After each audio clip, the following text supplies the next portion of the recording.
stop.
Hello.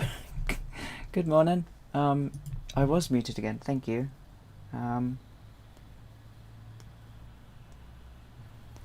So hopefully today we'll get this ride up and running.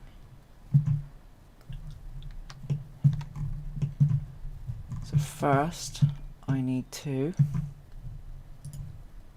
let's just click on here. And I think it's Shift S. I'm going to move our cursor here.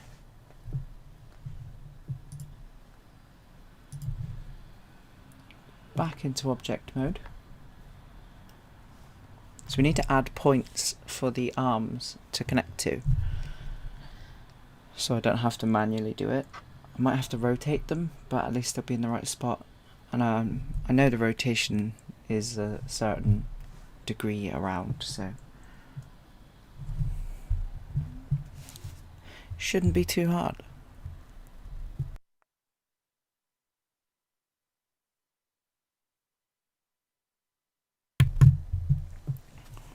Okay.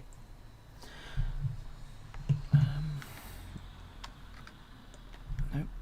Yes, add. So I need to add these.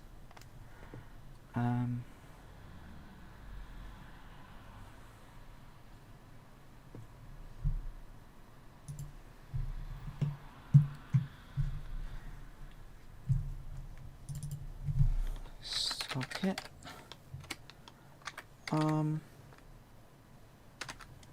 O1.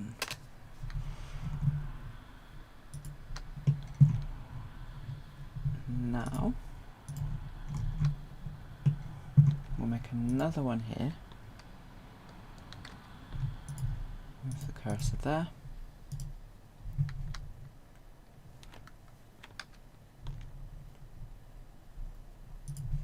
Add another empty.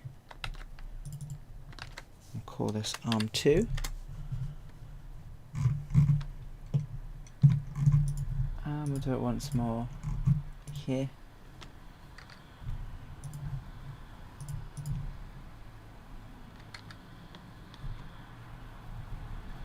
That's not what I wanted. It's that. Right. So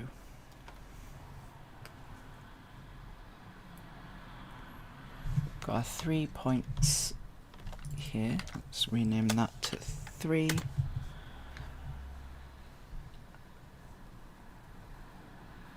Now I need to make these sockets, which are my empties, as a child of this column.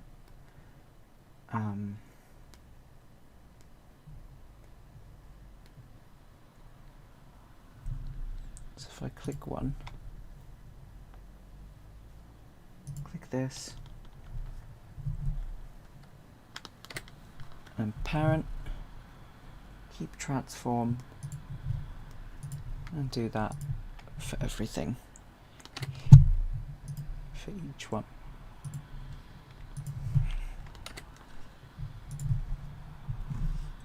Now, this arm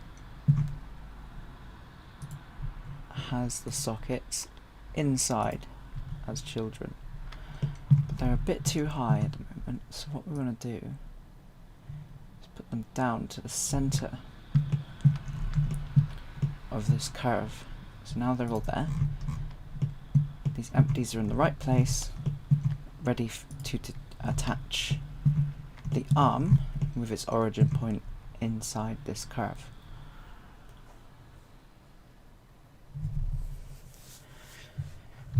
And we'll want to do the same with the cars. So we already have the origin point for this circular structure that the car is attached to. But the origin point for the arm is up here. So, just like with the other one,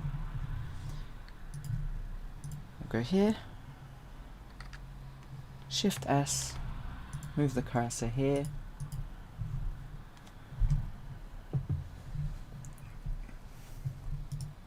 and then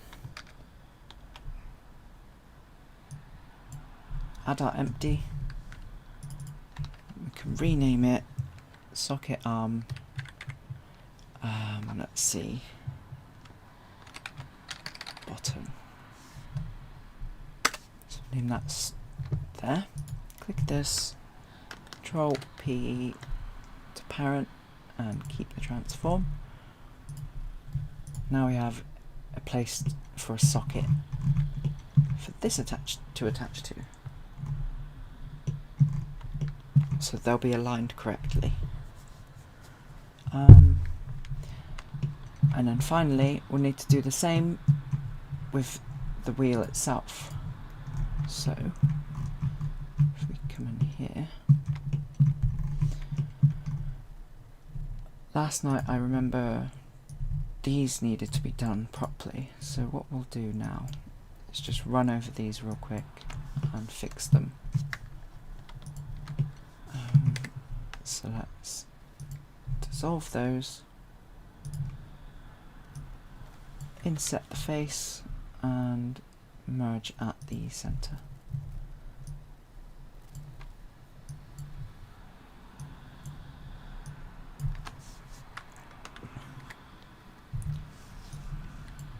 Change them into quads.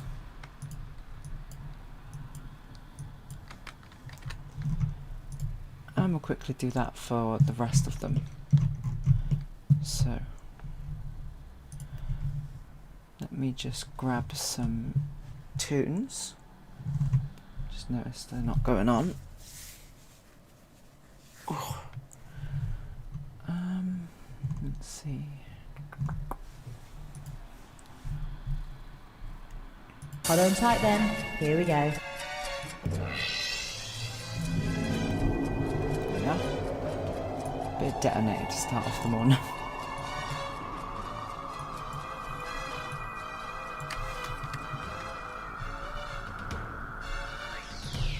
Those.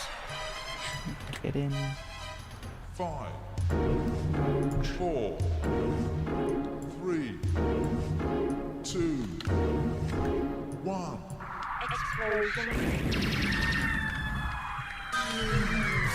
Destination complete.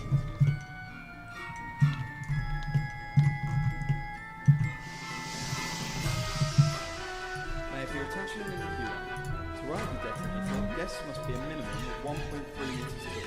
Before Right, riding, it shouldn't please take too secure long. any loose belongings such as It's glasses, boring, keys, but I and mean, keys. it's Please always be like aware, this. Thorpe Park is like the most You'll see me do something like this in a time-lapse video, and it will take about 10 Remember, seconds. hold on tight and prepare for detonation.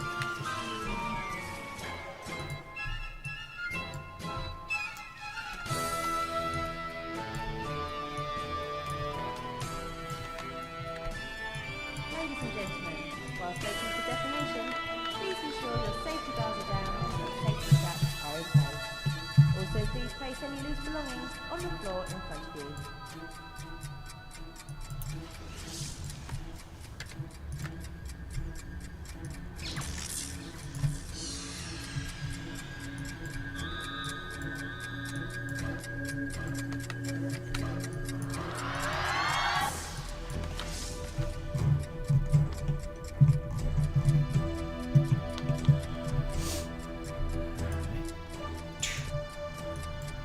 So once these are done, I'll do that same thing with the sockets, with the empties, for the place for the cars to attach to.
There's a bassy part to this audio track for Detonator that I always thought was part of the ride itself, the machinery.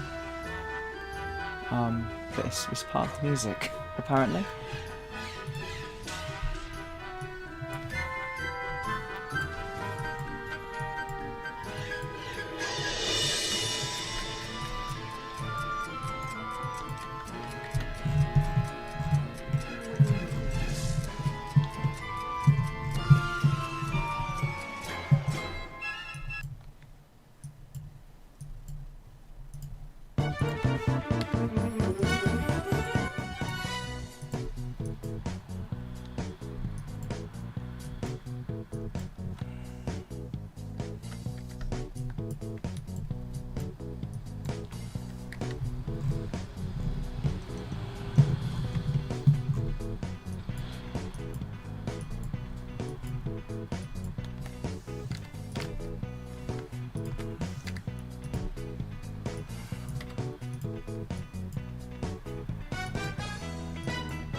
Almost there.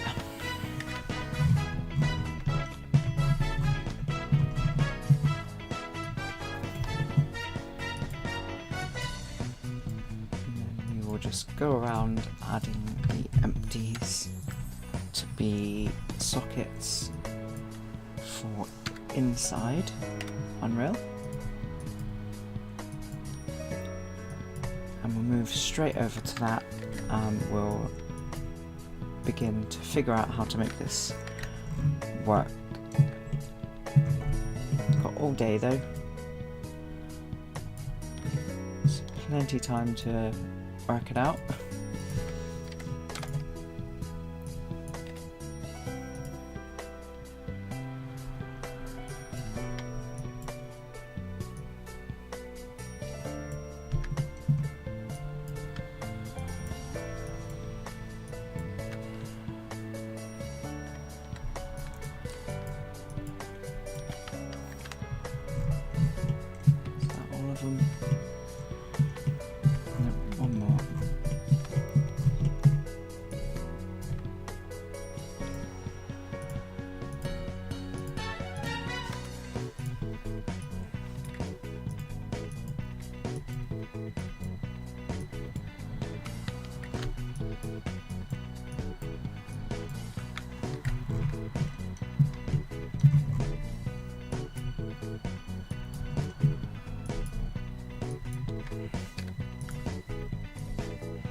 Is that all of them? Yep. Right. So, the attachment point for the cars is in the back. So what we'll do is put them on the back attachment point. So let's move the cursor there.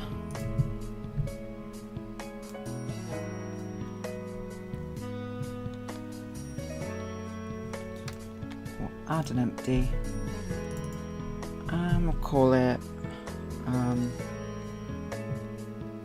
Calgary Stampede car. Let's call it E car. 1. Let's copy that. And let's do that for the rest of the mounting points. Move the cursor.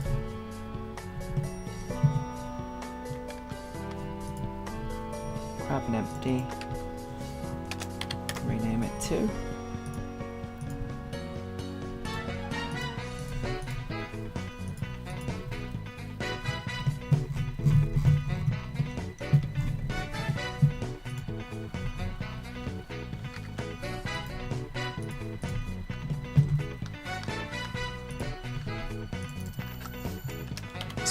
Third.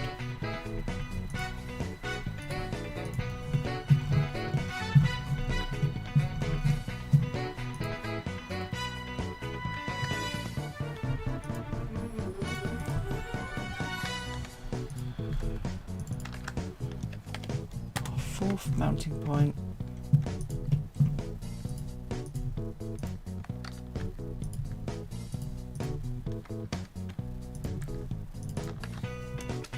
The 5th.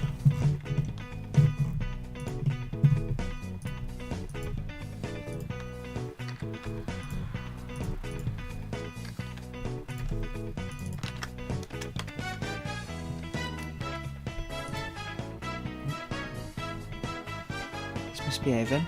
Give it a moment.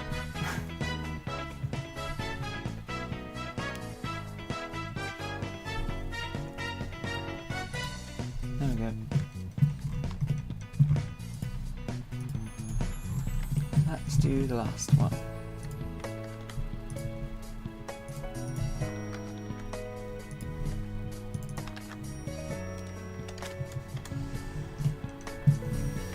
So, click that, and this. Parent, keep transform. Number 2.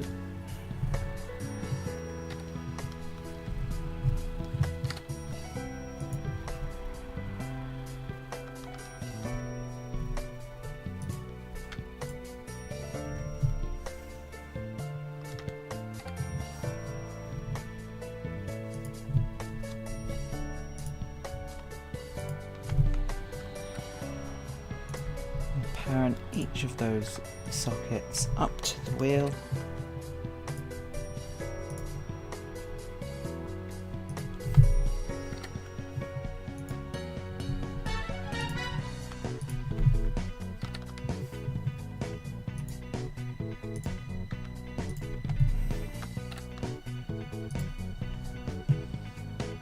Right, so now we've got a central column with attachment points for the arm, which will attach at the socket, and then there's another one at the bottom of this arm for the wheel to attach to, which has its origin point, and then each part of the swinging arm support have a place for the cars. So now what we need to do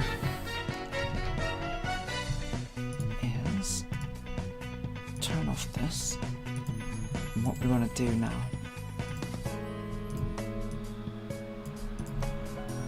is move our base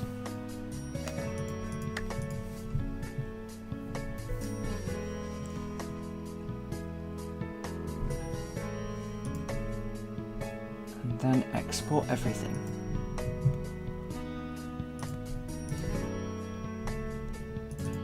go into here.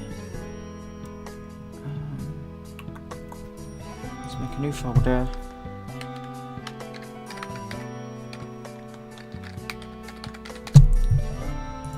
Calgary Stampede, and we'll name it Calgary Stampede Base. Choosing these presets. We also want to include our empties in the ones that have them. So to do that, we'll click this. But at the moment, we won't need it for the base.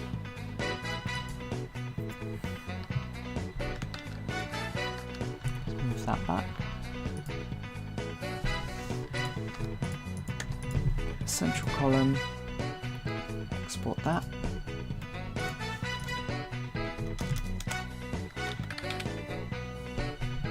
That's the main. We also want the empties. Move it back. Move this one to the 0 point completely.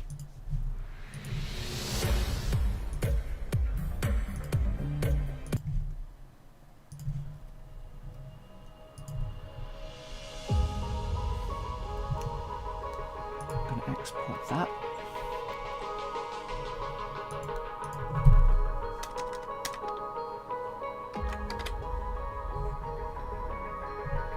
So it's including our empty.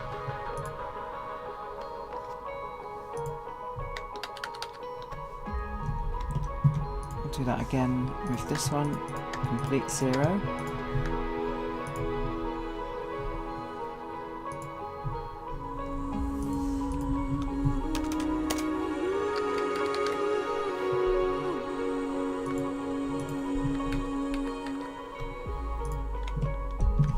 And then once more for the car.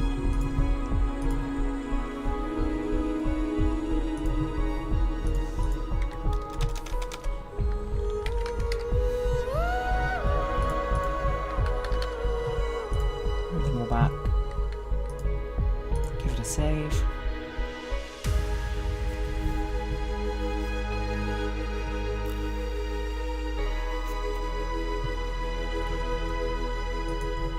Minimize that.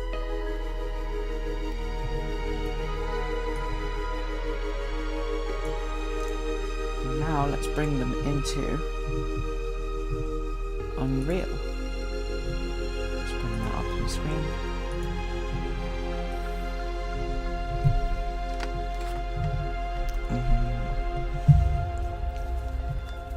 Before I do that, I'm just going to go quickly to the toilet, so 1 moment.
Your attention, please.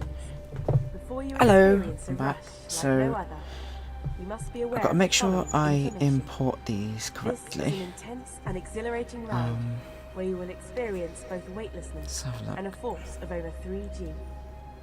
You must be at least 1.3 meters tall to ride, and be capable of bracing yourself against the forces of the ride. This ride is not suitable for expectant mothers or those with a fear of heights.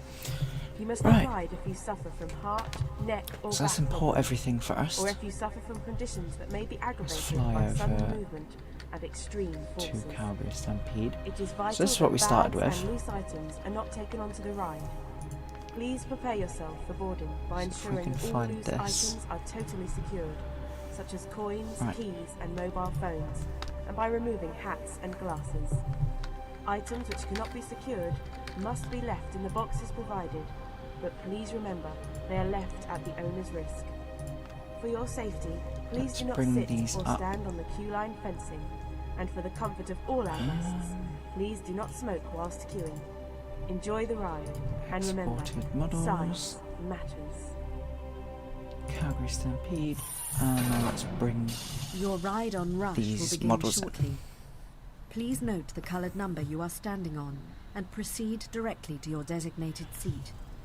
Items cannot be left in front of the ride, so please ensure you place all loose belongings inside one of the boxes positioned around the ride. Once seated, pull your lap bar across your waist and await further instructions from a import ride those. host.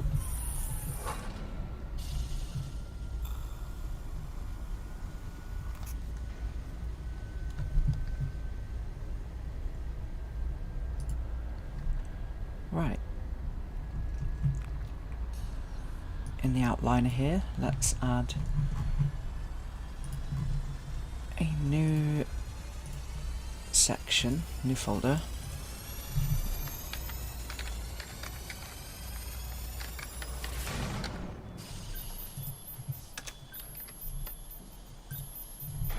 Call it Calgary Stampede. Move the placeholder into there. Make another folder. Call it main ride.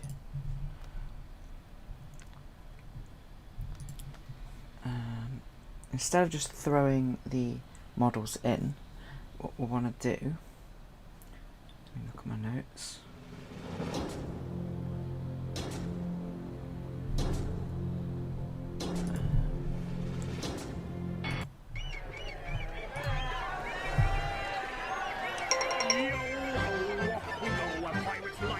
That's an alarm to make sure I've taken the meds.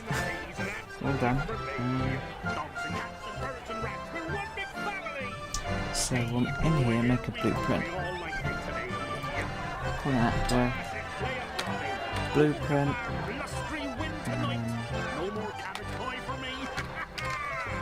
Calgary Stampede. Jump in here.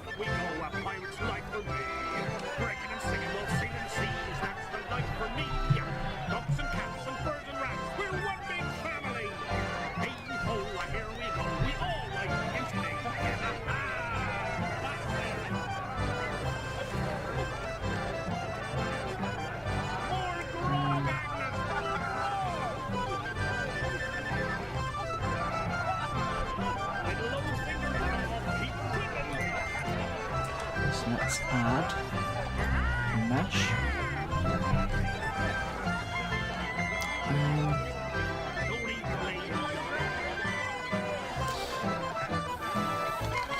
Just call it main. And under this, we'll add some as well.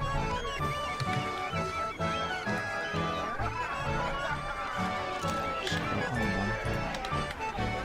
And on 3. So.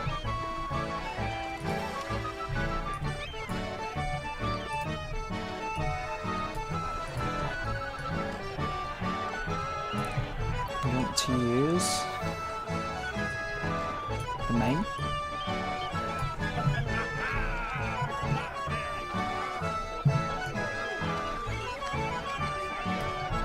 And for the arm, just delete these 2.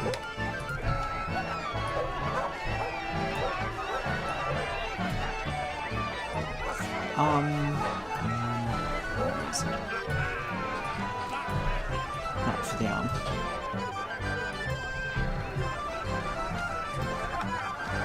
Copy and paste that.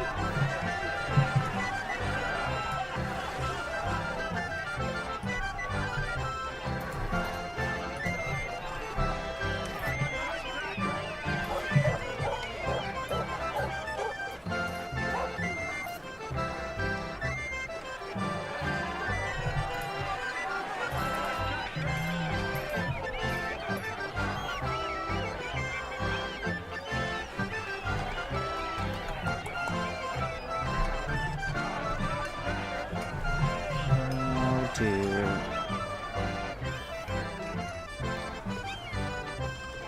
you can tell this is my first time trying this because I haven't actually I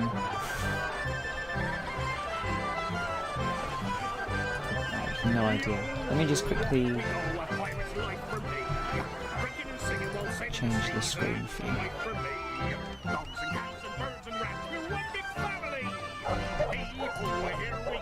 Just realised the screen isn't showing.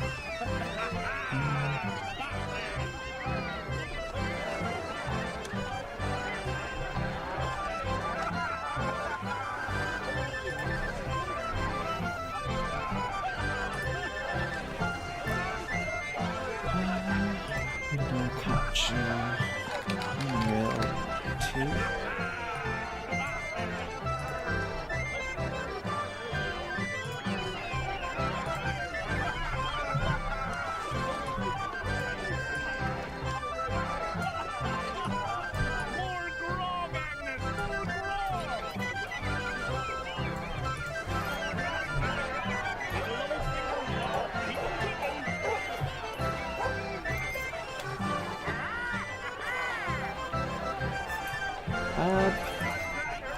It doesn't like showing this screen, so let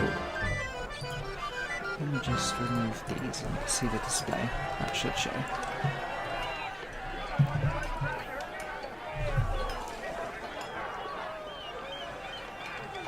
Yeah, it's gonna be exciting when I eventually figure it out.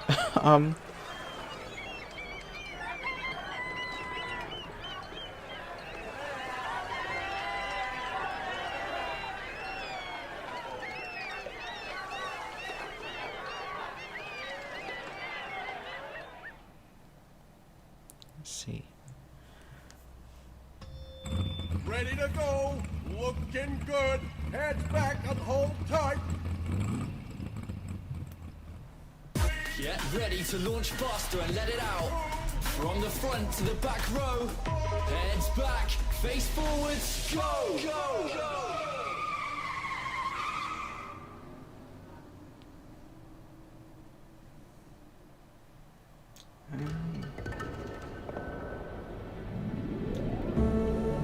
Got arm one.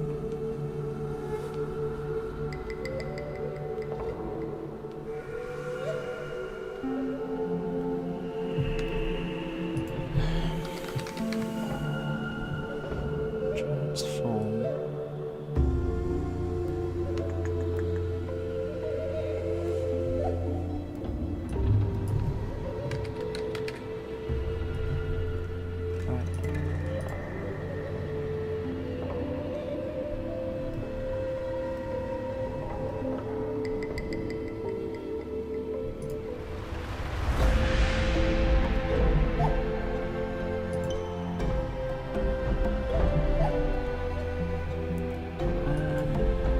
Just check this has the sockets.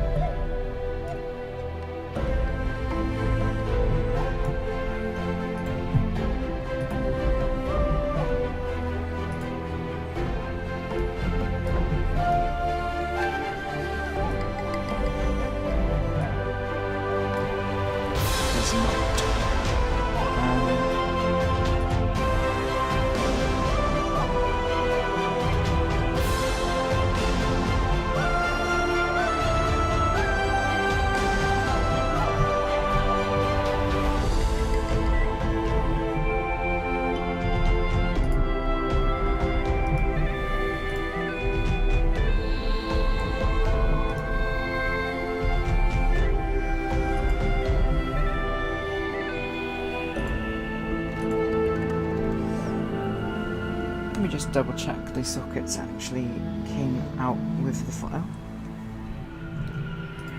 Let's grab this one. Move it to 0.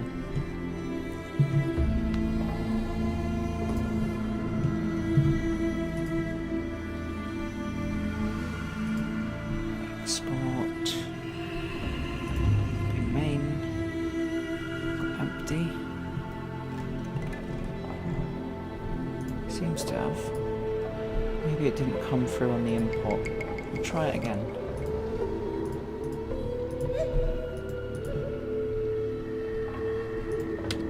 Just delete the main.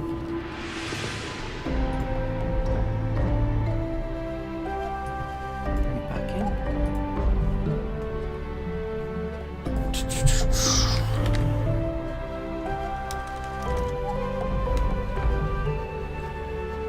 Let's have a quick look online.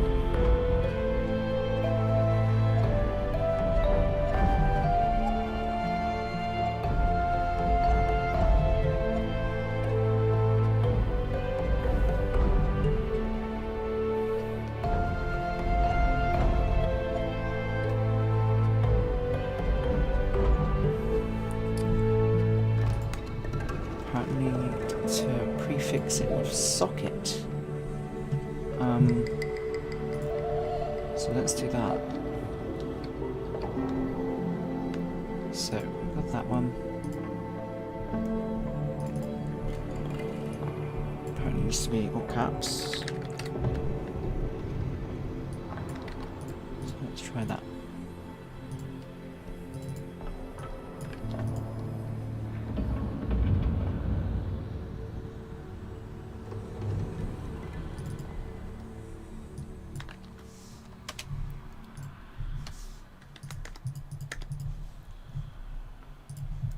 Let's give it a go.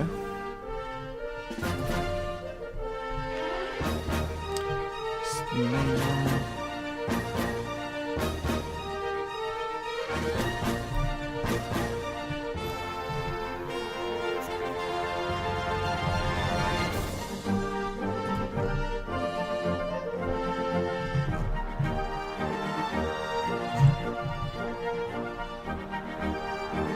Don't need animation.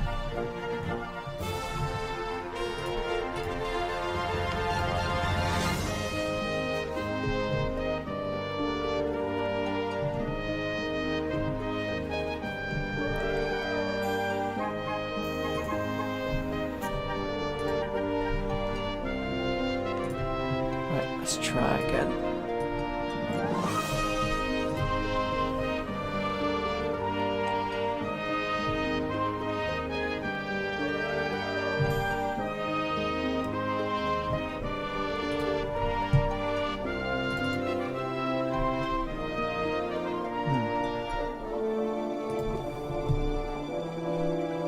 Not sure on this. I'll have to look again. What I need to do. Give me a moment. Once I figure it out, it should be fine for the rest.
Just looking online to figure out why the sockets aren't showing up in Unreal.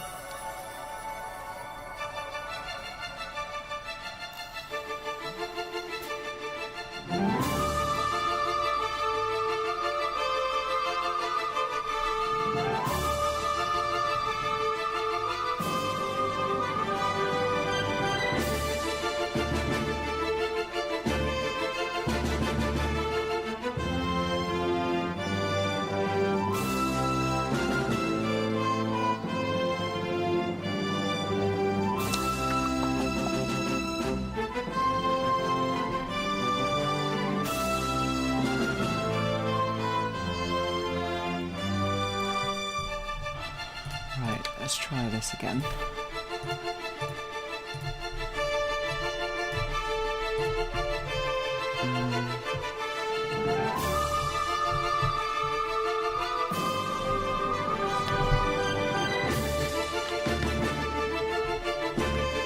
That's off.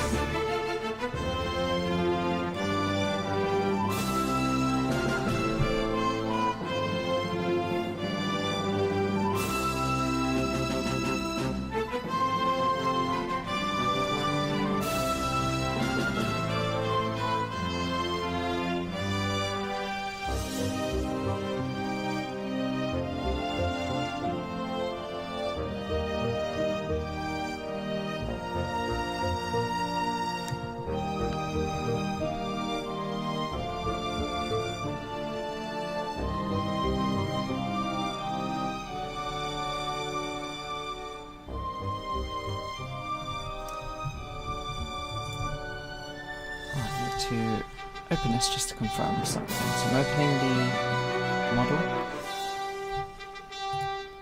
I have to open the text file and look for socket to make sure it actually is inside the model.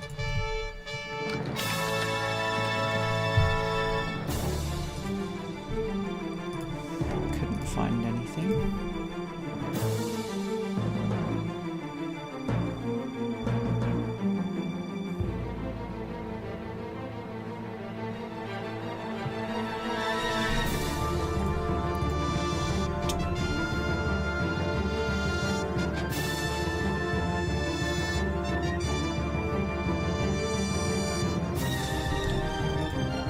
It's just Blender's fault.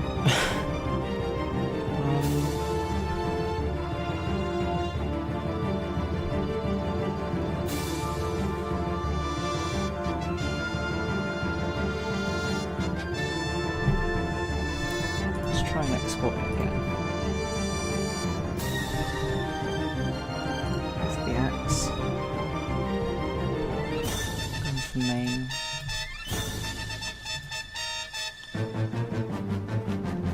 Selected objects, we want our empties,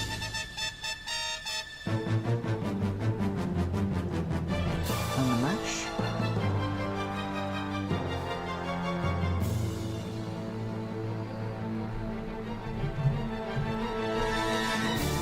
We're applying transform.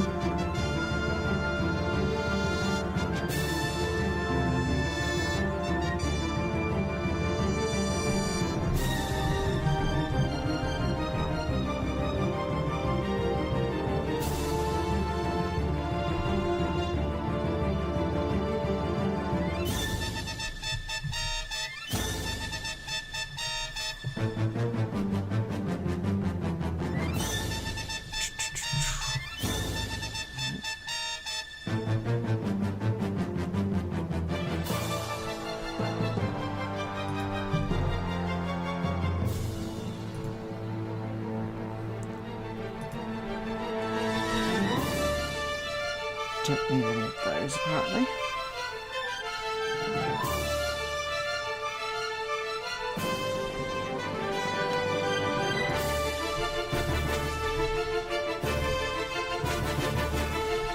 Let's open it again just to check.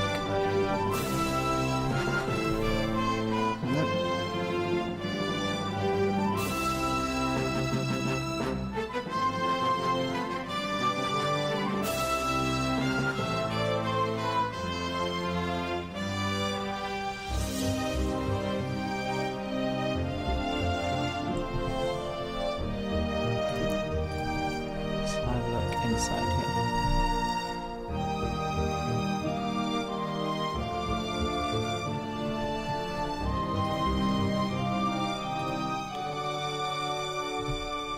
Just select these.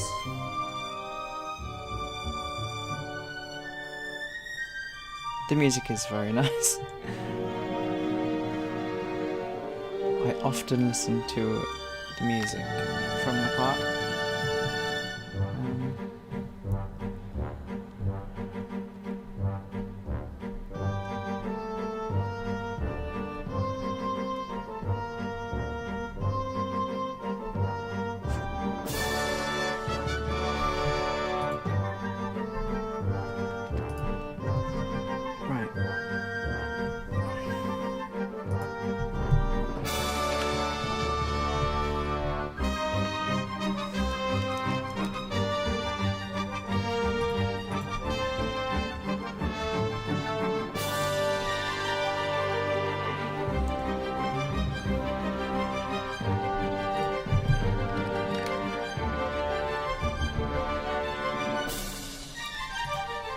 Visibility. Select all of them. It is selectable. Render. Shows in viewports.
Space off. Checking if that's it. Shouldn't be.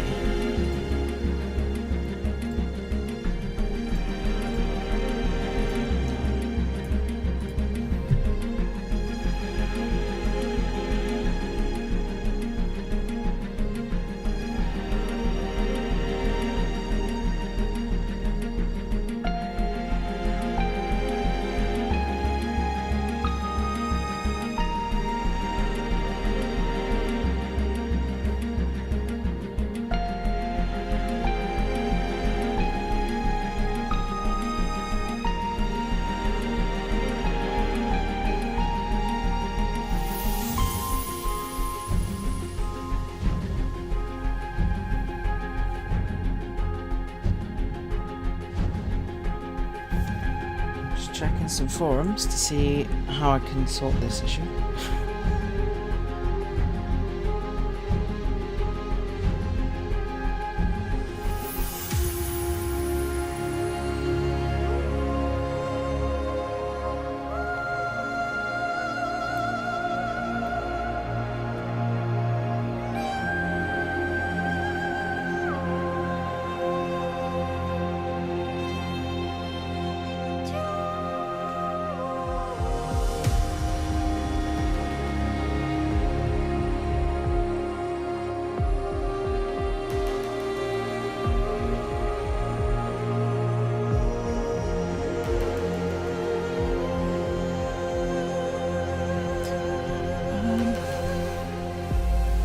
This is where I get stuck.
don't know exactly how to sort this. Do a little bit more research.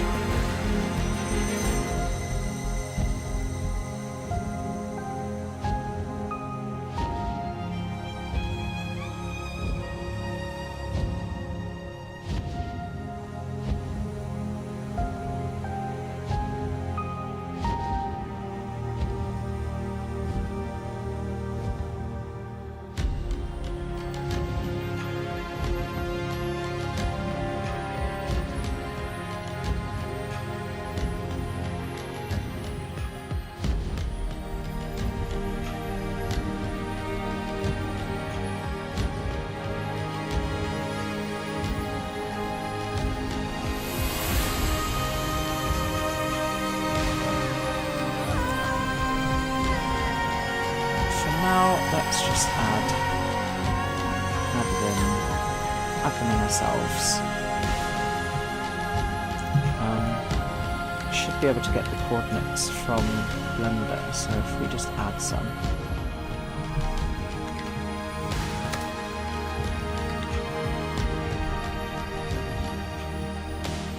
Like that.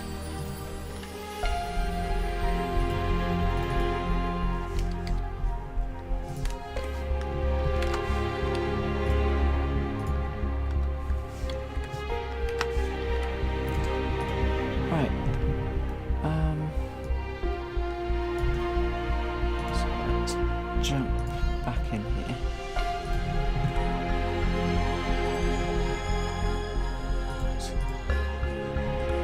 Get Blender back up.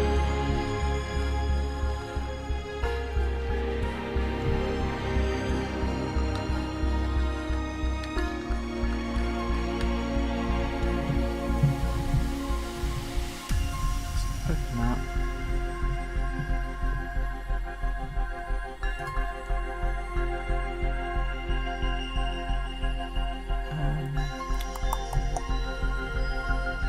Let's actually move this back to there. Just move the whole thing to 0. Now if we go and edit, or if we just do local.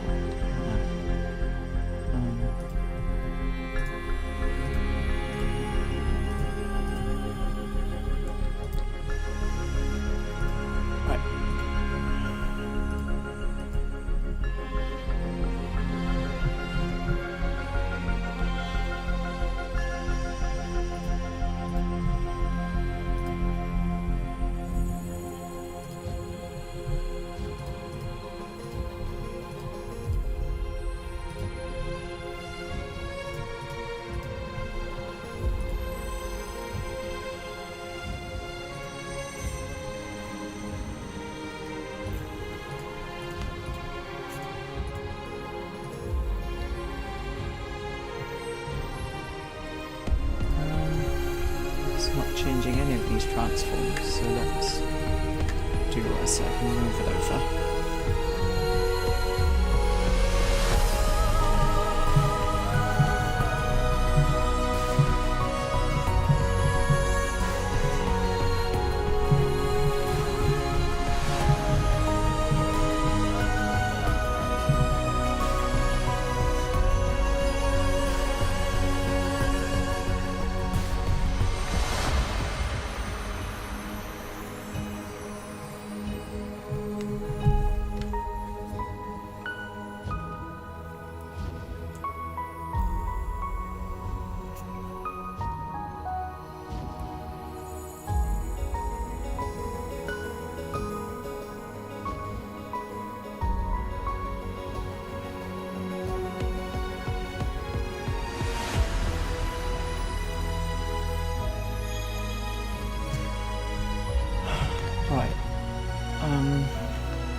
to unparent it now.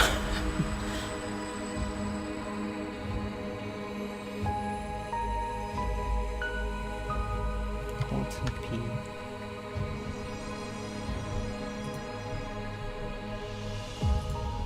Same for this one. And same for this one. So let's find the values for this. So let's go for the first one.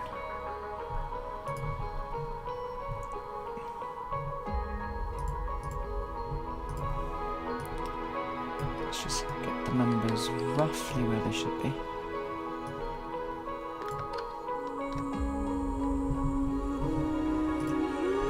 The up and down. What's the up and down?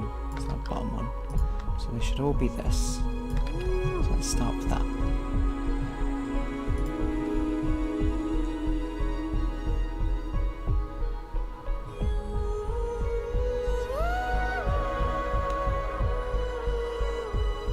Hello. Thank you. I need a bit of luck. For sure. Oh, this is Blender units, isn't it? Not Blender. Unreal.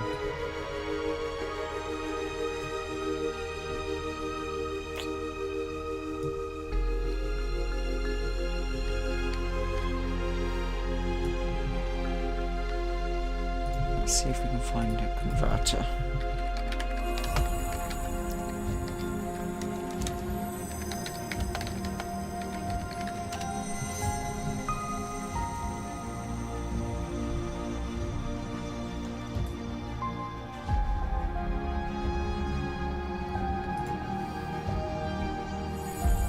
Hello.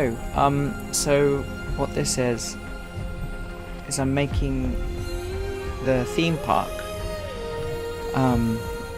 called Thorpe Park, but in 1999. So I'm making the models in Blender and building the game in Unreal Engine 5. It's going to be free to play on PC, and at the moment I'm trying to make one of the rides. So I've made the basic model, and that was yesterday's stream, and today we're going to try and get it to work.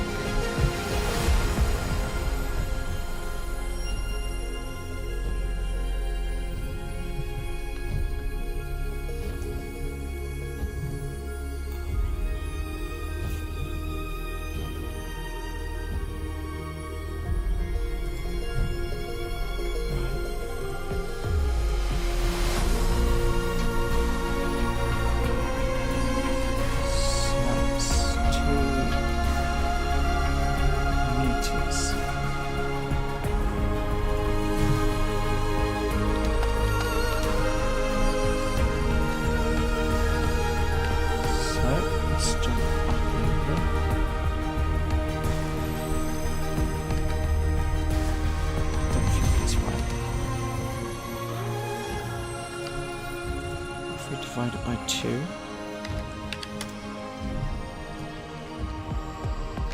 So there.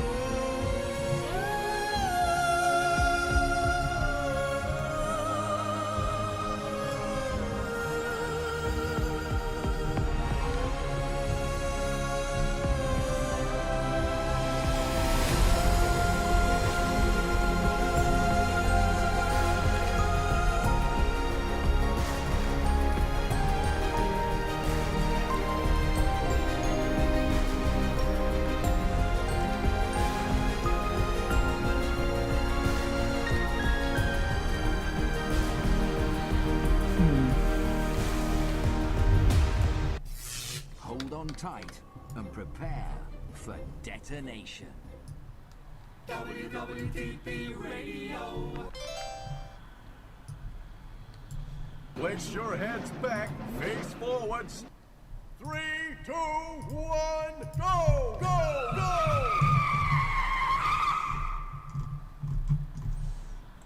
Let's just have a look at the wireframe.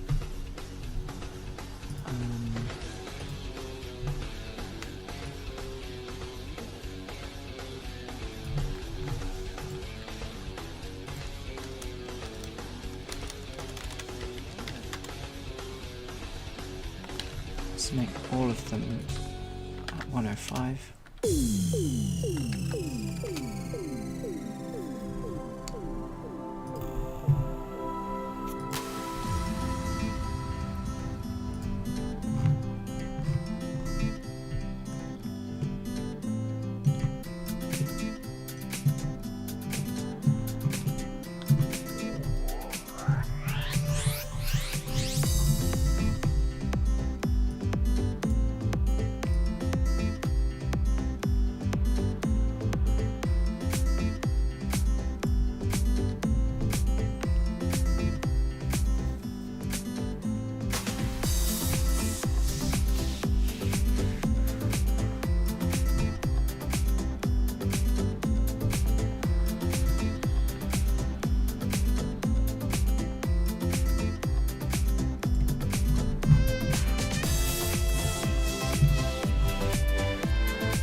Looks right for rotation.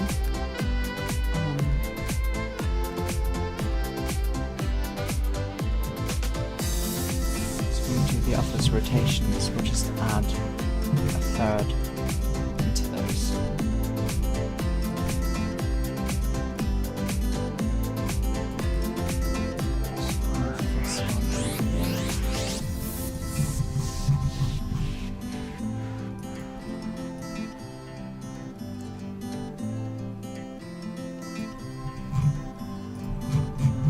Third one up here.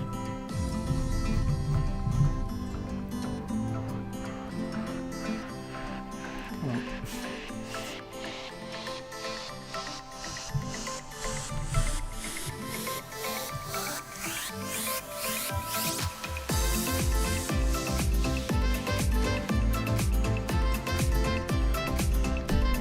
So for rotation,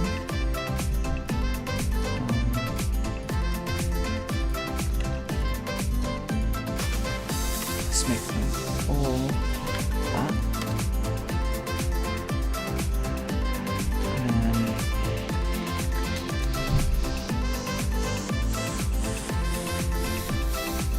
just copy that to a calculator.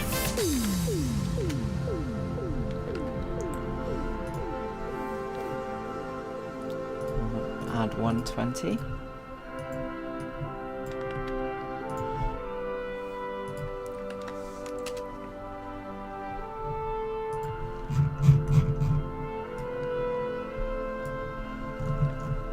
That one 120 actually. Or do I? Can't remember. Oh.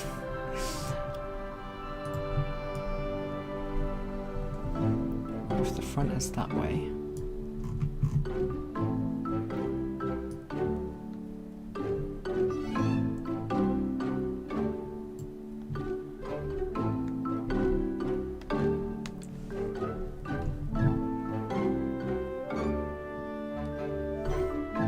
So I want that one to be 240.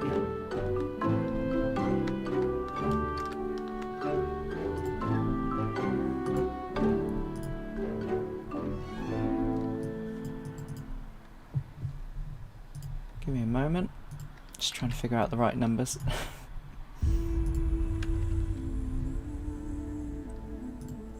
Just need the number.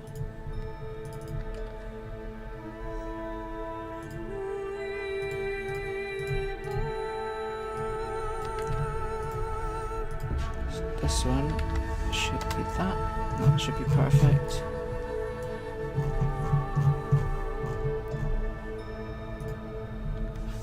If we make that 0, we want that to be there. So that previous number was right. Cool. Let's just save that.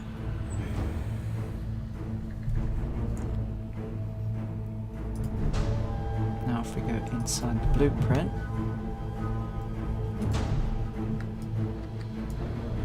we want the main to use that.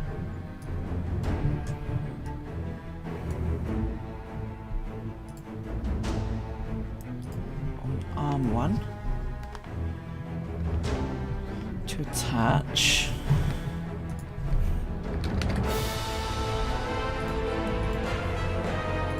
So arm 1.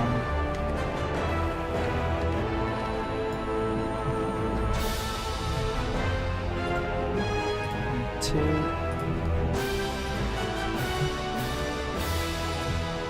3.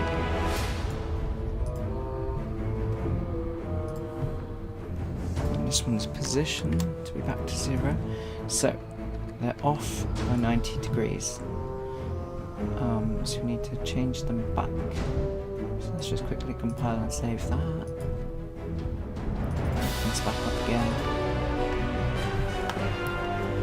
Get our sockets. Go to top.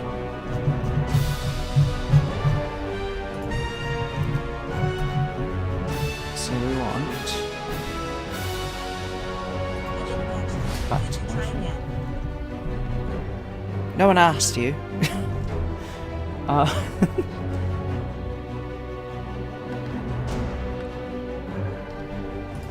So we want to actually add 90.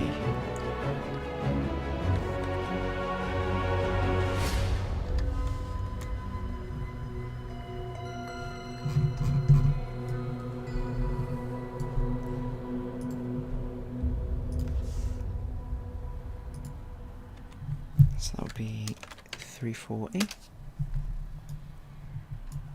And the third one would be 220. Let's save that. Go back into here. So open that back up again. There. Arms are connected. They're a bit too far into the mesh.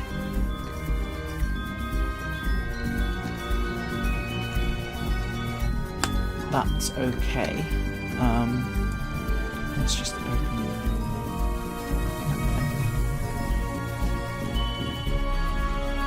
Let's move them outwards slightly, so we want the relative.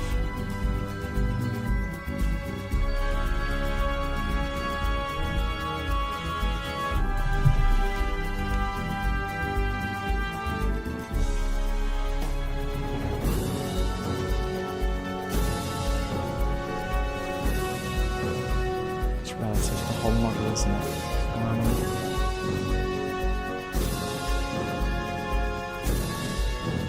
Let's just move it to where it intersects with this edge. We could do that with the rest of them. Or maybe not. It's not the same. Go down to this straight one here. That should work.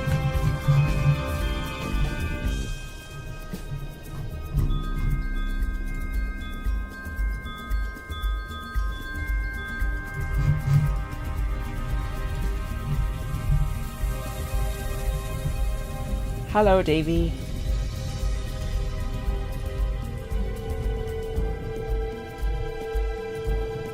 Save that. Let's reopen this.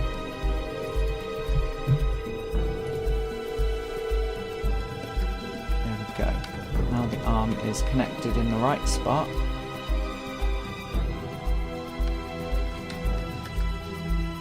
We need to add a socket on each of the arms as well.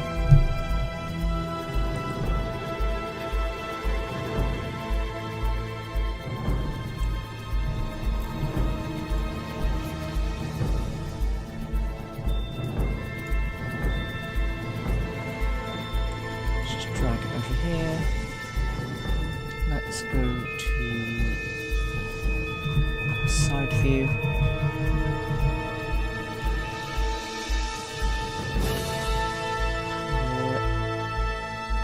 Just there. Now we'll go to wireframe and top.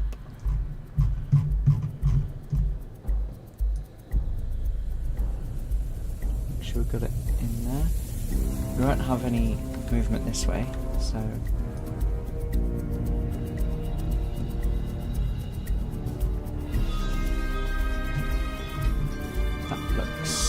Okay. Rename this.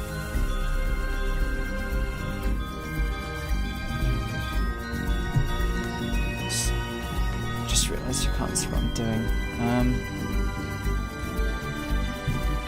Blender isn't very well, Unreal, sorry, it's not very good at window capture. So socket, wheel, touch. Save that. So that one. Open it again. And now we should have a socket on here to attach the wheels to. So let's bring those in.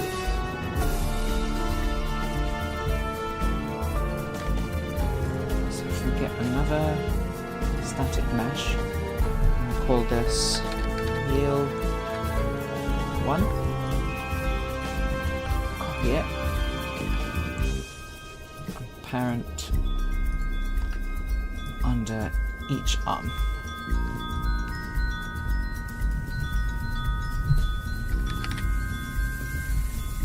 Okay, parent socket for wheel attach. Same with that one. Same with that one.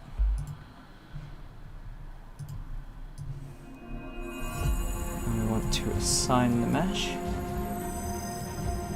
It's wheel. Okay, another one.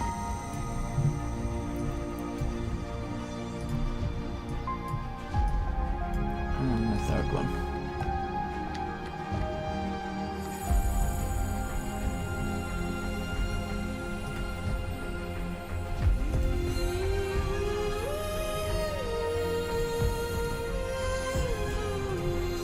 Change these to 0. There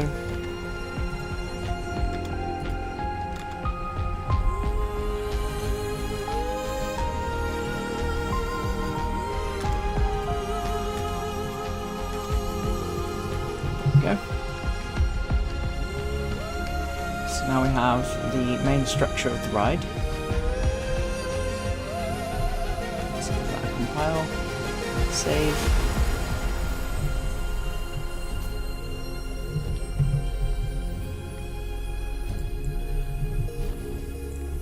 Now we need to open the wheel and make the sockets that go on the back of this attachment point where the cars will attach to so they can swing.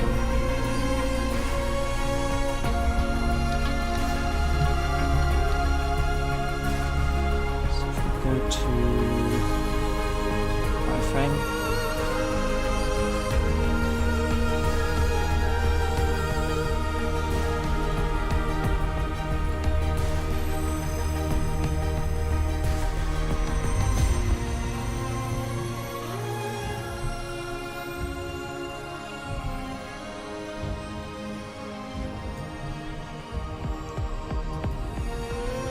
let's actually just use lit for the moment.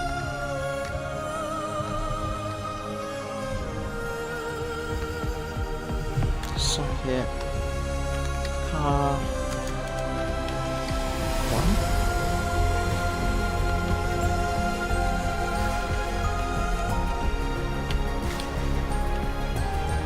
Will it rename them?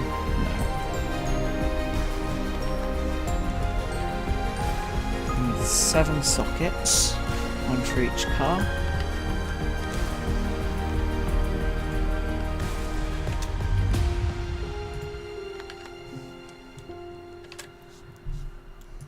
There we go. So at the moment they're all in the middle. Let's go to top.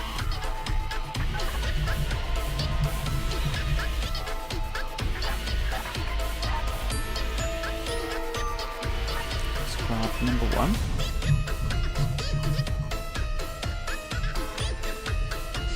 Let's go into wireframe.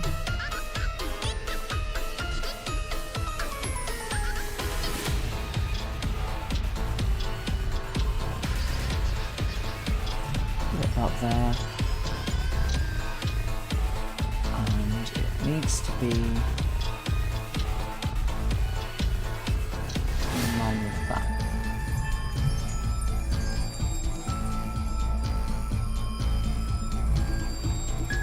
It's hard to see.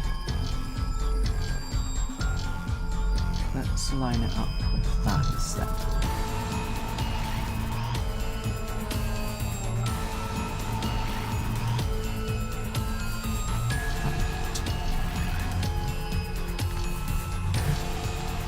Okay. The tunes indeed. Hello Theme Park 2030. How you doing this morning?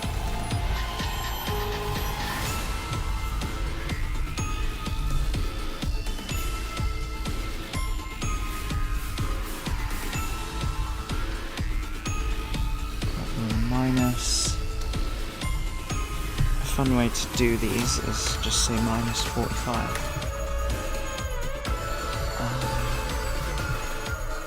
think that's quite bad though. I'll go for this.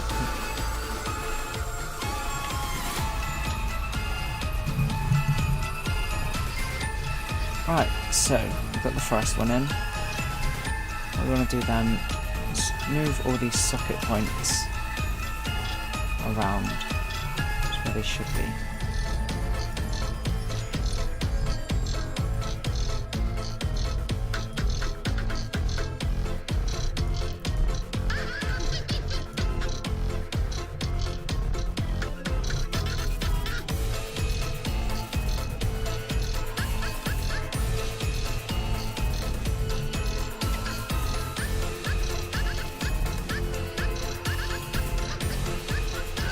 Do them roughly for now.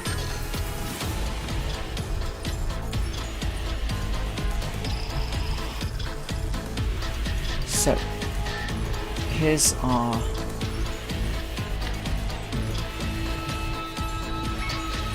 degrees for the first socket, and it's roughly at the right rotation. We'll find out if it needs to be tweaked once we add the cars in. For now, if we just paste that in, so we've got 7 sides, so if we get 360 degrees, we divide that by our sides, how many cars we have, so that's 51, so, we open a notepad, starting angle, and then add this every time we want to go round to the next car. So let's clear that out, and if we add this, that should be the angle for the second socket. So if we go up here,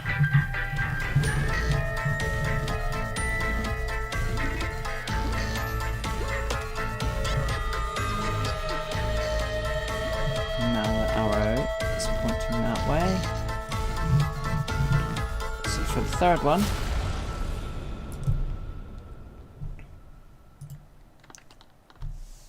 if we do that again,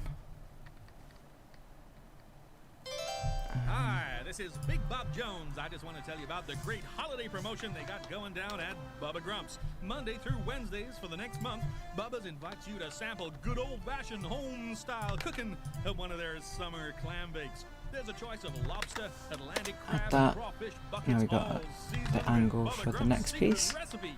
Not to mention Bubba Grump's Surf and Turf Classic Combo and Oakland Bay Clam Chowder. Give the childminder the night off and bring the just kids click down for the free that wheat again, we roast should get and the chance to next meet angle. Big Bubba himself. Come on down to Bubba Grump's and experience the flavor of the ocean. Do it again.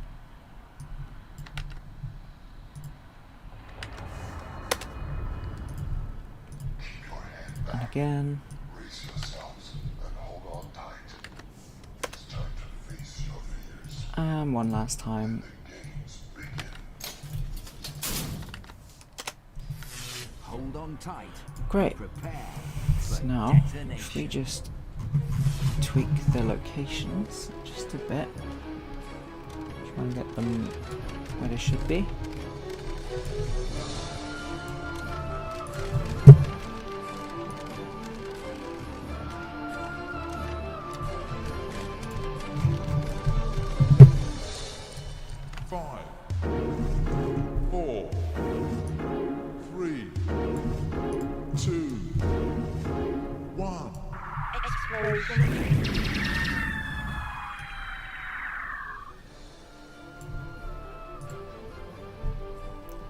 Once your restraints have been released, Alright. please undo the buckle and push the harness up. Please take all your belongings with you. The first two were right. To Let's prepare have for another look. detonation, you must ensure you Clear that secure out. all your loose belongings and that all bags are left in front of the control room. Once you're seated, pull down your harness and insert the safety strap into the Got to buckle. add that. Let me just double check.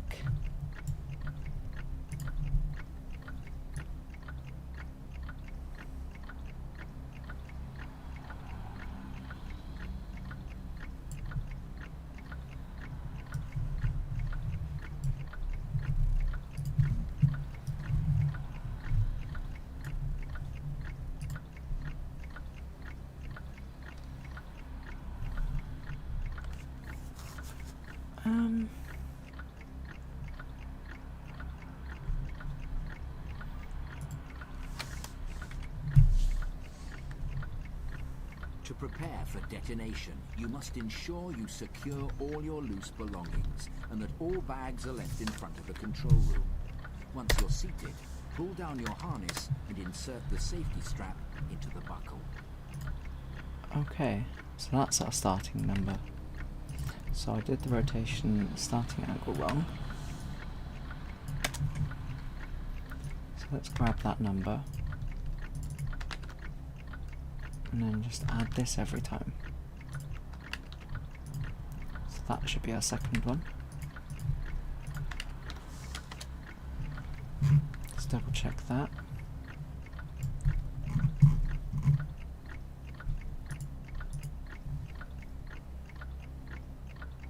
Nope.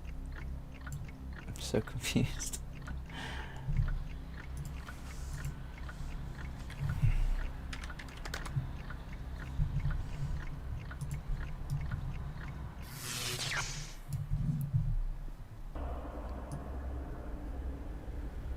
Just align that and then say -45. There. I'll just do that. Maybe I'm missing something with the math. Before you experience a rush like no other, you must be aware of the following information. This is an intense and exhilarating ride where you will experience both weightlessness and a force of over 3G. You must be at least 1.3 meters tall to ride and be capable of bracing yourself against the forces of the ride. This ride is not suitable for expectant mothers or those with a fear of heights. You must not ride if you suffer from heart, neck or back problems, or if you suffer from conditions that may be aggravated by sudden movement and extreme forces. It is vital that bags and loose items are not taken onto the ride. Please prepare yourself for boarding by ensuring Plus all loose 90. items are totally secured, There. such as coins, keys and mobile phones, and by removing hats and glasses. Let's go to number Items which 5. cannot be secured must be left in the boxes provided, but please remember they are left at the owner's risk. For your safety, please do not sit or stand on the queue line fencing, and for the comfort of all our guests, please do not smoke whilst queuing. Enjoy the ride, Plus and remember, 45. size Okay. matters. Size matters.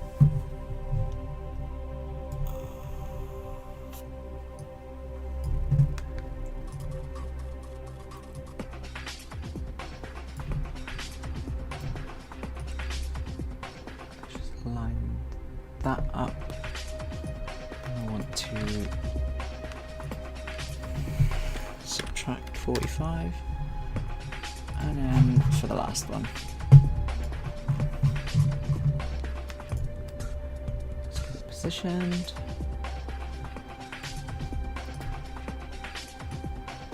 Rotate one of those.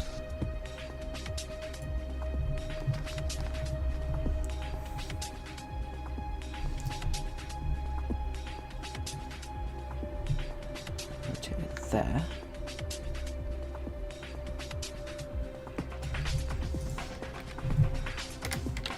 Add 45 degrees.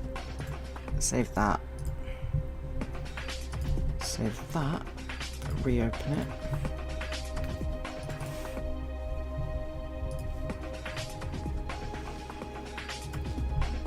Now, they should have all those socket points on them. I'm about to find out if they're in the right place. So,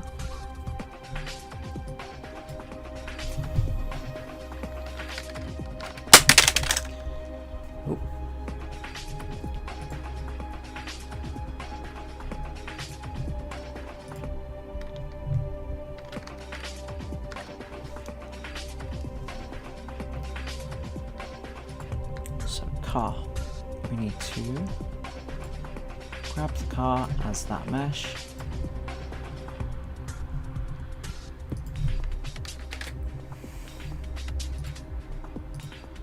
As socket 1. The whole thing needs to be flipped around. So if we grab each of these and then say plus 180. I'll just copy that.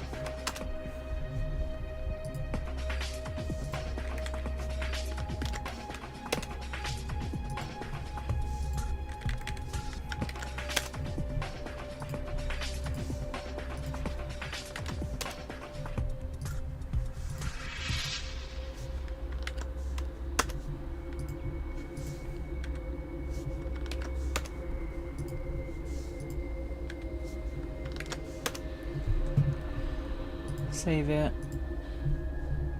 Give that a save.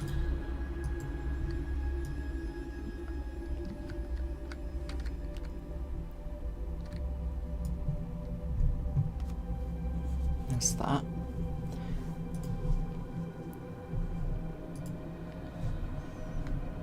So let's view perspective. So all of these sockets, if we select them, let's get number 1.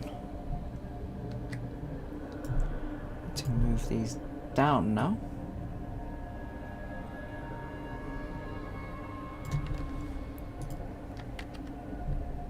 And do that for the rest of them.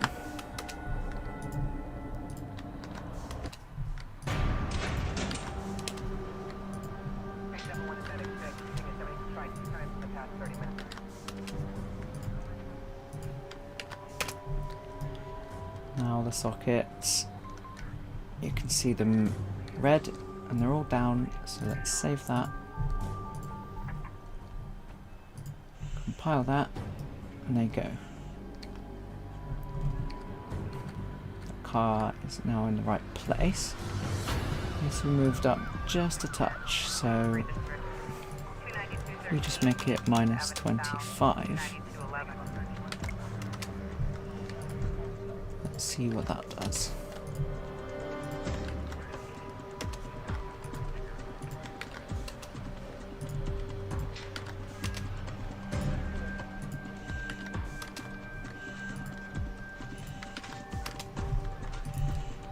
Save, compile.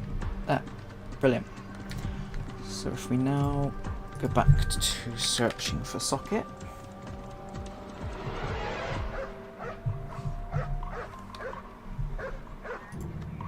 I want to copy until we have 7 cars.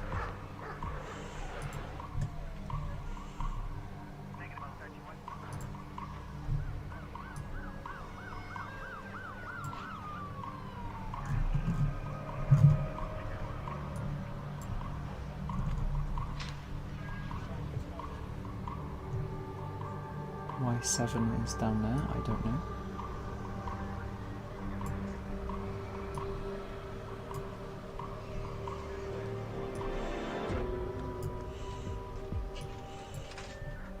That's bugging me, but whatever. Right.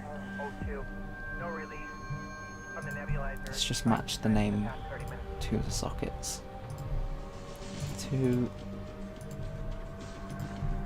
3, 4, 5,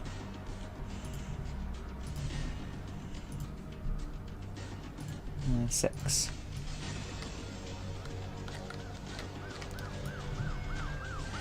Right, so if we get rid of wheel 2 and 3 and copy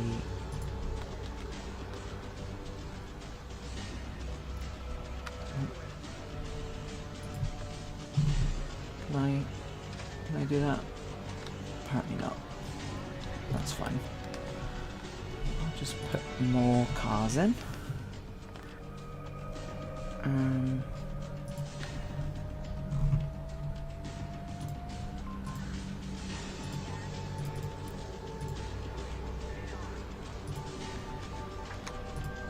Let's rename these with the arm number in front of them.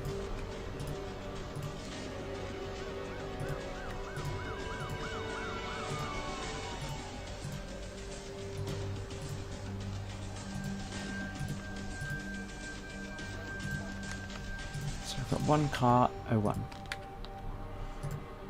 So now if we get 2 car, 01, parent it, socket that up, move it back to 0,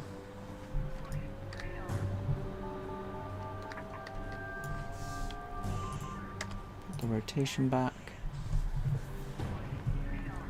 Now we've got 2 car, 01. Let's go back to the socket and copy, duplicate these until we have 7 under arm 2, and we'll go down the list again, matching the car to the socket.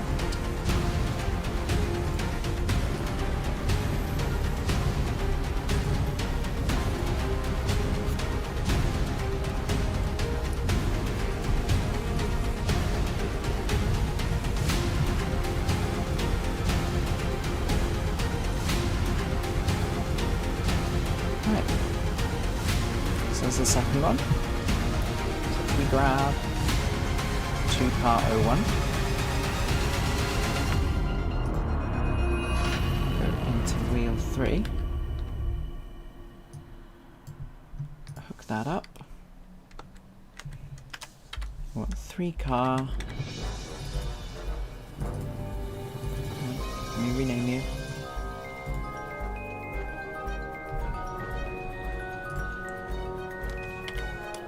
3 car 01. We want that to go into 1. And we also want to change these back to 0.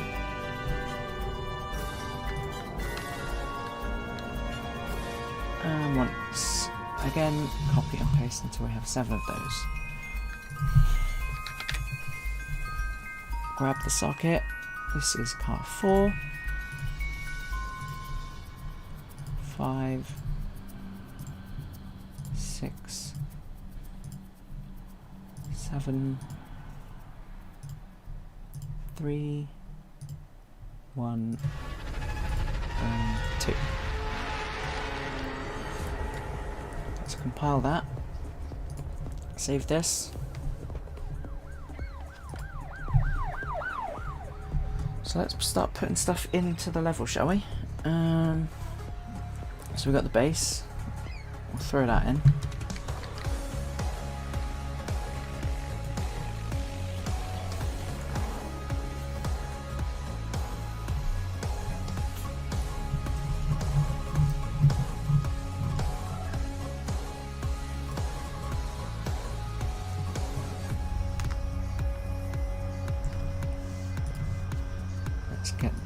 coordinates from this. Can delete that. Put the coordinates in there. And bring it up to where it should be.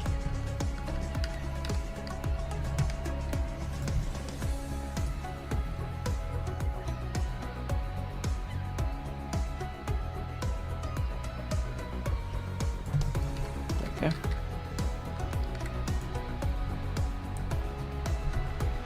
So select that. Let's bring it in Blueprint.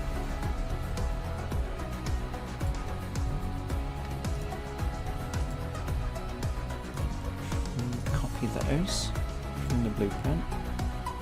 Let's move it into the right place in the outliner so it's all organised. Paste that in, and there's our ride. So, to make it look a little bit less horrible to look at, let's just save this quick.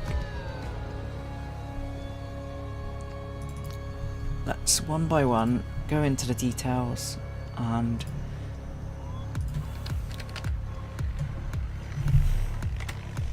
select the developer material.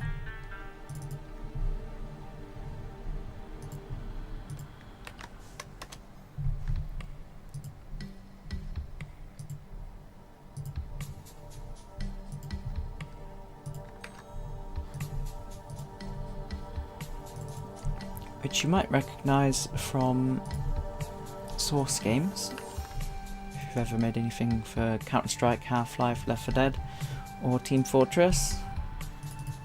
That is the texture that Valve use. I've used it for years, so I'm kind of used to it. It stands out and I know to look for that colour, and I know that it needs to be replaced.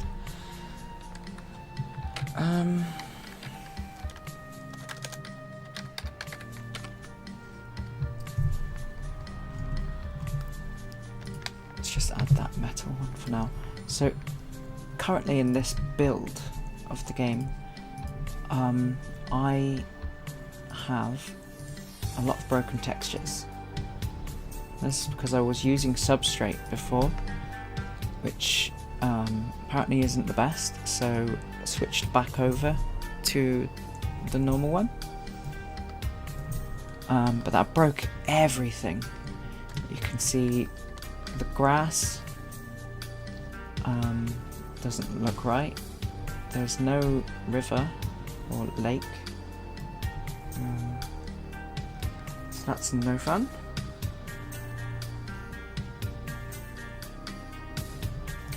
But it will come back. It's not important at the moment. So let's get the character.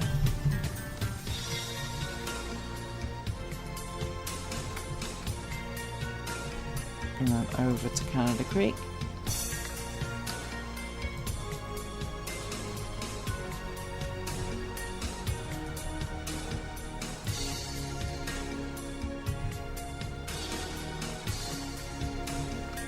Just realised there's one more model that we can bring over.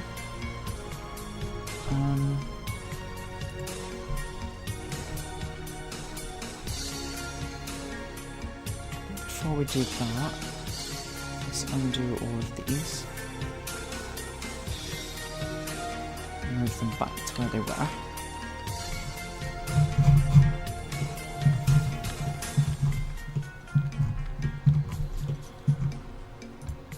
The fences, so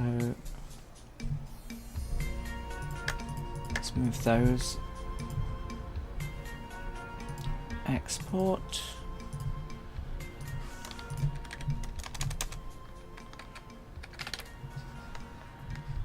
Let's go for fence, or let's go for queue actually.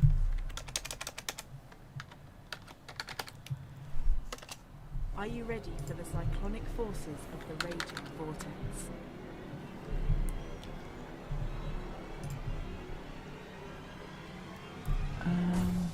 save this just in case. You never know with Blender and well, any computer program really. Right, got about 14 minutes and I'm going to go on my first break for the day. It'll be 15 minutes for that break, so not long.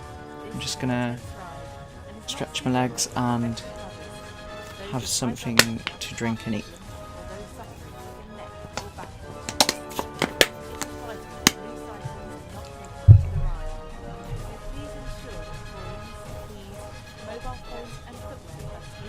Okay, let's import the queue.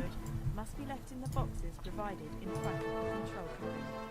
Please be aware that lock lists are available lower down, and any items left unattended are left at the owner's risk. Please note that a seating vortex is raised above the level of the platform. Please take care when getting into or out of the seat, and if you need assistance or the use of a step, please ask a member of the ride team. Right, we're going to sort out the collisions. And for your safety, do not sit or stand on the queue-line fences. Thank you, and enjoy the ride.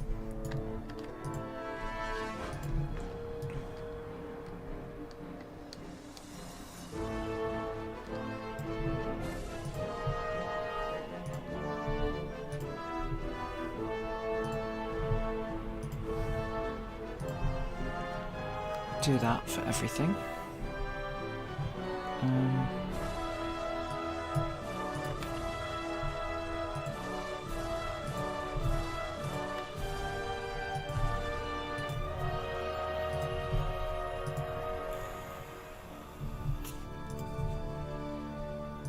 Your ride on Vortex is now coming to an end. Once the platform is fully risen, please push up your shoulder bars and exit to the left of the cabin. Please take care when getting out of the seat, and if you need assistance or the use of a step, please remain seated and await a member of the ride team. Once again, if you need assistance getting out of your seat, please remain seated and await a member of the ride team. Thank you. Right. Just adding collisions to all the models.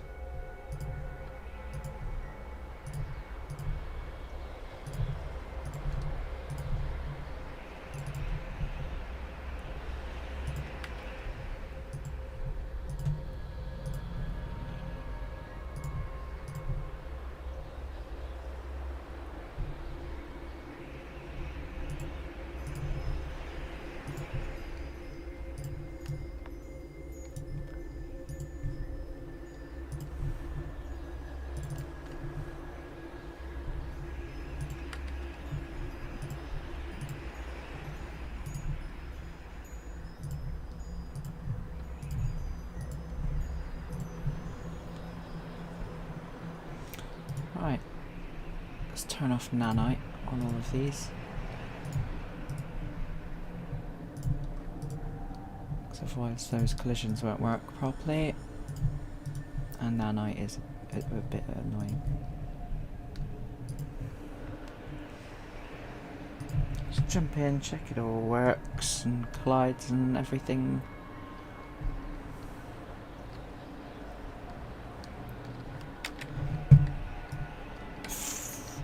Need to add the queue. So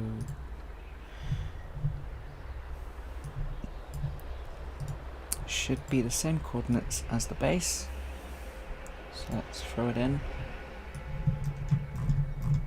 Put it in the right folder.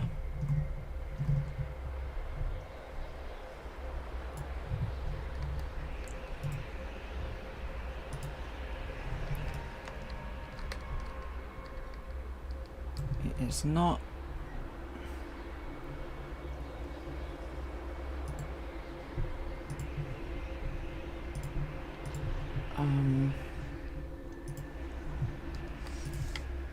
didn't move it, did I? Must not have. Right, move that back to 0. Let's try again.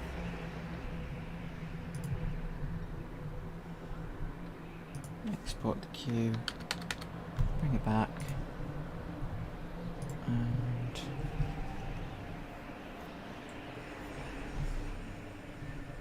Re-import.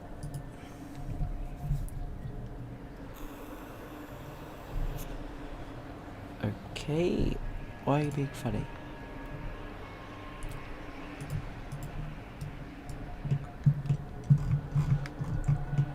Oh, the origin point is way over there.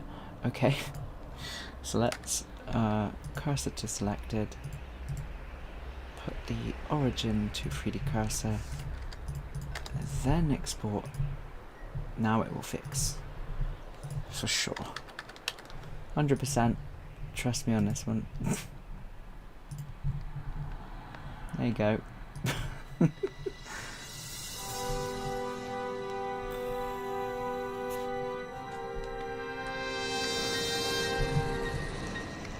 Right, so here's Calgary Stampede so far. First 2 hours of work to get this up and running.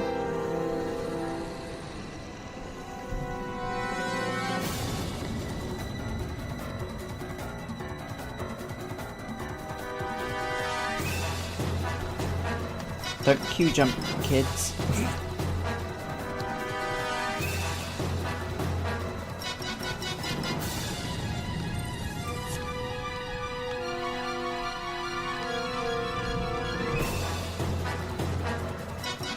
So you can see here that the rotation for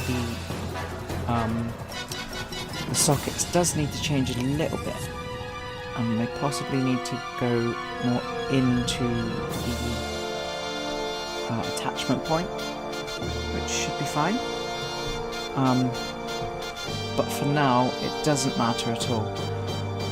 I can change all that later. It's all there, everything's attached. So the next step will be to get it spinning, just this centerpiece, on some kind of timer.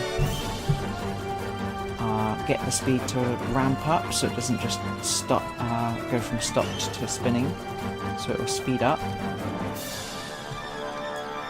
Once we do that, we can then try and make these arms or the wheels spin, and then we'll try and make the actual arm piece raise up once the ride reaches a certain speed. Then we'll see about making the actual cars swing as they're going around and around. Let's run up here. So the operator's cabin is currently disconnected from the structure because I was working on it last night and I just ran out of time. I built the ride and did the fence, the queue for detail, just because I had time, and that's where I finished off with the cabin. So we'll ignore that, because we don't actually need to bother with it for what we're doing today. You must be at least 1.3 meters tall to ride. So I know what I want to do when I come back off the break, so I will actually go on the break now, and there's another 5 minutes, but I will still head off for a bit until 11:15. It is vital that bags and loose items So I'll are be not back taken then. onto the ride. Please prepare yourself for boarding by ensuring all loose items are totally secured. See you such as coins, at keys, 11:15. and mobile phones, and by removing hats and glasses. Items which cannot be secured must be left in the boxes provided, but please remember they are left at the owner's risk. For your safety, please do not sit or stand on the queue line fencing, and for the comfort of all our guests, please do not smoke whilst queuing. Enjoy the ride, and remember, size matters.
Rush now awaits you. Please move onto the platform, placing bags and loose items in the boxes positioned opposite your seat. Once seated, please pull your lap bar across your waist and then in towards your body. Once again, please pull your lap bar across your waist and pull it down tightly against your body. The bars will be locked shortly.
Hello! Back off the break. Let's see if we can get some movement on this ride, shall we? So...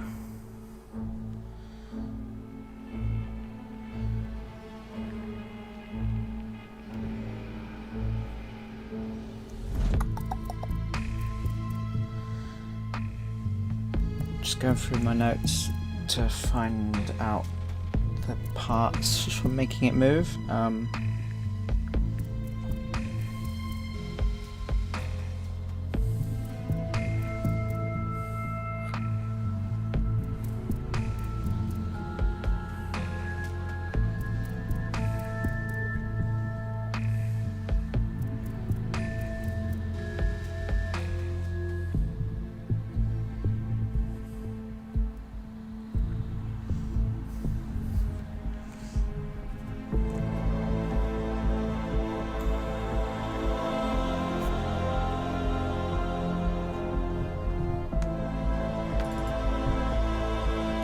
Open this. Let me just check you can see. I put it on screen because Unreal is weird and won't show you this screen. So let's go in here. This is where all the fun stuff will be happening.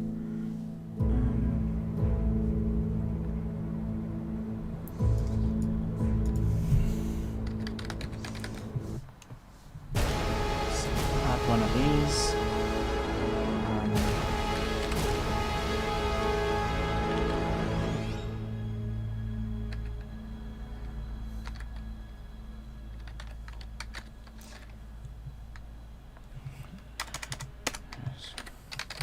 Call it that. I'd help if I spelled column right. Okay. Please push your shoulder harness all the way up and exit on the left-hand side of the train. And remember to take all your personal belongings with you. Thank you for riding Stealth.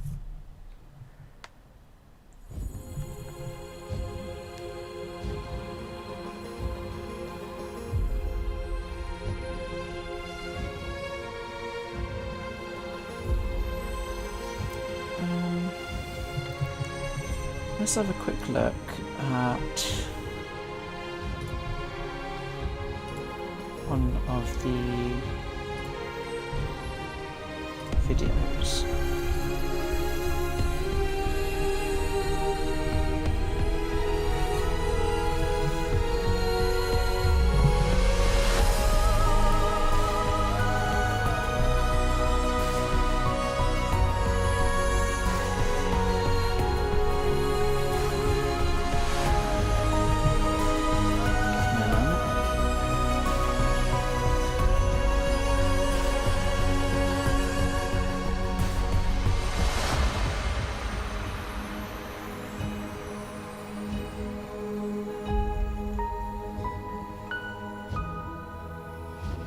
Yeah, hopefully you clear up soon.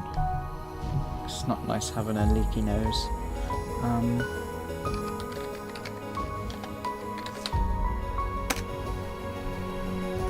Actually, I wonder...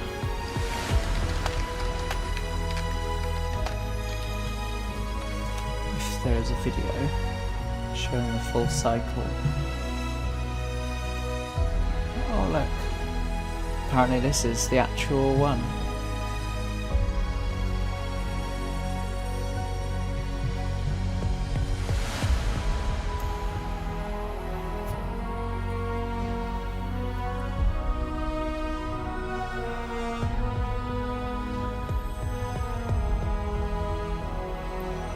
Yes, get some lead zip down here.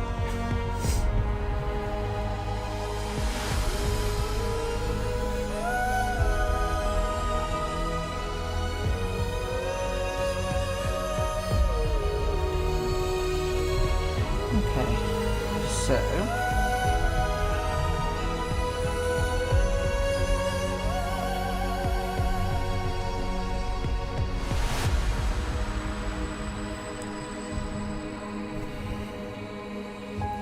let's see.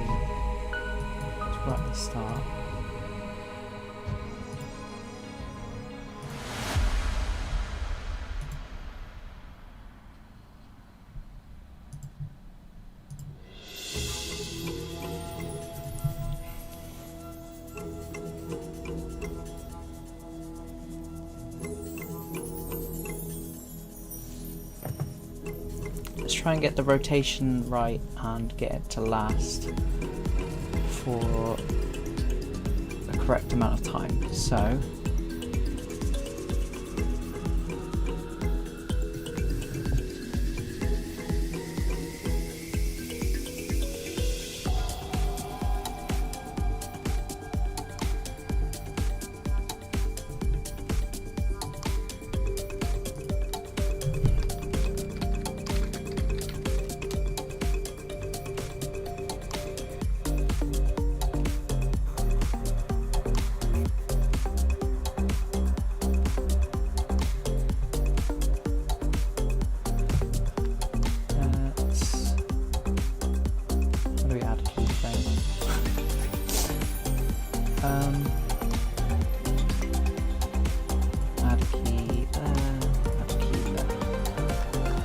this one's time at 0.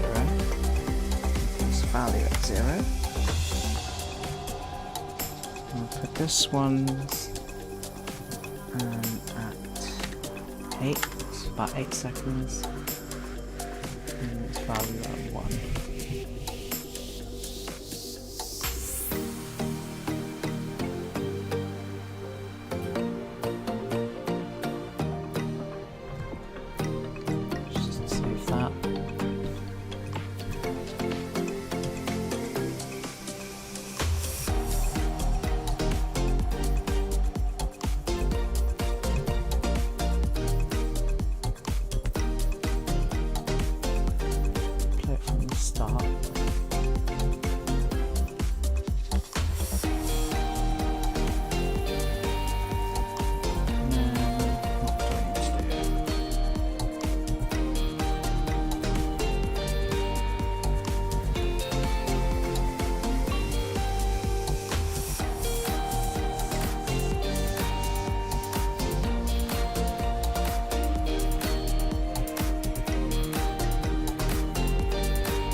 Sure, there must be an easy way to do this. A timeline.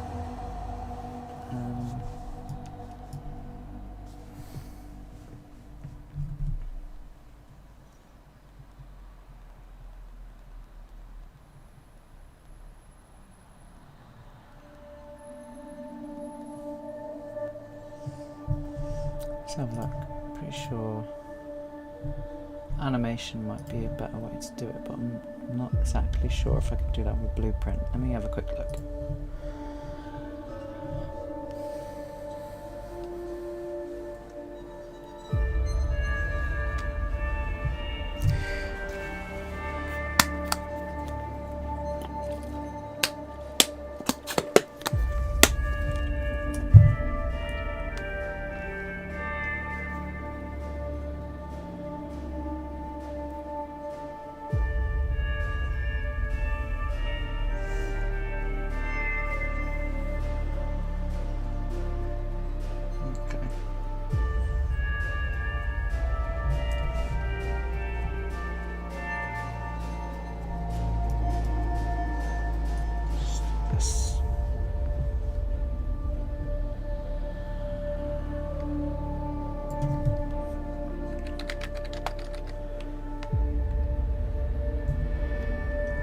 Local rotation for main. I think that's the one I want. Yep.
this is the part where I struggle because I'm not really, I don't have a lot of experience with blueprints and stuff. If I can get it right the first time, that would be great. Because if you've ever seen the mini-map, that took me weeks to do.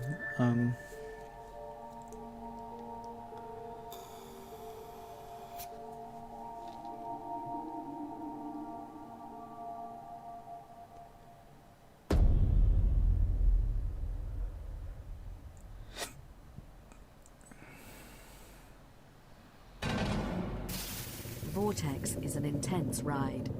Please leave any bags and items that cannot be secured in front of the control room. Remember, you must wear your shoes and secure all loose belongings, such as glasses and mobile phones. If you require assistance during loading, such as the use of a step, please contact one of the ride hosts.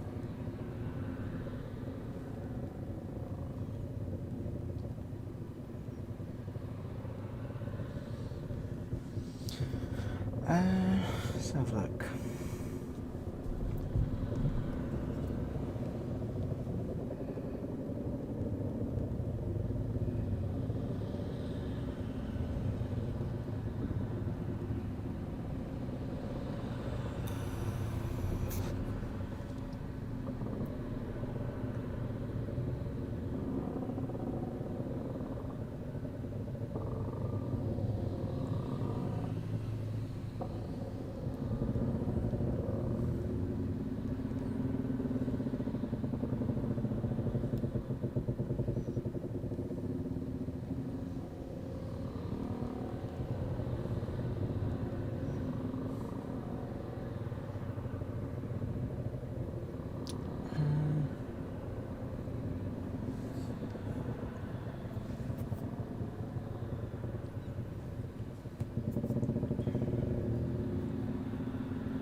What I can do, I have a blueprint, because I can't remember how to do it. I'm Dr. Bledenstein. Many of I have you one have used for my the book, boats. The Chicken Within, to learn essential life skills. My new book, Plucking the Chicken, helps you restore your life, getting you So back on your perch and ruling the close roost. all of these. Stop scratching around in the dirt and learn to cluck with pride. Plucking the Chicken by me, Dr. Elspeth Bledenstein. Buy it now before you really lay an egg. Plucking the Chicken is available at all good bookstores.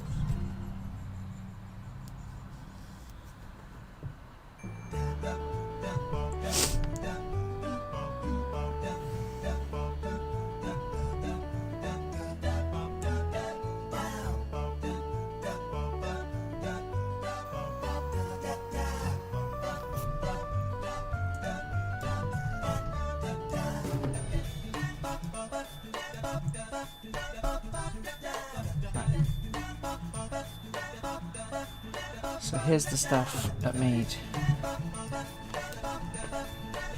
the lift go up and down.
not sure if they play those kind of random ads anymore.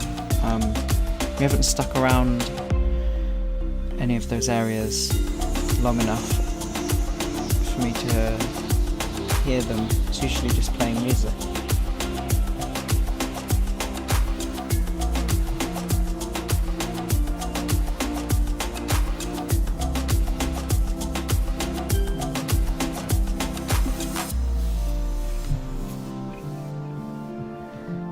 Currently talking to Pete to see if I can get some insight on how to make this work.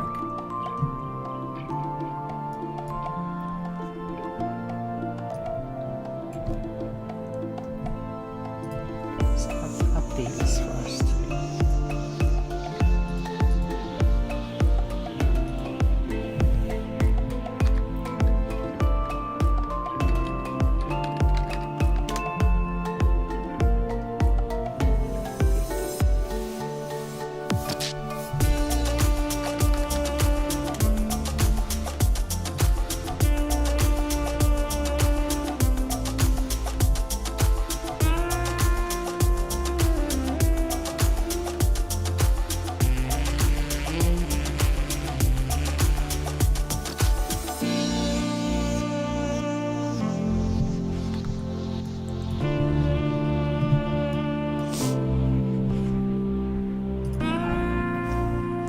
This to see if it's spinning, and this to see how fast.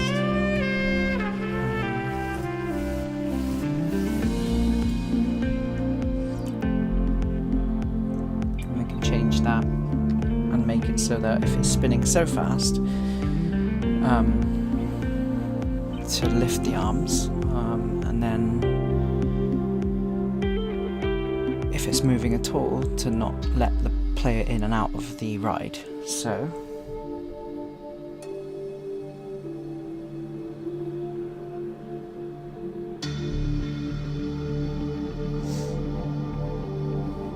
yes, we were having a lot of fun. We were just kind of power walking to everything because it was like we need to do it all, and we did. We had 3 days, but we only had 2.5, if that. What we left at 2:30 on the Sunday, but we got everything we wanted to do, so that was good.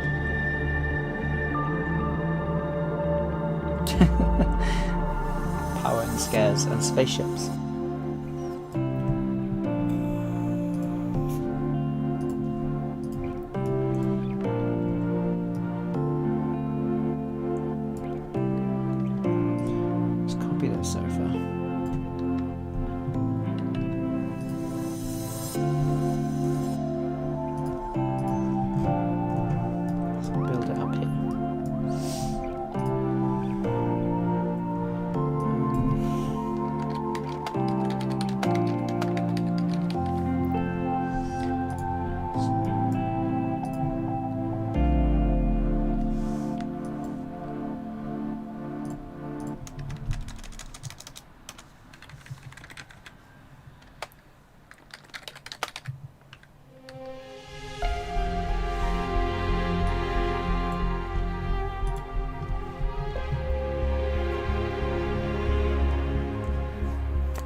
Ride is in motion, to be true.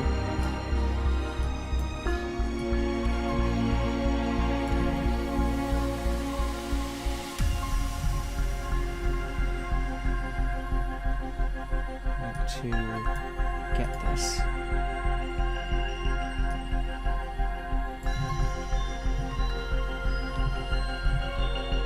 If speed is greater than, let's say, 0.1. I should say greater than 0. It shouldn't be moving at all.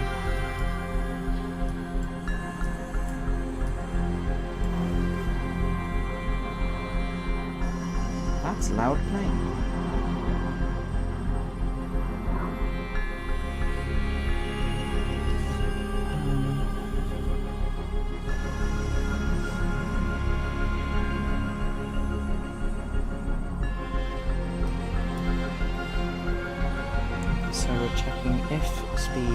is greater than 0.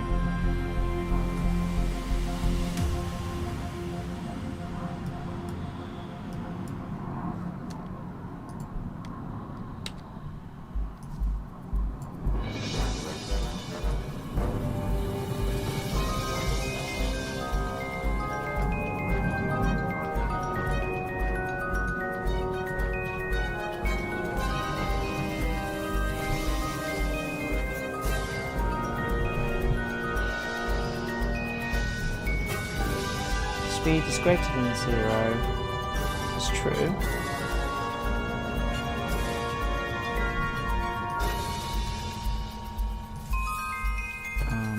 Then sets spinning to true.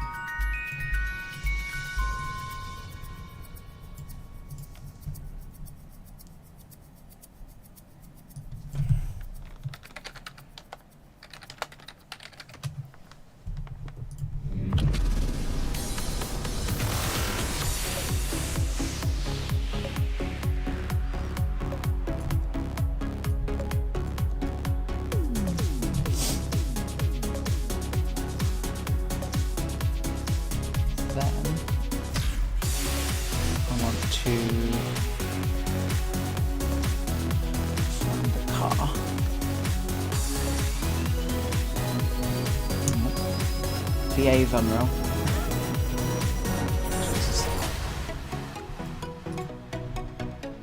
Let's open the golf cart blueprint.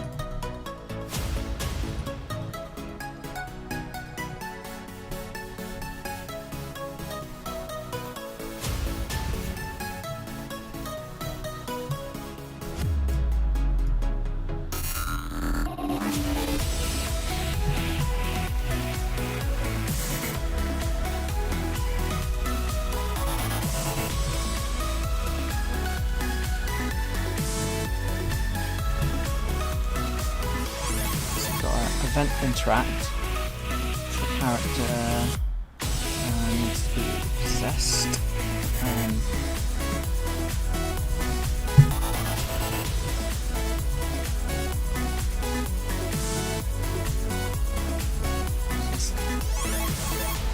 Let's do that later. Let's just start do the spinning.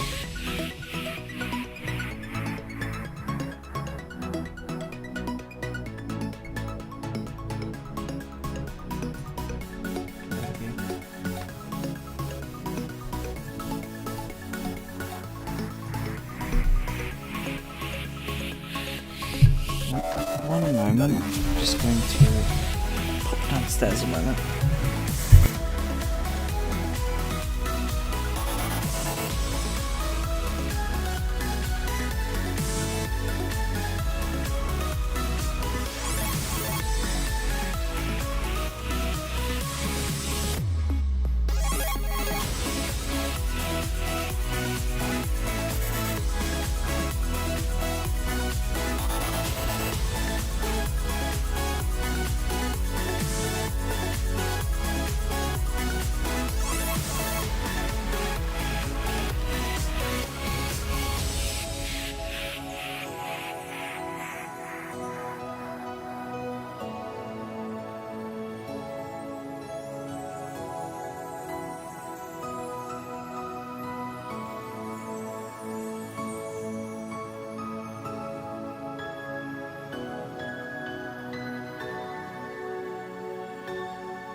Okie dokie Davey.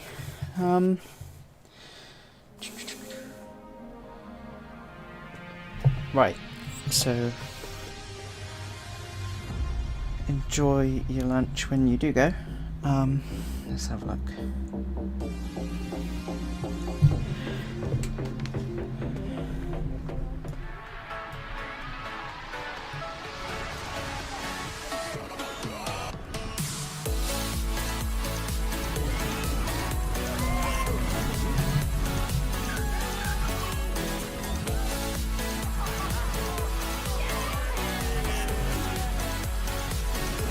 Right, so this one's setting the relative rotation. This one's adding.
Yes, scream louder and dangle your feet for 1,000 degrees of blistering heat. The summer vibes, we're letting it go. Hold on tight, brace yourself for nemesis and fire.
dog's bringing his boss home and I'm all out of chowder. Where will I find great prices round the clock? It's time for school, but I need candy. It's 2 in the morning and I need donuts. Probably. It'd be a fun one to do, Nemesis.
Right.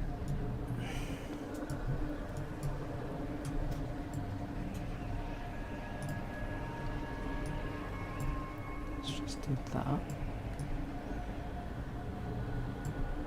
Want it to be spinning from the start.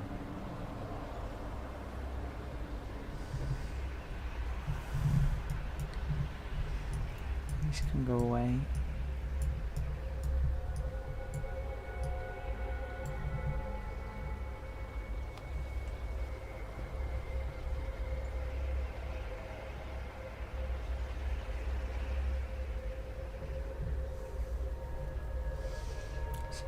Do another variable just for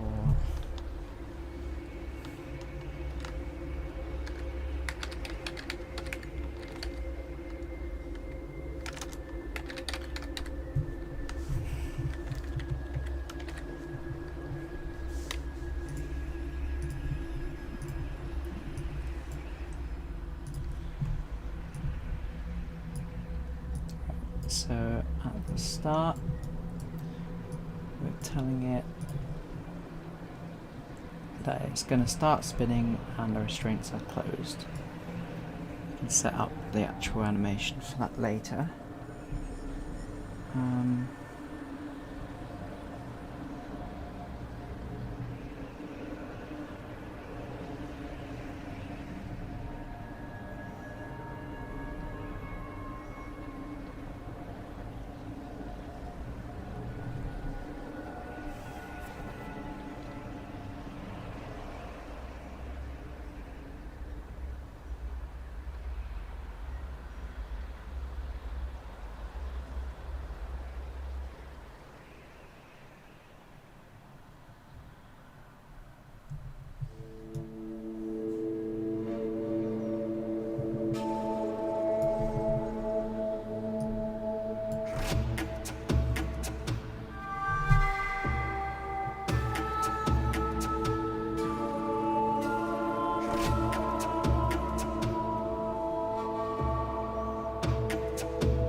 Would you like to join the stream?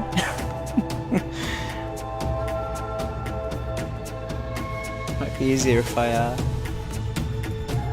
mean, you don't have to. This is all going over my head.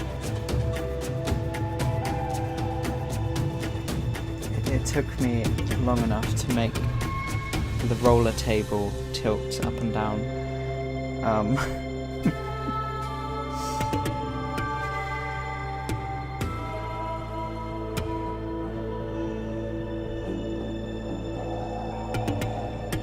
good thing I got till 9 o'clock tonight. Let's see. Let me put Unreal up on the screen. Just turn the tunes down a bit.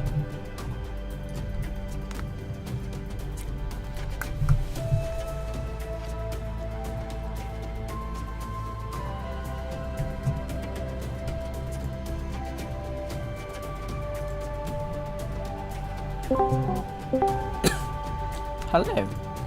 Hello.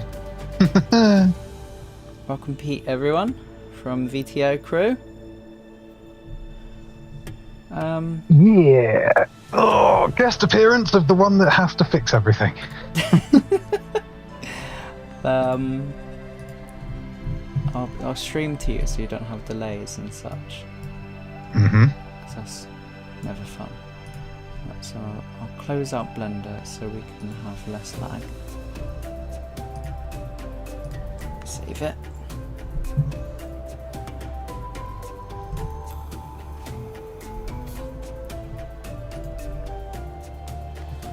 Close.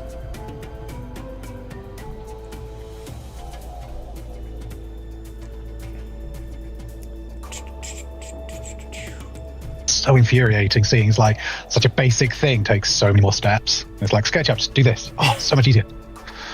And Blender, I'm just like, oh my god, you have to do this, then do that, and then you're doing it a really weird way, and it's like, oh my god. I mean, so frustrating. I find it alright. I guess because that's all I know. Yeah, I mean, yeah, I only know SketchUp, but it's just different ways around of doing the same thing. Mm. And then you come to Unreal, and everything is worse. Yeah. So, I don't know when you've seen what's happening. So, I've got all of these. Mm-hmm. Yeah, so you have the main body, which then has the arms that raise up and down from their location, and then the wheels that attach to them, and then the cars attached to the wheel. So there are multiple ways around of doing this, because it is basically a combination of between Enterprise and Submission. Yeah. Enterprise obviously being physics driven on the cars, you have to add all of the physics joints, which takes ages to get them all lined up and everything. Right. But just to get everything moving,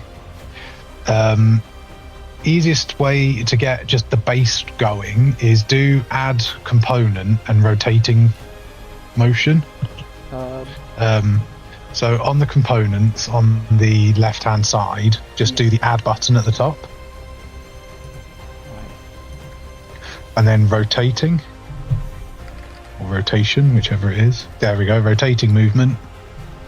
So that technically lies outside of the hierarchy, because it literally will just make everything rotate. Okay. It's the most basic of nothing, basically. Okay. And then if you click on it, you get rotation rate and pivot translation. So on this, you'll have a rotation rate of 180 degrees on the Z, which is vertical. So it will just be spinning on the spot quite quickly. Okay. So if you literally compile that and go into play mode, you'll literally be able to just see it rotate, like the most basic way. I'll disconnect this for now. And fly back over here.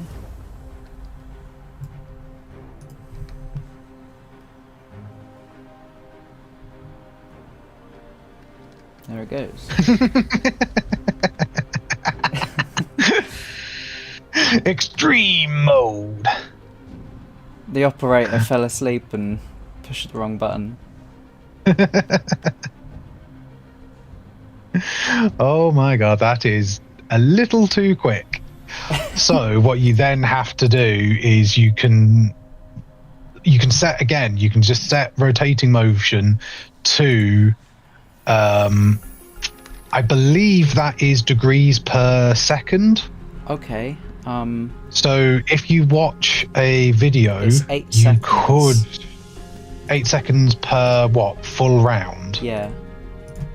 So it should be 45.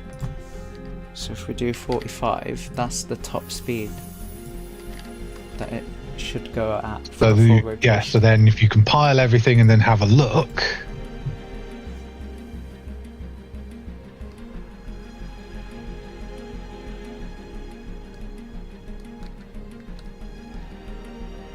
Does that look right?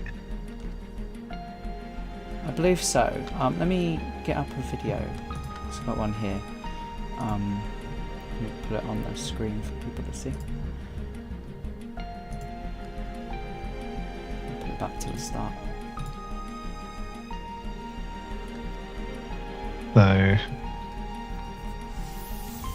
So 20. Following one arm. And then timestamp. Because you need to see the timestamp of when it is on the bottom. Let me do that. Yeah. So if you hold it on the bar so we can see it. So it's about 28. 28. There, so 28 is at the front. Just wiggle the mouse on it just so it keeps it up. It's just pretty annoying that it always disappears. Like, I want to see a timeline. Yeah, so 28 is at the front. And then we go for now, and it's now at 34. So, yeah, so it's 8 seconds, goes all the way round. So, if we get some form of... might look weird because it's very wide at the moment. So let's shrink that down to a normal aspect ratio. And then timer. So if you press play and then look at it from a nice fixed position, and then we'll see what we're working with. So go, that's right in the front, following it round, and stop is 8 seconds exactly. So there we go. So that's your very, very most basic of movement. You can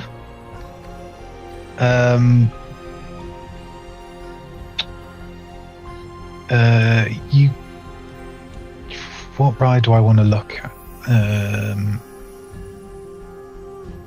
Because the only other thing that allows complete freedom of movement is whoops. Yeah, Mayhem. So let's just double check what I did in here.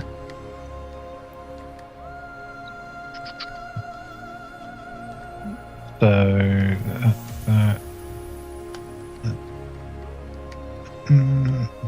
event pick was yes.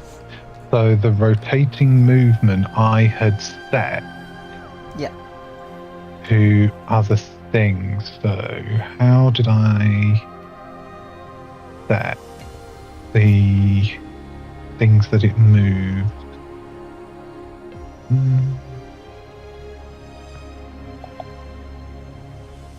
So how did I... Just having a look at how I changed what it's rotating, and I can't remember what I did.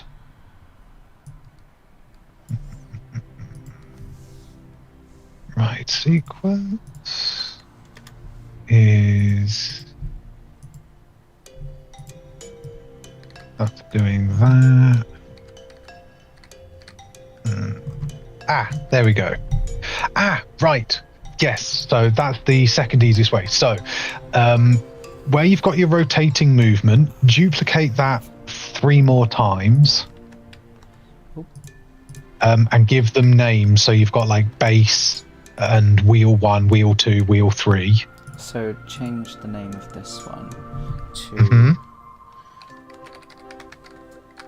rotate base. And then we'll do rotate arm, rotate wheel 1, rotate wheel 2, rotate wheel 3.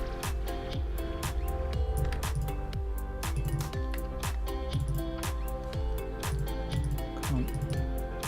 Just bail in.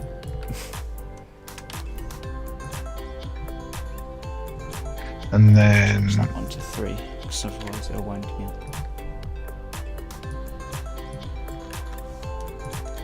There we go, so we got base, wheel 1, 2 and 3. yeah. So there are 2 ways that I want to see this work. I know it works one way, but I want to see if it works a different way. Okay. So we'll go to construction script and then put in the pin set updated component.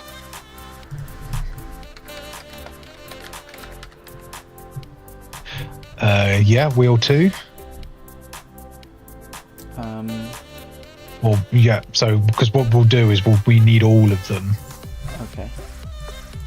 So one for each of those. We will do, yeah. Okay. So which one's that selected? The base. So rotate base.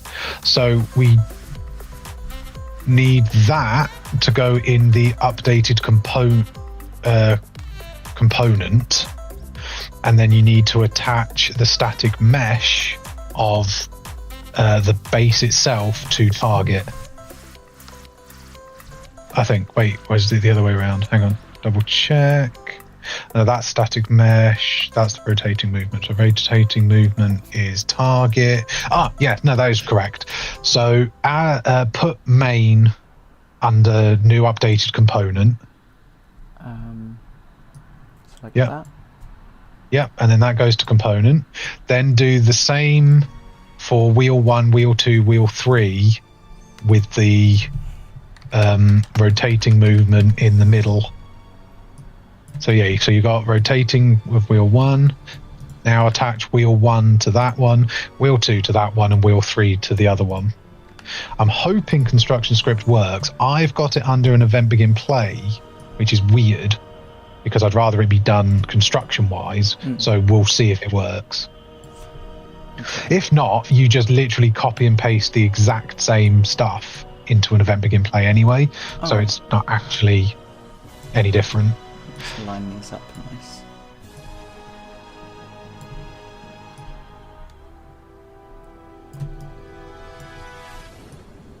Yeah, so just attach wheel 1, wheel 2 and wheel 3 to the updated components.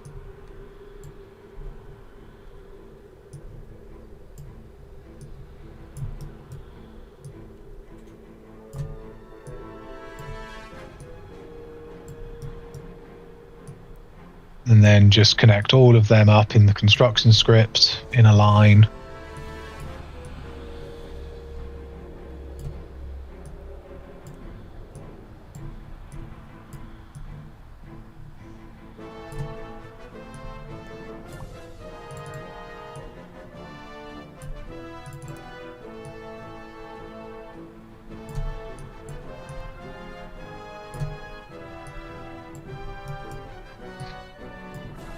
And then if it works on construction script, I don't know if it does, but I know it works on event begin play. Okay. You will literally have everything rotating. It will just work. Okay. Very quick, mind, because you've got obviously the well, let's so they're set to 45s, but what is their rotation? Also, do they go the same direction or the opposite rotation to the base? They go forwards. So they're going backwards at the moment. Yes. So you need a negative value to them. Let's just select all of those and put just minus 45 for now.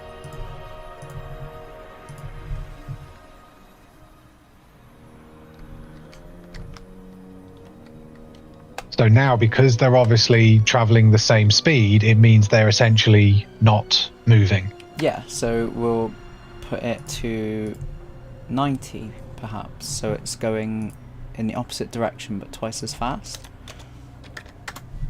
So now they should I mean, seem to be rotating yeah. as the base rotates. Mm-hmm. There you go. That's a bit more like what you'd get on like a Twister ride. So now, if we sit down in here, it has that. That's great.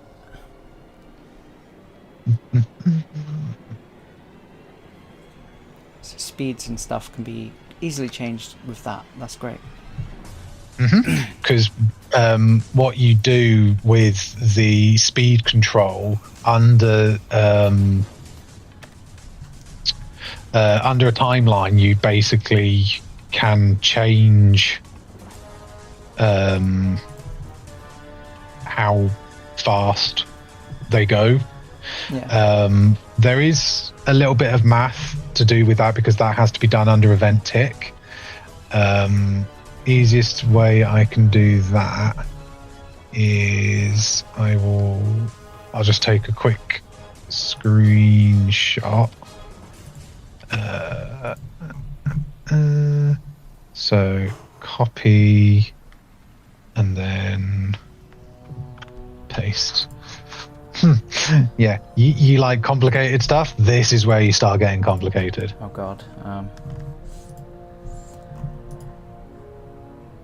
So you're essentially controlling top speed, which is a 0 to 1 ramp.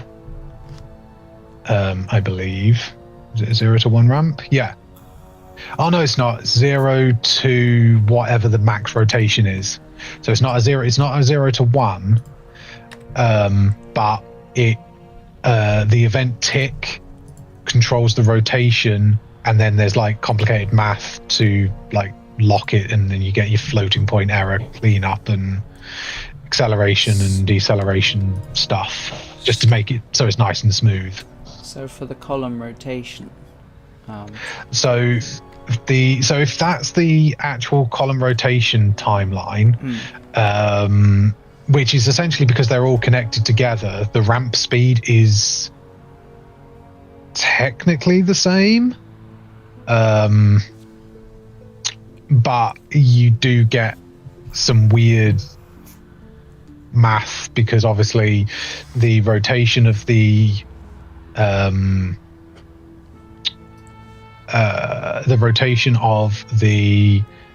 base versus the wheels are different, so you end up having you have to times it by minus and then times it by a positive to get an increased negative. Okay. Because you're flipping it in direction. Yeah. So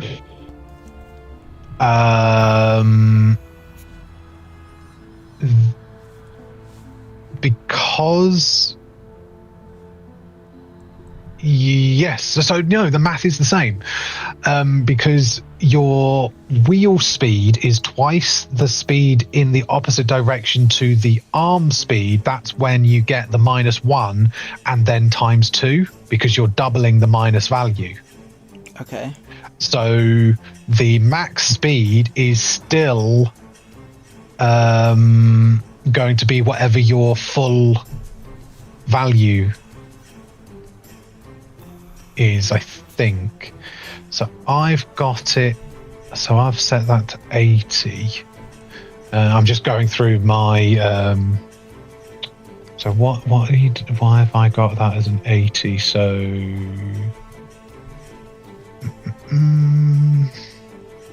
you're doing top target speed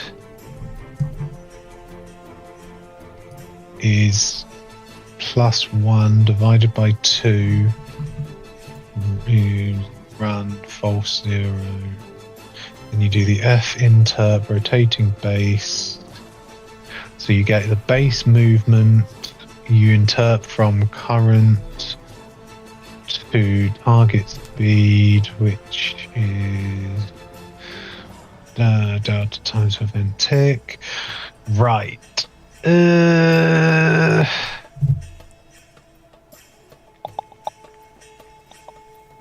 Okay, so Go to the event graph, and we'll try and just write it out in one go. Should I get rid of all of this? Yeah. Keep the timeline. Because we're not going to. Yeah, you can keep the stats. I was going to say you can keep. But I mean, they're just there as a. Yeah, they don't really do anything. Yeah. I can add that all back later. It's just that was just for preparation of blocking getting in and out if it's moving. So yeah.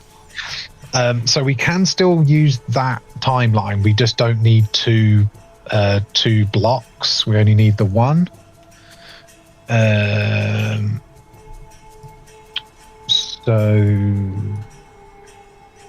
Yeah, we just need the floating, just basically the green one, the light green one.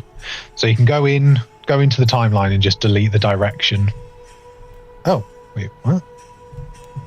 How come there's only one in there, but it shows there being two? I'm going to say just get rid of that timeline, because that seems weird. Just make a new timeline. So add timeline. So, it comes with a oh, it does have a time direction enum. Oh, that's new. That's a new thing. Never mind then. Yeah. So we'll just add a new. Yeah. So we'll use that one rotation. So that is going to be your ramp up to max speed over time. So you know that you want to get up to, what was it, 90? 45 for the base. 45. So how long does it take to get to 45? Let's have a look, shall if we? you were to watch. So it starts just before this. So I'd say maybe... Yeah, just add like a couple of seconds or something, can't you?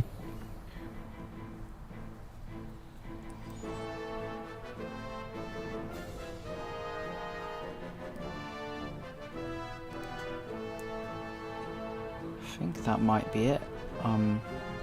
So it takes only about 10 seconds, really, doesn't it? Maybe 15 if you sort of take it all the way back. But yeah, so we'll go with 15. If needs be, we can always change it. Yeah. So in the timeline, go length of 15. And then value would be 0 for the first dot, and then up to 45 over over 35. Oh, that's interesting. That's the same length of time that it takes for Marauders to speed up. So, but that goes to 80. So I've got the value. I've got the length for the entire timeline is 15. Should Yep. I put the and then second... the time for your second dot would also be 15. Okay, so it just. So you can either. So that's a linear speed up. Or you can right click on each of them and do auto, and then auto again. Now gives you a nice ramp up. Okay. But it kind of doesn't really. Does it slow off? Could I do? Yeah. So if you just rotate that, I'll just do this. Or just do one of them. as auto. Yeah. There we go. You can just rotate that one. There you go. So it literally will be, and this linearly goes up to the max speed. Nice. Rather than sort of speeding up and then slowing down as it keeps speeding up. So you've got that. So that essentially is set its value to a parameter. Not a parameter, variable. So right click rotation can promote to variable. Then that will be your update on the timeline. Okay. Because you're updating the set of the rotation. And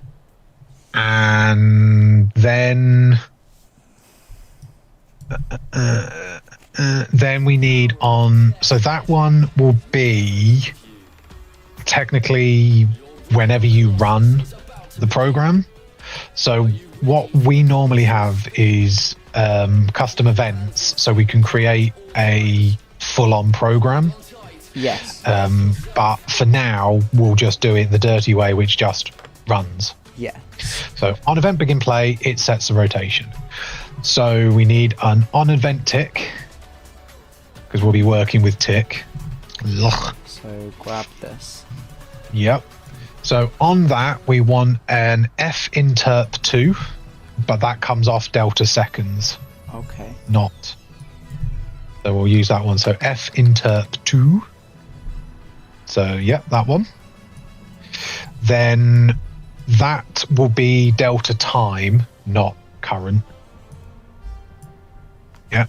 Off current, we want to get the rotation of the base. So drag in your base rotation. Just that, and then get.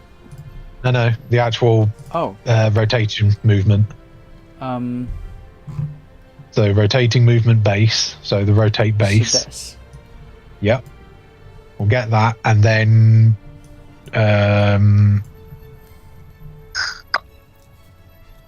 I think if you drag that into current, it will create the block in between.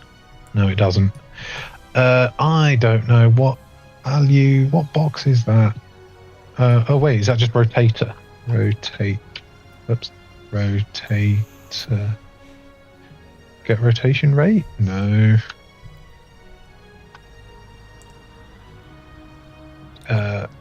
Object reference isn't compatible with float. As weird as it is, copy that text, and then you'll be able to paste the box that I don't entirely know what it is.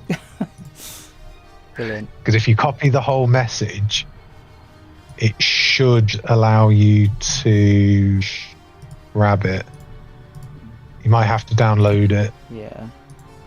Yeah, and then open that. Yeah, just copy everything in that.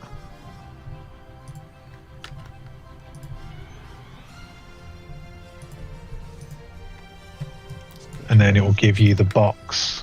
There we go.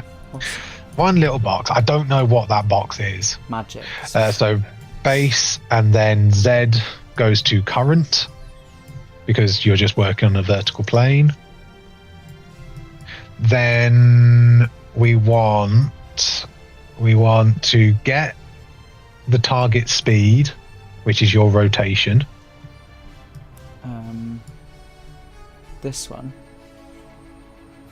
Yeah, so we want to get, but not that one. We just want a get. Yep. Then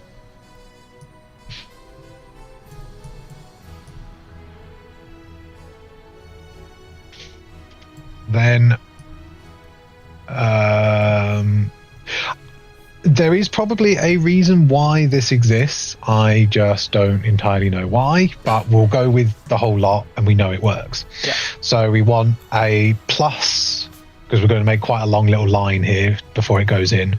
So it'll be plus. So it'll just be operations add. There we go. Then that's just adding. But you want to just do it off the actual rotation rather than because you need a value of 1, but you can do it if you drag off the rotation and do plus, not the. So if you just do add. There we go. And then 1 in the bottom one. Then we want a divide by 2. Off of this? Off the. Yep.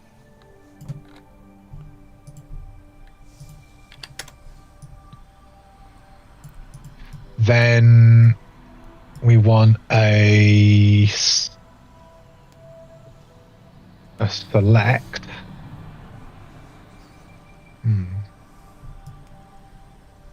Yeah, because it's basically we're putting it in place that whether the ride's in run mode or not. Because if it's not, then it ticks constantly, but it's just a fail-safe essentially. Okay. But because we're not doing run. We can probably bypass the select. Okay, so do a multiply, but because it's only multiplying by 1, why is that? Am I changing the multiply anywhere? No, so that's literally the only multiply. Okay, so we don't actually need to multiply by 1 because that's all it's doing. So put that into target. Then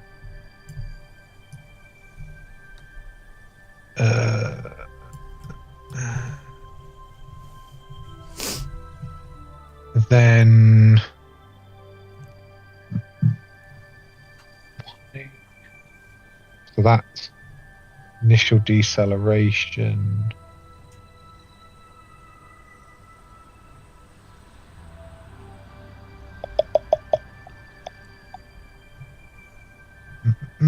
So we've got rotation base, getting the value Z, dividing by 1, timesing by 10, clamping the value, initial deceleration 0.1, max 1.5, interp speed. Oh, right, yes, that's basically allowing the control of the speed up and slow down, basically. So we want another of the rotate base and the block after it. So another one of those? Yeah. So again, this is going to be quite a long line. Get Z, divide by 1.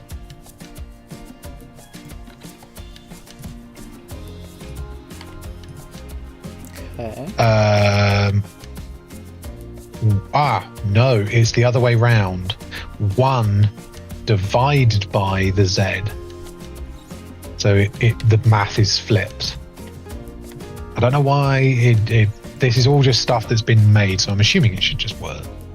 Yeah, so 1 divided by that, then the result is that times 10. So multiply. Yep. So that times 10. Then we want a clamp float. There we go. Then minimum 0.1. Let's just make sure that's not being referenced anywhere else. Nope. And then max of 1.5. And then that will go into interp speed. Okay. Let's grab it.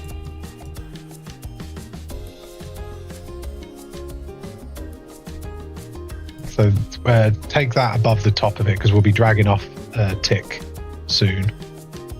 So that will go into interp speed. Yep. And then from tick, we'll want... so we'll get all 4 of your rotations. So because we'll be working with all 4 of them.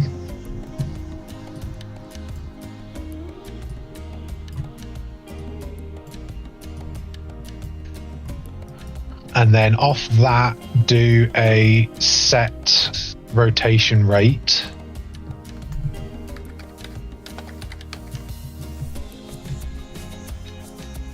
And then split the structure. So right click on the purple node and do split struct. Yep. Then the value will go into the base one as is. This. Onto Z. Then we'll do a multiply by -1 and then multiply that by 2. So we need 2 multiplies off of that. So multiply by -1 and then multiply by 2. So that gives us the flip in the value and then doubling the base rate. Yeah. Then each one of the wheels has the same thing all just put in. So that goes to target, and then the value goes to Z. And then with these, and then just also do go- that. They all have to be individual. Okay, so you just have to have 4 of the nodes, because you can't have multiple targets on rotation rates.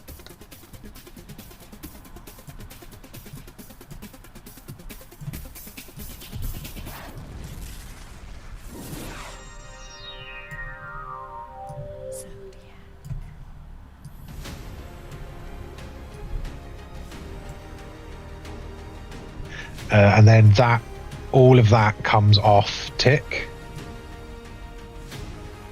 So that will be the event tick is that. So that gives us all of that, and then that gives us the event begin play, gives us the time ramp. We don't have all the slowdown stuff because we're not dealing with that yet. We don't need to worry about if run is running because we are just working. And then that's the ride sequence. So that's just the gate. Welcome back, Davey. The gates. Yeah. So if this works, you should, in theory, just get. Oh wait. Rotate base.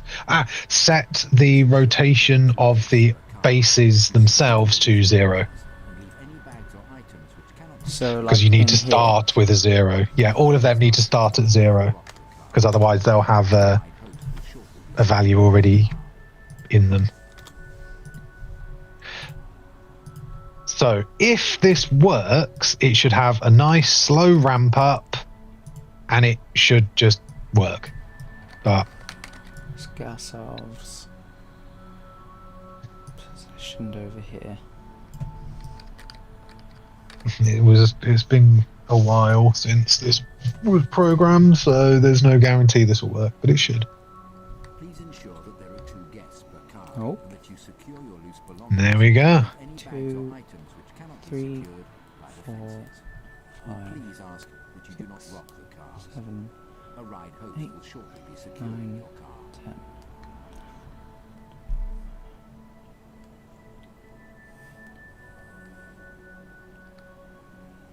There we go. So if that, to me, looks like it's running slow. Let's It looks time like- the things. So 1, 2, 3, 4, 5. It's about half speed. Yeah, so what you can now do, because the math is probably more complicated to edit than it's worth, just go to the original timeline and double the value. So put this to 90. Yeah. Because the math was obviously made for Mayhem, which is a much slower ride. Hmm. So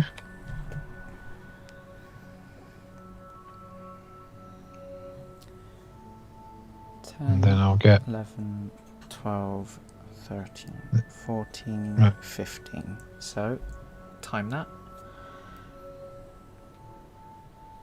It's 4.5. And 8 is back up to full speed. Yep, perfect.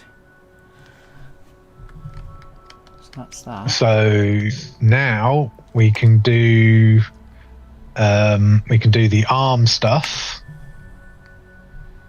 So we just make a timeline of rotation. Well, it's technically just a timeline of anything, really. Get that. And do a relative rotation timeline, and then boom, nice and easy. So add a timeline. Yep. So this will be arm rotation. Well, actually, no, it's arm elevation, technically. I'll call it arm lift. Or arm lift, yeah. And then go in there. Add the track. Obviously starts at 0. And then what angle do they need to go up to? And how long do they take to go up? Let's have a look.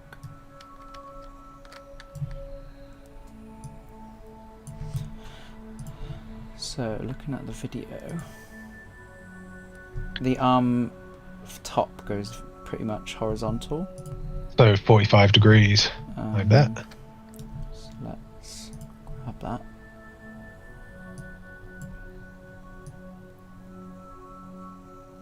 Oh no, it's not. 30. Let's go to the side. Not that one. Not that one. There we go. So 35? got 30.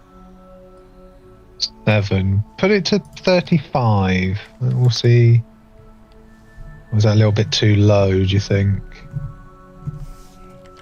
36? Maybe it is 37. 38? 37 and a half. I'm okay. Following the outline here. Yeah. Okay, we'll go to 37 and a half. Right, and then so how long does it take to initiate the arm lifts? So oh, it's already rising. let's have a. So we've got 13 there. It started yet. There we go. It started probably about 15, I think.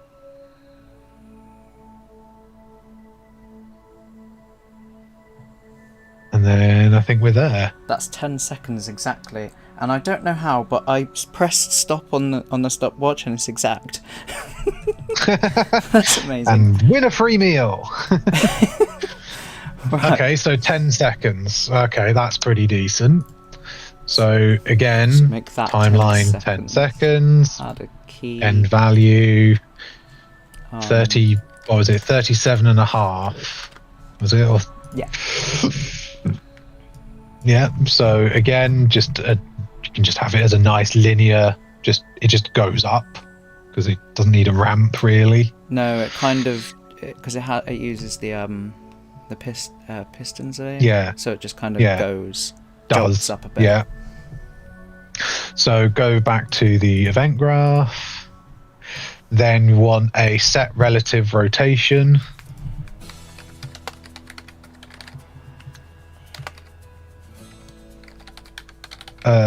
Or wait, do we want a set relative location and rotation, just to make sure it doesn't go weird.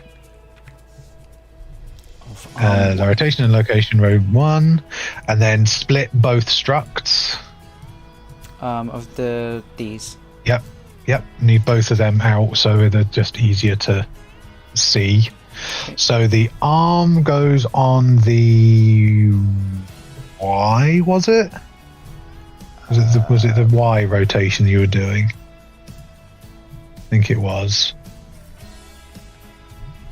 Yeah, so that will go on the Y. So we know that that's got to go to the 37 and a half. So Y. Yep. So that one will be the arm lift. For location. Rotation. Oh. So well, that'll be the timeline. Timeline update of arm lift will go to rotation of Y.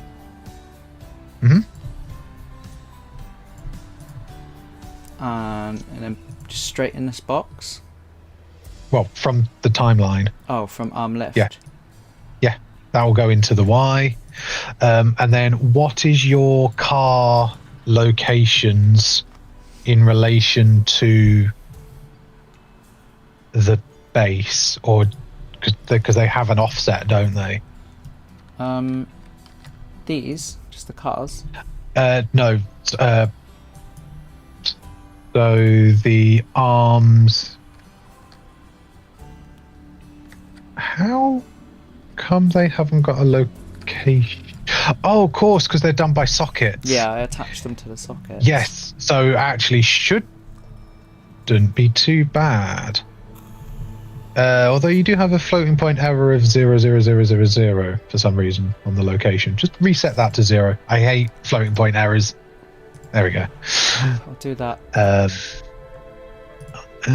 should be fine. Yeah, so they've actually got, because they're done by sockets, they should be a lot more stable.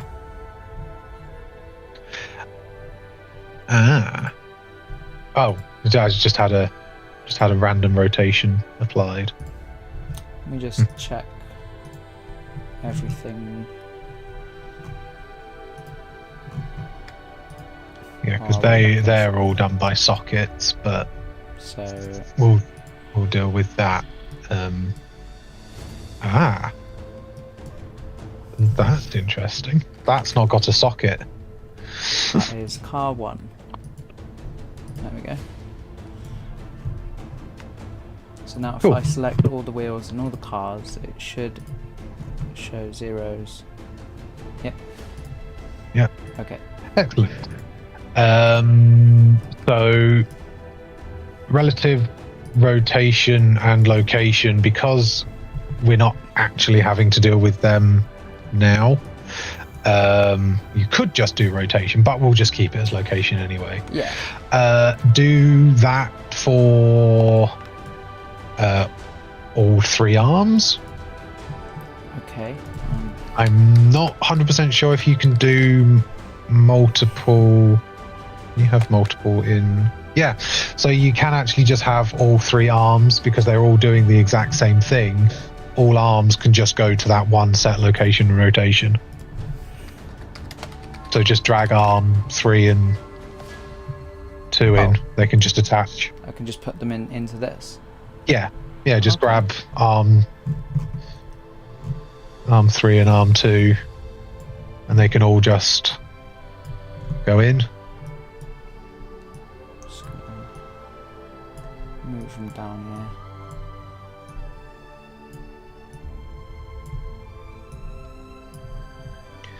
And then that is going to be done.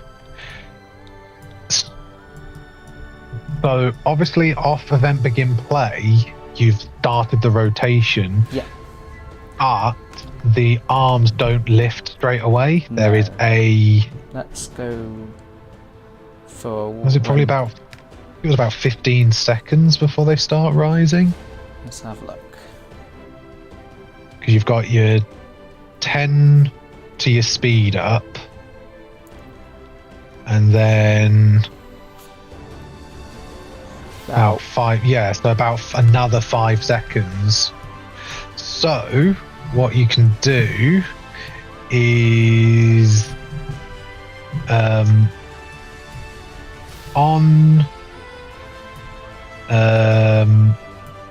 so there's 2 ways of doing it. You can either do on finish of that, you have a delay of 5 seconds, or you can do a sequence and you run them parallel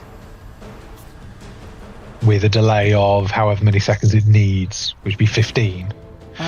But I'll go with finished, because if I need to change it later, I won't have to do it in 2 places then.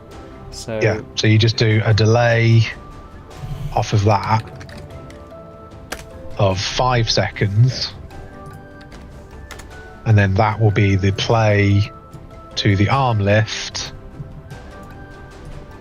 and then the arm lift, well, it's just going to go up and be done with it.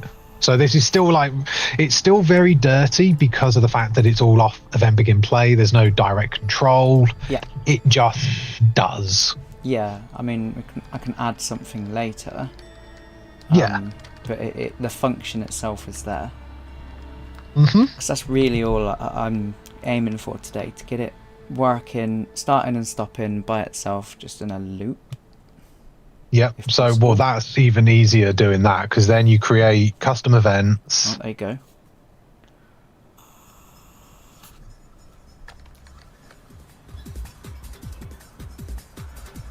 And there we go. We've got functioning ride. Now for the fun bit. Yes. So the physics part, right? Yeah. So there is a lot of physics joints. So will there need to be one for each side? No. So just the one. So like I've already got. Because you're actually going to cheat. You use the physics is connected in the middle of the car on the bar, and not at the ends. So, okay. So I've got. Where is it? Here's the wheel. This is what I've got right now. Mm-hmm. So I've got the sockets. Yeah. So are your sockets rotated to how they should be as well? Ever so slightly wrong. I'll show you in here. Well, I mean, it doesn't matter because technically the cars won't be done by the socket. Ooh. Yeah. They need to just be pushed back a bit, and their rotation to be Oh. moved. Right, yeah. So this is why it doesn't need them to be done by sockets. You just do them manually. Okay. So that will be done under Enterprise. So I'll just double check my work. So the wheel is the center, then the car is just as the offset. And then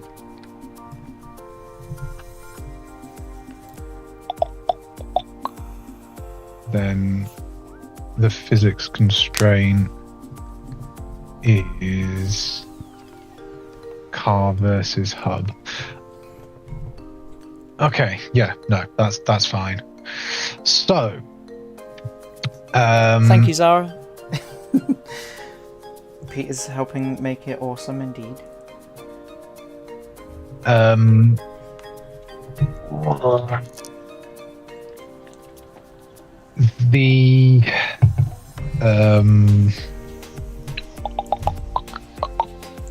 So the car is parented to the wheel as it should be, and then that's given its location, and then each one gets its rotation. So, yes, okay, right. You can delete all of them sockets. Okay. Because we're not going to use them. Yay, redoing work that's already been done. Yay. Like I haven't done that a million times. Well, if it doesn't work, it's not. There's no point. So. Yeah. Right, so go into the main blueprint. Okay.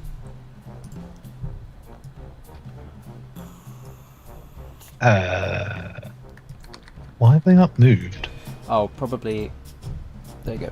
There we go. So, wheel 1 we'll start with.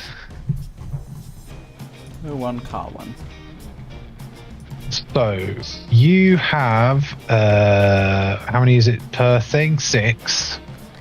So, each car is rotated by itself 60 degrees on the Z. So, you add, and do I add and subtract, or do I go all the way around. No, I go to 180. Yeah. So, 6, 12, 180 Sorry. minus 60. What am I doing?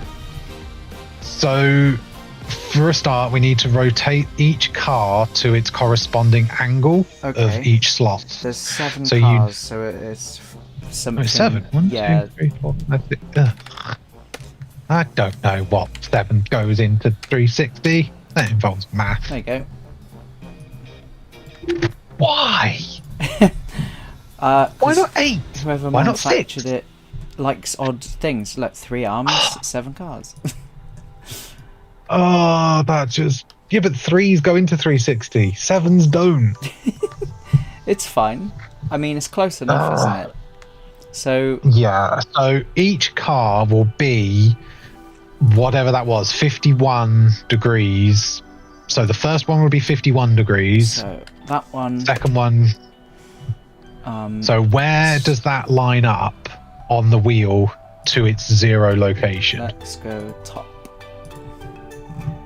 Because this is also where things will be interesting.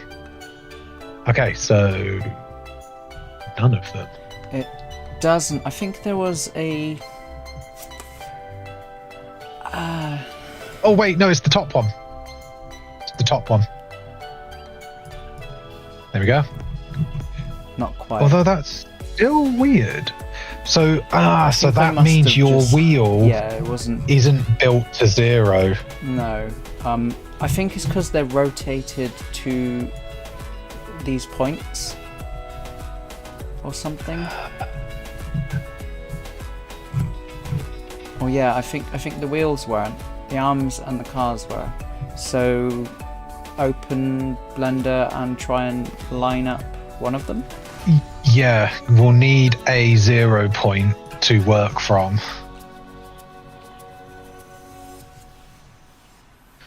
When it's just a square number, it's a lot easier because well, not square number, but a whole number. It's a lot easier.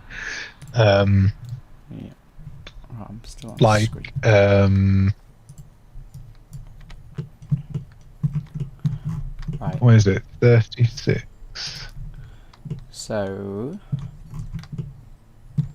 do I need this face here to be, horizontal with the up axis? If you know what I mean.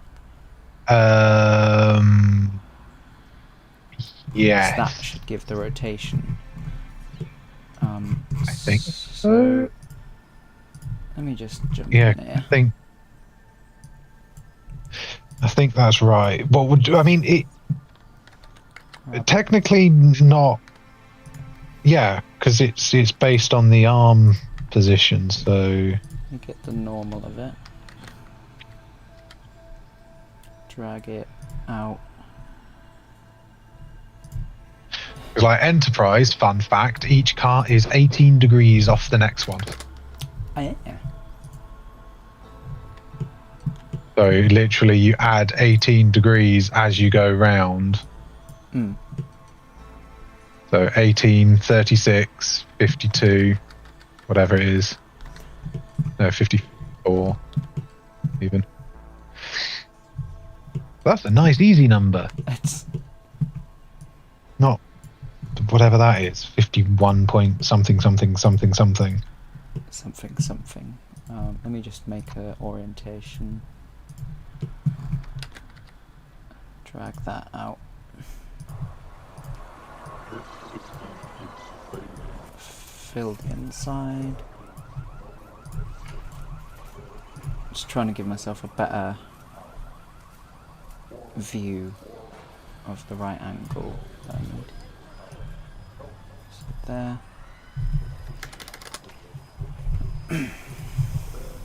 Turn that off.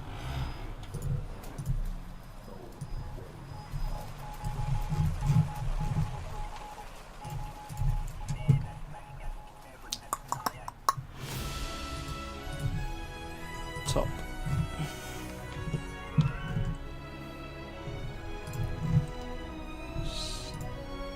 Global. move this here. So I need this to be straight.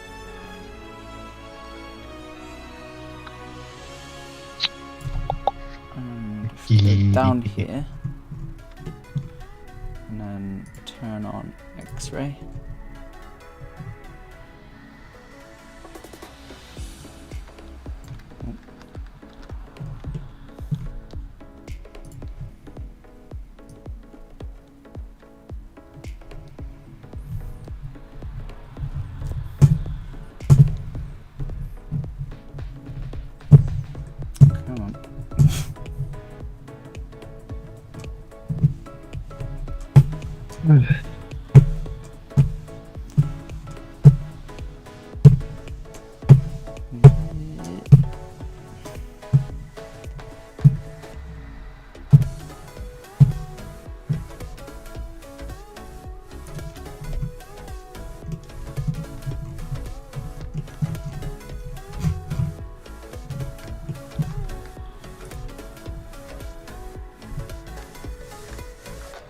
Don't even think the plane is flat. Which is annoying. Wait a moment. Sorry.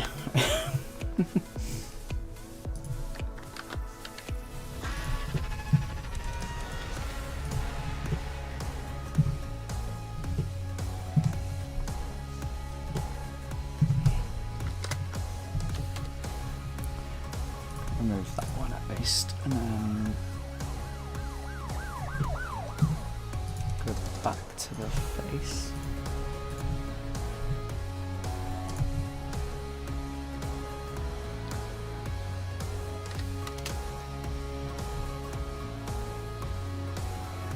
Right, let's try that.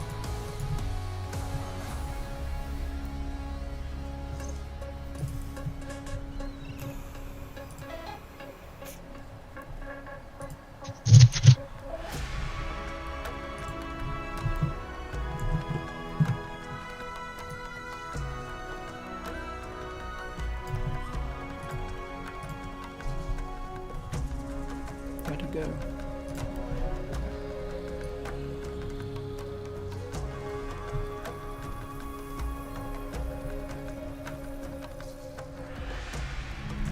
Just dragging it over to get finer adjustment.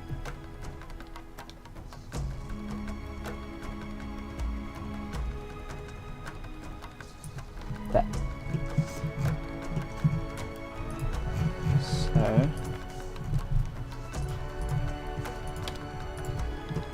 that should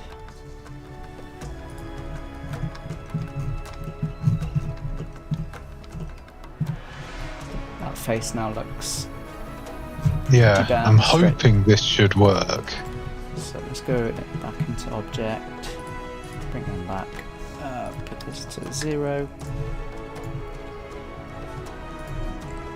export the model to wheel, that one,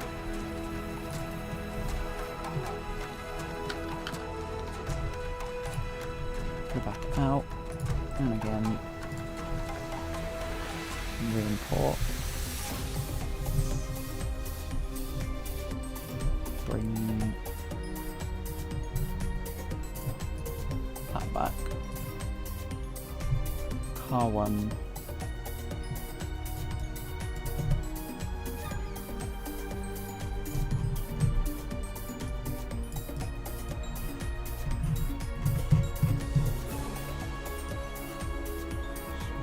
Boom. there we go. Boom. So that number we need to just plus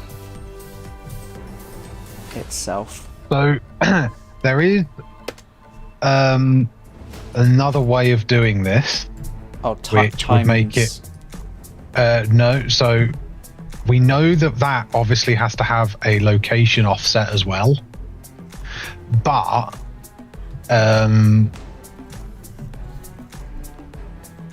we've also, so it's both the location and rotation offset, but we don't know what they all need to be yet. Okay. So what you can do is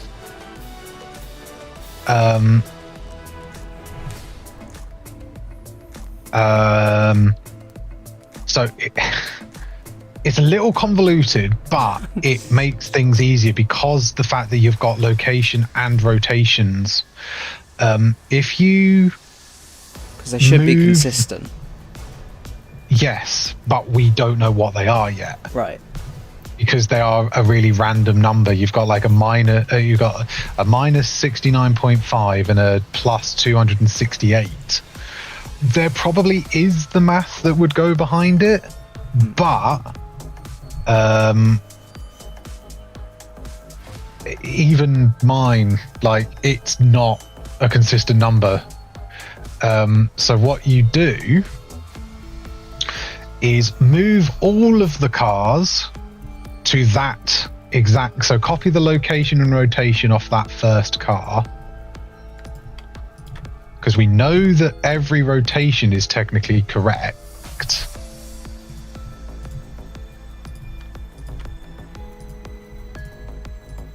So they're all in that one spot. Then, yeah, then what you do is you rotate the wheel by 51 degrees or whatever it is. Add up to, there we go. Okay. So you rotate the wheel by that number on the Z. Yeah. So that will shift it round. Now drag one of the cars out and put it under arm 1. So over to here. No, literally just out of the tree, drag it to arm 1 instead of wheel 1. Oh. Yep. Now rotate the wheel again.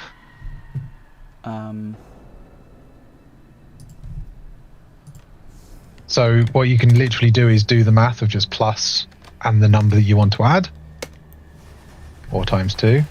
Now drag another car out and keep going. Obviously that one you can't do a times, you just have to do a plus. Let me get that number, make sure I got it.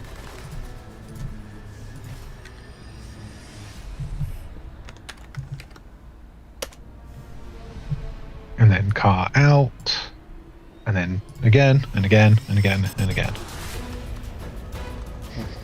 Plus.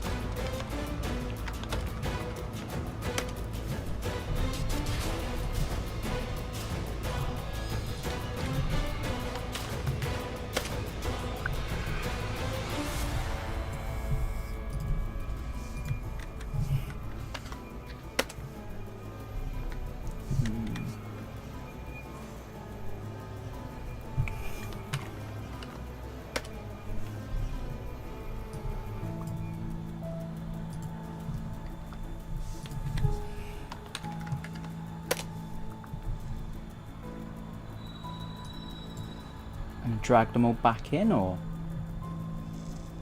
Yeah, so now you just drag them all back under car 1. It does do it in order, so yeah. So you've got car 1 in, and then you put car 2 in, then car 3 in, then car 4 in.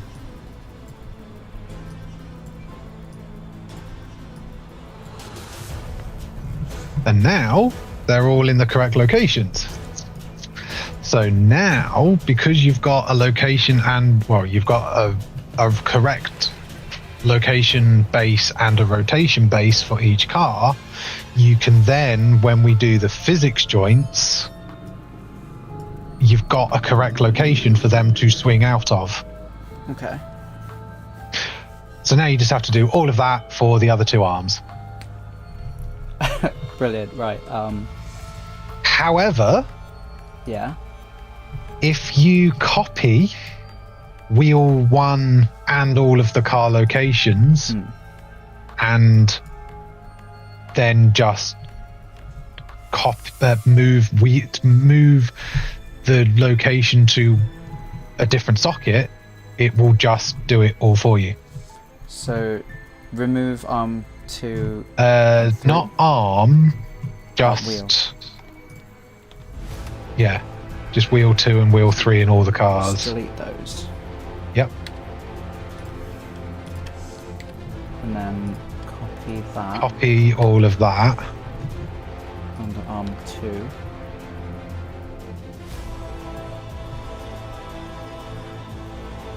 So don't do it selected. So undo. Do the copy. Yep. And paste. Just so anywhere. So you can select arm 2 just to make sure it's not going to put it somewhere weird, but it should just put it outside. Oh, it's doing this stupid thing where it's changed the name. Why has it done that? Oh, it's doing weird.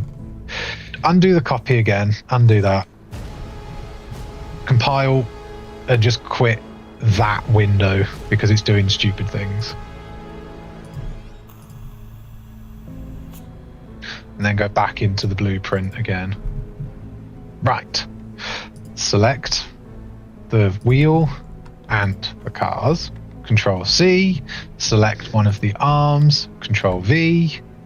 Now just select wheel and put that under the arm. Then change the socket of wheel 2 to the one that it should be. Wheel attach.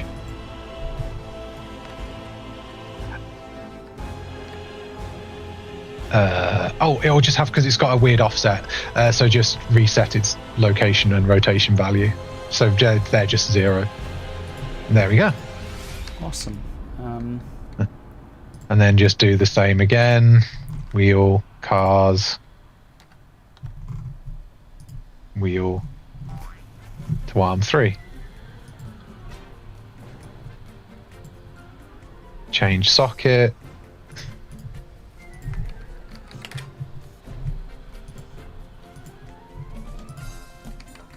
And there we go.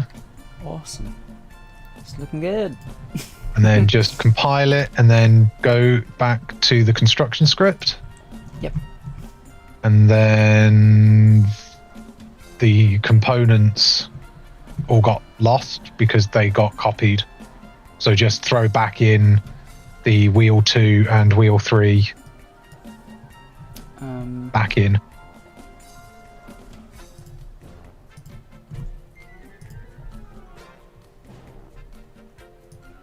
Yeah, so just wheel 2 and wheel 3, and then they just get updated to their components again. Yeah. Excellent. Brilliant. Right.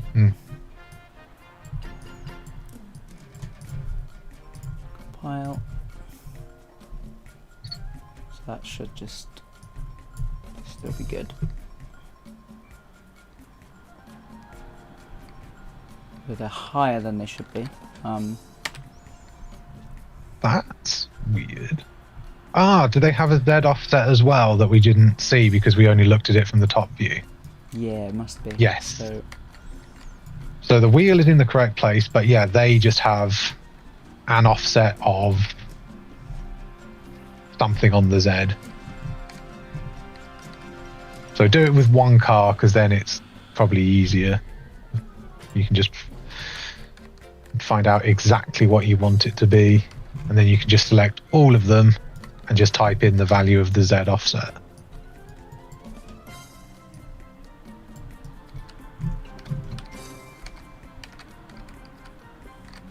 So technically you could find what the origin point is of the center of the circle in Blender to get the exact value. I tried that. Or before. in SketchUp would be easy. but because I remember going in. Let me find the right one. So it'll be that one. So you can see I've got the sockets here. yeah, you've got a position, yeah.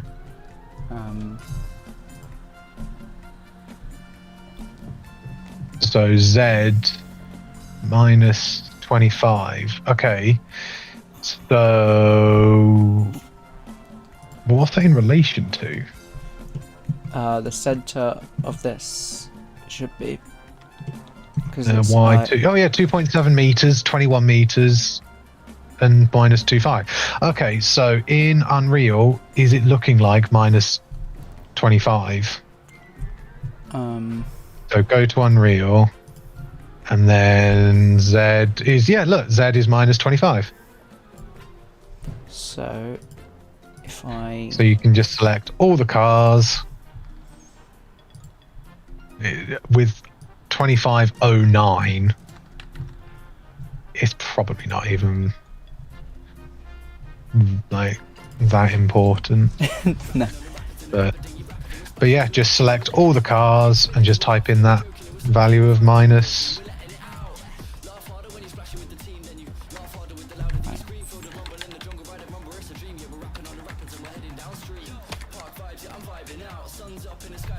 And then just do it to the other cars as well.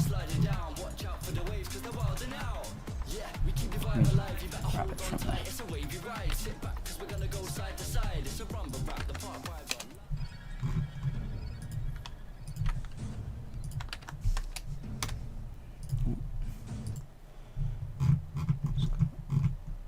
Swap the music a second.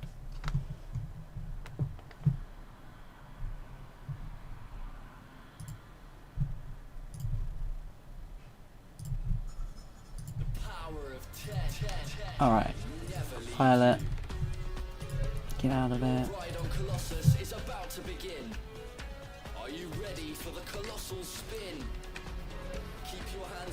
And they've all got a nice location.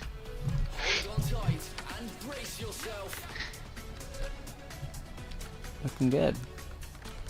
So now what you can do is... Save all. Yeah, definitely save all. So how do these? So it's just under the default rate, and then they're just setting the constraints. So what you now need to do is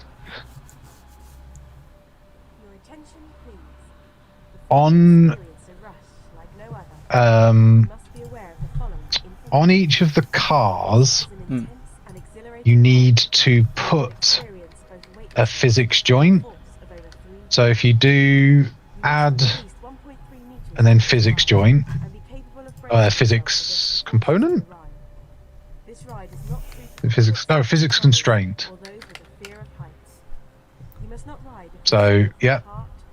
So under each of the car, reset their value to 0.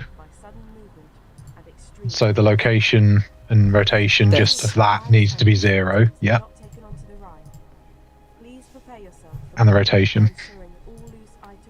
So that now gives you a constraint in the correct location.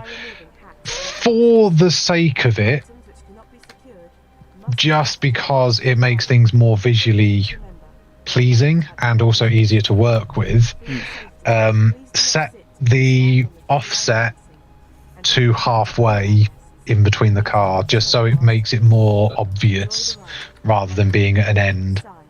So do you know how wide that gap is? And then just half it. Out. Doesn't have to be exact because you're only working on one axis. But it just makes it more visually pleasing. I'll go for an exact. So I'll just connect those. Split that. And it's the top one, so it's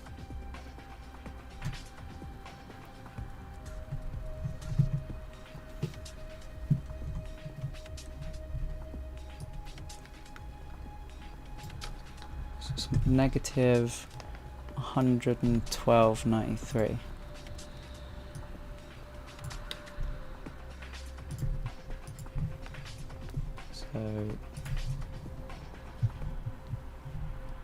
So that'll be on the red. Yeah. Minus whatever it was, 112. So that just gives it just gives it a lot more pleasantness, because you can actually see where the physical constraint is in relation to everything. Oh, Blender didn't like that. Oh dear. It's fine. And then in so that eventually will be put all the way back to default scene route. This? Let's double check, because that, yeah. Oh, but then, well, no, because the whole thing of this is rotating. Ew. Shoot, no, just wheel, I think, is probably safer, because otherwise it might not get rotated correctly. Put this. Yeah, put that under wheel, and then under which one is it? Under where it says component name, component name 1 and 2. So you got the drop downs under constraint. Oh yeah. Yep, those ones. Yep, component names. So 1 is the car that it relates to. So 1 car 01. Unless you want to rename all the cars. And then that would be wheel 1. And then select the car. Then simulate physics is a tick box. Yep. Give it a mass. Doesn't necessarily matter how heavy it is. Leave it for default at the moment.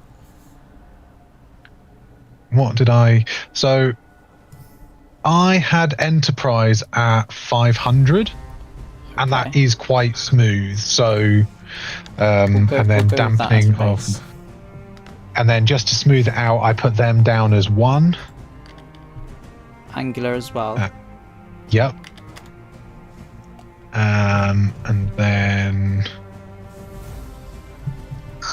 And then go to the physics constraint. Yep.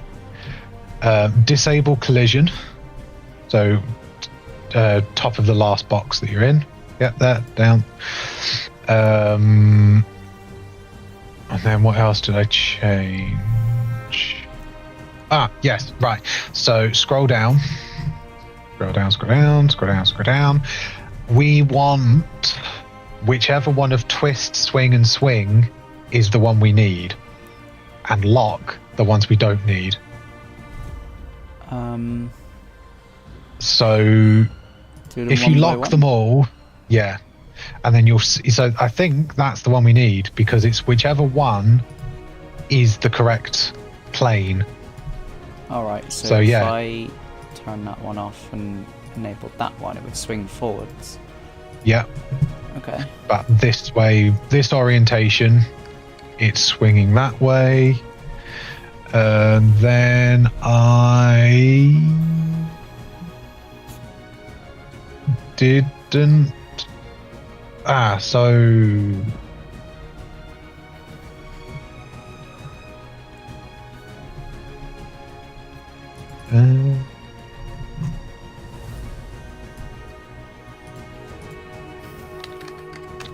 Yeah, no, that should be it.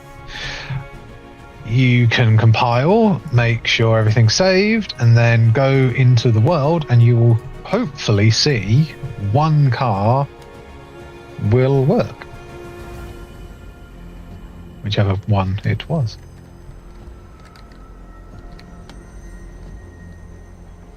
It's on here.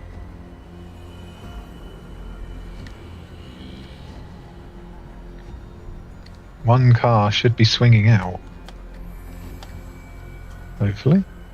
If it's worked. Can't actually tell which one's Let's go in the the middle. right one. Not on that one.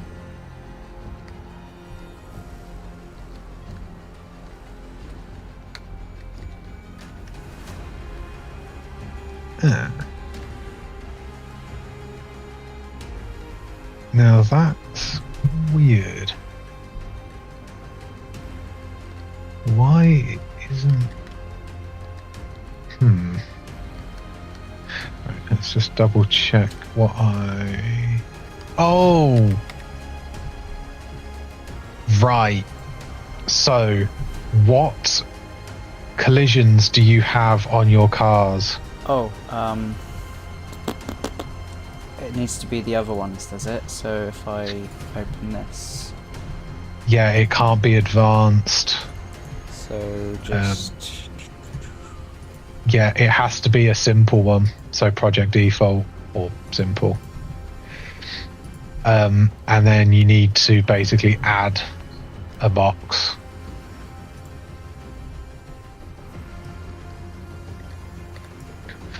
Because the way I did it with Enterprise is the car is not the one that's being controlled by physics.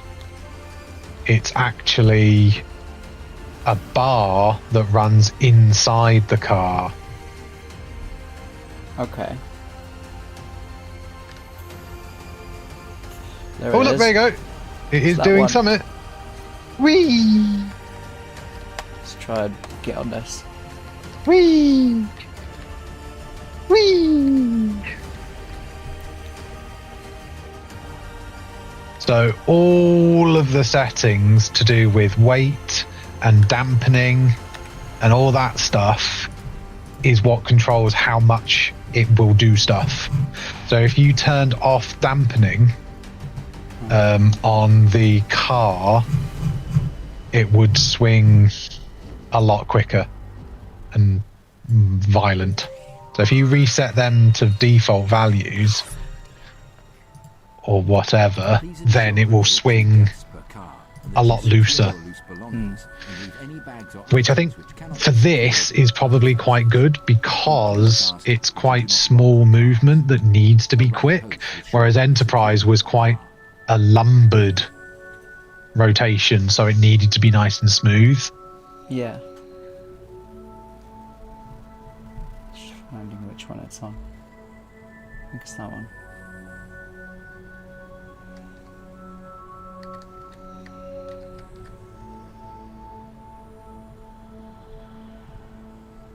Is it not?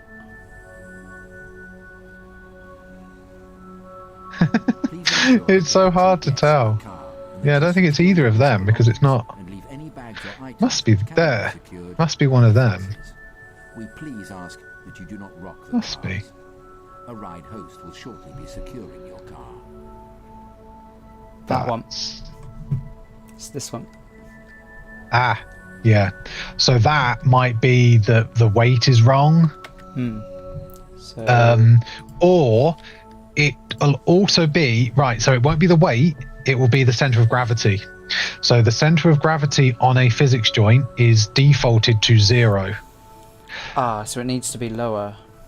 Yeah, so if you select the car, Yep. and then there should be a thing called center of gravity. Is it under the car or is it under the physics? I shall double check.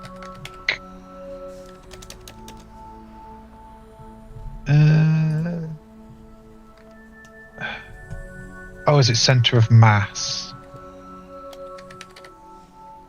Here we go. Oh, it's center of mass. offset. So in theory, again, if you knew the distance from your physics joint to basically the bottom of the car where the heaviest bit is, and an actual value, that would give you a bit more realistic feel to it. So like for Enterprise was 50 centimeters from center point. Let me grab but these. It's whatever the down is to probably about halfway into the car, sort of wherever the heaviest mass point is. Right, so let me move this down to where the point is. So we're going for the edge center of this piece. And then... Oh, James is now in the chat. Oh, my screen's locked itself. Hello! So... I'd say so your offset is 50. Yeah, so again, 50 seems to be a good number. So back into Unreal. And then offset minus 50. And then compile. And then that should now give a much stronger oomph to the motion. But that might then be now, because you've got less dampened physics, it might be too much because you've offset. So it's a guessing game of balance. Just let it spin up.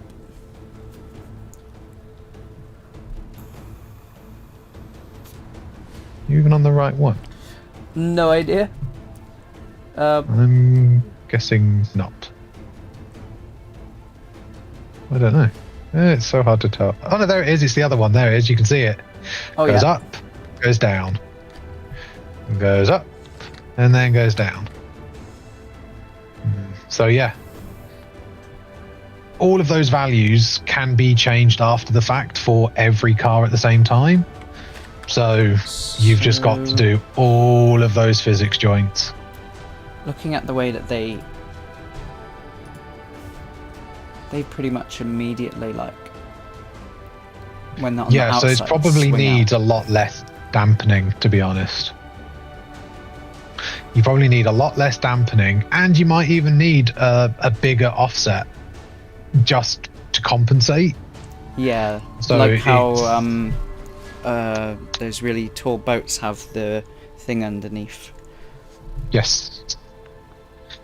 So you might find that if you set the value more or less, and then less dampening or more and things like that, it could be anything. But it's really hard to tell because there's only one.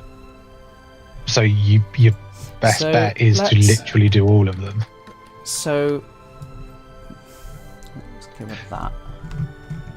So what you can do is copy the constraint. Yep. Paste it.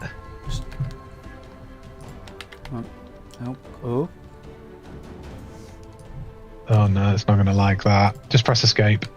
Oh, there you go. Yeah. So paste it. Drag it under. Drag it under car 2. Reset its location. Then rotation, and then we know that it needs the offset of. So what's the offset in the first one? So copy that location.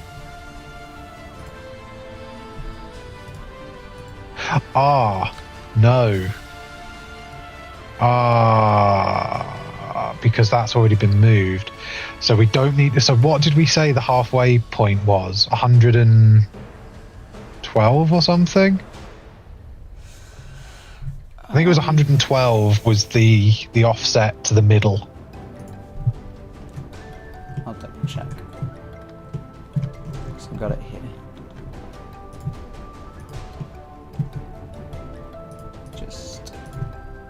Yeah, 1129. That was it. 1129.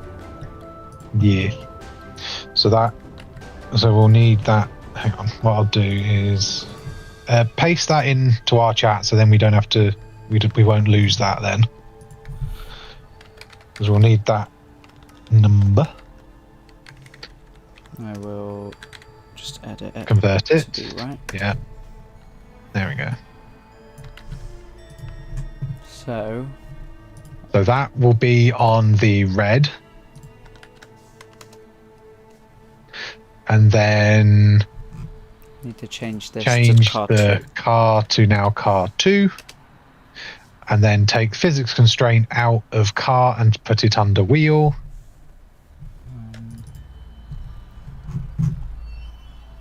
And then, yeah, if you want to change the names to...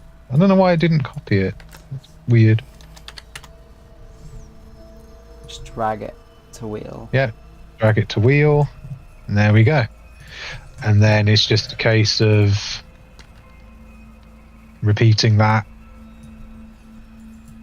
a lot. So what you could do is put all your physics constraints... Yeah. Under all of them first, and then you can do the... Actually, you can do mass, because they're all the same. And then 7. So all the rotations and locations are all the same to start with. So I can reset those. Yep, reset those. Move your offset. Which is in the chat.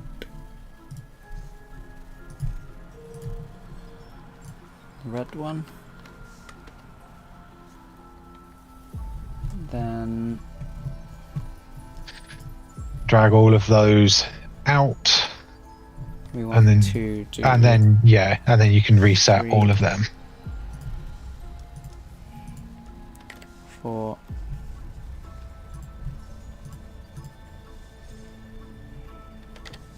5.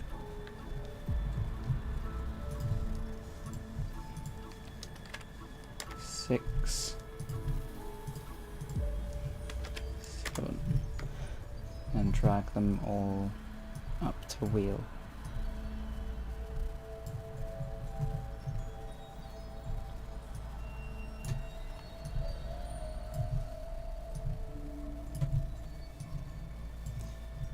So now we got 1, 2, 3, 4, 5, 6, 7. 2, 6, 7, 3, that's 1, 4, 5. Cool. So now that one particular arm should have all of them swinging. So you need to enable physics on all the cars first and set their dampening. So if I select those. So simulate physics, tick box. And then mass, give it whatever. It'll be the angular dampening that will be the one that's makes it quite sluggish. So you could always try 0 to start with, have like no dampening. I mean, this is what the streaming is for, right? Talking about that. To see it break. I should be on my break. But let's see this first. Well, That if one this at 0. works, that's one wheel like done, and then yes, break, because I'm hungry. Rinse and repeat. So, was that all that was done? Simulate physics, set mass. Wasn't there collision to turn off? Oh yes, there's a tick box that I think that's done under the physics joint. Oh, so that should already be done. Yeah, so they'll already be done. Yeah, no, that should work. I'll have a look.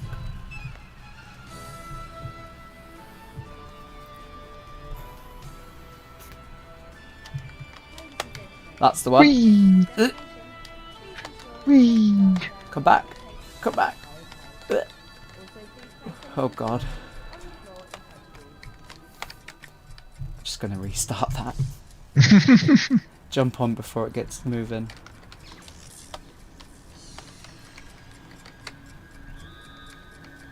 Wee, wee, wee.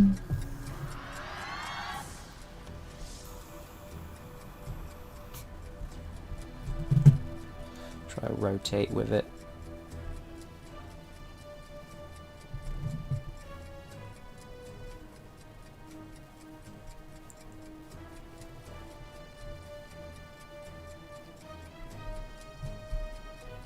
Let's jump off and have a look.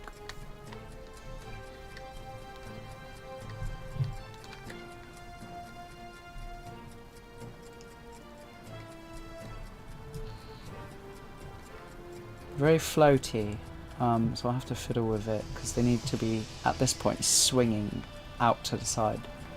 Yeah, so that might be that the center of gravity is wrong, or the speed of the wheel is wrong, the weight of the car is wrong. The mass, I don't think was changed on the rest of these, no. No. So if I do that, then they should all act the same. I should be able to see if that looks better. But yeah, I can change all the settings to make them swing as they should. Mm-hmm.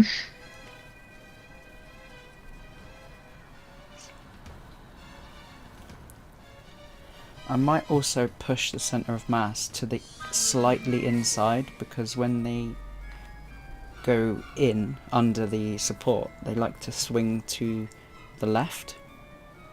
Yeah. Where they don't in real life. Yeah, so all of that stuff can all be sort of tweaked.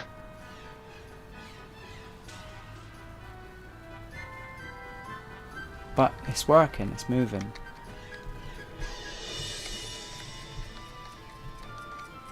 Right, break time.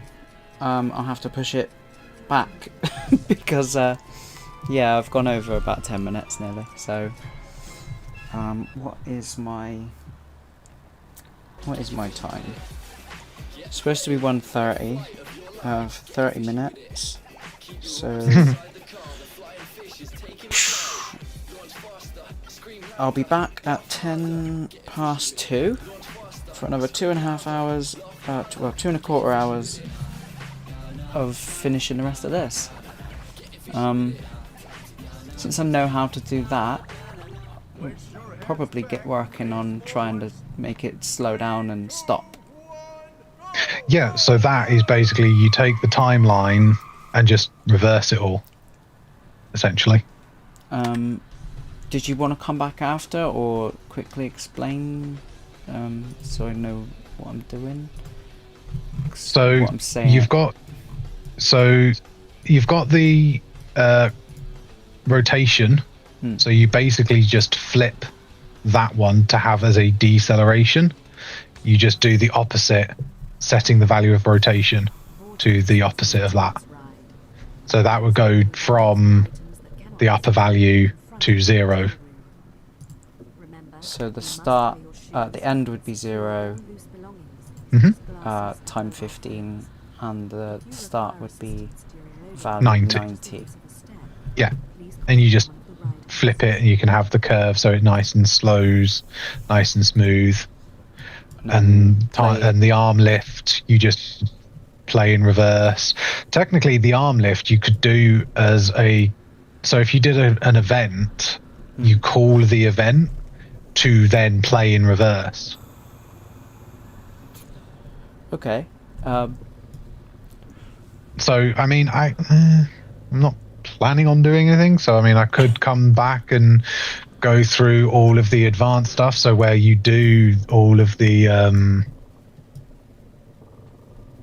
extra programming, where I think just getting it to slow down and stop and then idle for a minute or something or 10 seconds just to start with, so Yeah. we can test, and then I can work on getting in and out, and then restricting getting in and out to when it's moving or stopped. Yeah. Because I think I kind of just want to get it working to a point where it goes and stops, you can get on and off. I can add sounds later, I can add details later. The plan for this whole week is just get rides in, get them working to a point, and get some movement, some life, you know? Because there's not a lot of it. I mean, considering you've got basically a near enough fully working ride in one go. Yeah, I mean... Granted, it's like, I was just seeing you doing stuff, and I'm just like, oh, it's going to take forever to do. And it's like, I may as well just... This is what we have been spending years developing. Yeah. And it's like, we've done all the hard work that is a... Might as well just do it. And this is why CoasterGen is the best. Yeah! Well, thank you for getting me this far. I really do appreciate it. No worries. So let's have some lunch. Yeah. Right. I mean, I'll be still around if you need help, but I don't want to hijack your stream any more than I already have. I mean, just hijack all you like, because I wouldn't get much of anywhere. I don't think I would have done that myself at all today. And it's moving, it's swinging, it's working, you know? So, have some food, get it to stop, make it so we can get in the cars. Excellent. Right. See you soon. Bye.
must make sure you secure any items you have with you, such as keys, wallets, and cell phones.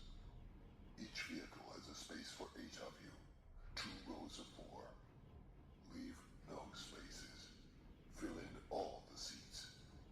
Stay back from the gates. They will open when it's your time. Then we will see if you are worthy of your existence. Hold on tight and prepare for detonation. Get ready to launch faster and let it out. From the front to the back row. Heads back, face forwards, go! Go! Go!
Hello, back again.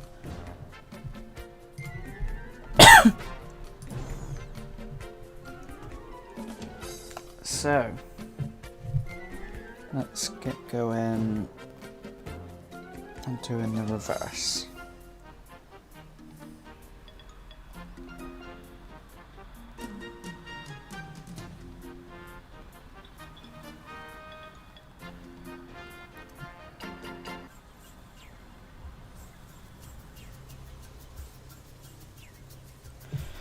Right. Hello, Davey. So,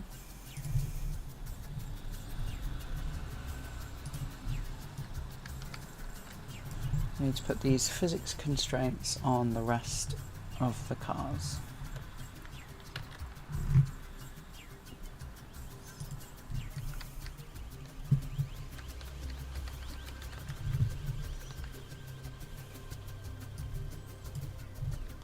Eight, 9, 10, 11, 12, 13, 14.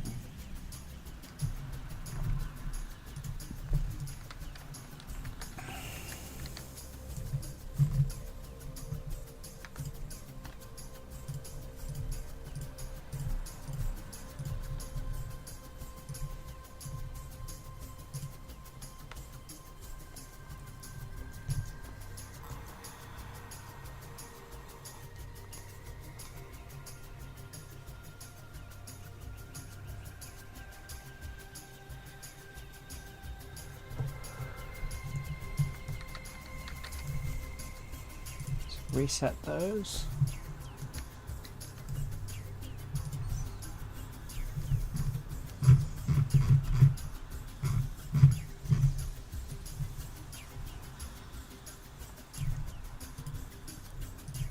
Open the components.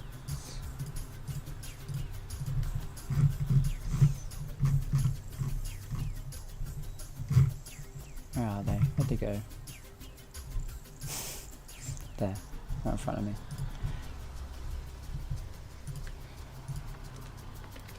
So that'll be for 8, and we're going to wheel 2. So let's just change that for all of them in the 1.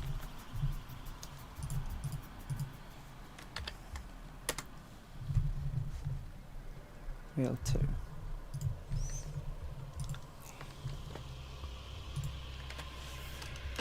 9, 11, 10, 14, 12, 13.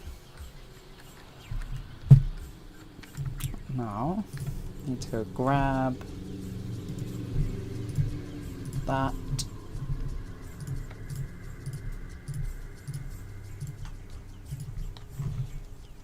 Make the offset to the center.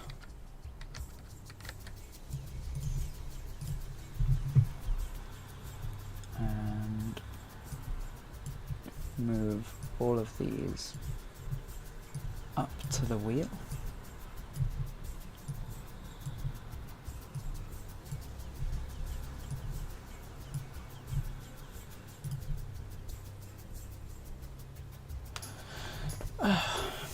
Why are you out of order? They're all out of order. I don't like that.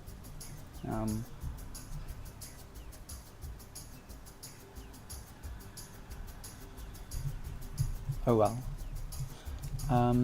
So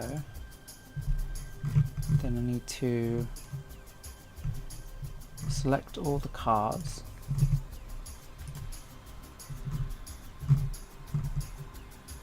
Oh, where's the there they go. Just move wheel 2 down. Select all the cars. Simulate the physics. What did we put the dampening at? 0.500.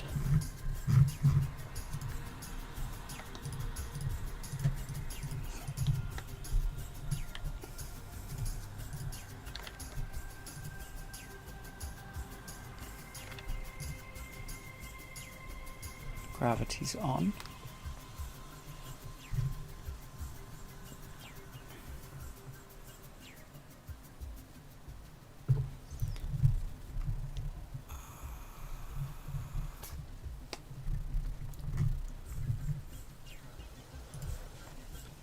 I think I'll do. I'll leave that for now. So we've got 14. Let's go around to wheel 3.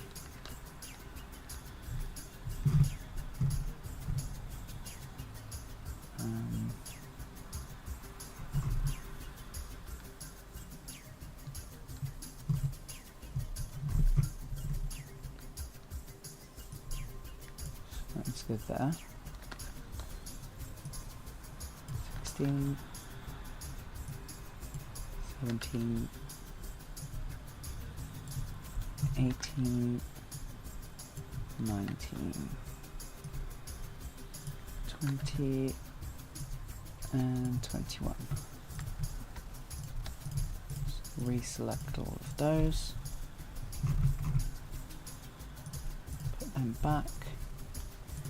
Change that to wheel 3.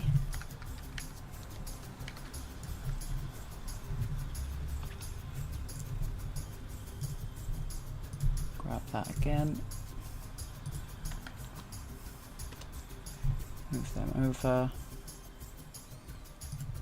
Now just change these to the right car.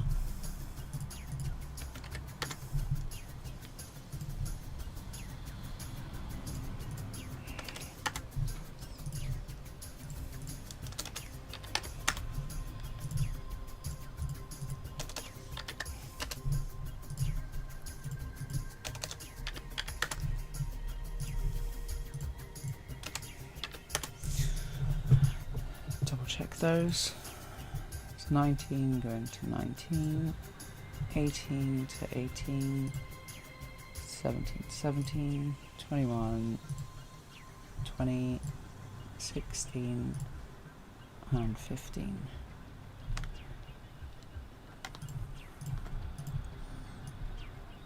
Just move them all up. Oh, I need to. No, I've done that. Okay.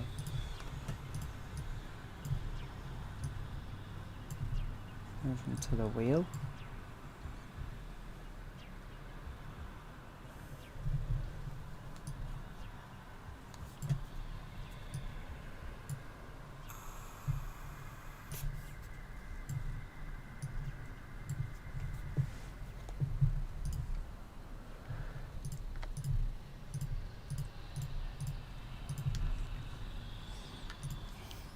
Point 50 and 500.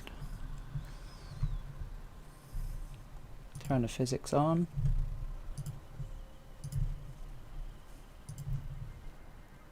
I think I done it.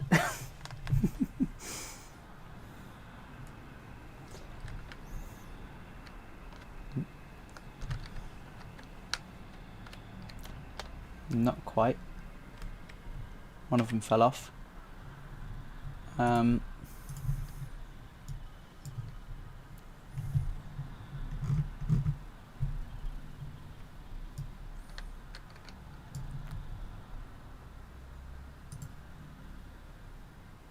Quite a few of them fell off.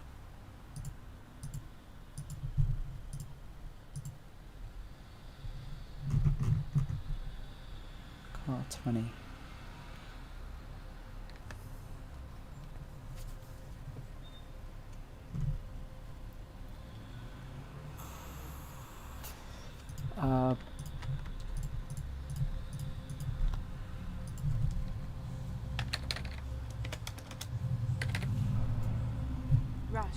awaits you.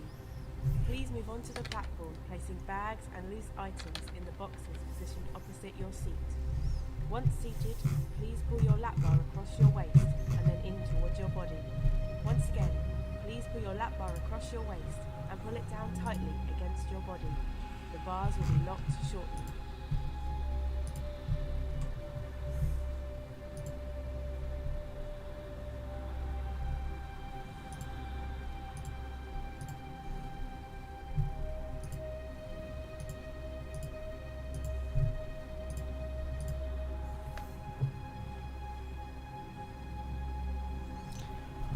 What'd I do wrong?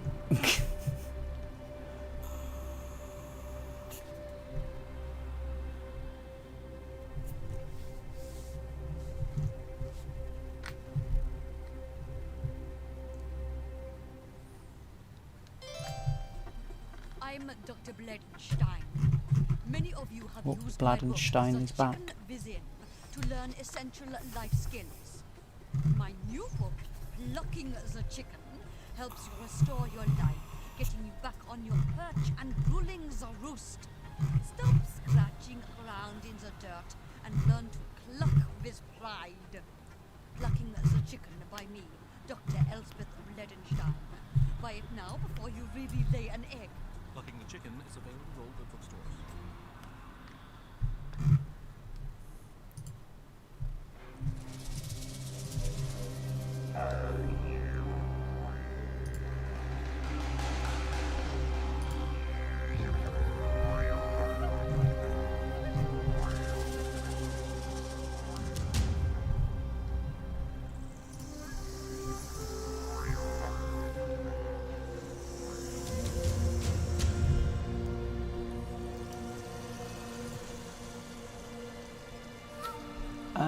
Okay.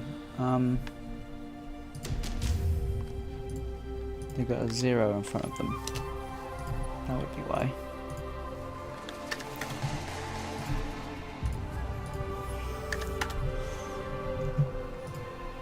So all these need to be 0 and then a number. Because the first one started with 0, 1.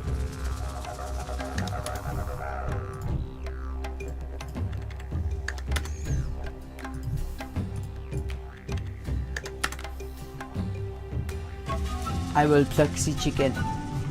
Pluck the chicken. Right.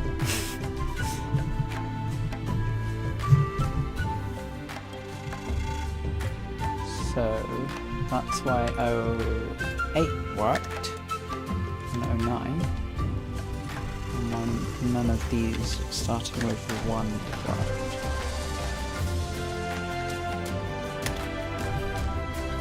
So 9 is fine. 14.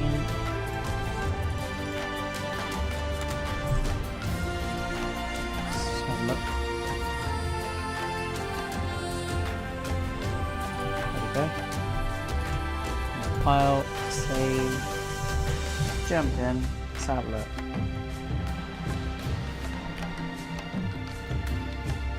Stand back.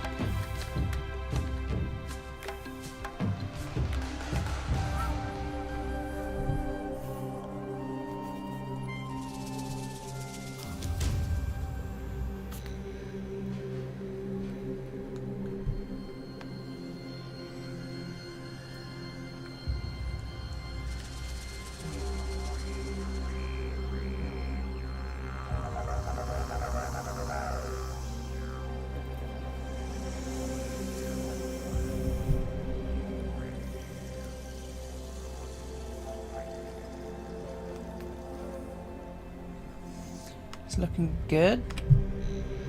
Want to check though. See how quickly they spin.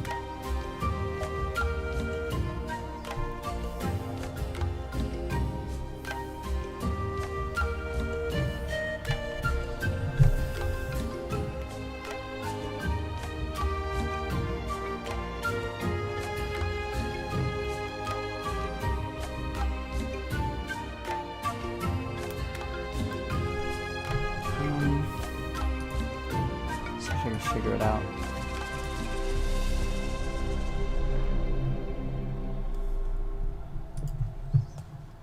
hard to gauge from being off-ride.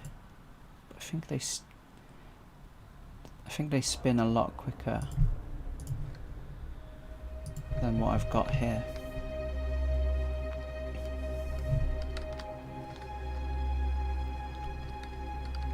Guess a rough same angle. Your attention, please. Before you experience a rush like no other, you must be aware of the following information. This is an intense and exhilarating ride where you will experience both weightlessness and a force of over 3G. You must be at least 1.3 meters tall to ride and be capable of bracing yourself against the forces of the ride. This ride is not suitable for expectant mothers or those with a fear of heights. You must not ride if you suffer from heart, neck or back problems, or if you suffer from conditions that may be aggravated by sudden movement and extreme forces. It is vital that bags and loose items are not taken onto the ride. Please prepare yourself for boarding by ensuring that all loose items are totally secured, such as coins, keys and mobile phones, by 3, and by removing hats and see how the glasses. spin Items which cannot be secured looks. must be left in the boxes provided, but please remember they are left at the owner's risk. For your safety, please do not sit or stand on the queue line fencing, and for the comfort of all our guests, please do not smoke whilst queuing. Enjoy the ride, and remember, size matters.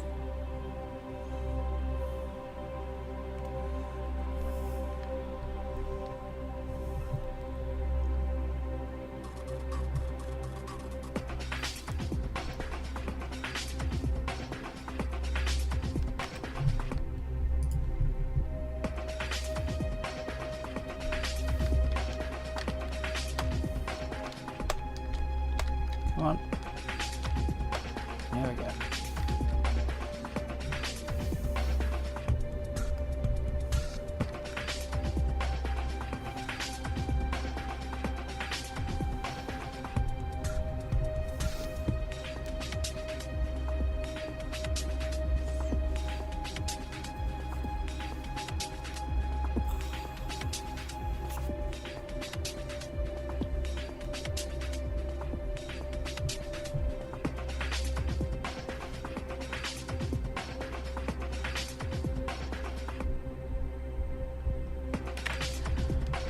Okay.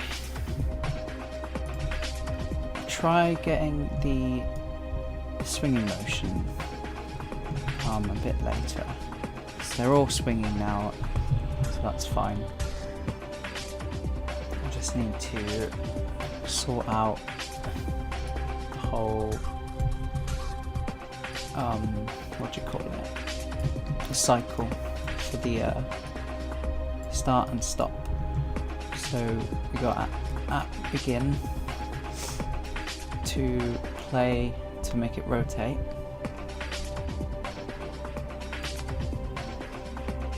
And after 5 seconds the arms lift. We get the rotation for the arms from that. And it's using target to lift the arms.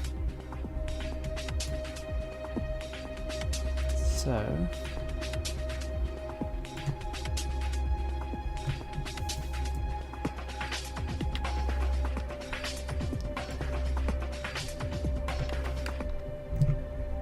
grab these.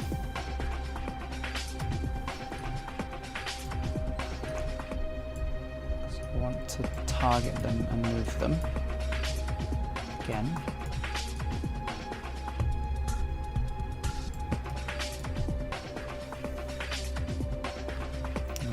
Do that.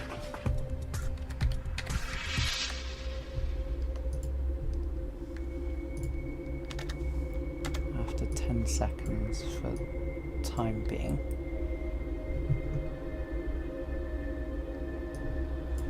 Or even better.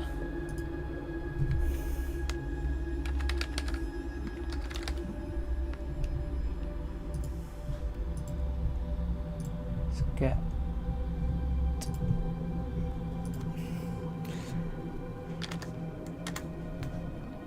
get a cycle time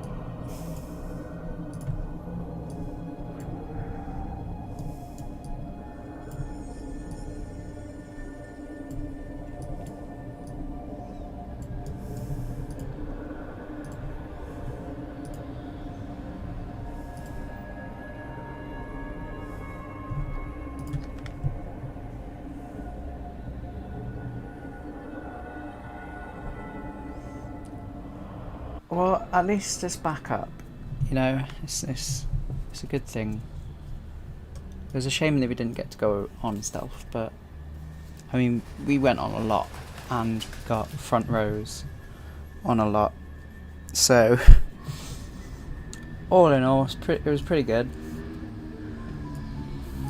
Right, let's have a look. So, we're lifting the arms, and then after a delay of the cycle time, which we can change in there,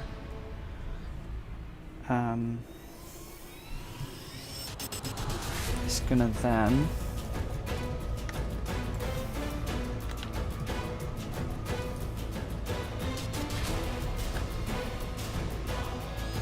get a new timeline.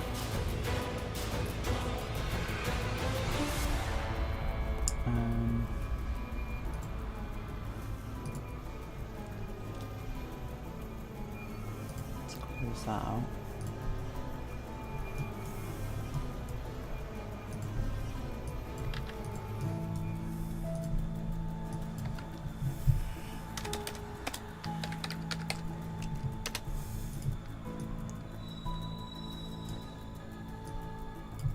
Yeah. Update.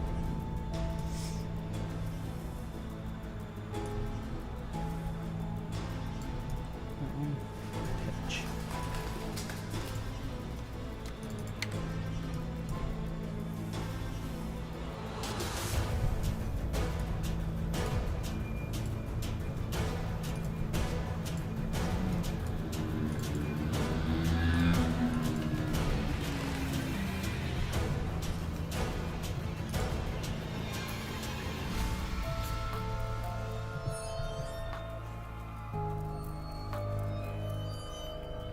I want this to be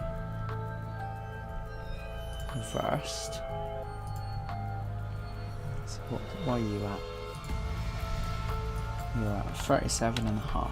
So it should start at 37.5 and end on 0.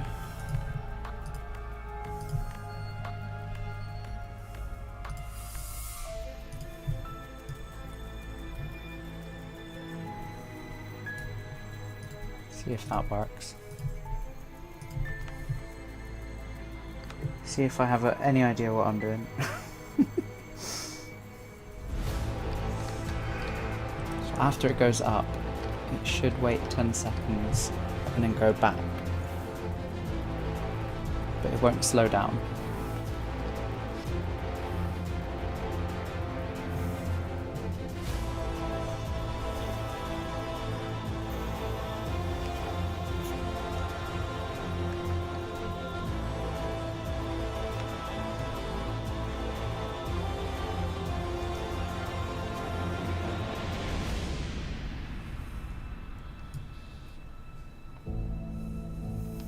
Okay, so didn't wait 10 seconds because that takes 10 seconds to do. So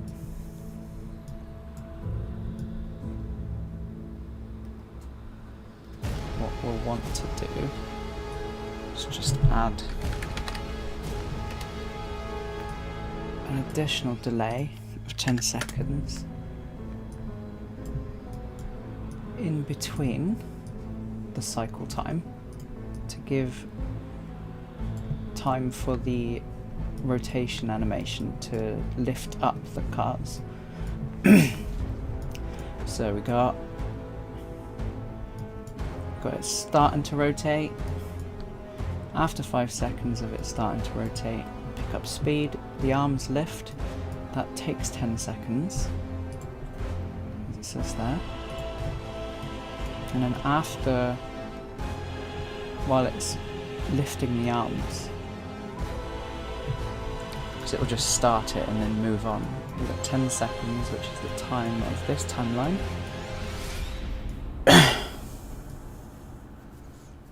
And then it'll wait 10 seconds and then it will start the delay for the cycle time, which is a further 10 seconds.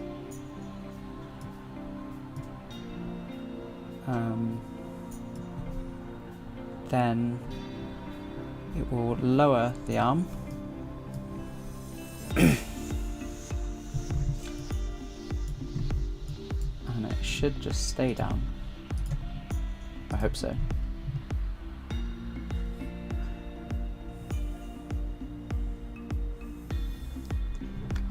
Let's get out of the way.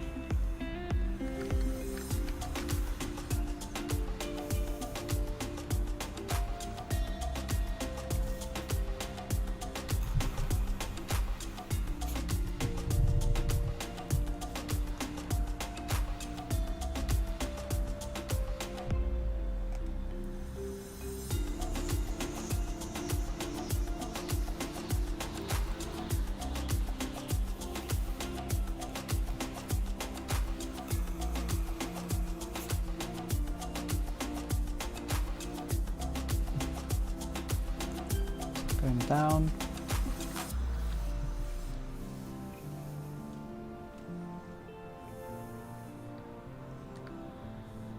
Should just stay down.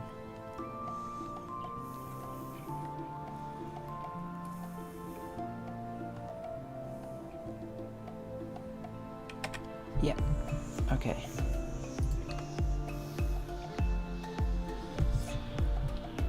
Right. So that starts at the begin. So as soon as the game starts. So now we want to stop the ride. So we now need to get this and set the rotation, but do it in reverse. Let's copy that there.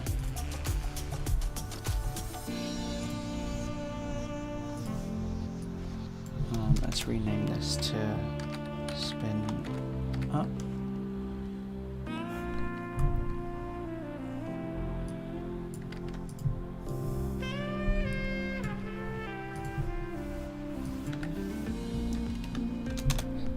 And that one to down. Let's jump inside. We want this to be the reverse, so if we this one out. That one's at user, that one's at auto. We want the first one to be 90.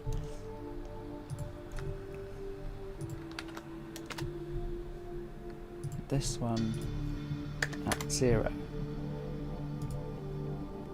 That one to be auto. And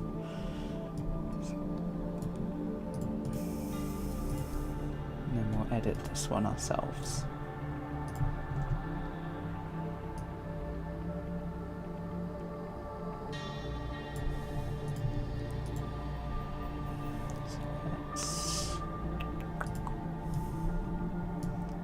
Open the spin up.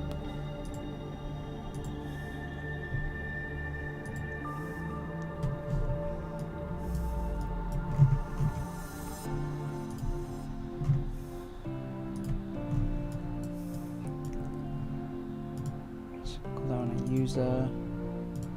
That one at user.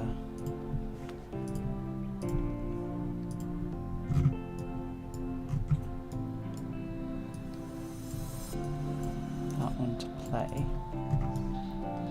There's nothing else going on.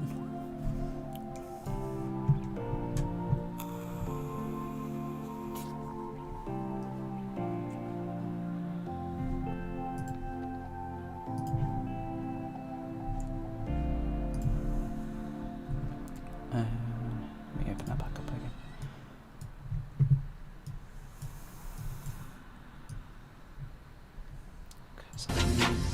Yeah, rapping on the rapids and the rubber dinghy rapid and we're smashing and we're dashing and we're letting it out. We're spinning and we're laughing and we're joking and we're soaking and we're vibing on the ocean and we're letting it out. Laugh harder when you're splashing with the team, then you laugh harder with the louder that you scream. Feel the rumble in the jungle, ride a rumble, it's a dream. Yeah, we're rapping on the rapids and we're heading downstream. Park vibes, yeah, I'm vibing out. Sun's up in the sky, so we're smiling now. We're splashing on the rapids and we're sliding down. Watch out for the waves, 'cause they're spin wilding up. out. Take 10 seconds on the full spin, and then go back down and slow down. Fingers crossed.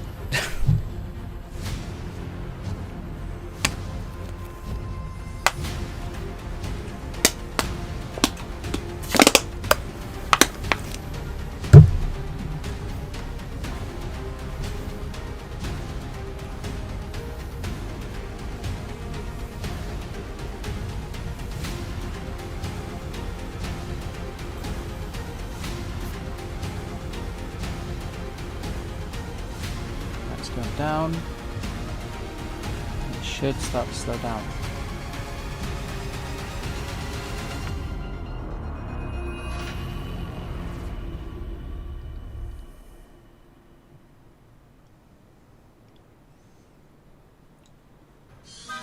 And then do nothing forever.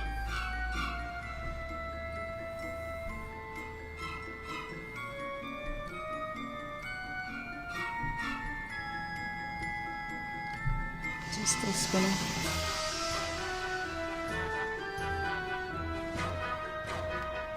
Ever so slightly. What's going on there?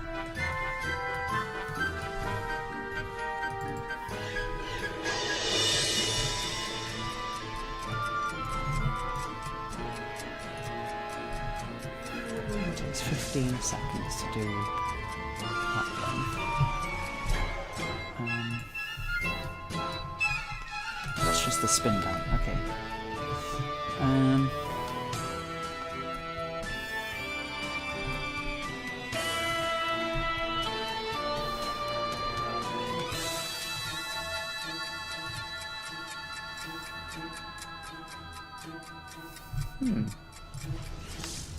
Why it continues to spin ever so slightly, I have no idea.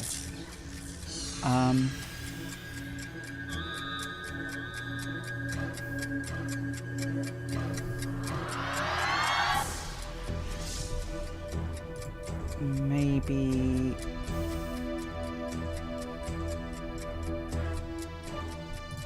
let's get rid of those. So that's the spin down. What is that?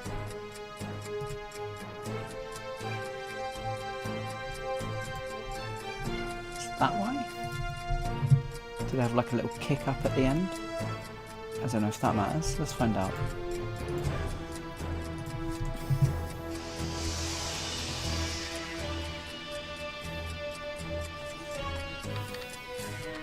Just stand in the ride area, we don't care.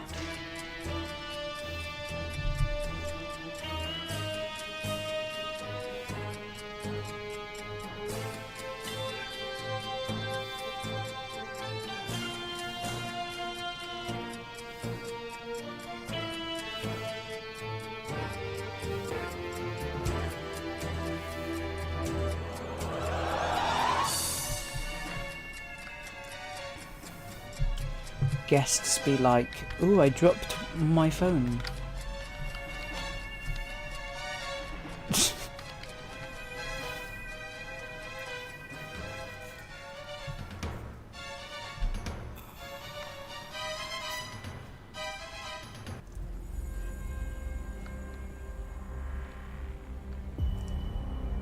Right, let's have a look. Does it stop completely? Or does some kind of momentum keep it going?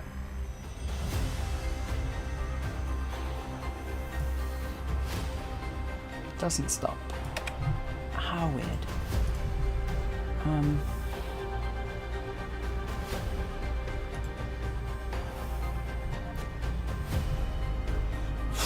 What if I make it 16 seconds long? Add another one to 16 seconds. Also have that value at 0.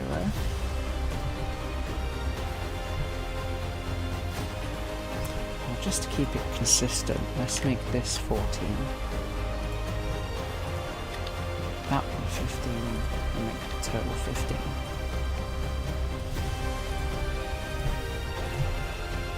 Let's have a look.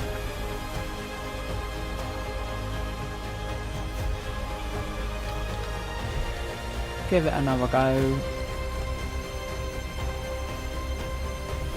If not, I'll just, I don't know, delete the project.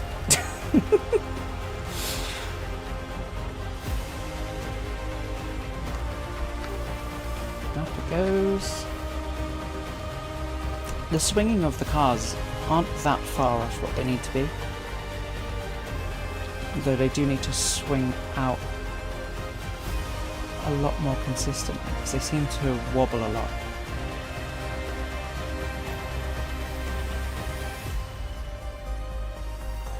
But we can find out exactly how much they wobble and tweak it after I sort out getting in and out of the cars.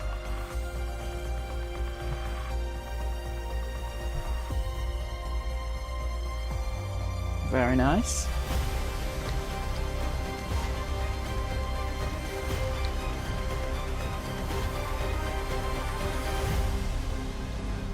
No, still just slowly rotating.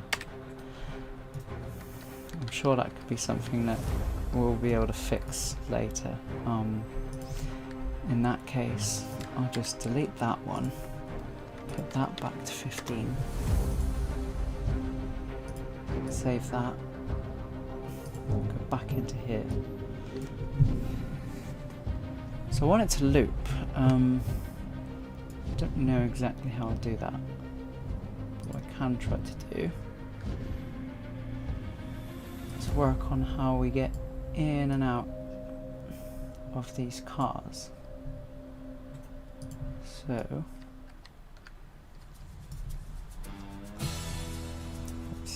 car 1.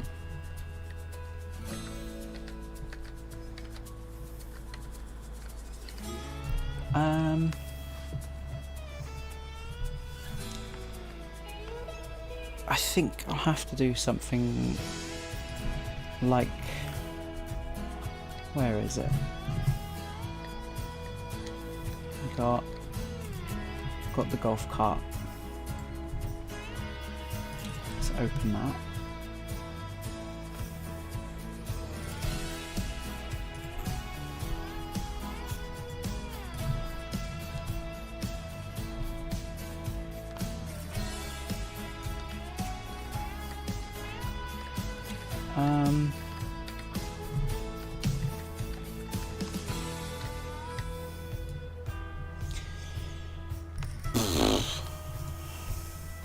Back to here.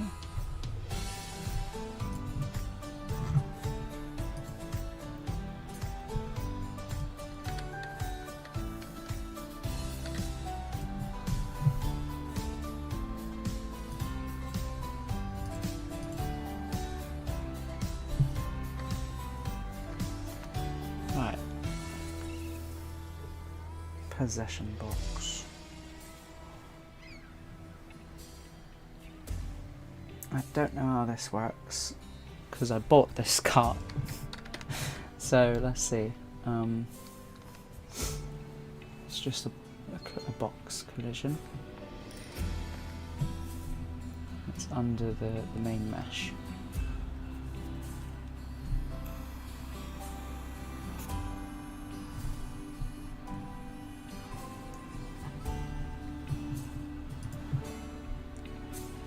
Close that.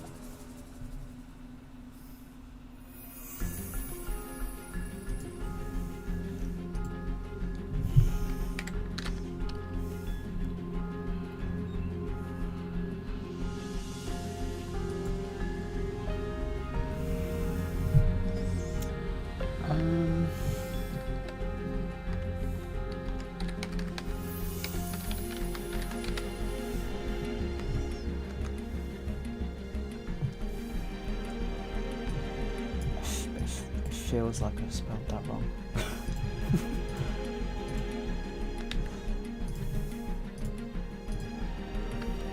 I didn't. Okay. Some words just don't look right sometimes. I don't know why that is. Right.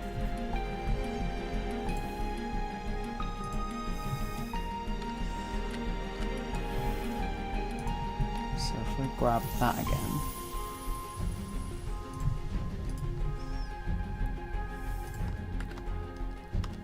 That in the middle.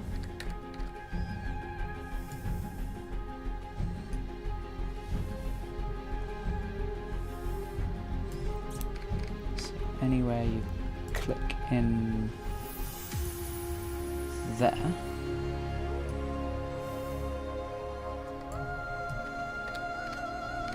So anywhere in there that your player's interact thing goes in front of, you should be able to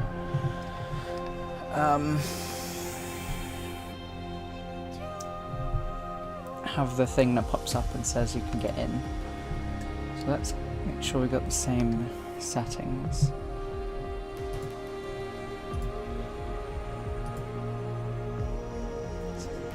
Those don't really matter.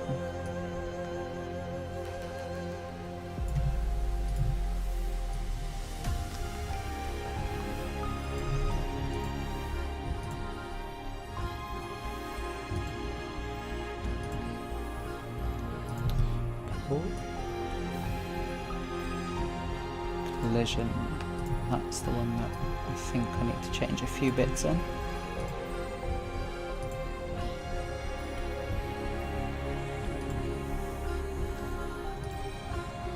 Maybe that ball dynamic.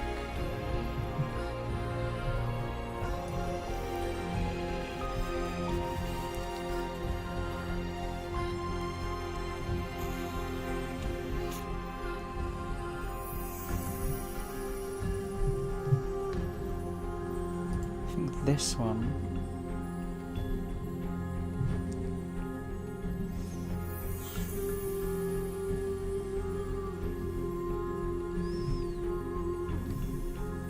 No, must be this one. Anyway.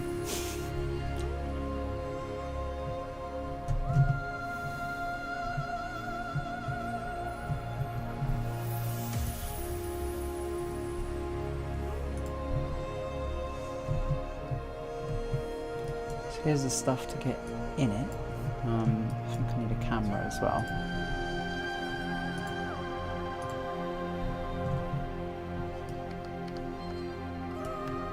Camera.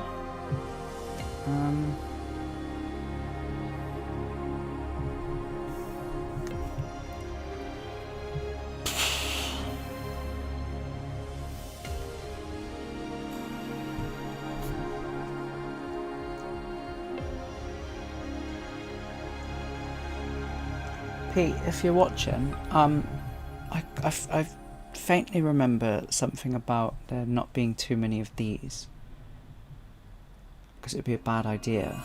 Was that right?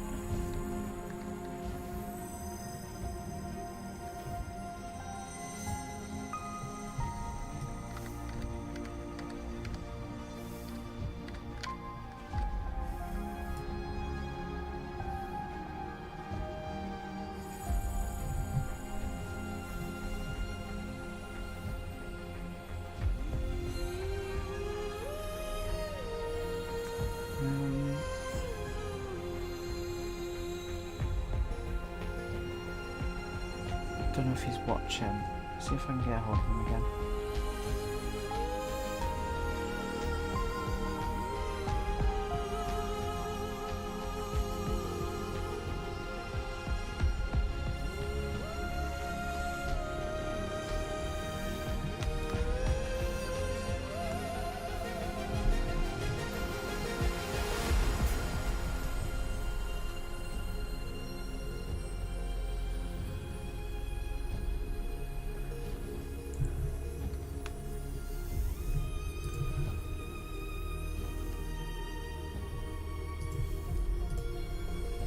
While we're waiting, just watch it go again.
sure I'm not going mad.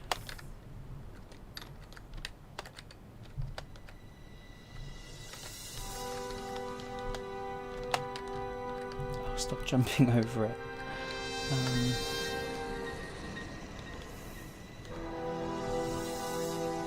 It's still spinning. Don't get it.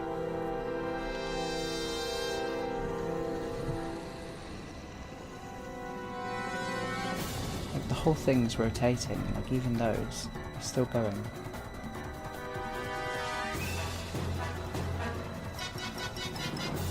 Very slowly though.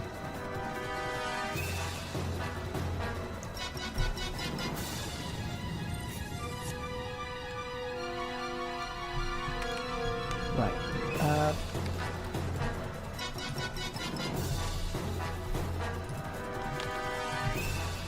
Have a camera. And there.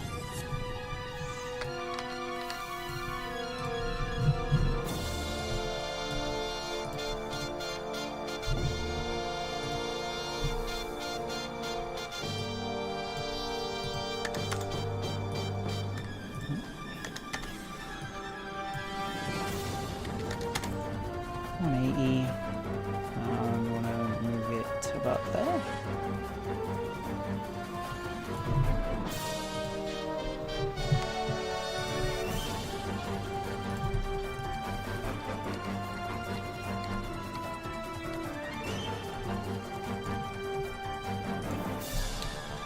Right, so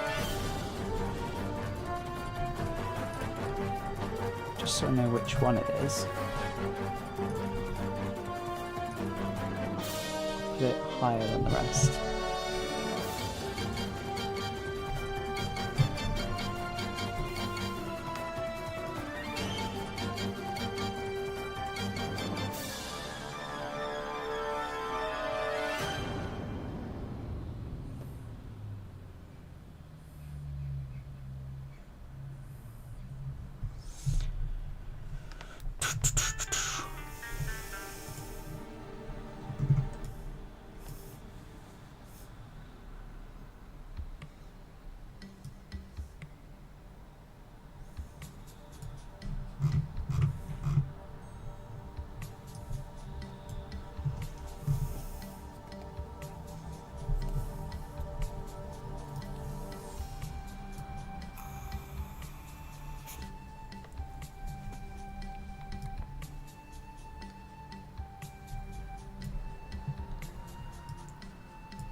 Right.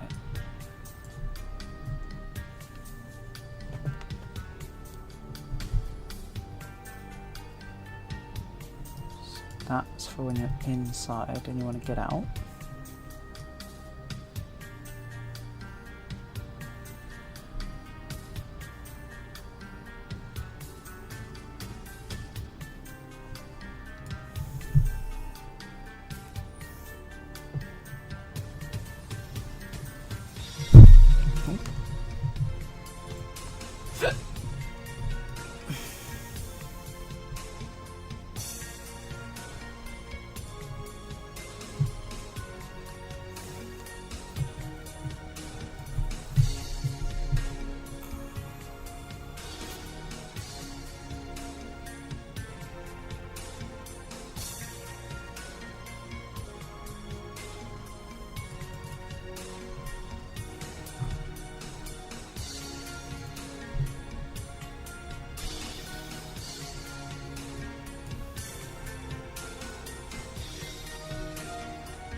bring this over.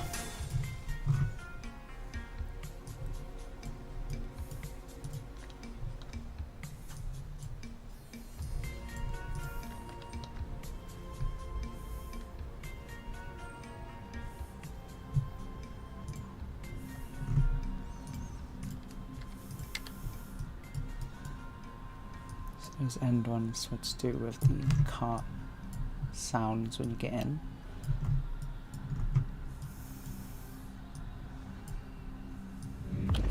It's got that.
That's to do with lights. It's also to do with lights, so I don't need that. This is all possession.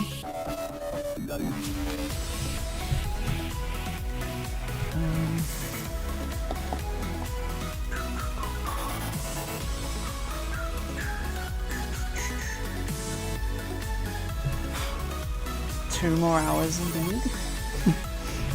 You're not counting them. So let's get this.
Now I just have to figure out why this doesn't work. Is it because it's a different type? It's a wheeled vehicle pawn and that's just an actor.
I don't know.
Attention, please. Before you experience a rush like no other, you must be aware of the following information. This is an intense and exhilarating ride where you will experience both weightlessness and a force of over 3G. You must be at least 1.3 meters tall to ride and be capable of bracing yourself against the forces of the ride. This ride is not suitable for expectant mothers or those with a fear of heights. You must not ride if you suffer from heart, neck or back problems, or if you suffer from conditions that may be aggravated by sudden movement and extreme forces. It is vital that bags and loose items are not taken onto the ride. Please prepare yourself for boarding by ensuring that all loose items are totally secured, such as coins, keys and mobile phones, and by removing hats and glasses. Items which cannot be secured must be left in the boxes provided, but please remember they are left at the owner's risk. For your safety, please do not sit or stand on the queue line fencing, and for the comfort of all our guests, please do not smoke whilst queuing. Enjoy the ride, and remember, size matters.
That's the one I need.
Hello. There we go. You get both of us now. Brilliant. Sorry, I didn't see the thing because I was in the image looking at what you posted to me. So there's a view for you. Yeah. So the new view target is self. It's just a reference to stealth, not the actual camera. You might... Oh yeah, at the bottom, get reference to self. Oh, okay. There you go. Thank you. Sometimes it works without that. Most of the time it doesn't.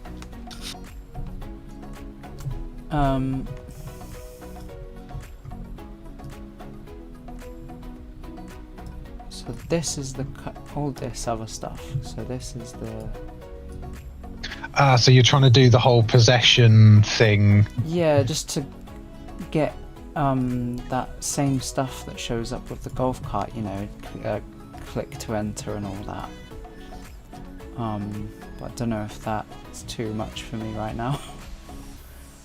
To be honest, just getting a camera on it so you can view it is probably easier, just because. Because we just have it that you set view target with blend on just a key press. So for this, you could do it like on C for...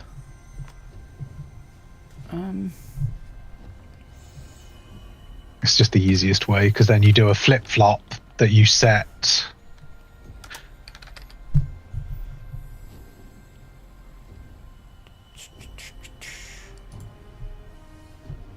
Just do that one for now. Well, if you're doing just interact, you'll need a box to check whether that component is overlapped. I've got a box. Or it did. It's disappeared. Where'd it go?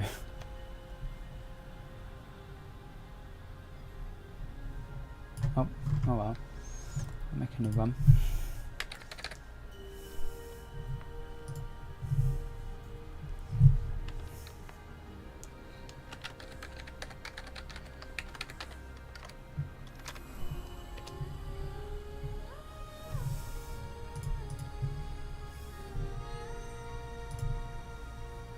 Because what you'll want is on an overlap, enable the ability for the interact to take.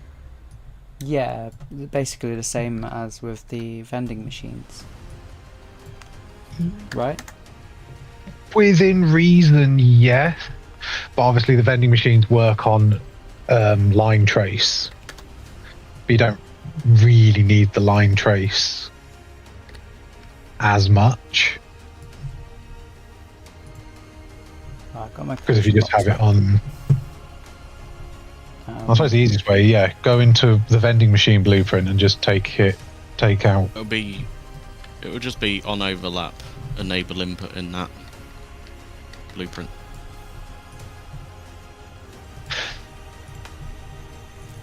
Then the interact button press. Oh yeah, I suppose you could do it that way. Yeah. Yeah, do it that way. Because then you don't need most of that stuff. If you go back to the Stampede one, on the event graph, you want to begin overlap off the collision. On the collision box, yeah. So select the collision box in your list. So in this line here. No, select the collision box in the list. In the components. Oh, yeah, and then right click, or you can do it from there, or just right click on the viewport now, and then... No, it's right, if you right click on the thing, can you do it from that one? the event. Oh, add event. Add event. On begin overlap, second one down. Overlap. Alright. Drag off of that. and then enable input.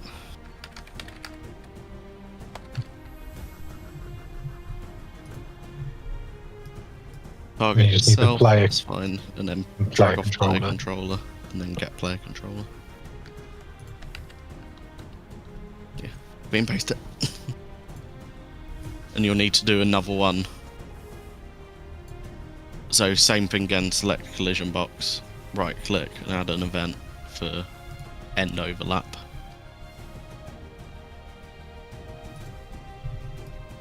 And then that one will be disable input.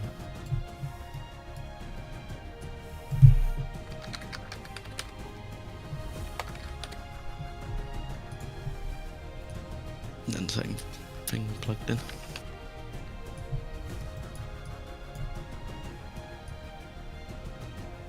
So now when you walk up to it, and then you shouldn't be able to just jump into it, you'd have to walk up to it and then click to you interact.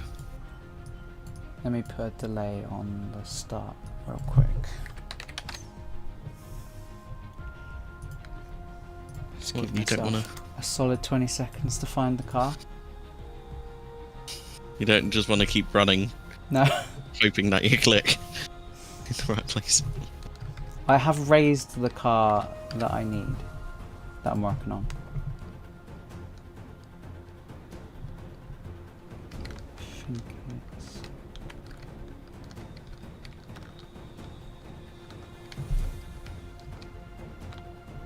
Isn't it over by where you spawned? Yes. This one. Oh. There you go.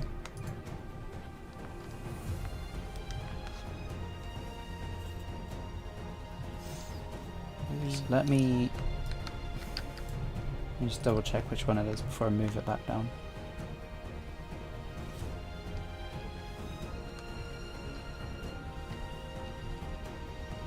It's the third one around. Okay. Just gonna move it back down.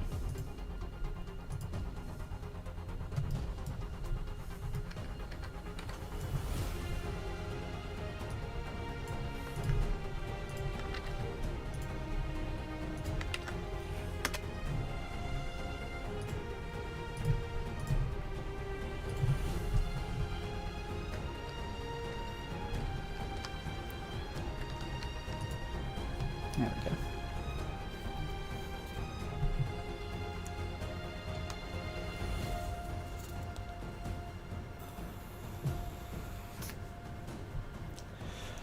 I forgot I have the delay. It's also just always slowly moving. Yeah, I noticed that when I set up the stuff to stop it, it seems to be still moving. So I don't know what the deal with that is.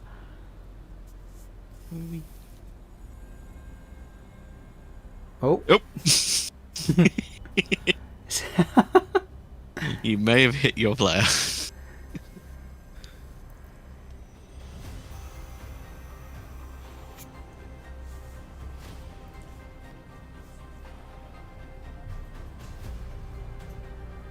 It's very wobbly. Yeah, so that's either the speed. Well, the thing is, when I had it at a lower speed,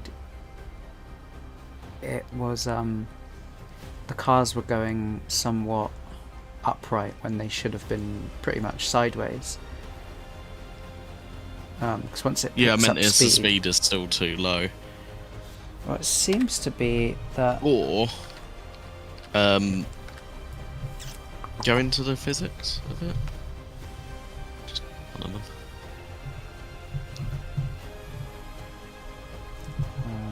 The constraint, yeah.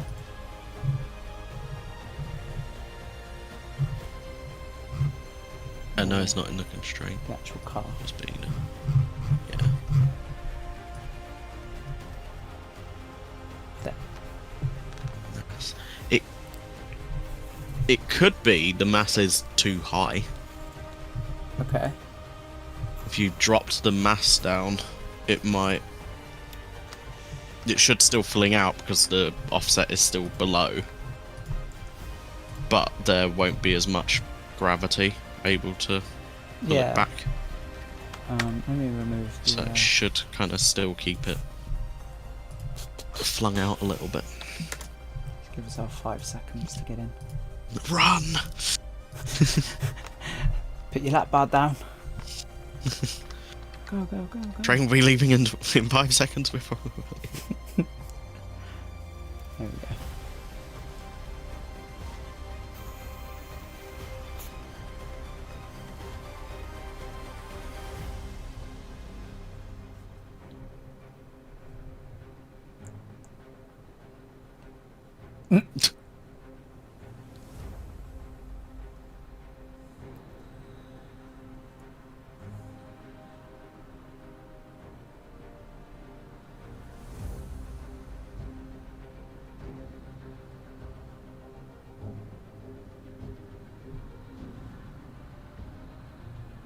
Feels better. Let's see if we can find an on-ride.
Can you go up?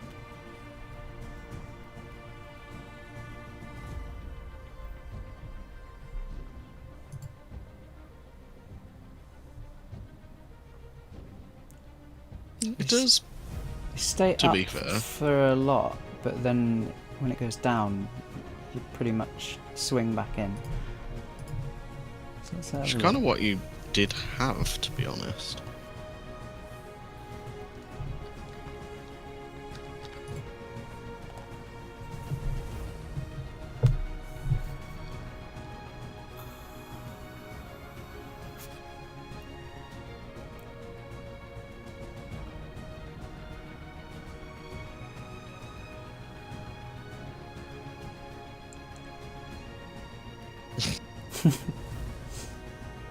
Every time.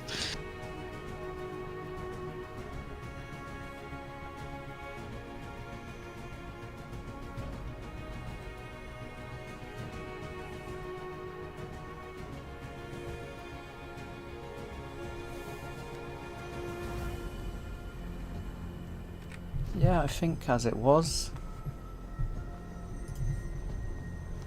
So back at 5. Because at 3 it felt a bit floaty.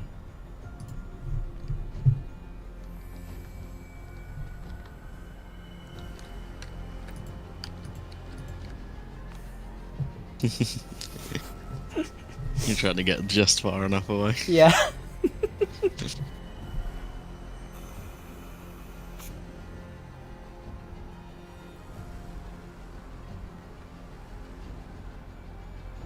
Nope. Nope.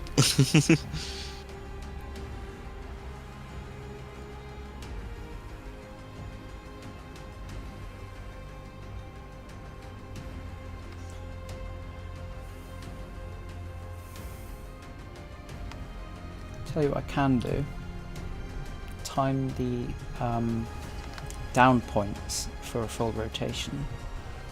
See how quickly it's moving, yeah. The timer out. Oh, I had a timer earlier and I clicked stop and it was exactly on 10. And I wasn't even looking. Some like food places that will give you your food for free if you can do that. You can stop it exactly at 10. Seems to be 2 seconds. So what have I got? I need blender. So I'm gonna jump in. How long does a full speed rotation take? Let's find out. Because I did increase it earlier, but maybe it needs a bit more.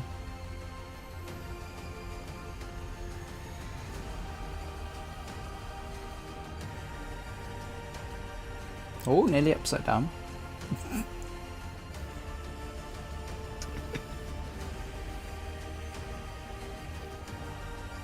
That's 2.5. I need to do it again. Yes, 2.5. So Yeah, a lot of these rides it is. It's like you don't realise how fast they actually can move. yeah, especially with the dual rotation, you know. Yeah, I mean, when I looked at the dynamic motion stage, like stats, the big 18-meter diameter platform can rotate fully in 10 seconds. Jesus. And then the cabins on that can rotate twice in that time.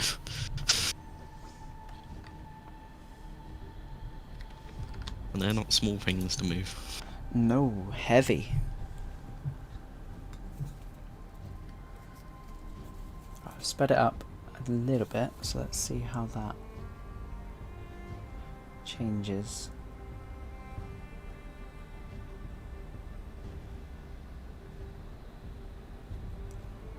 Stops us hitting the player. Oh, hit something now.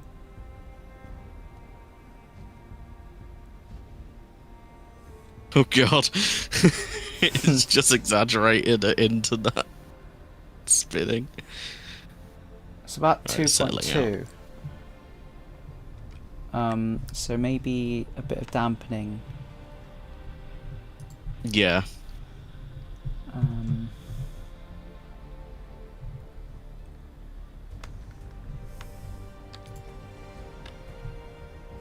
Angular? It's angular, isn't it?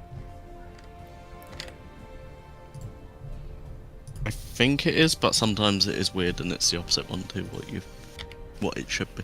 Let's raise them both. Linear should be just movements. Mm. So XYZ movements.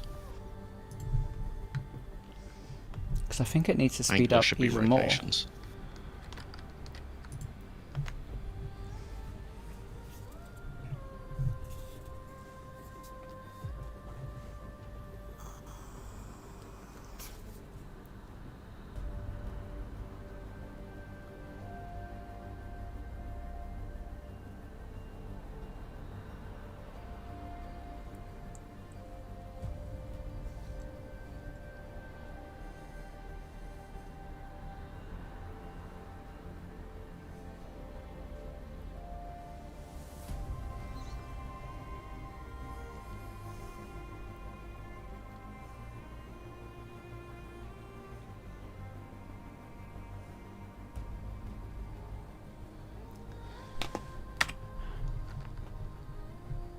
Speed a bit more. Let's say 3.7. And then change some of this on the car. Maybe make it heavier. I made it a lot lighter just then. You saw nothing. You missed a 0. Well, missing a bunch of zeros earlier made all the cars just fall off. Because I started with car 01. So it prefixed all of them with zeros. So when I copied them later on and said attach to point something, I didn't put the 0 at the beginning. So they all just went mental.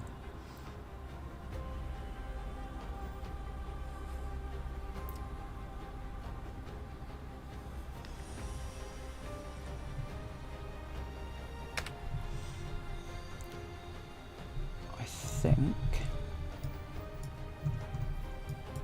possibly as well with the car. There's a mass offset, center of mass. Let's bring that back up to 50.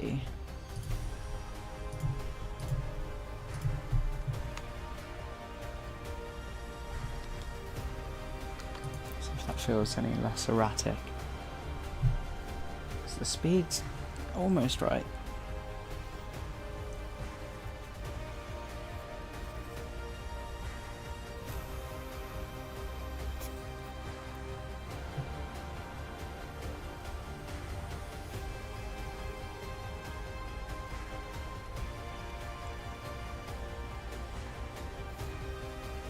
It's like milliseconds.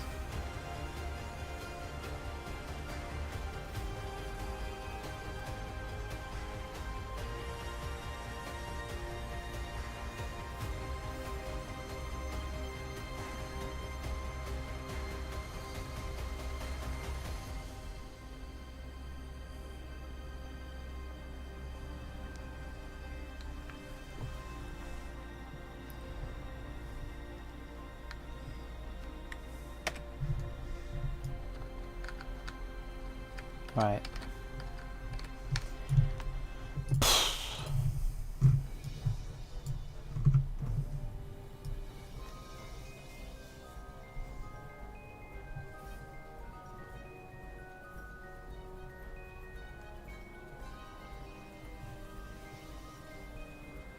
So these two here, are they enabling the box? So they're enabling that blueprint to like capture your keyboard input. Right. So without that, you doing the press to interact won't actually trigger in there unless enable input is turned on. Okay. And then how do we get out?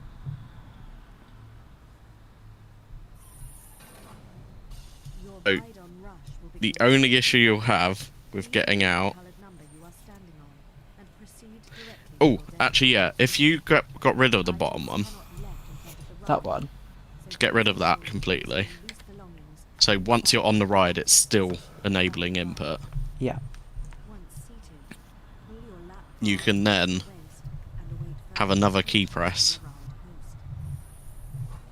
This one? No. I don't know whether it will want to branch through that nicely. Because I've got... Oh, you could do... Okay, go back down to think. Add a branch after that interact.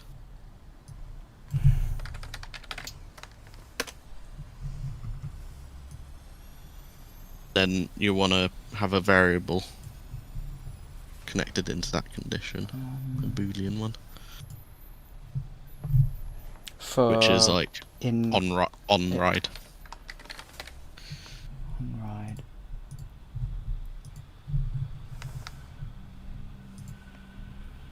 Default would be no. Yeah, default would be false. So plug that into the condition.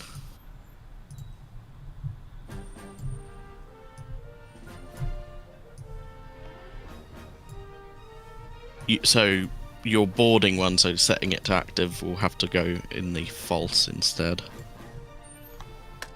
And then for true, all you really want to do, you don't even need the first bit of set active.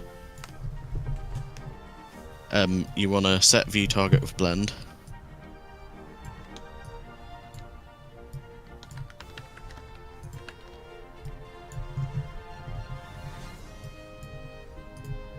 And then reverse?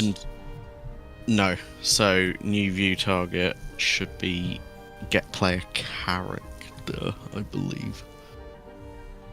And I have returned. Hello. Just some stuff going on. Right, where are we? We've got in the car, we've set up a few bits. What you'll need. You've not actually plugged any of that in yet. Well, I should be able to get in there, right? There you go. Yeah. So we've set this up, fiddled around with some speed settings, looking at POV, and messed with weight and dampening a bit to make the cars swing in the right way. Mm-hmm. So they now seem to be at the right speeds. Now I wanted to get off, so that's what we're doing. Yes. After your original view target with blend, you'll need to set on ride to true. So your on ride variable. Yeah, set on ride. Set that to true. So that's fine. You can ignore that. That will need to now. That second one needs to plug into your other half of your branch.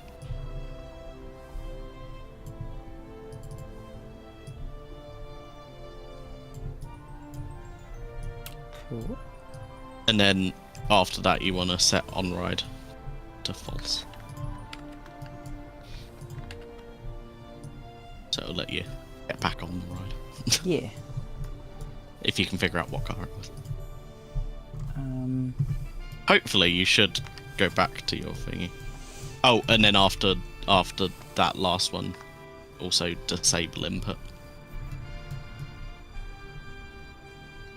You don't need that stuff, you just need disable input. Just straight up disable input.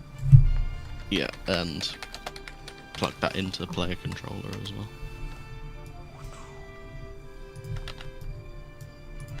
That's one there.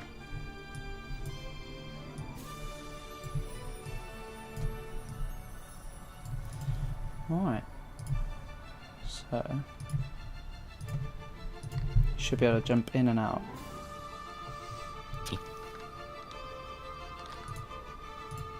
Oh. Flashed at me for a moment. I feel like it's staying triggered for long enough to jump onto the other side of the branch. In that case. That is... Put a delay in so it doesn't. So what have you got? Is it so because I've done this? So if I complete it rather than trigger it, 'cause that just makes it. It might help actually, yeah. That'll be when I release the mouse. Should it's be, probably like holding. Because triggered is either side of it basically. And you're able to get out. Awesome. So what I would do, just for making it easier, that one car that you actually are boarding and unboarding, yeah, change the colour of it. Have a unique car. I mean, I could just get in the camera. I meant for if you get off and then it stops and you want to get back on it.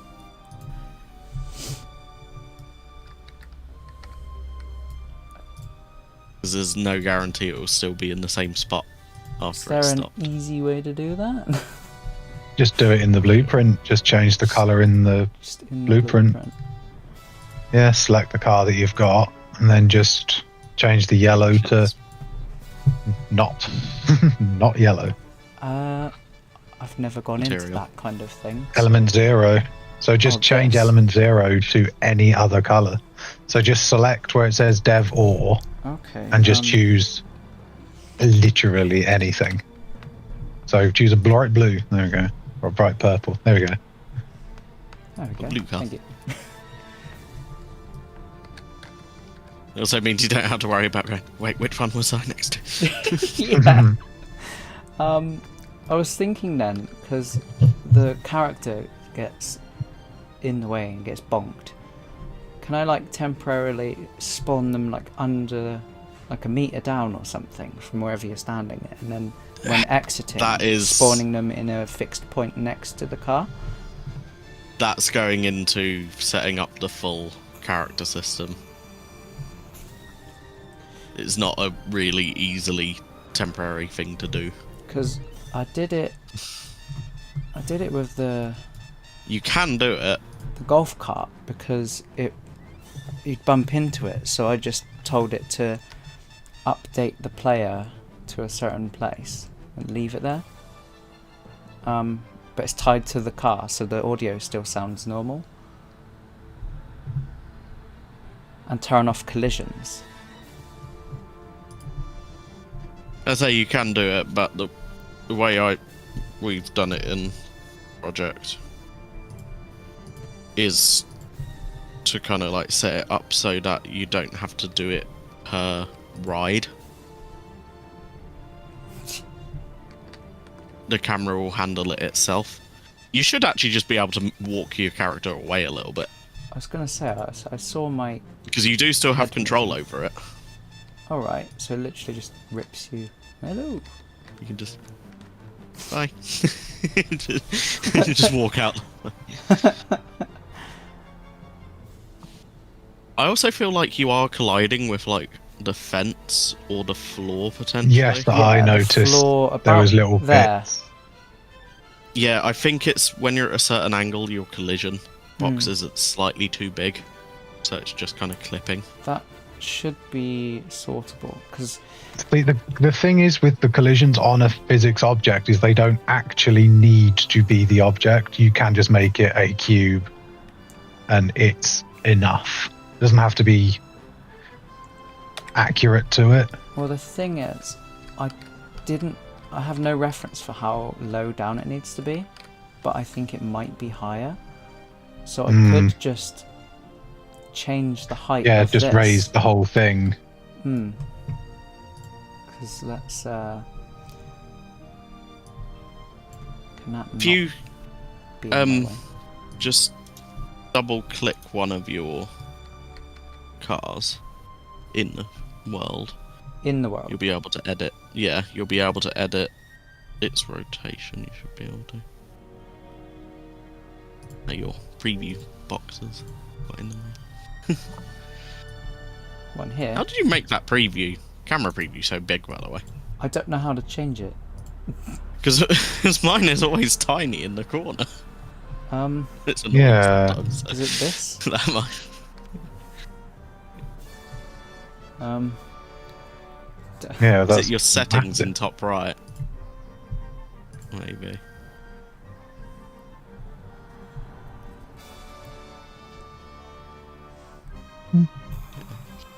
But yeah, I was just saying you could rotate the car to see how close currently it would get to it, because its closest point will be when the car's at like 45 degrees. But I can't see it getting much closer to the ground, to be honest, than where it currently is. Maybe the collision underneath isn't flat. Let's have a look.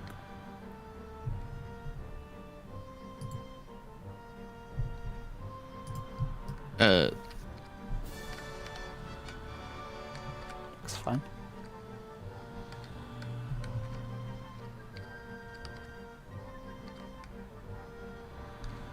Yeah, I mean, it's closer. I'd say it could be as it's tilting up. That bottom inside corner just gets... Yeah.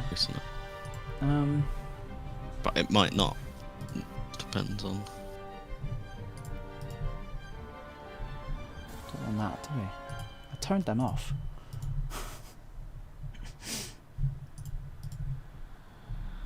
Go away, Nanite. You're meant to solve problems. You could cause more. You were the chosen one. Now that just reminds me of when you open up Task Manager to try and stop a program that's and it gone dodgy, and then it joins them and freezes. Yes. You're supposed to destroy them, not join them. Oh dear.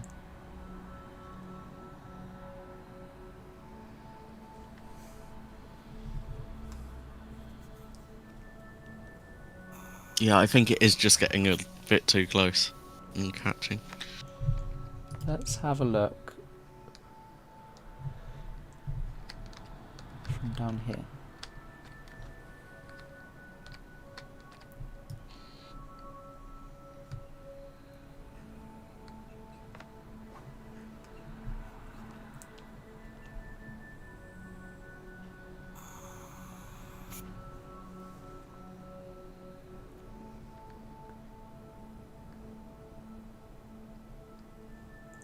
It's when it raises, because it's raising and it's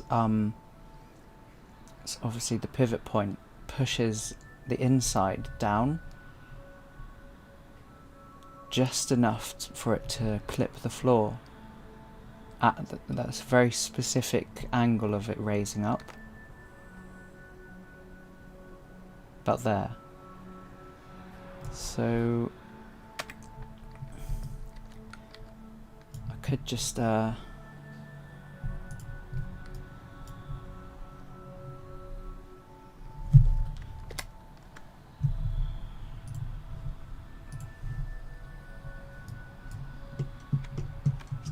that. It's just a guide.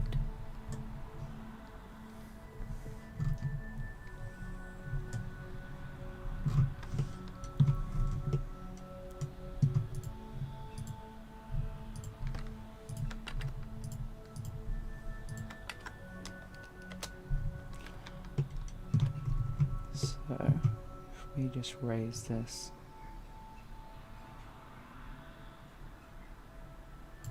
about there.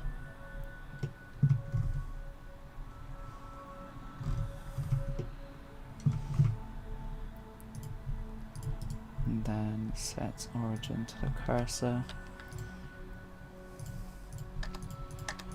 Put it back to 0.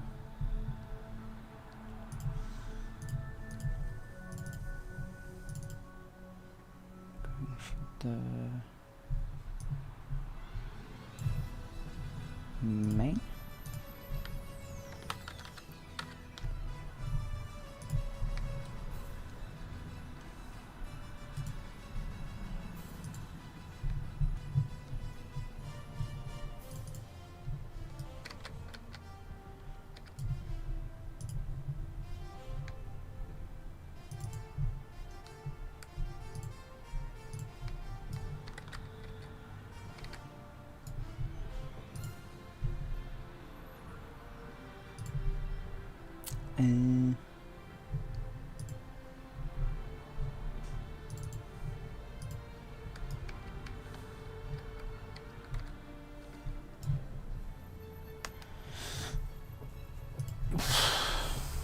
What have I done? I broken it. What did you do? These should have the same origin point.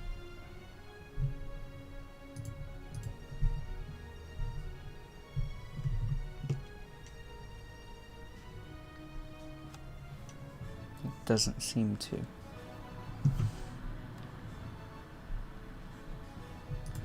Maybe I left it at minus. Let's try that.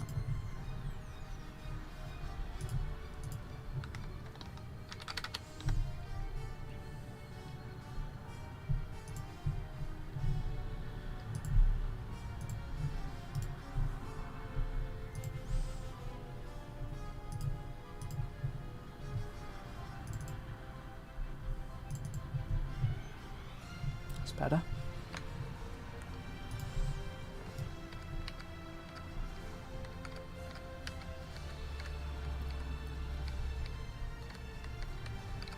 Now I just need to raise the sockets up a touch.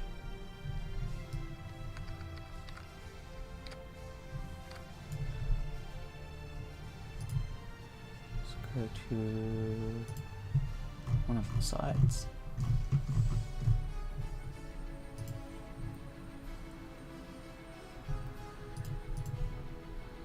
Wireframe.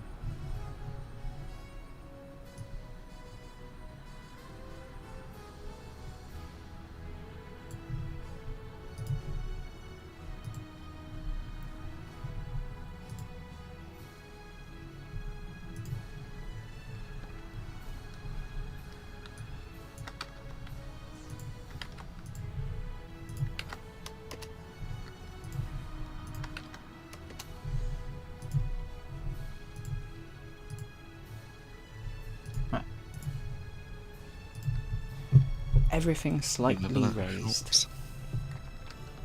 See what it do. Oh. Through the floor.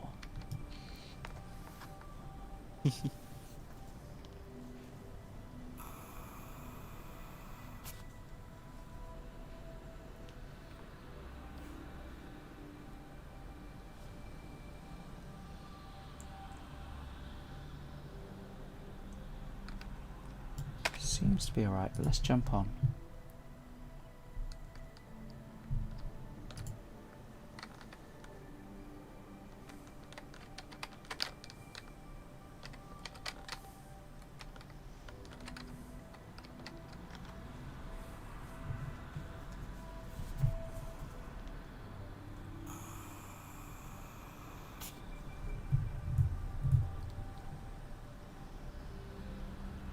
Oh.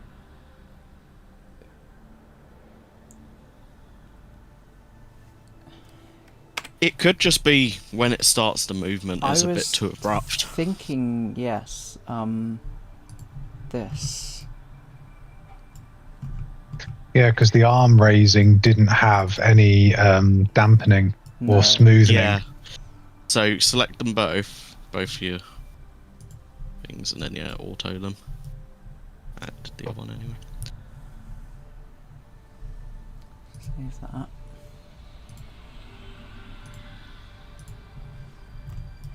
And that one.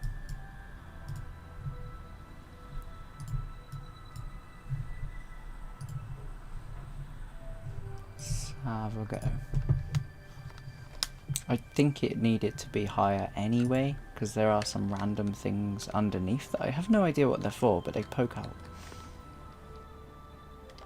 Poke out? What? The bottom of the cars? Yeah.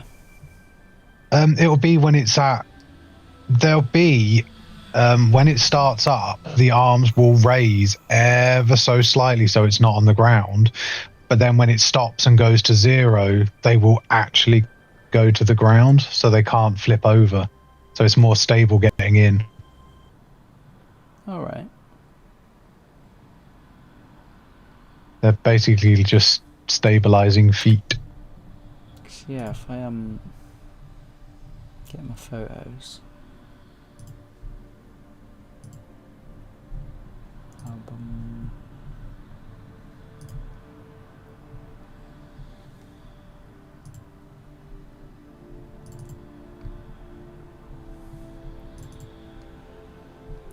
Those random little nubbins. Yeah. Yeah, The they're one just at the feet. front. Yeah, stabilizing feet for when it comes to the ground. So it'll be that 0 will be only there when it doesn't move, and then it will do a little up to allow them all to be not on the ground before it starts to swing. Okay. I did wonder what they were. Okay. Yeah, a lot of rides like that will have a solid 0 position, so stuff can't move. I liked the this. Noticing, you know, without all the theming on top.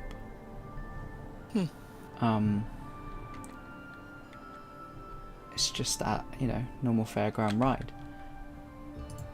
And looking in the photos that I have, you can see the curved glass corners. Yeah. Because there's no window there, because it curves. They just built the structure a bit around it. Yeah.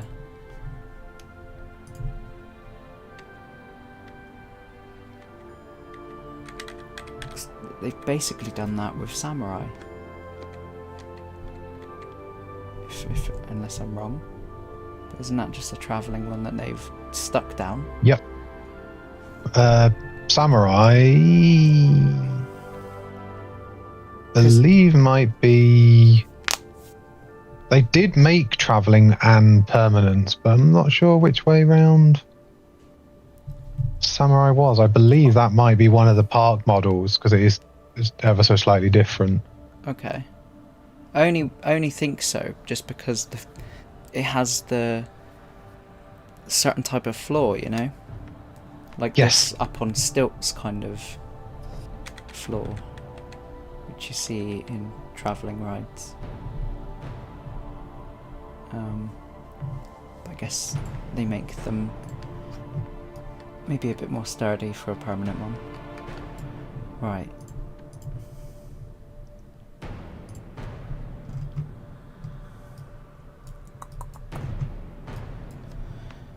So what I wanted to do was to make this loop forever and ever. For now. So, add a custom event at the start.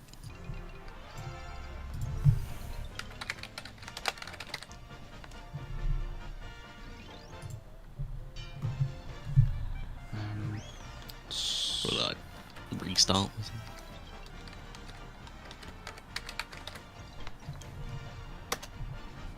And then plug that into the play. And then at the end, do I remove this? You'll still need the begin play to trigger it once. Okay. And right at the end, out of the finished of that one.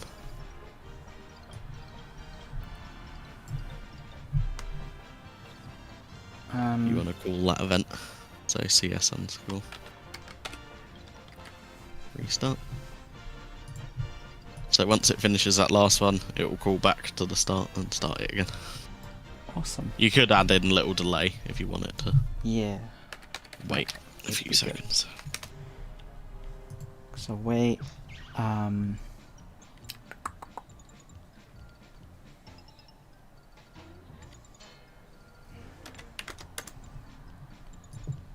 Wait a minute. And then I've got a cycle time variable.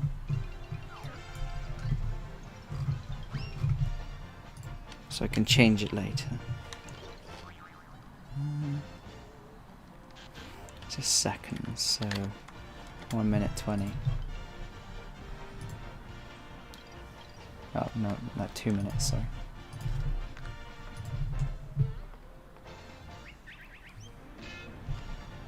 Get on.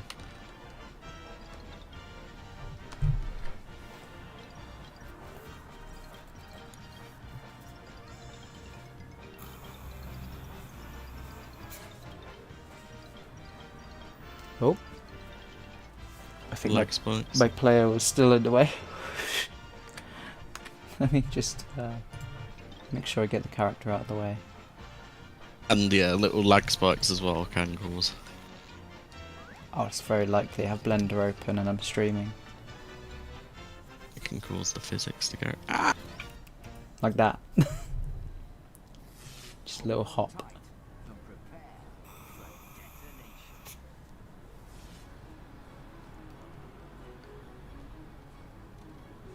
Yeah, that seemed smoother when it raised.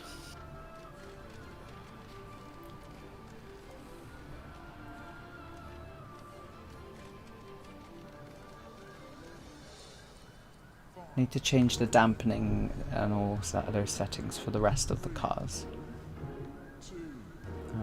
But I think that's good.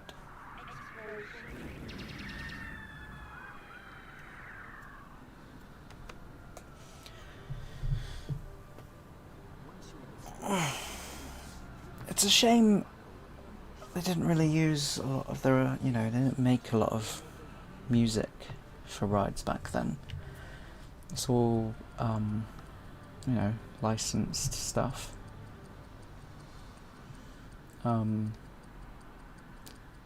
Which it also makes it harder for me, because it's going to be a quiet game if people don't want to, use their own music.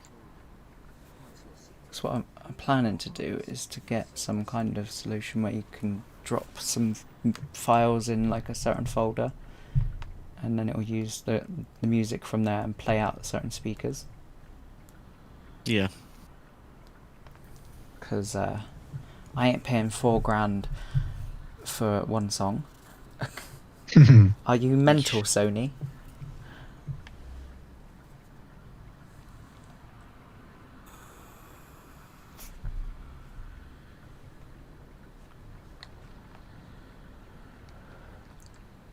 Let's yeet.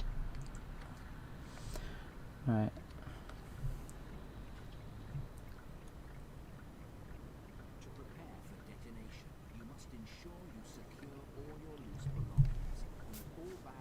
When I eventually get around to doing the sounds, that'll be fun. So I don't really have a lot of audio going on in this at the moment.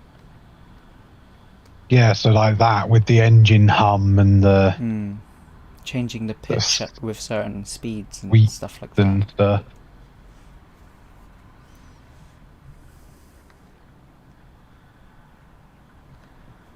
So now, when it stops, or at least, you know, isn't going, because it seems to be still creeping along for some reason.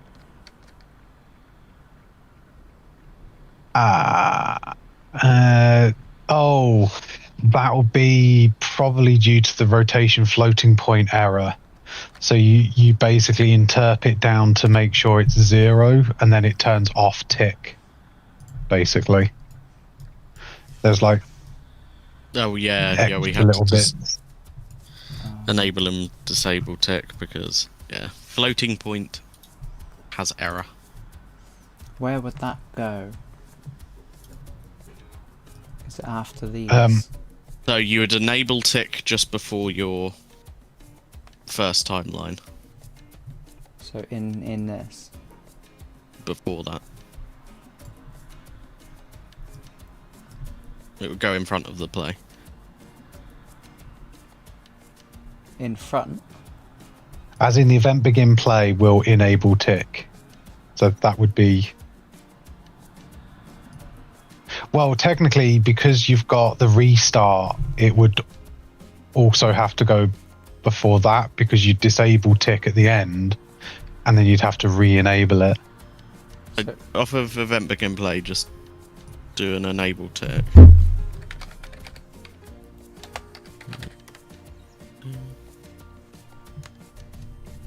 Active tick enable. It's set, the blue one.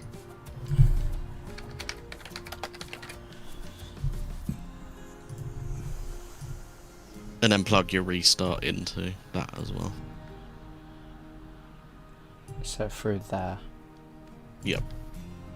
And tick box enabled. And then... And you'll want to copy that. And at the end, I'd say before your delay. Yes. Because otherwise it will wait. Just waiting. It will just still spin while it's waiting. And then, yeah, untick enabled. Let's... And okay. In your class settings, was it class defaults? Start with tick enabled, turn that off. Up. Yep. Should get that going. What was I gonna do? Oh yeah. Change the cycle time so we don't have to wait 2 minutes.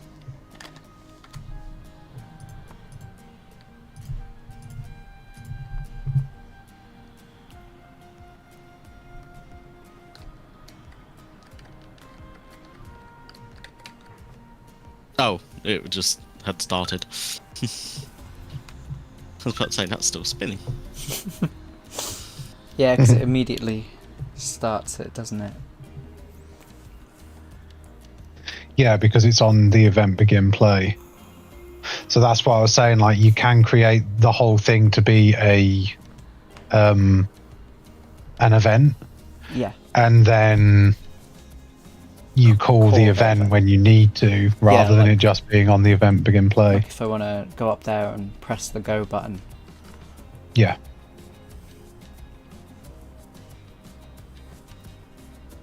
Oh.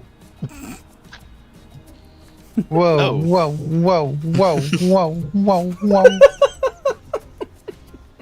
whoa. They got the experience of a lifetime. Oh, this is... And that's where you can change your physics joints instead of them being...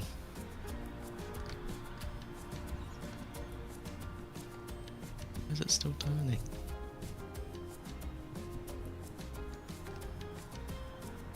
It is using a rotating component, right?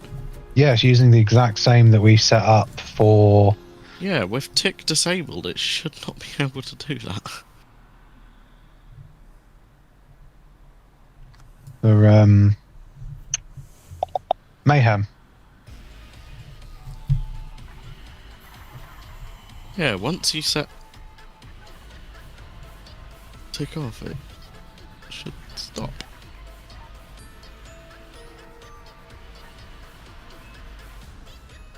Now that's why. Yeah, okay.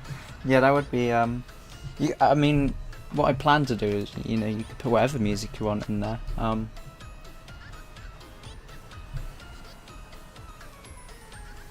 It is rideable. Shall we jump on it?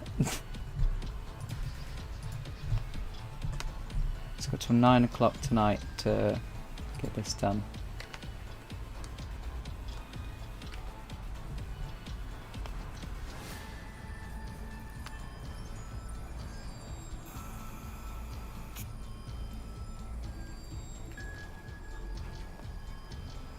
I think the spinning must have been some kind of lag spike, because I have a lot open at the moment.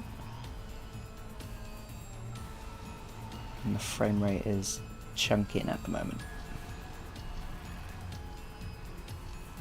Yeah, it doesn't seem to be happy. But yeah, let's try and fix that thing. So try where it says self, target self, drag off of it and do the get reference to self thing again. Because as I say, sometimes it confuses itself and doesn't actually know what to do. It would be like right at the bottom of the list. Yeah, get a reference to self. So do that one for the front one as well, perhaps? This one? Yeah.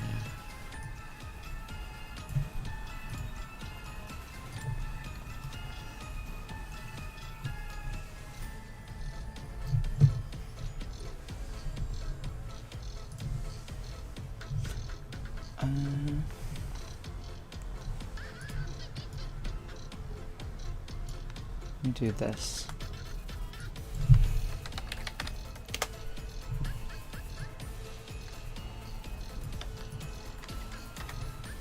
So for the first 5 seconds it shouldn't move at all.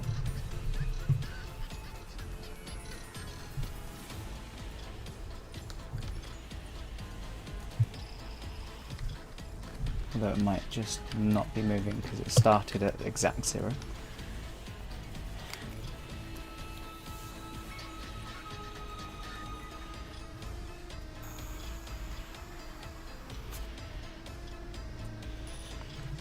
Cool.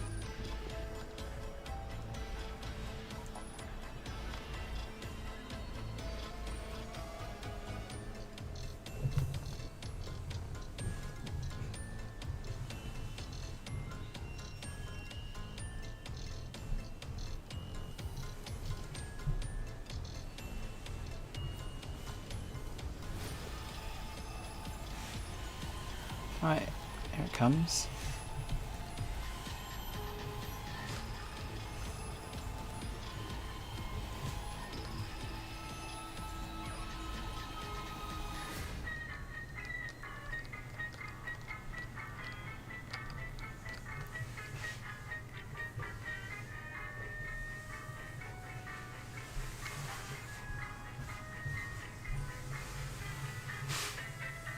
I don't know why it's not stopping that.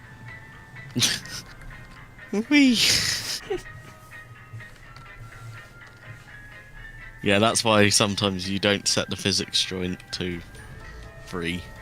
You set it to... Yeah, you lock it, and also the dampening makes quite a help on that. I'll do what I did with the golf cart and have a box that encloses the entire thing and block the player completely from affecting it.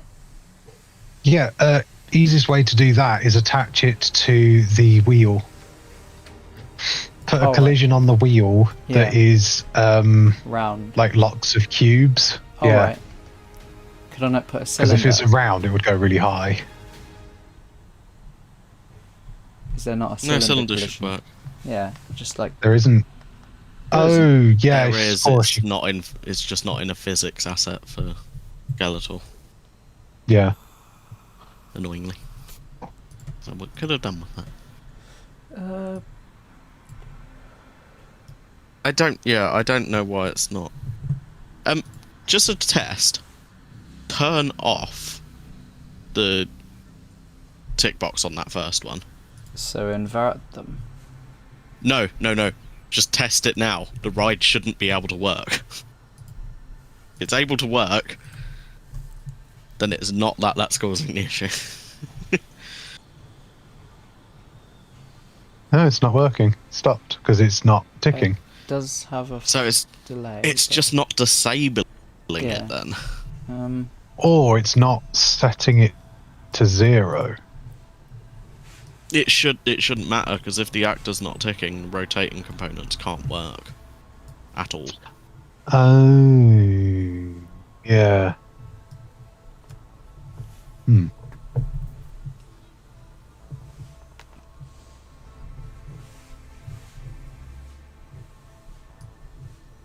A set actor tick disabled? No, it's just enabled. No, it's just enabled yes or no, not enable disable. Is it maybe that it's not unfinished? Yeah, it would be. Because it's when the timeline ends. At the 15 it should just seconds. Stop.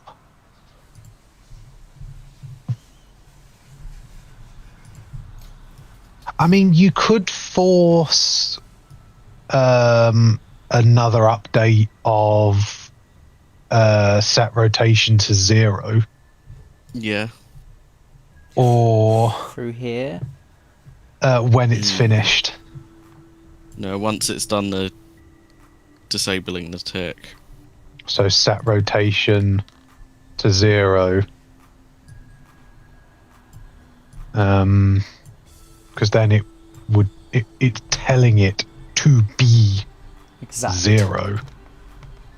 Yeah, because I went into this and this little thing was flat where it is now, but the one on the other side was up. So I thought maybe it was flicking up, and because of exact seconds, I thought maybe that was why, but it didn't. Let's see if this works. Oh, no, it did. Really yeah. well. Yes, hello, Daniel. It's been going good. They're very helpful guys. VTO are helping me out with the mechanics of the ride, so that should be success for today. Because this is essentially what I wanted to get done. Getting it from being a model to something that moves.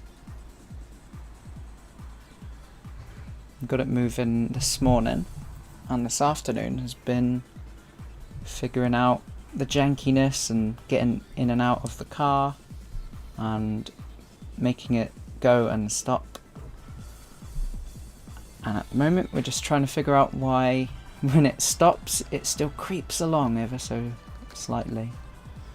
But this should work, but let's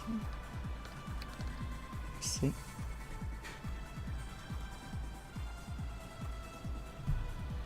It's still moving. But you've told it the rotation is 0.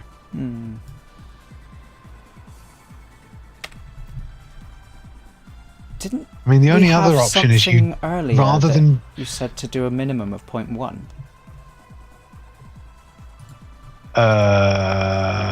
Way earlier. Yes, there was a section. Well, that's what I'm wondering.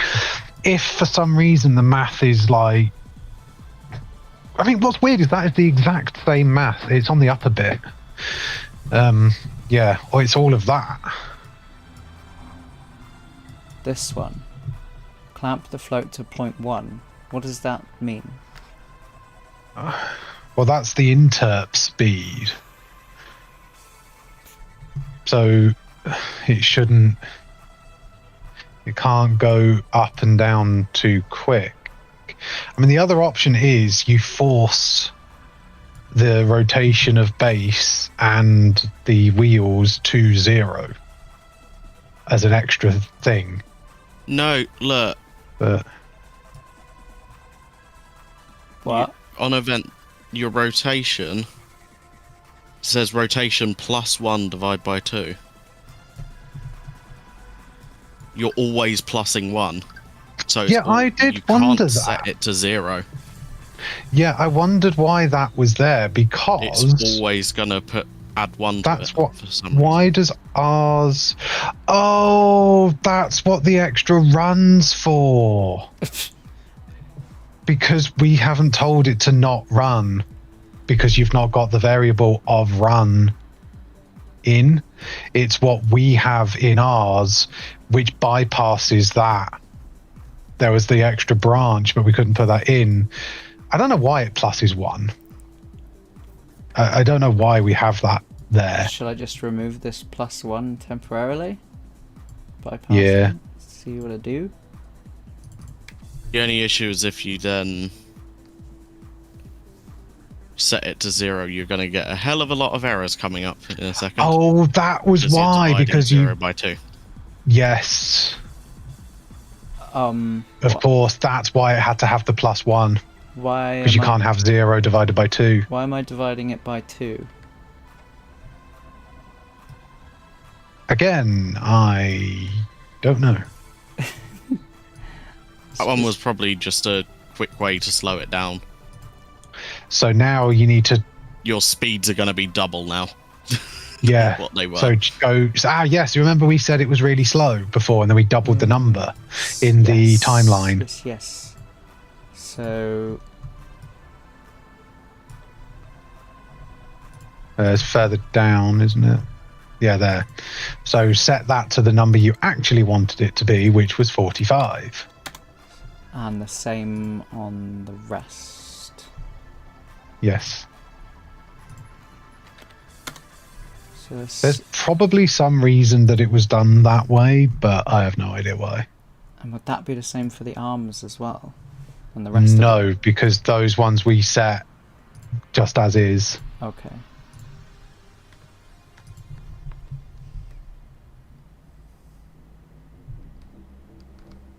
Let's jump on. Why not? Hello?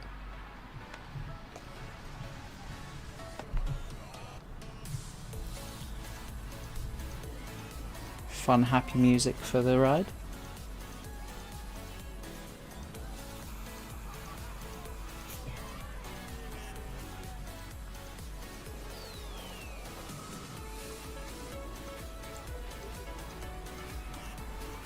So if that stops, it'll be great, and I'll copy the physics settings to the rest of the cars.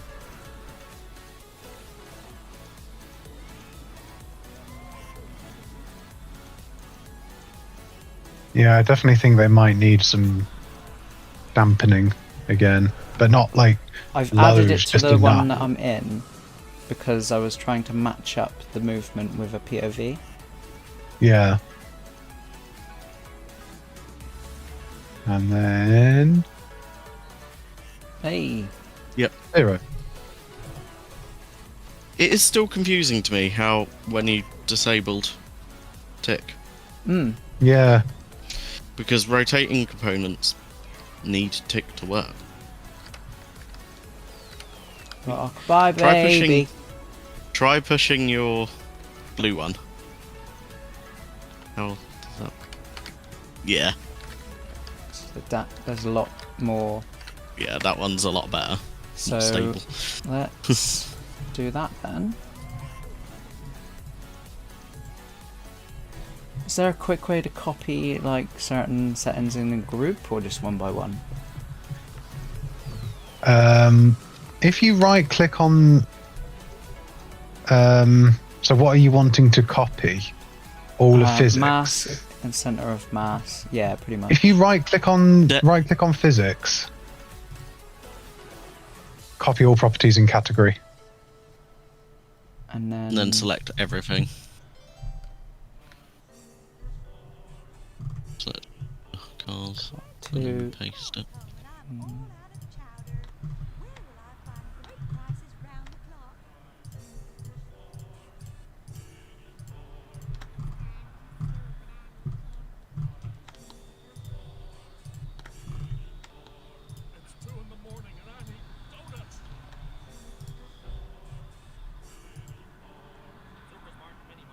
There you go. And then... because they've all got the same.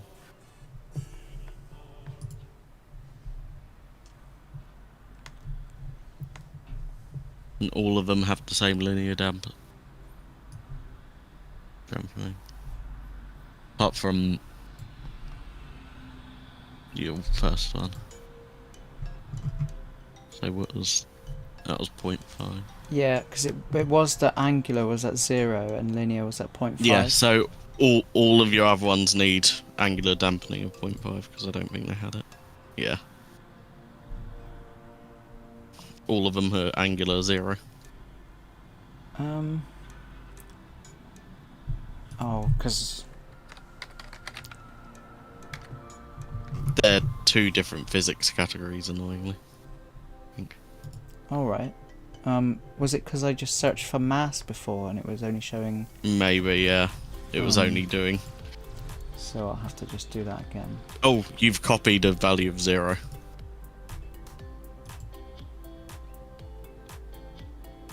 Angular dampening is 0 on Oh that yeah, car. that's number 3. I want car 1. Thank you. Just test it on that one. There you go. So that's right. So let's get all of those. Oh wait, I could...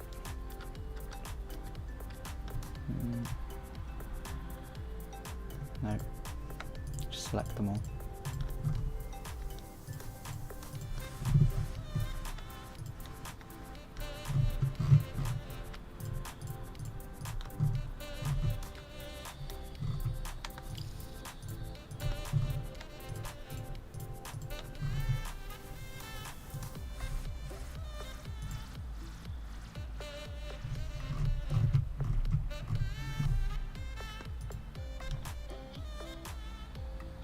Okay.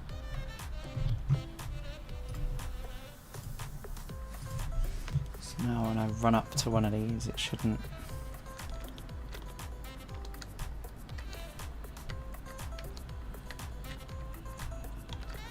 Oh. That's because it started moving. Yeah. As you were touching it. Yeah. It had the power. I got the power. Whoa. Yeah, they went... Physics spy. They went up nearly over, didn't they? That does look too fast. Yeah, it's going crazy. Whoa, cars are going mental. Yeah, I think you need to slow the number down in the middle.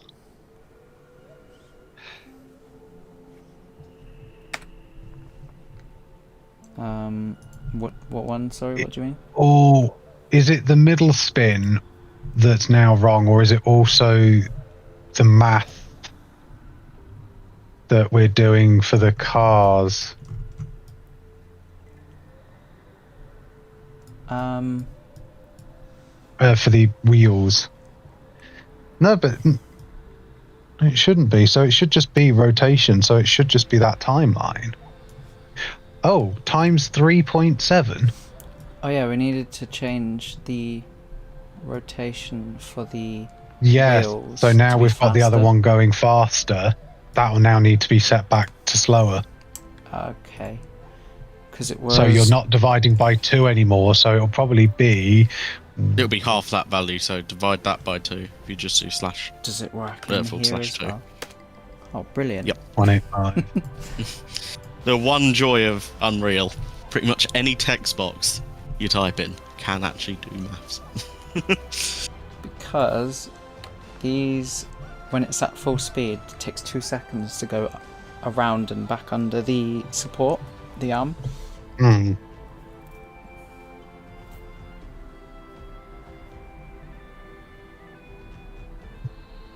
Oh, it's very floaty, isn't it?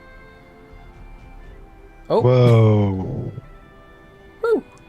Whee! What is it? It's catching on something. It wasn't earlier. Let me close Blender, so I don't need That that. That was the extreme version of that ride. Jesus Christ. The joys of Unreal. I mean, this is why it's being streamed, you know, because it's fun to watch. Failure, isn't it? Especially when it's physics-based stuff.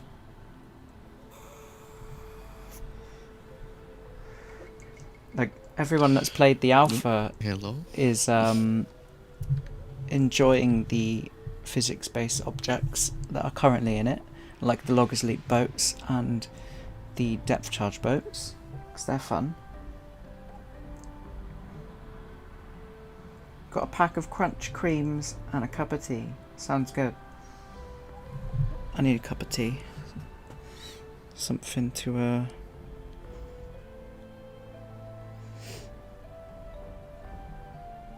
something to soothe my throat. Right, that. Let me make sure this is still good. Let's also just do this, because it doesn't need to look nice for testing.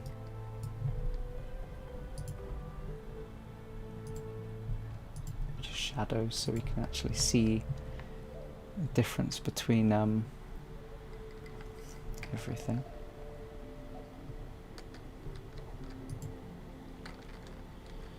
Bye bye. Still doing it. Oh, it's not very happy now, is it? It's gonna do it again, I think. Yep. What is going on now?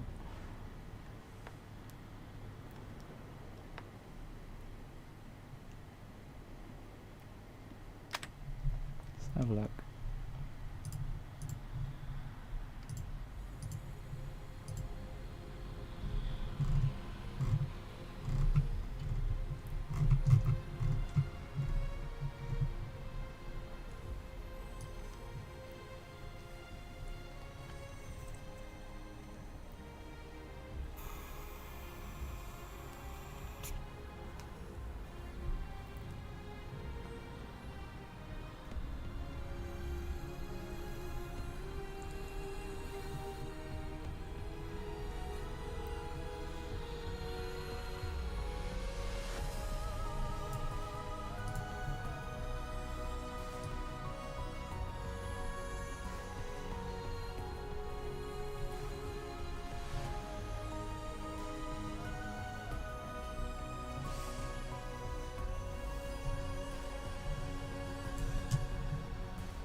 I missed my 15-minute, but whatever.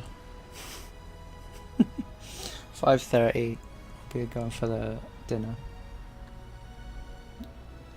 It's odd, they're like going inwards.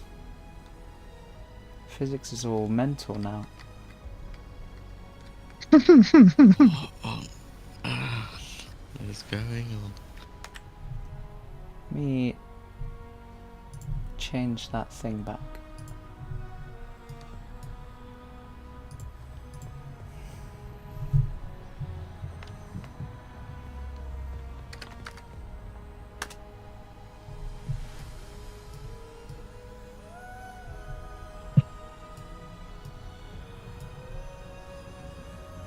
Could I just leave that as it was and then maybe chain? Oh, that's the only thing that makes that spin, isn't it?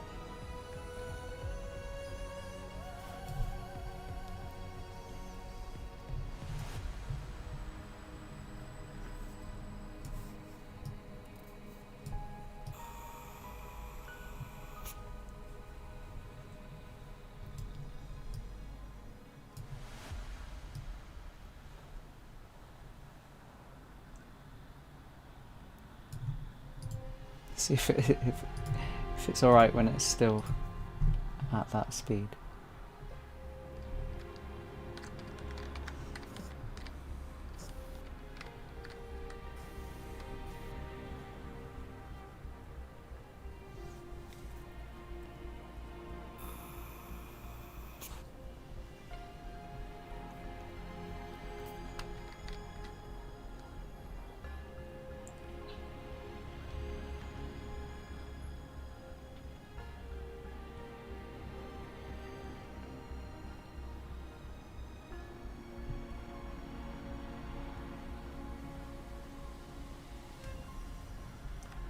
It seems alright when it's still... at that speed.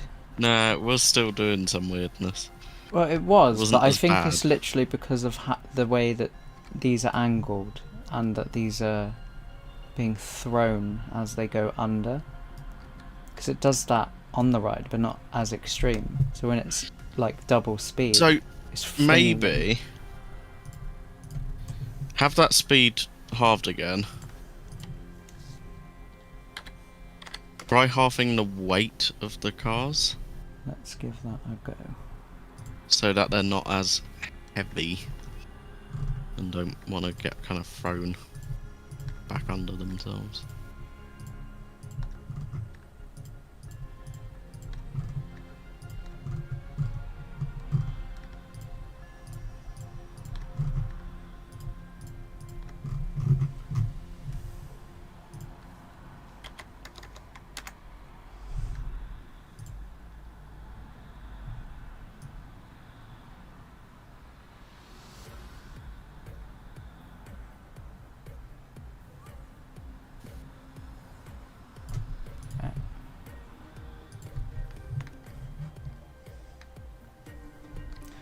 Jump in for the fun.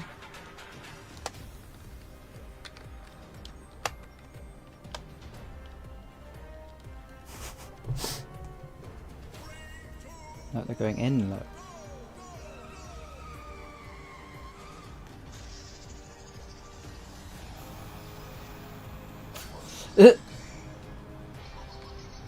Whee! Oh.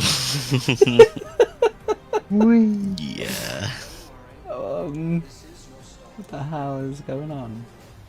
Why would the rotational speed of the wheel bit make such a difference?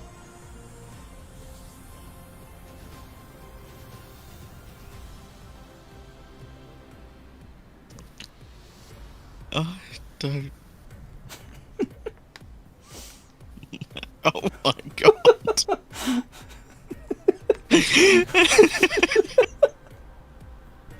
The one in front.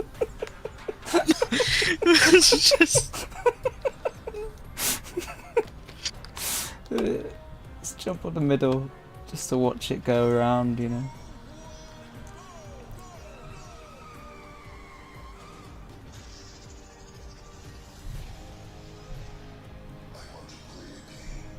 No, it's not stopping.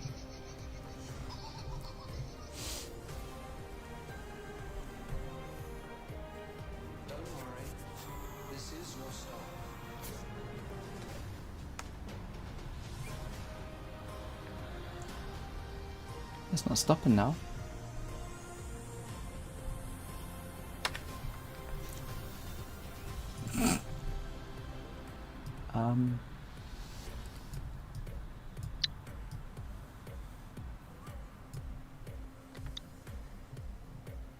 No idea.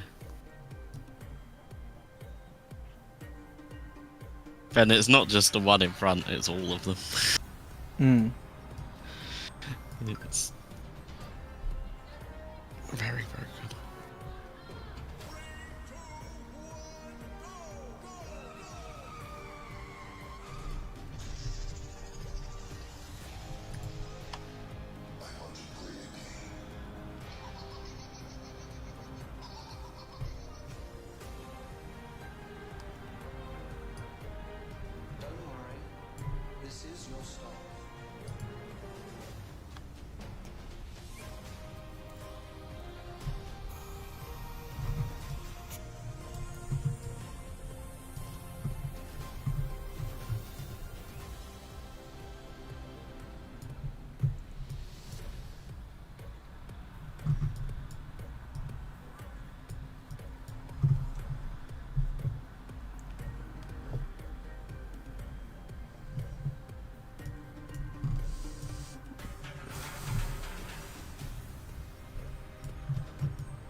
Excuse me.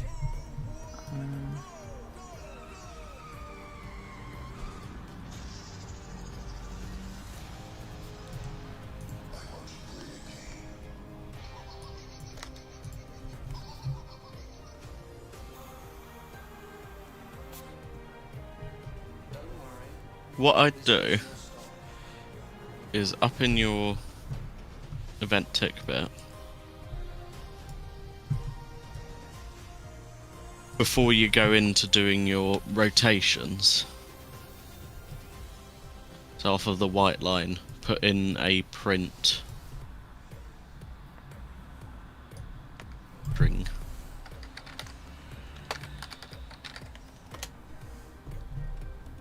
And then the string you want to print is the return value of the FNTerp2. So just plug it in, it will automatically convert it. Just to see what that value actually is doing the entire time. Your screen will get spammed. Yeah. It's useful. Oh. Oh, it hasn't started yet, that's fine. There we go.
So it never actually got to 0.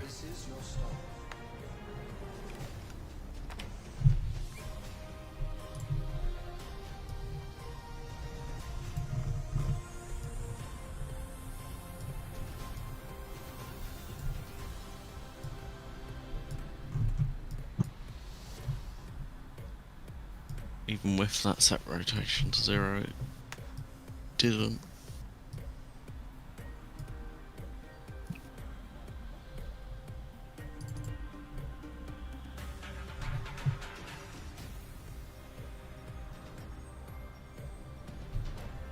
Because that FNTerp2 basically, what it will be doing is smoothing out your value transition. And it's basically just not ramping it quick enough down to 0.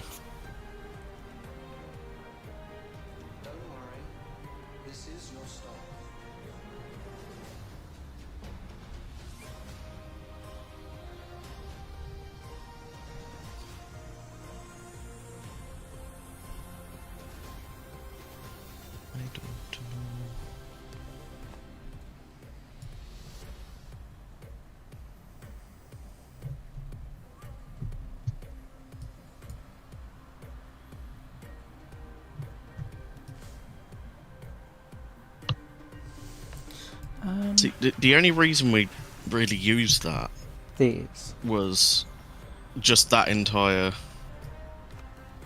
calculation was so that once you could control the ride, you could increase and decrease the speed. Alright.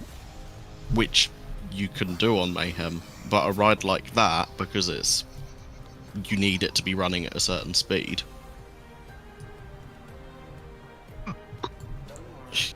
you kind of don't need to do any of the maths for ramping it, you just ramp it using the timeline. And it's hard-coded.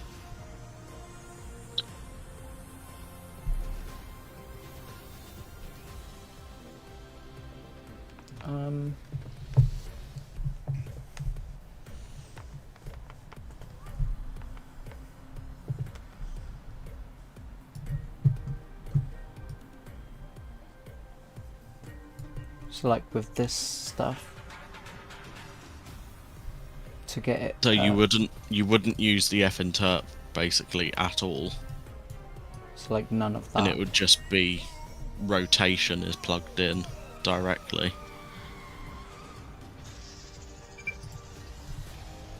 Variable rotation would be plugged in. So I just need none of that, and then put that into there. No, the variable rotation. Oh, right. The float variable, because that's what you're still controlling currently.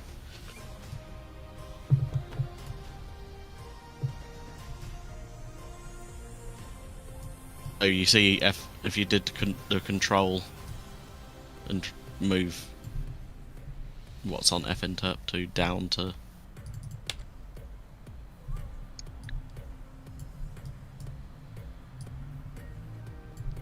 no. Oh. That one still needs to go into that bottom one, because that bottom one is what flips it, so that is running the opposite direction for the other side.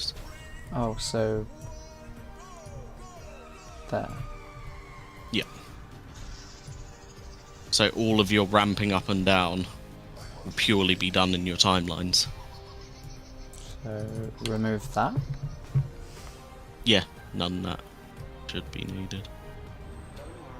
And I mean, leave it there just to test, just while you're testing. Before you don't delete it, because otherwise. And print the rotation string. You can. You don't have to. You can.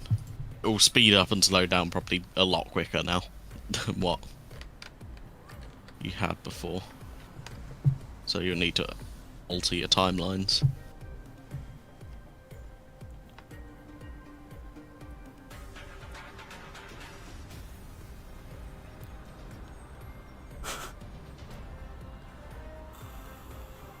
You see now it's hit 90, whereas before it was still constantly creeping up to 90.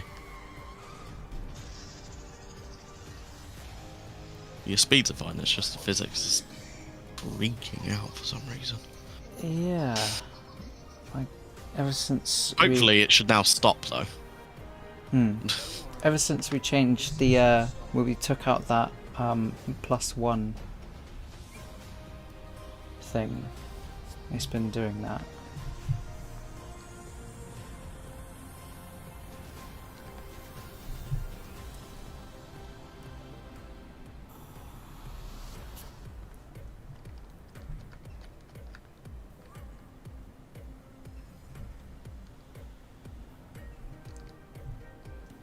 Now it's actually going to 0.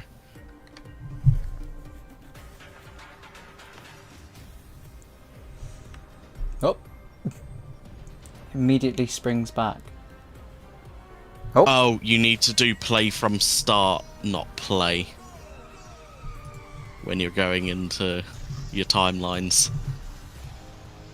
Because play will just resume it where it currently was, which was at the end.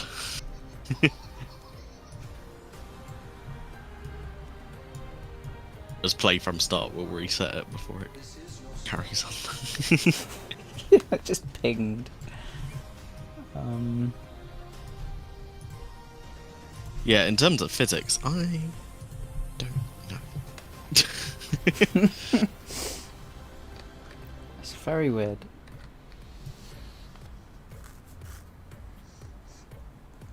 They were fine up until removing that that stuff which stopped it from staying still. I don't see why that would do anything. To be honest, to me, that looks like collision stuff. With how much it's freaking out. Let me check. I feel like it may have... Did you re-import stuff? Just the central column. There's the tick box to disable collision on the physics joints anyway. Oh, but it only disables the collision between the objects it's connected to. Go into the world and view collisions.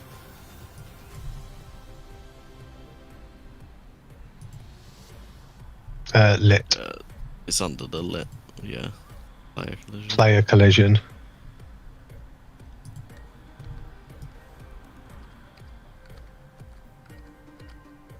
Oh. Player collision and physics collision are different, though. And you can't view physics collisions, annoyingly. Because that would be useful. I didn't think physics collisions were any different.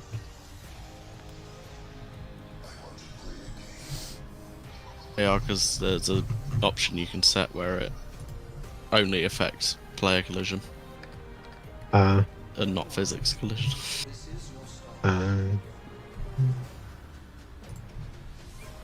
Just confused to, like, it was working. It wasn't, like, freaking out. Till I moved this stuff.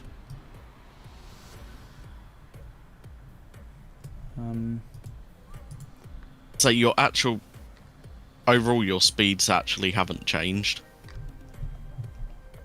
It was just your ramping was what was changing by changing them values.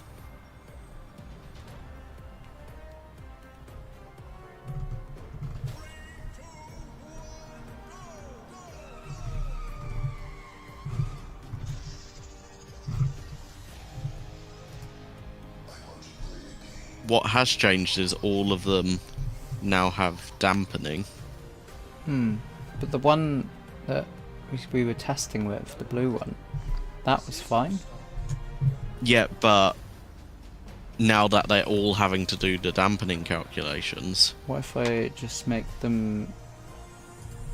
Is it there are so many calculations happening at the same time? Because how many cars is it per?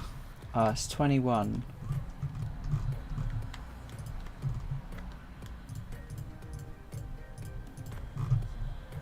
Also, like, we've had it where on one system it's absolutely fine, and then someone else's it freaks out. Yep. Classic. So very annoying. Right, I've turned off linear.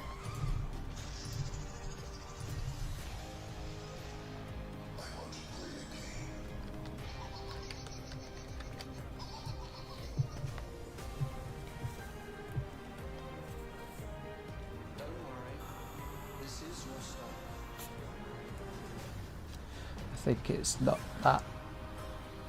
No.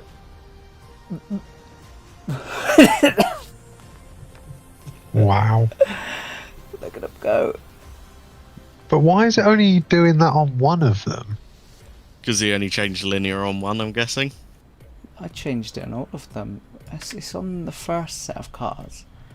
It's doing that now. Did you change linear on the other sets? Oh, you did.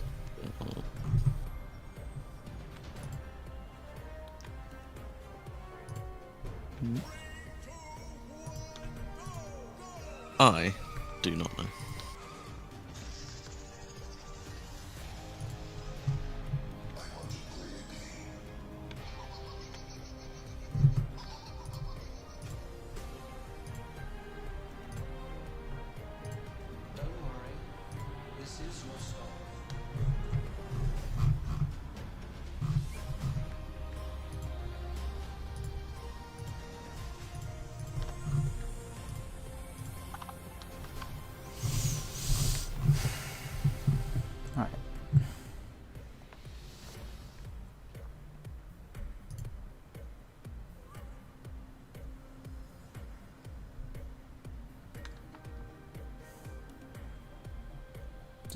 Do the wheels need gravity?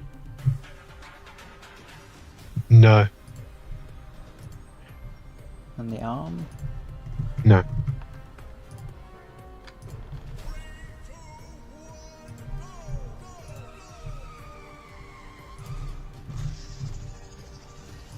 I mean, they don't even need physics because they're not doing anything.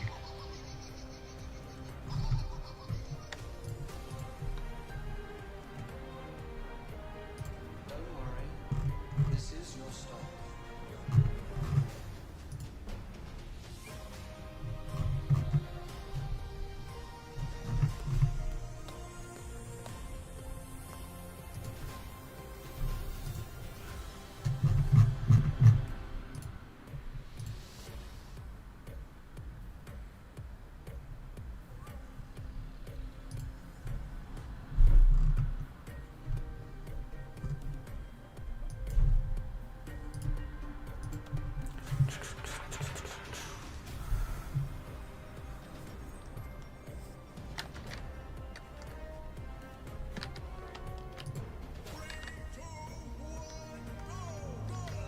Nope, I can tell already. It's gonna go nuts.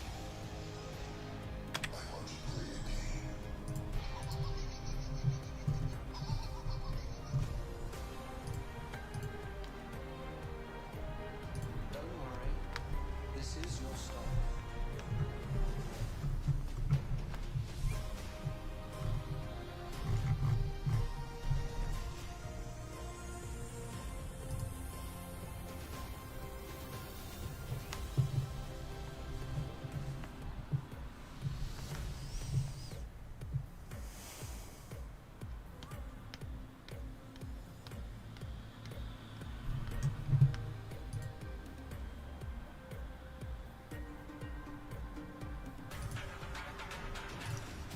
Is there any, this first car is connected to a socket, does that matter?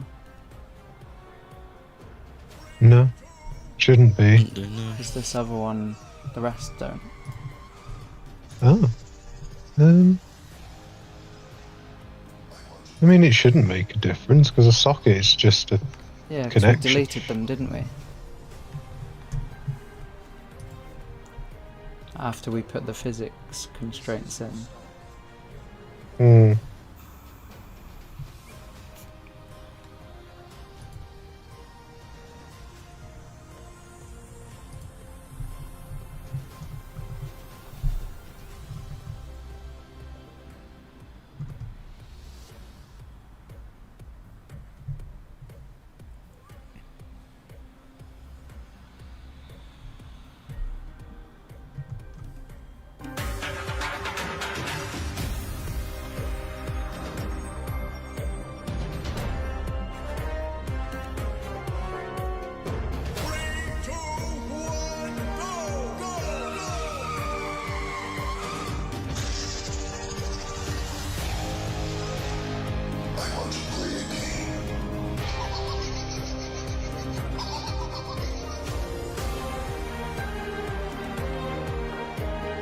Don't worry, this is your stop.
Don't worry, this is your stop.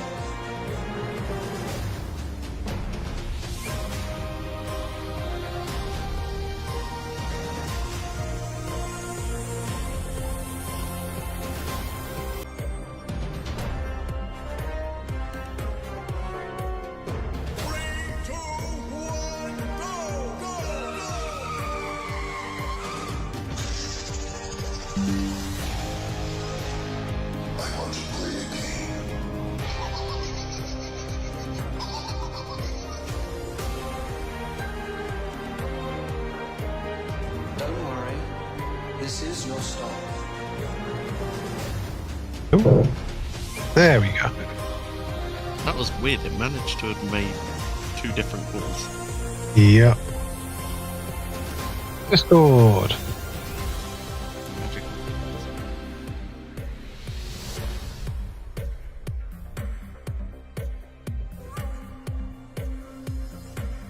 Oh.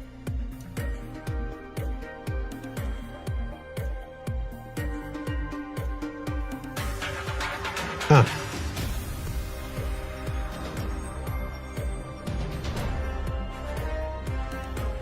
Oh dear.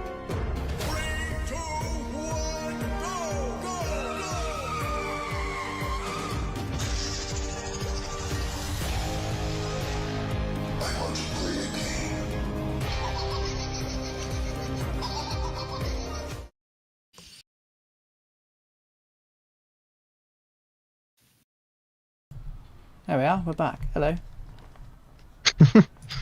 Power went off. Guess who's back? Back again. Amy's back. Celebrate. Let's just click play and see what it does.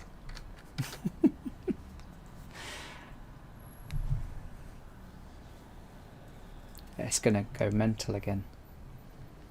I can tell.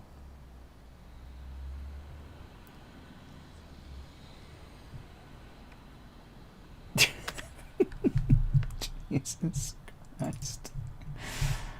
Oh. Yeah. So it's not any of this. I can't see that to it. be to do with any of the speed stuff. No, because the other two aren't that is doing. physics freaking out. So if we add that back in, and then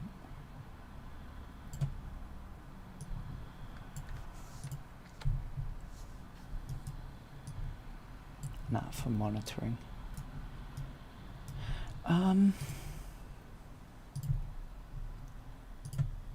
You deleted your rotation.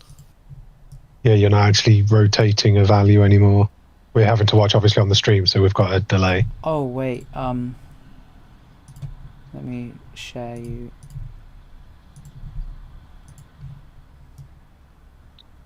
That's better. Yeah, you deleted target. rotation You don't to have target. the rotation variable. Get This. rotation.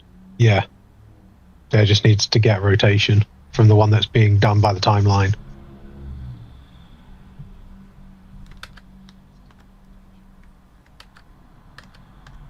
That one.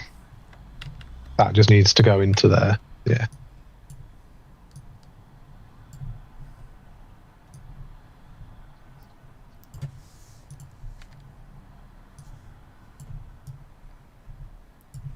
Right.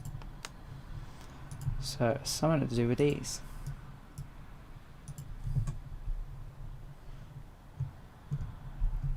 Oh, if it was, yeah, that math that you've just put back in, I'd still leave that disconnected because you don't need it. Anyway. No. No, that was purely for being able to ramp speeds, using a dial in game basically for mayhem, which you wouldn't be able to do on a ride like that. But it did make it go up a lot more gradually. That's just you now in your timeline. Just change the values in the timeline now. Okay, so I can just leave what I had there. Yeah, and just change your timeline to have it more gradual.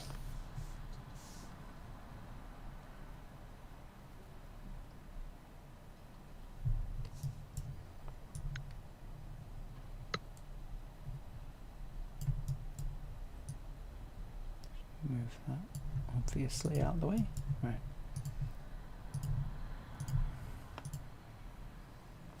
So something's wrong with these.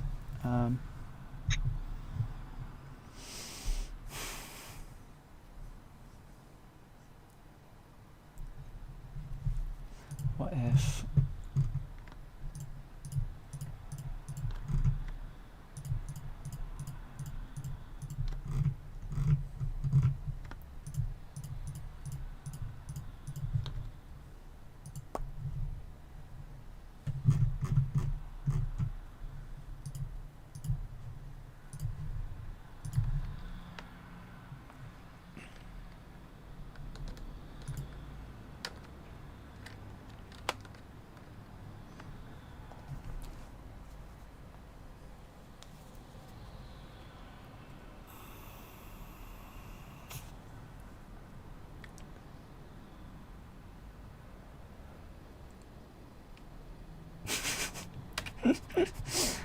it's the extreme version.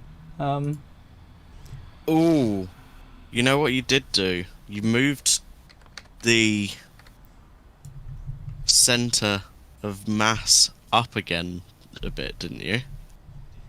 Yeah.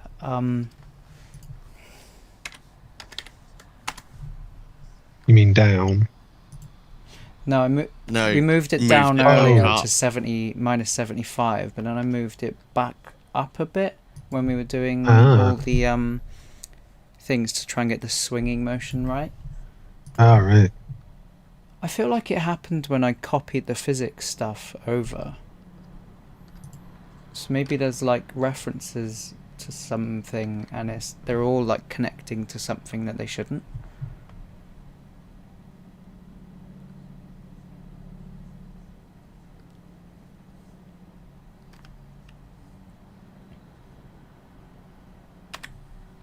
That wasn't it. That did not work.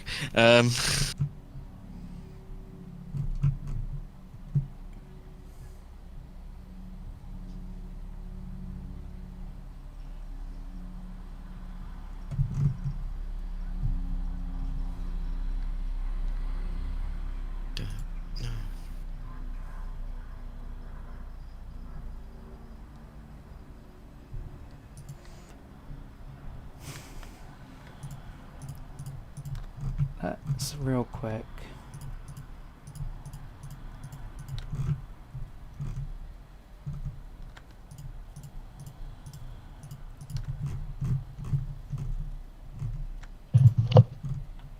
All of those.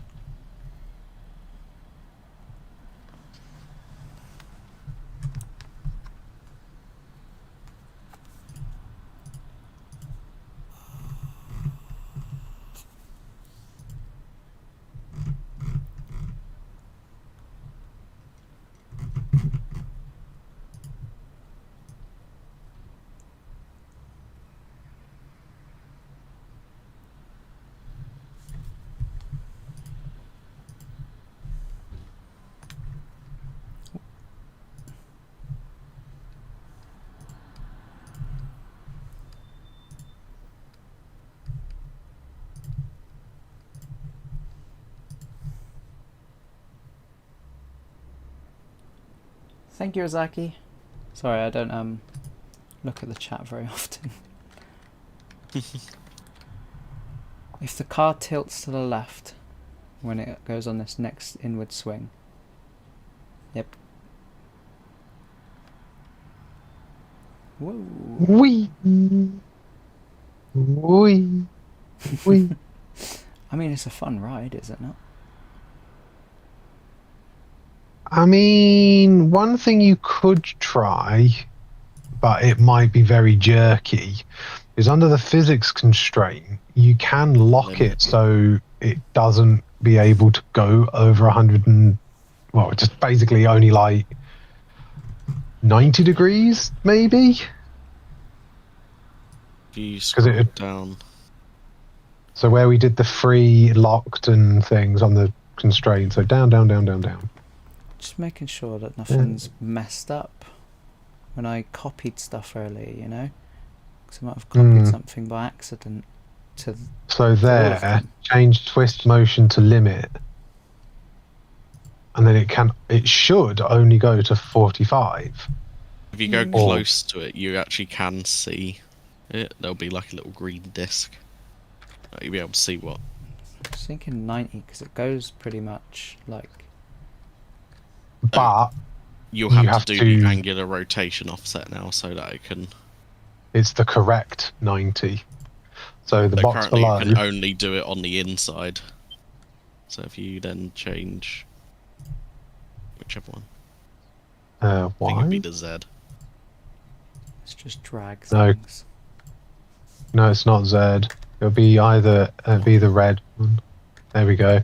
So it's X. There we go.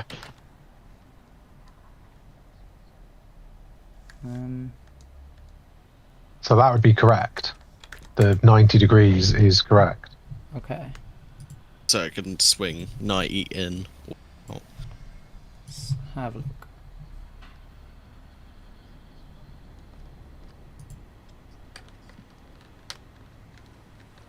But it depends on what it does when it reaches the limit, whether it bounces or goes Yeah, weird. it will just kind of hit it and just. Yeah, that's not. But it's so that is limited different to what we saw on the. It's like It's almost like values in the world isn't. It's like it's been edited in the world, not the blueprint. And it's got delete it in the world and put a new one down. a new blueprint. Yeah. Delete that whole one in the world and just put a new one down in the location. Because look, it is different. It's not getting the values. Oh, I changed that just now. Oh. But just delete it anyway, just in case there is something weird. Oh, wrong one.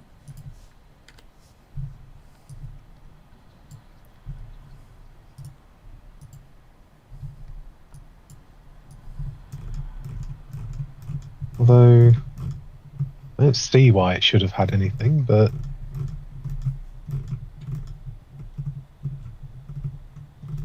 Oh. There we are. I'll open it back up and put that value back to what you said.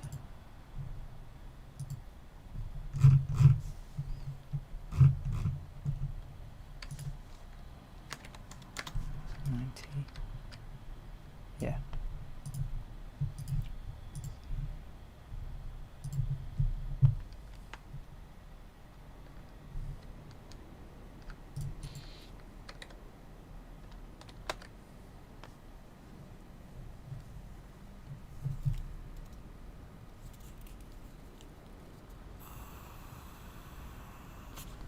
Nope.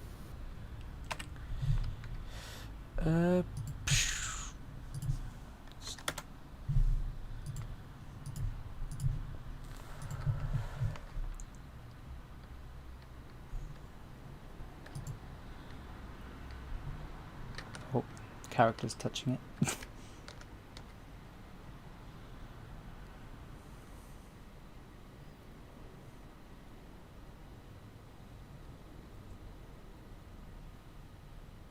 Yeah.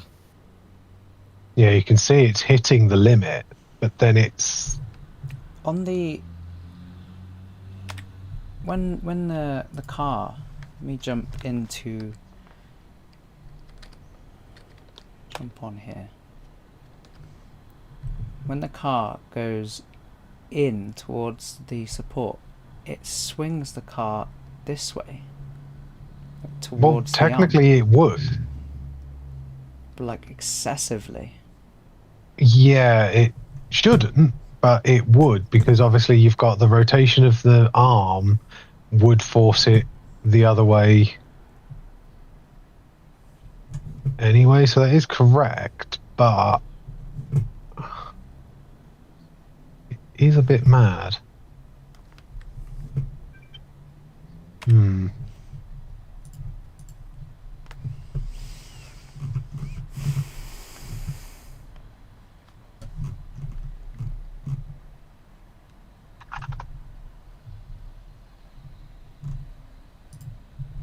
R1.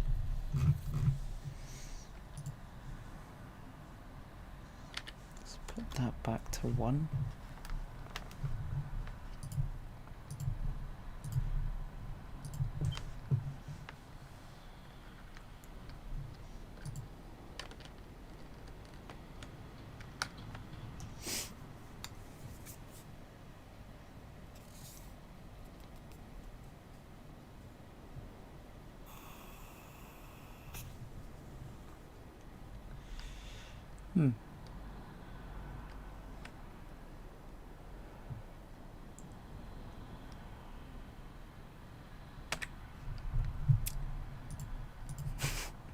It was working earlier.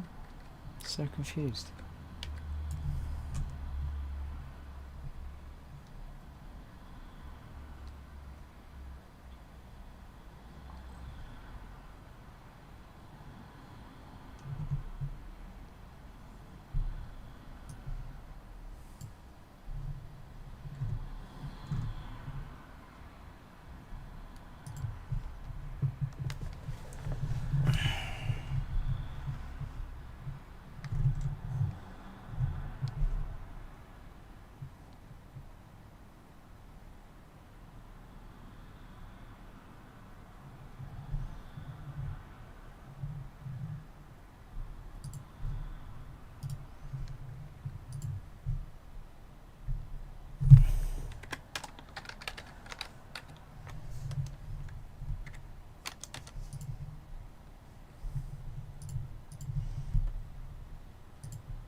Alright, process of elimination.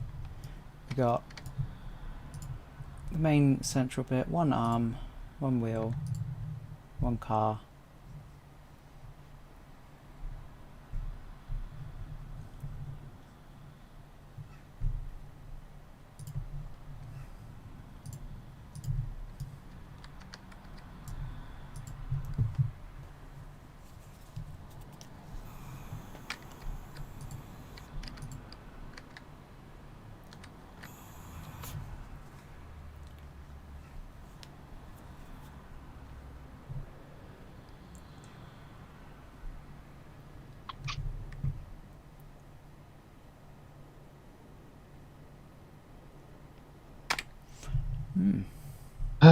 What dampening value have you got on now?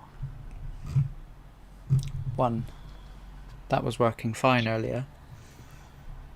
Angular dampening, 0.5. 0.5, yeah, that hasn't changed. Hmm. The only thing that has changed is mass, which was 500. What if you put the angular dampening to 5? Just to make sure it is doing what it's supposed to be doing.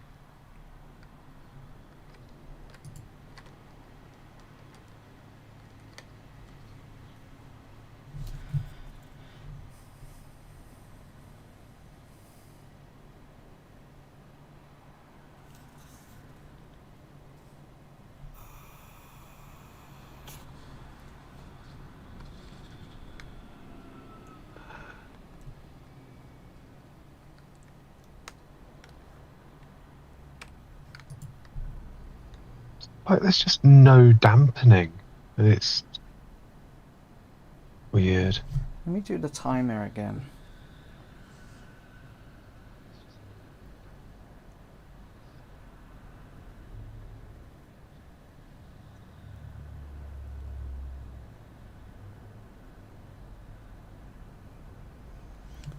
The speed of the central bit is too high.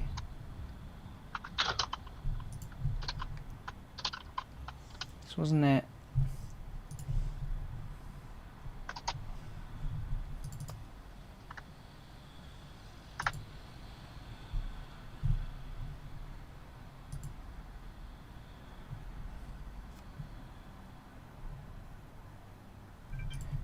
Yeah, 8 seconds for the rotation, so the thing that makes it spin, where was that?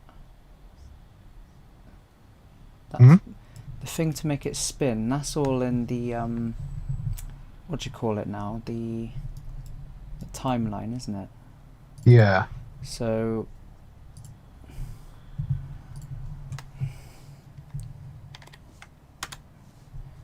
some of it may got lost in the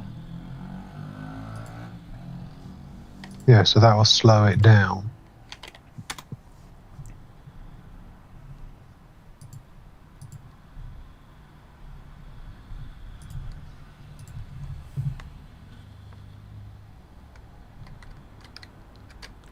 should take, once it's up to speed, 8 seconds, sorry, for a rotation. Potentially, yeah, that central column was just going too fast. Hmm. And then your compound rotations.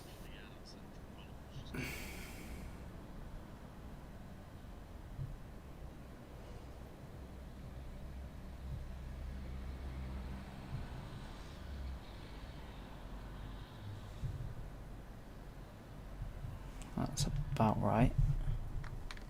It could literally be like the speed was just too much. Yeah. Yeah, because before, remember, it was dividing it by 2. Mm-hmm.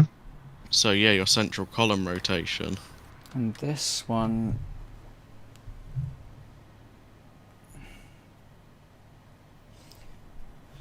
let me quit out of it a sec.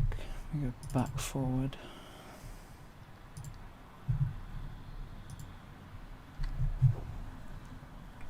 So this one has the time it takes to spin around.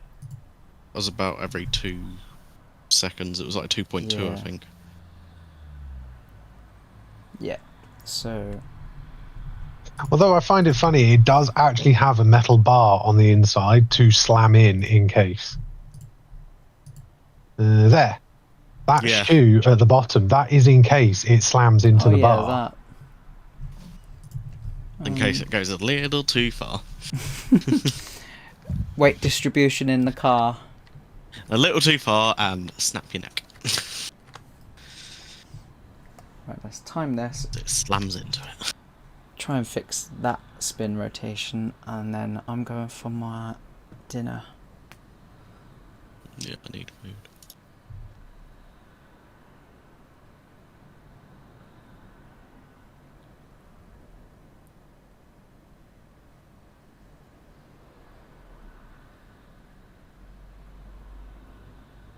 So that is now probably because there's too much dampening for the speed. And the rotation of this, the arm, or the wheel, sorry, is half as much as it needs to be. So that will be the math there, which would be back up to 2.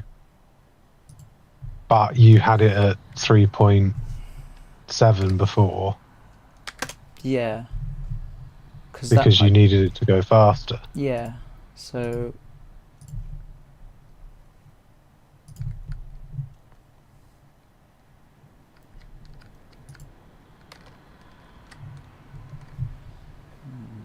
check the dampening and all after I have some food.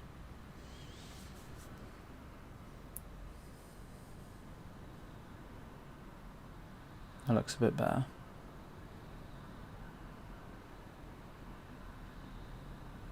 So now take down the dampening so you don't get that weird sort of stutter. Yep, 2.09. That's exactly what it was before. So, car,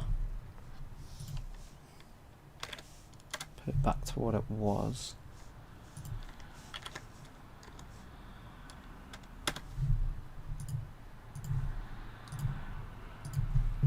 See what it do.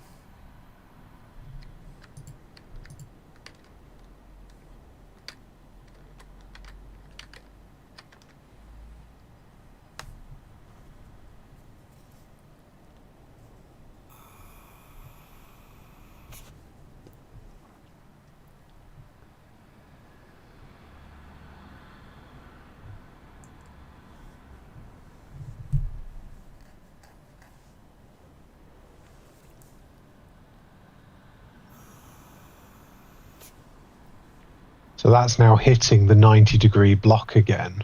Yeah.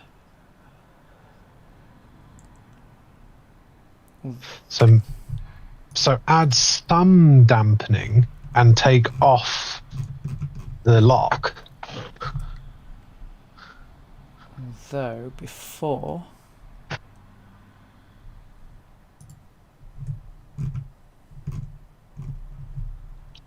It's in the car. Looking for the centre of mass thing. Was that the car or the collision? That was on the car. On the car. So it's still at 75. Okay. So what you're saying is...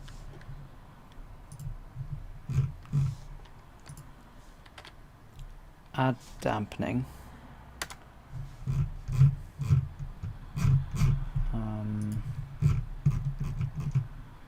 And set that free. Mm-hmm.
That is back to normal. Yay.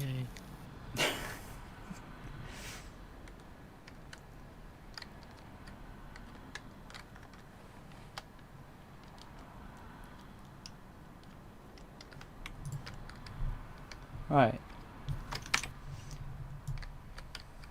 So basically, I want to get the settings of this into the other one. I'll do that after I have some food though. Yeah, well, it's just slowly getting there. It's just a case of putting all that stuff back, which will take a while. No, it's okay. I made a backup of the blueprint. I duplicated it.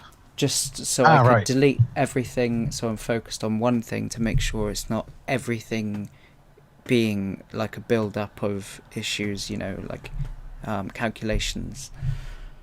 As we saw, it wasn't. It was just a few things. Mm-hmm. So... that's good. Did you want to? Good progress. Do you want to stay on this call, or I think I can figure the rest of the stuff out. Yeah, we'll head off, and we'll be around again if we needs be. Let's BRB. But yeah, thank you for helping. No worries. I do appreciate it. Hey. And you can watch me succeed or struggle. Either way, it'll be fun. But considering I'm 15 minutes over, I will push everything forward, or backwards rather. So I will be back at 6:30 for the last 2.5 hours, when I'll be finishing at 9 o'clock. So I'll be back.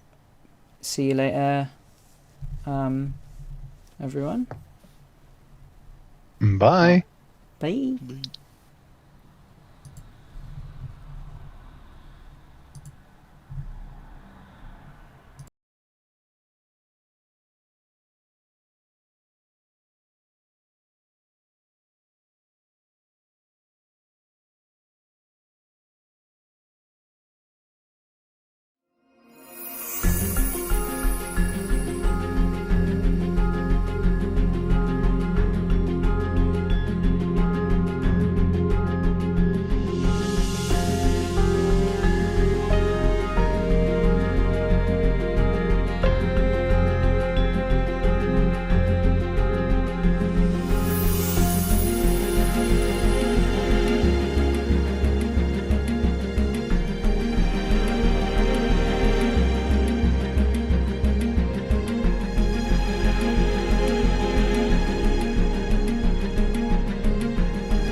Ready for the flight of your life. Getting fishy with it. Keep your arms inside the car. The flying fish is taking flight. Launch faster, scream louder, laugh harder. Getting fishy with it. Launch faster, scream louder, laugh harder. We getting fishy with it. Na na na na na na na na. Getting fishy with it. Na na na na na na na.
Listen carefully, if you will.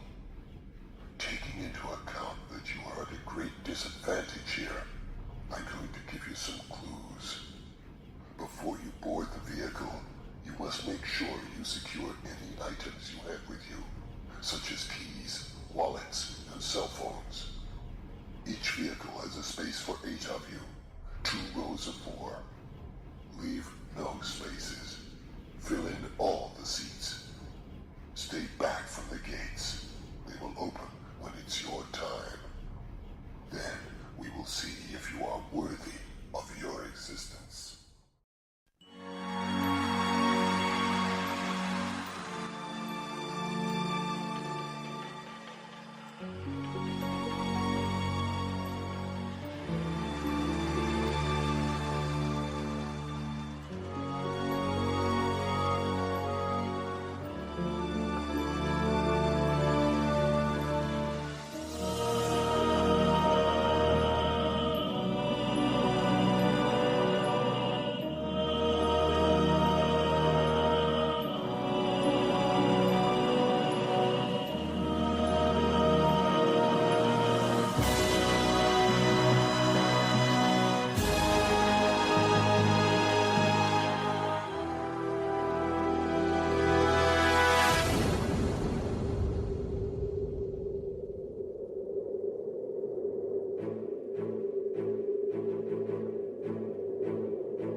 attention, please. Before you experience a rush like no other, you must be aware of the following information. This is an intense and exhilarating ride where you will experience both weightlessness and a force of over 3G. You must be at least 1.3 meters tall to ride and be capable of bracing yourself against the forces of the ride. This ride is not suitable for expectant mothers or those with a fear of heights. You must not ride if you suffer from heart, neck or back problems, or if you suffer from conditions that may be aggravated by sudden movement and extreme forces. It is vital that bags and loose items are not taken onto the ride. Please prepare yourself for boarding by ensuring that all loose items are totally secured, such as coins, keys and mobile phones, and by removing hats and glasses. Items which cannot be secured must be left in the boxes provided, but please remember they are left at the owner's risk. For your safety, please do not sit or stand on the queue line fencing, and for the comfort of all our guests, please do not smoke whilst queuing. Enjoy the ride, and remember, size matters.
hello.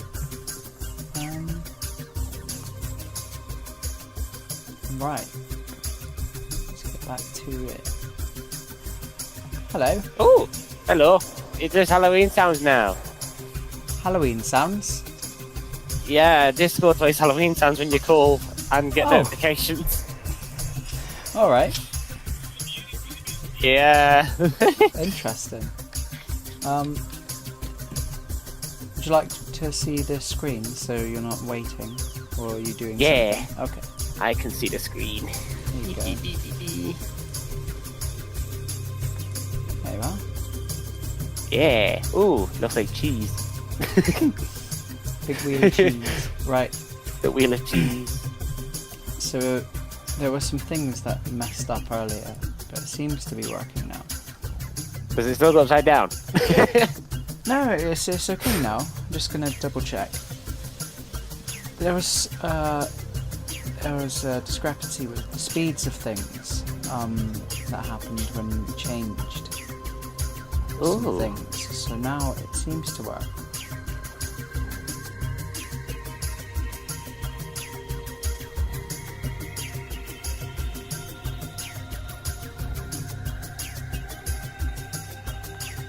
But this current ride, which is sitting here and moving, is a duplicate, but it has all the right settings. So we're going to go into the other one and get the settings corrected on everything else. Oh, okay. So let's.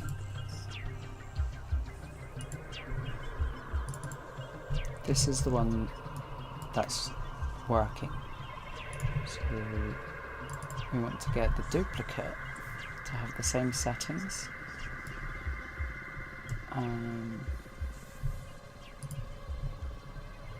So I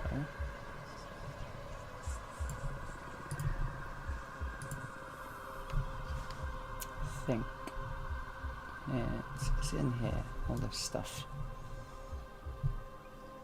The main spinning.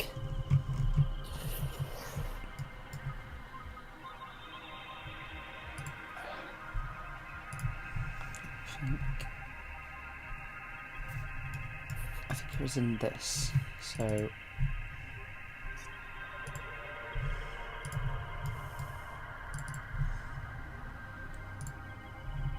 change that to 45.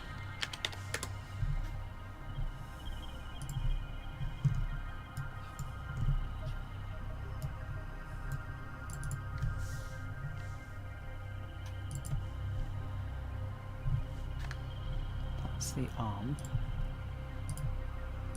Wrong one. Oh. Spin down, that's the one. That needs to change to 45.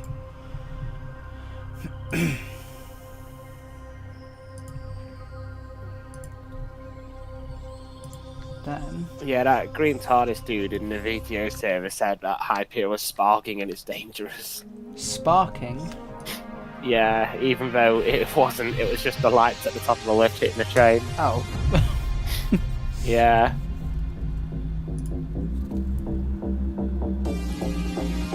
Because it was fine when we went on it. Yeah. It was. And the perfect. fabric on the wheels can't spark. It's like a rubbery kind of substance across the rails.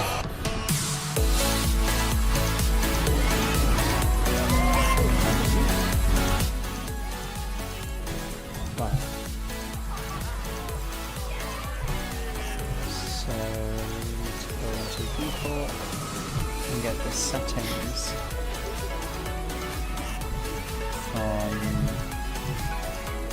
the physics and paste it to all these cards. Oh yes.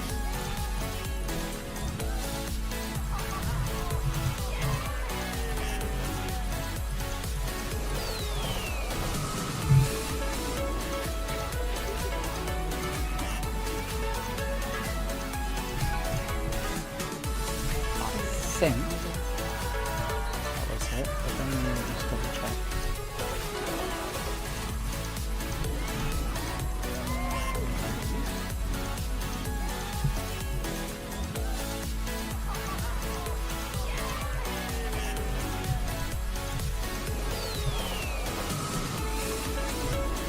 Save the location for this.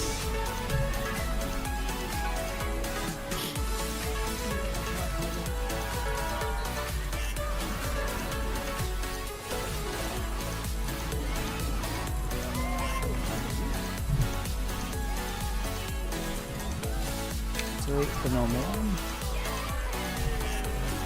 Back up.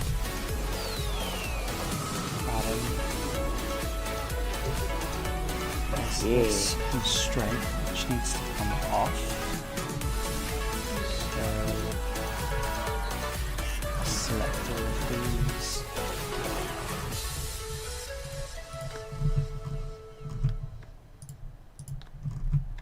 All the ones with physics on.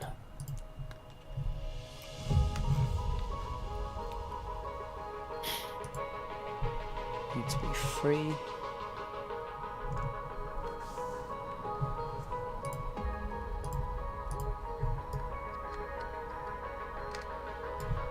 Oh.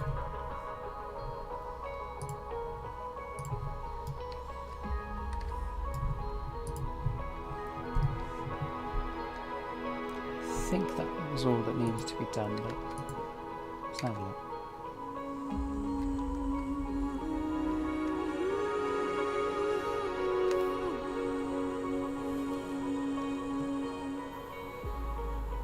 I'm currently playing Train Sim Mode 6. There's a new route. Alright. Yeah, it goes from Crewe to Birmingham.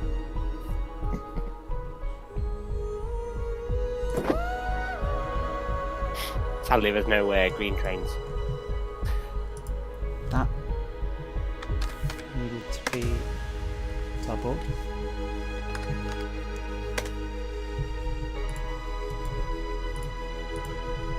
That was one thing that needed to happen. Yeah, when I heard that Stealth was testing my eyebrows at the thing again. The twitch. Yeah, the Stealth twitch.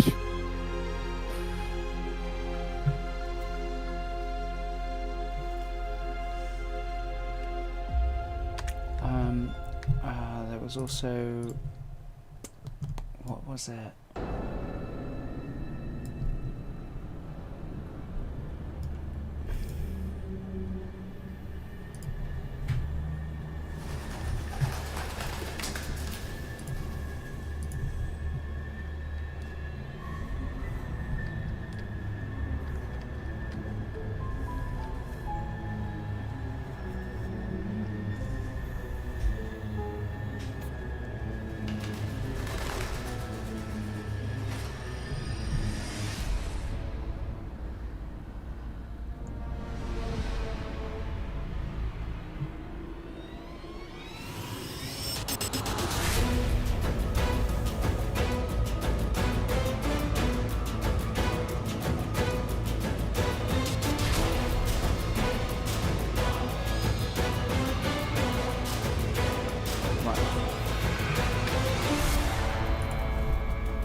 Jump on it this time. Just need to confirm the rotational speed that these cars are attached to once it's up to full speed, which is 90. You see it on the left of the screen.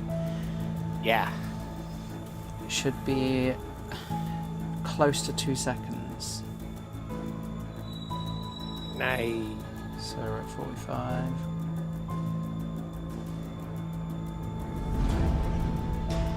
Swingy, swingy.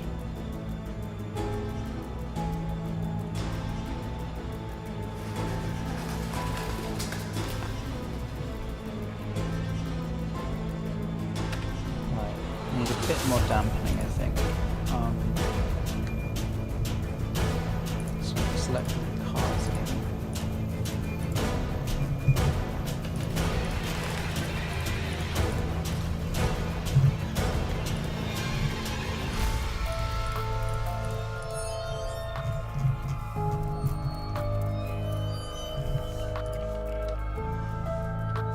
down to 3.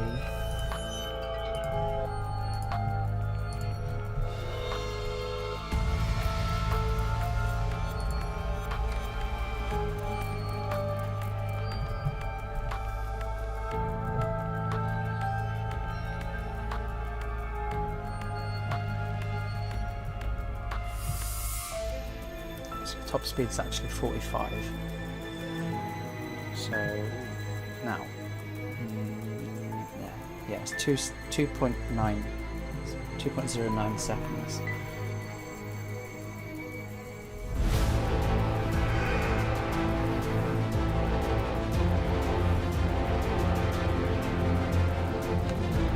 Right,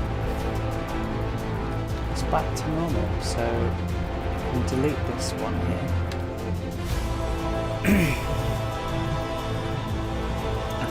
Let's close the so close that so we can rename it.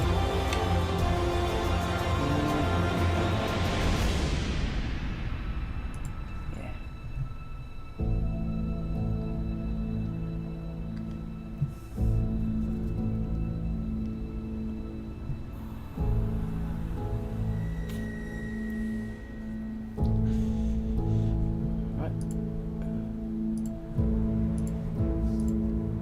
Oh, it looks fancy. Look at all the shadows.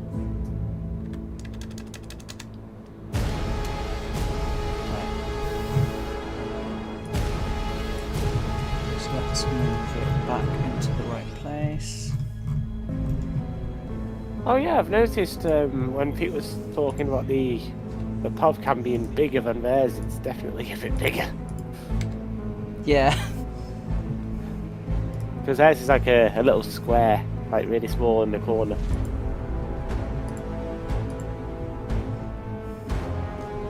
Yeah, I don't know why mine's that big. I prefer it. It's more.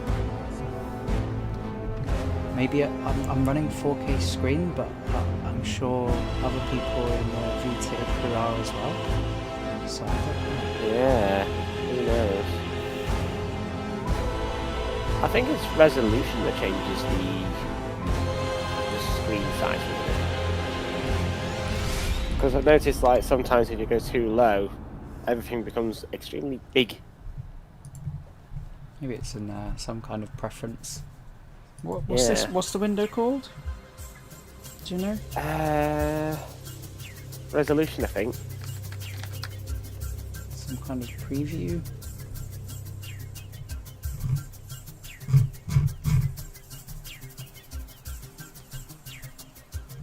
Viewport?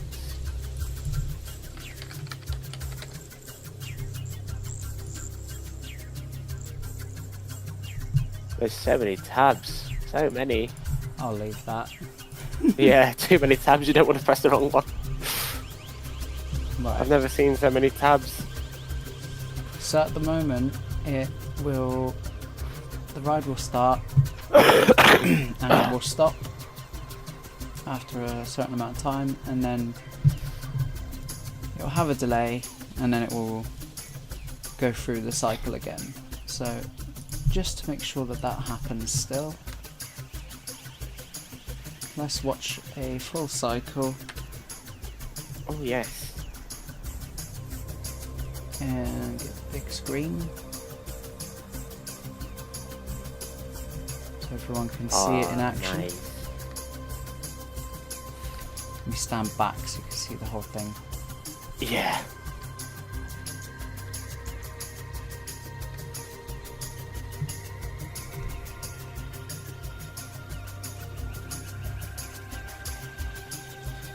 Oh, that looks insane. Ben, we have all the cars now. That is insane. Yeah, all the cars back.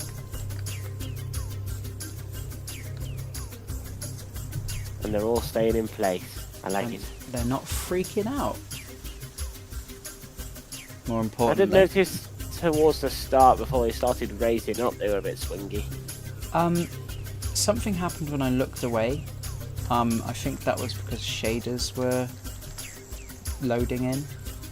Like Yeah, that. if you look what happens before the arms raise, the trains are a bit swingy. think when it's between going slow and fast and the transition, and if I look away, it did something. So there we are, starting up again. I think if I sit here and watch, it should be fine. I think when I was moving, it had an issue. Oh yeah, it was that. Because they're normal now. So, but just before they start to raise, that's fine. But if I look away, move or something, it went all weird. Either way, it works. It works when the game is behaving, and I am in the editor, so yeah. So it's definitely a finished product. And the ride's working. So what we're gonna do now is get that screen back.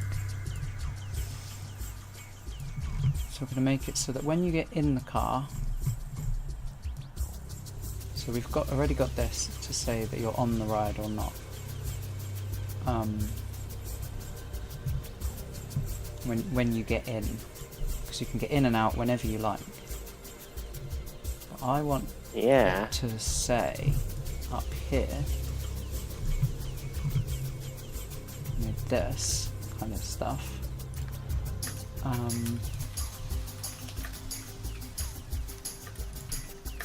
We want to see if the ride is running. So, if the speed is greater than 0 at any time, to say that the ride is moving. So, speed, I don't think will work, so we'll just get rid of that one. We'll just do rotation. So if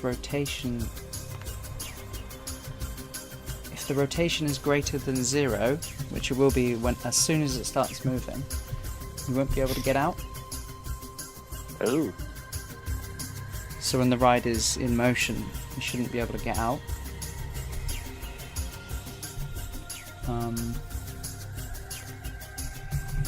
But I'll need to put a condition down here for that. So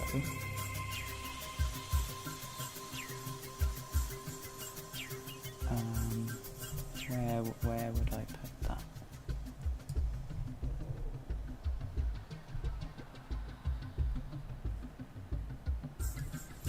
Here, I think.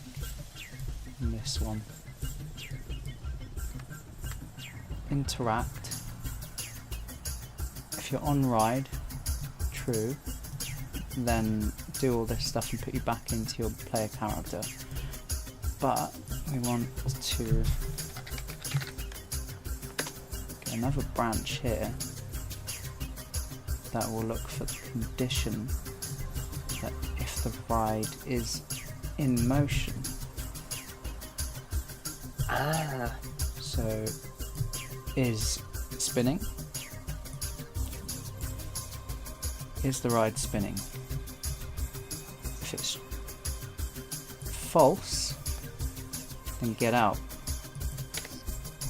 If the ride is spinning, then nothing.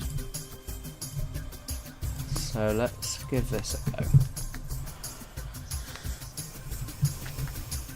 So if we get in, then we can get out. But if we get in... There's one thing that will never leave my mind. What's that? That front row. Oh, that was just... Hyperion Night was just... It was so intense. Like, I can't... The excitement in my blood veins when I noticed we were on the front, I just couldn't stop being excited. So I actually need to hook this up.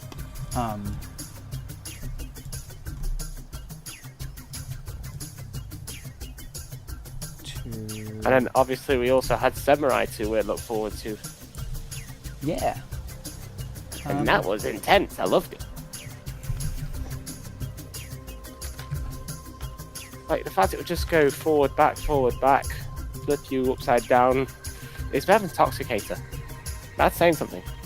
You flip more than Toxicator.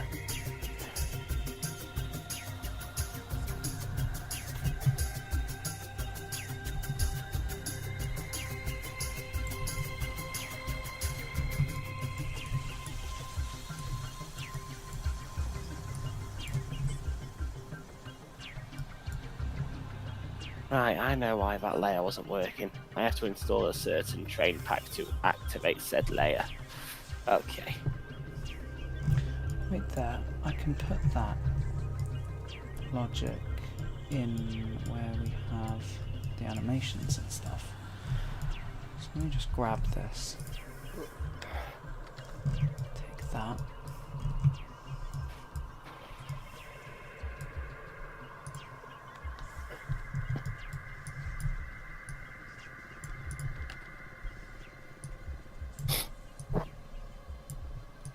Play from the start. So tick gets enabled. It has set to spinning and then it starts spinning immediately. And then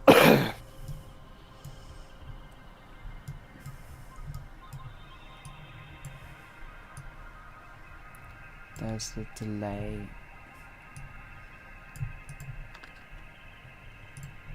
You know, I was thinking, over close season, we could do days out in Bristol, maybe. Places that aren't too far to reach.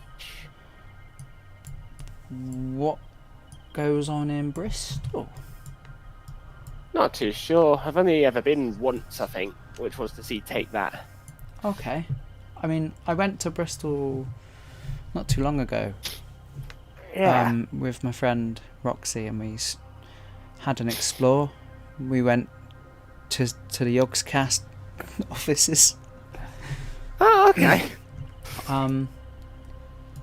It was definitely that.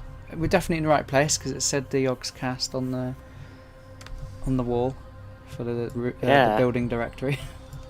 So, right, so I can delete that. Get that in there.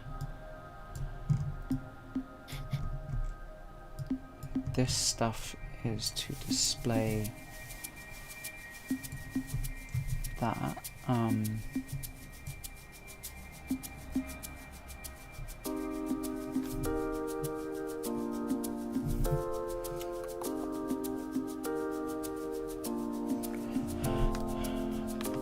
Oh, someone liked my comment.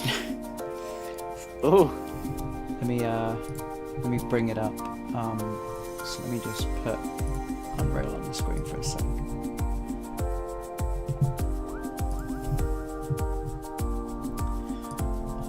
Show what I commented on. What I commented. So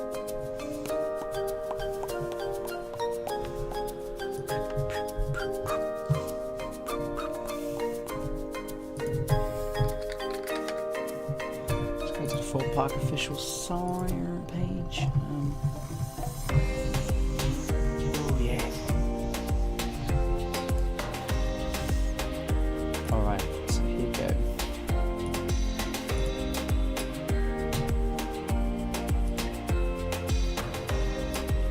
That is an amazing looking park.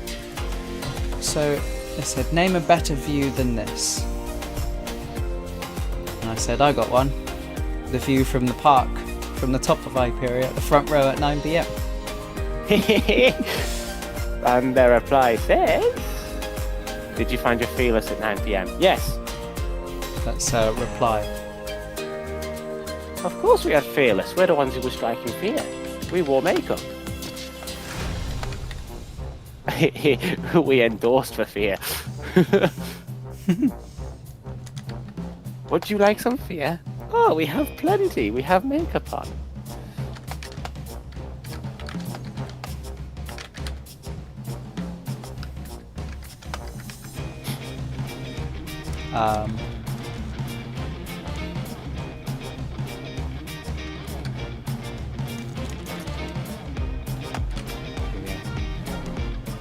Oh yeah.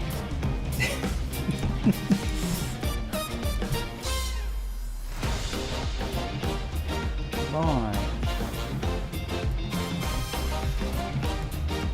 So that can go. So that's nothing to do with it.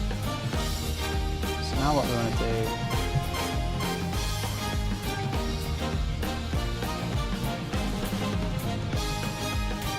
is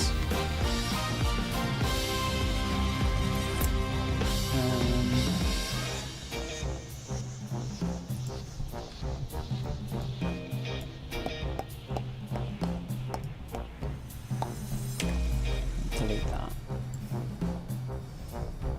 I just want it to say when we're in the car to click the mouse to get out. Ah, yes. So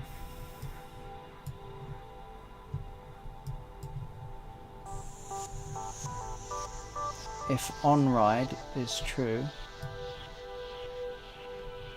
I want it to do two things. I can't remember what that is called when you want it to do one thing and then another.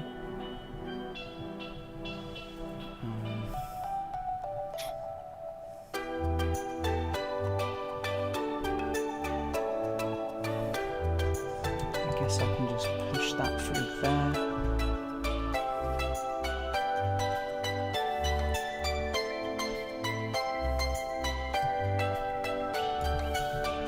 I only want it to show when the car is stopped, so if it's spinning it's false. So I want that to go up to there. And that down to there. So let's try that. Let's see if that works. Hopefully. You know when you get like a contractor to come around your house and like, do your wiring or whatever? Yeah. You know, get the man in. Get the man in. But they're like the dodgy. You know, cowboys.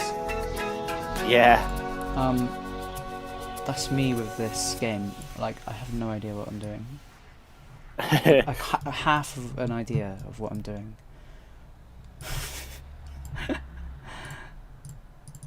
Yes.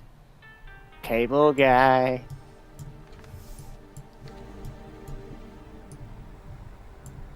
It's alright, ask for the cable guy, you get Jim Carrey. Game is made with duct tape and WD-40. So we're looking for if you're on ride. If it's true, then is the ride spinning? If it's not, then show on screen the interact button to say to get out, to exit. Let's see if that works.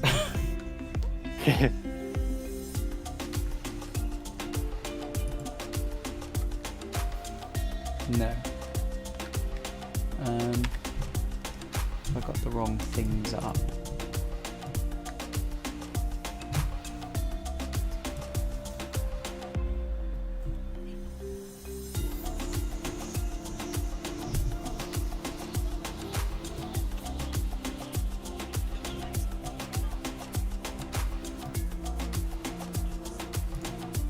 Create widget. Let me open that. Let me open this. I want this. The vending machine.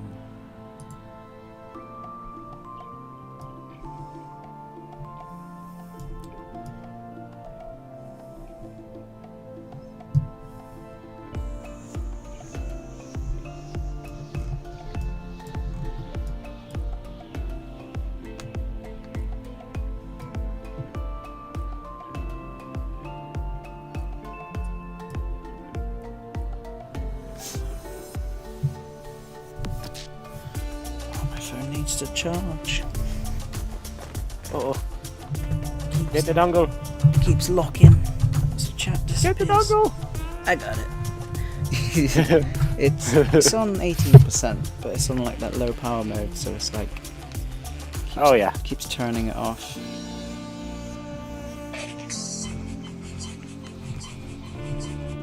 That's my phone charge sound, by the way.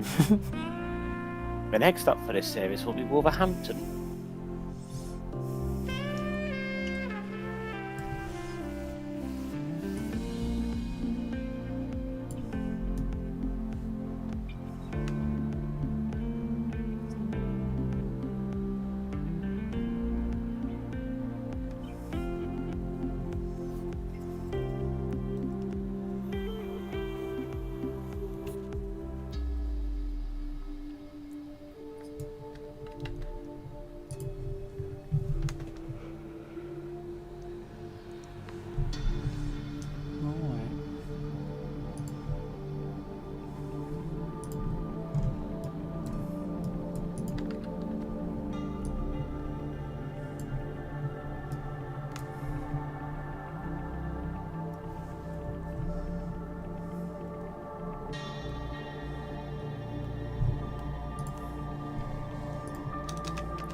the then thing. Where's the then?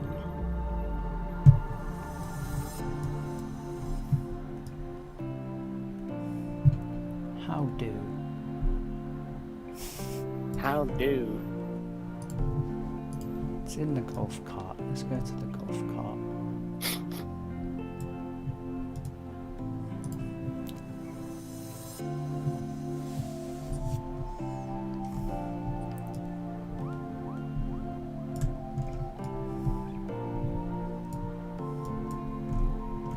Sequence, that's the one.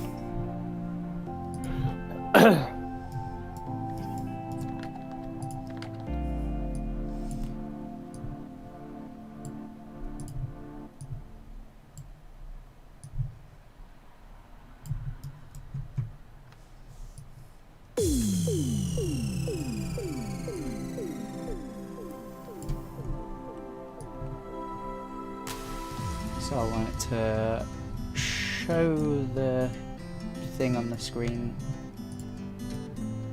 and then I want it to actually get you out. See if Get me out! This fire's too scary, get me out! What happened to my sister? In a scare maze. Yeah, I wasn't expecting when on Samurai someone actually asked him to get off and they had to manually park it. And they kept on failing to park it, and it took ages to get us off. I was enjoying it because obviously I've never been on Samurai before, and watching it manually get parked was interesting when you're not, off the ride, you're being manually parked on the ride. Oh, I need to put the thing to self.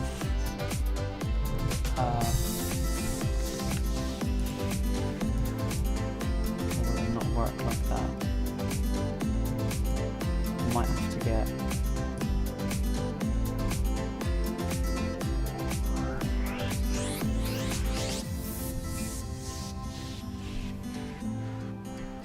Cross-country service to Bournemouth. The next stop, Wolverhampton.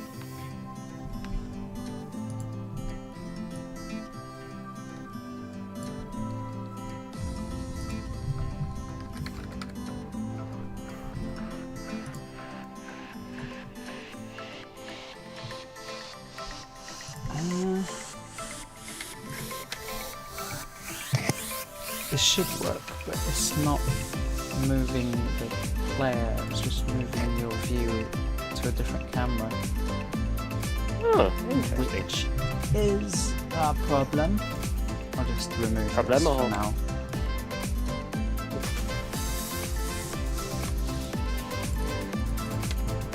What we'll do is we'll add the thing that happens when you look at it. And it says get in. Get in!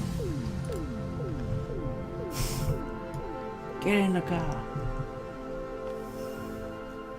Right. Get in my car!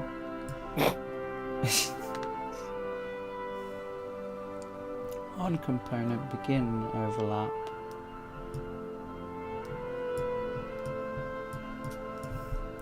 This is what we want. We want to say get enter seat or something.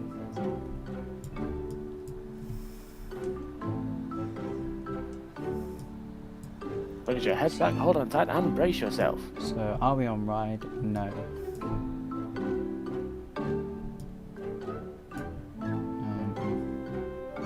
On component begin overlap with collision box.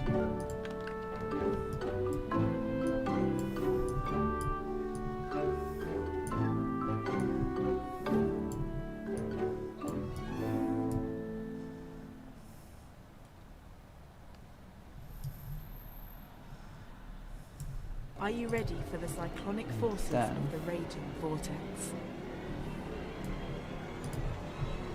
Those are the vending machines, aren't they? They are the vending machines. Do we get Dr. Pepper? Or Dr. Papa? Or Dr. Bob? There's Dr. Summon. Welcome to Vortex. Yeah. I'll show you in a minute. Our own Dr. Pepper. I think it was Dr. Pepper. Maybe not though. I'll look. Let me finish this. Intense ride and is not suitable for expectant mothers, those with high blood pressure, heart problems, or those suffering from neck or back injuries. It is vital that loose items are not taken onto the ride, so please ensure that coins, keys, mobile phones and footwear are totally secure before boarding. Bags and other items that cannot be need to find secured a collision must be left box. in the boxes Right provided click. in front of the control room. End overlap. Please be aware that lockers are available in the lower dome, and any items left unattended are left at the owner's risk. Please note that seating in the vortex is raised above the level of the platform. Please take care when getting into or out of the seat. And if I you really need do have the assistance Fright with Nights the use of the blues. step, I want to be back. please ask a member But the hotel's like 250 quid for one night, so I'm definitely not going to be back. And for your safety, do not sit or Unless I stand got a hotel on outside the fences. park and decided to just do for one day, spending all night, and then just, yeah, travel home the next day. Possible. I might do that. I need it. You need it. I need it.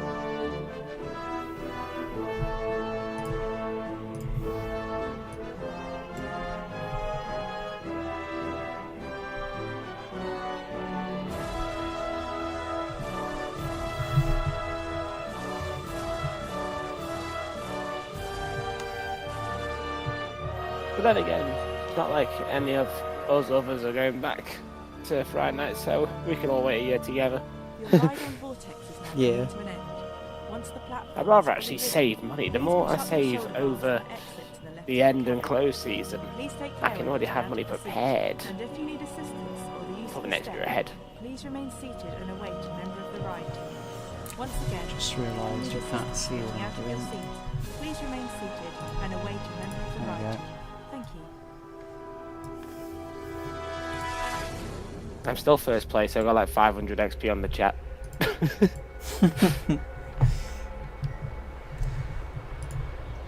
I'm gonna put yo in it and see if I get 550 XP. Yeah, Or was it 525? I forgot. Yo in it. Right, so that works. It still says obtain a drink, so we're just gonna pop in here. Say,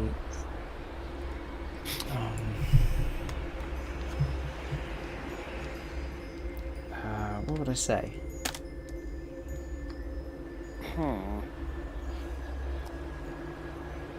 Enter seat, enter ride.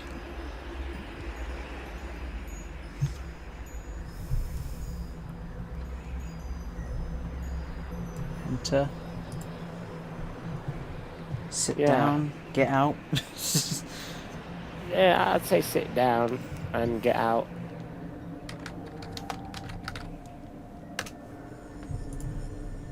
So we got sit down. So let's have a look. We are now approaching Wolverhampton.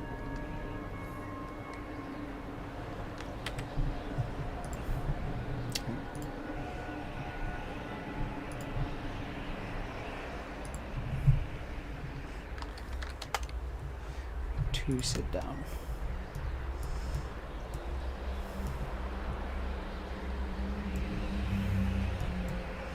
But we only want to do that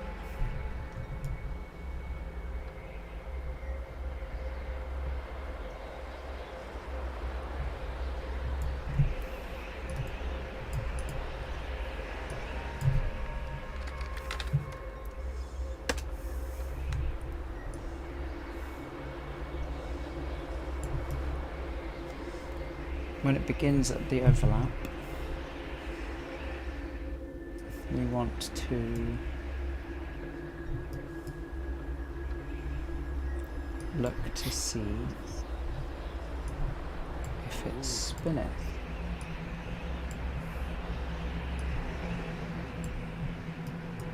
If it's not spinning, then put the thing on the screen.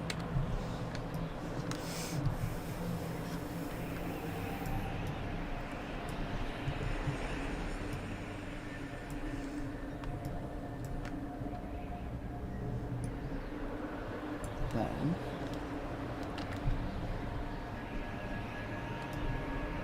when it does start spinning, if they're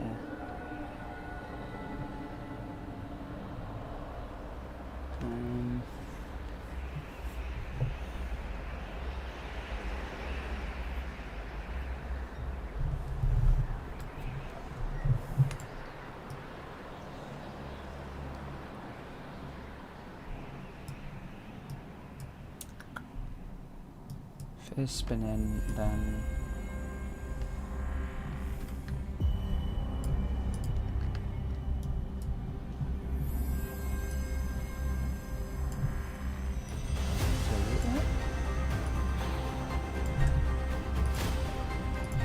see if that works.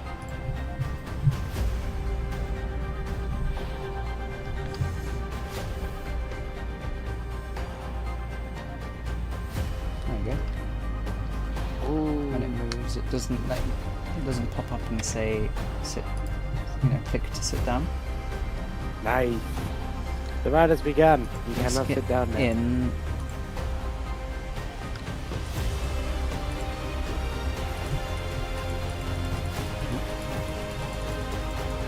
Yeah, click in. It won't let me out. Neat. I'll have to ride it now. Just like in real life, once the harness is down, it's down. Oh.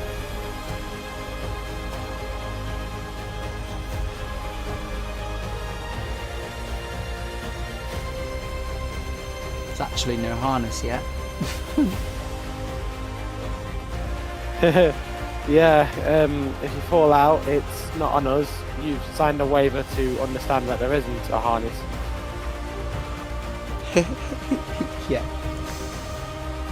Right, now once that thing on the side, the numbers, the blue ones, once they get to 0, I should be able to get out. The harness installer says they often it.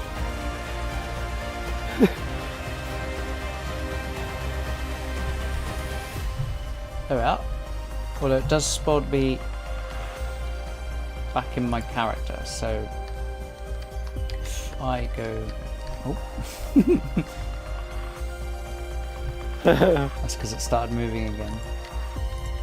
Right, it still actually lets me jump it in when it's moving, so...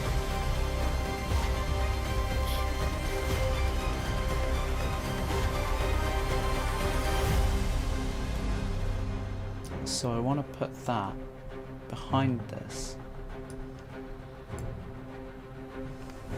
So let's get rid of that. Move this over.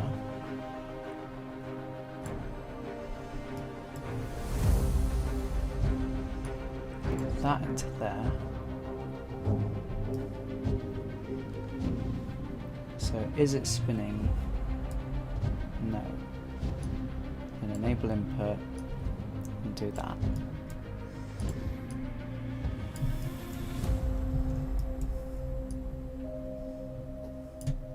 Enable that. And I'll move it over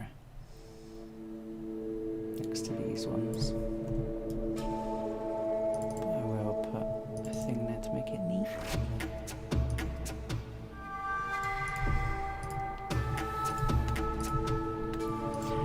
Right, let's have a look. Does that work? Get in, get out. Shake it all about. Right, now it's moving. Do the okey pokey and you turn around. Now I can't get in it while it's moving. Cool. So later when I add all the stuff for the restraints, there'll just be a delay before it starts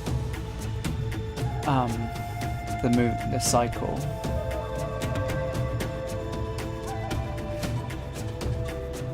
But it will stop you getting in once restraints animation goes to put them down. And then once it goes in reverse and they open, it will then let you out or let you in. Ooh.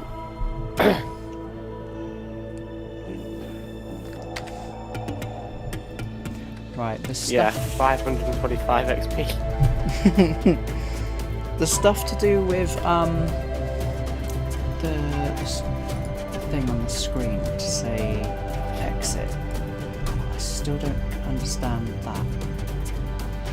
I might get on a call again to see if the guys can help. Yeah. So let's just put Unreal on the screen for a minute.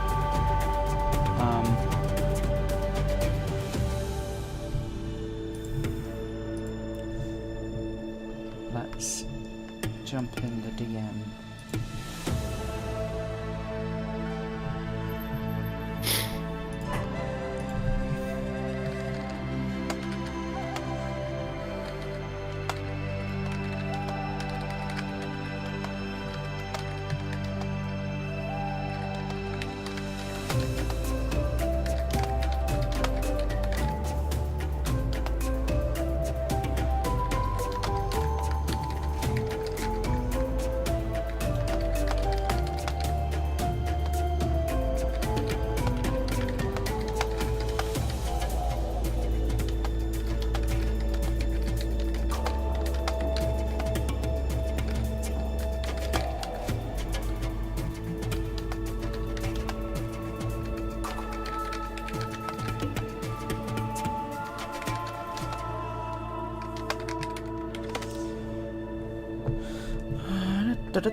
Do do do do do.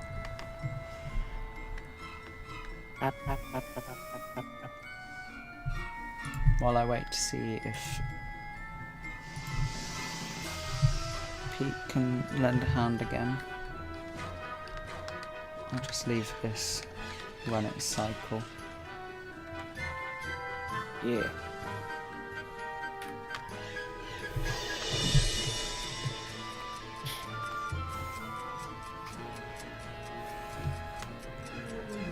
It's very laggy, isn't it?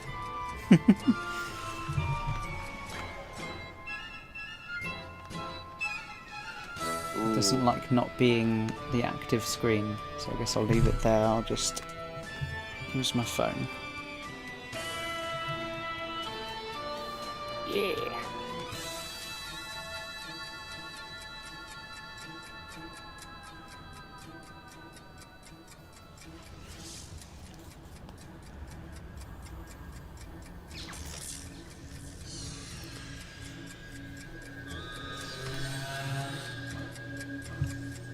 So eventually, since we're going for another hour and 40 minutes, since the main ride is working, like you can get on and you can get off, and it does a cycle. That will be it for this ride, because tomorrow we'll be going on to modelling the Rocky Express. Yes.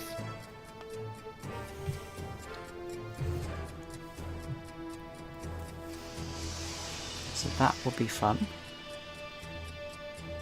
It's another spinning ride. But at least with that one, it is literally just spinning. Although it does have a few things, because although it is spinning, the central column does spin. If you haven't seen it before, you're in the car and it goes around and around, but the car rests on wheels and it goes up and down as it goes around. Yeah. It goes quite fast for a little thing. Yeah, quite.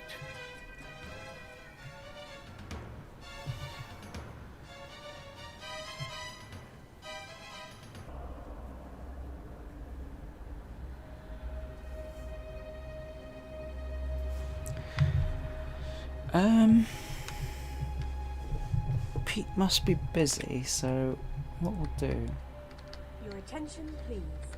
Before you experience a rush like no other, you must be aware of the check following it out. information. This is an intense Moving and the player exhilarating character. ride where you will experience So I know both in weightlessness this, and a force of over 3G. You must be at least 1.3 meters tall to ride and be capable of bracing yourself when you against enter forces the of cart, ride. This ride is not suitable for expectant mothers or those with a it fear of heights. moves You must not ride if you suffer from heart, neck or back problems, the player or character. if you suffer from conditions that may be aggravated by sudden movement and extreme forces. It is vital that bags and loose items are not taken onto the ride. Please prepare yourself for boarding by ensuring all loose items are totally secured, such as coins, keys and mobile phones, If I can find out by where it removing is. hats and glasses. Items which cannot be secured must be left in the boxes provided. So this is the thing. But please remember, they are left at the owner's risk. For your safety, please do not sit or stand on the queue line fencing. And for the comfort of all our guests, please do not smoke whilst queuing. Enjoy the ride, and remember, size matters. So we'll only get out on one side of the car. So in the car, Interesting. should be points, exit points. So we've got exit,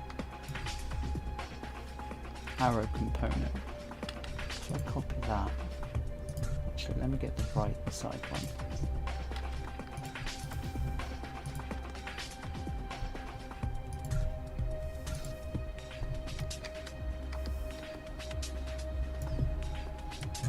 Put that in the car.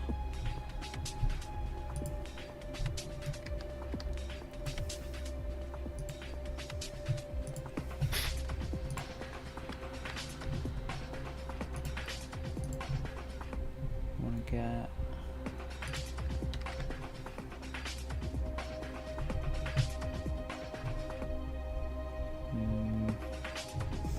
it was in our chat earlier. Let me find it. There it is.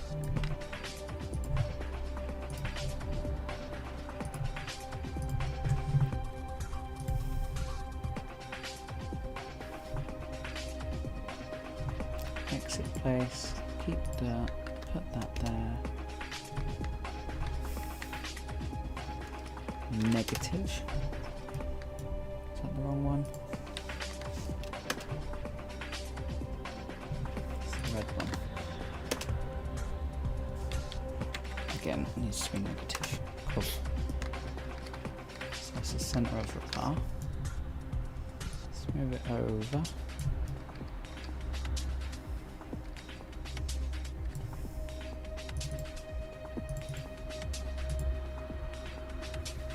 Exit place right 1.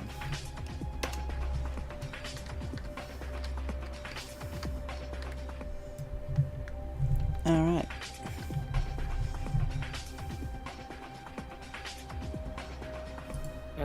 Just compile that. So now we've got a place for the character to be put to.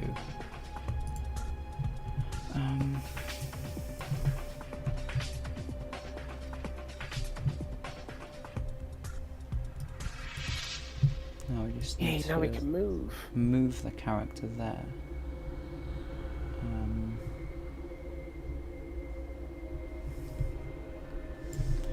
Can I just find references?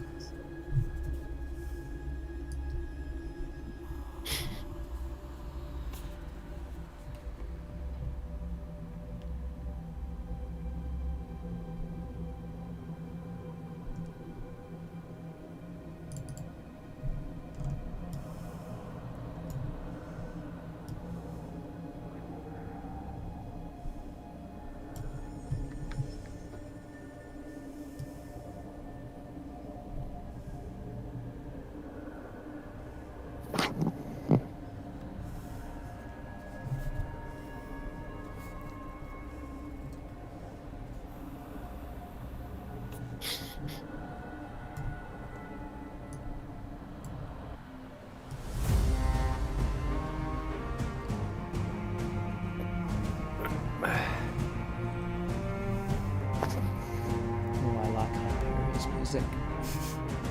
Attention to all those in Fearless Valley. For the comfort of everyone, smoking and vaping is forbidden on the ride and in the queue line. I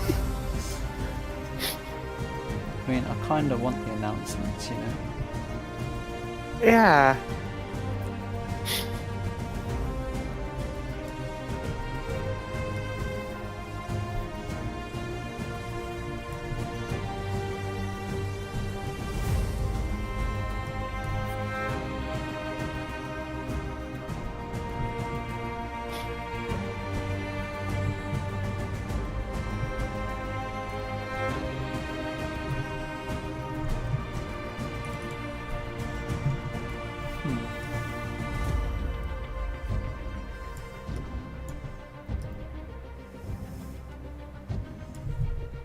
How does one move a player character?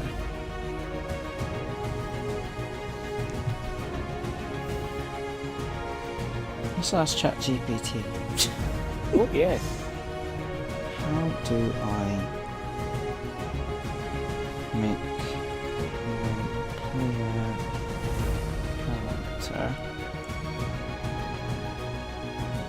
teleport to certain what is it called?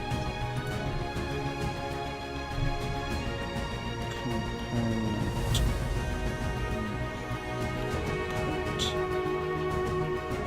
It's for when I get out of a wide car, as when I get in, the camera is just moved and the player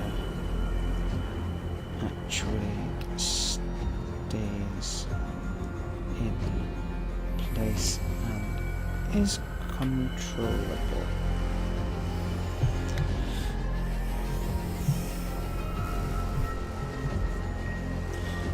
See what ChatGPT can do for me. Yeah. Should be able to do it. ChatGPT should be smart. Sometimes it spouts shit, but sometimes it gets close enough that I can figure it out. Sometimes it's exactly right and I'm an idiot.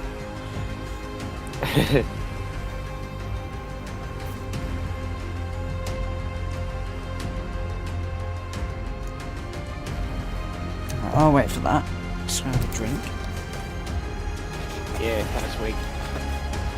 Oh, by the way, how's if your anyone... head? Yeah, I was gonna say. Great minds think alike. I was gonna say, my head's been a lot better today.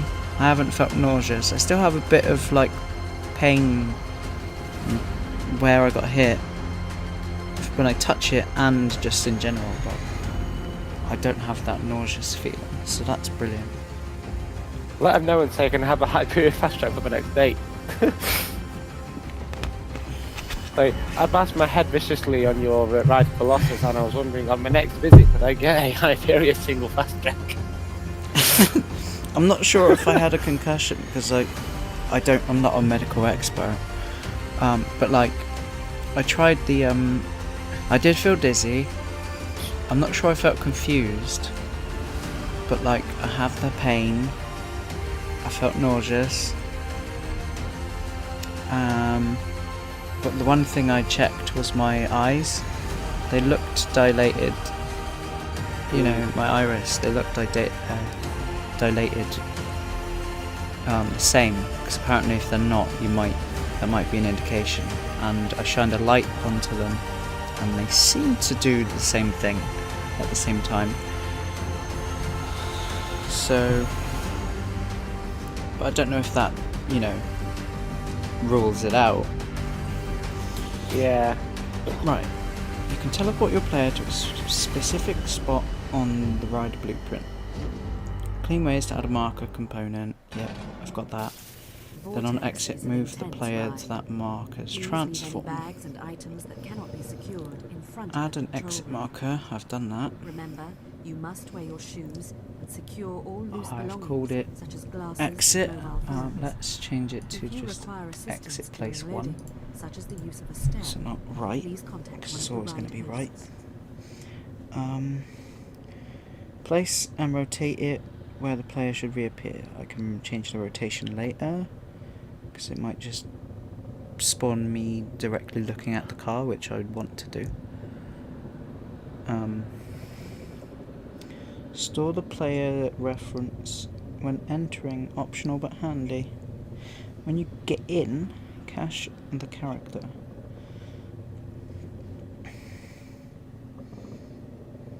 Okay. I'll leave that for the moment. It's optional. On exit, teleport and restore. In the ride's blueprint exit logic, get the transform of exit point. So in here, when we get out,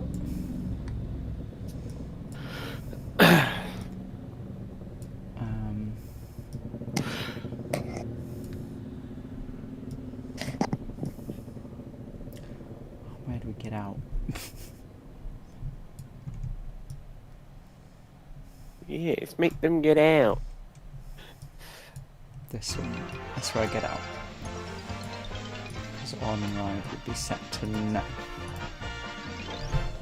So, on the exit logic, get the transform of exit point. So get component transform.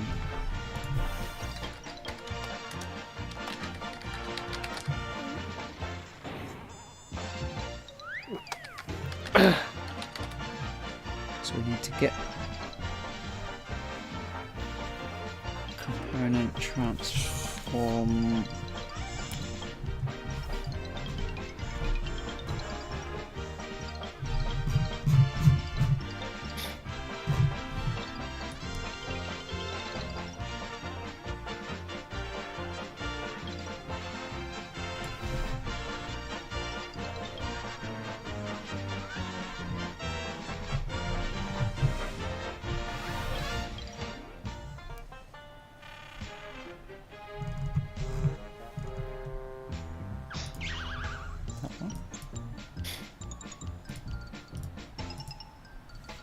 No.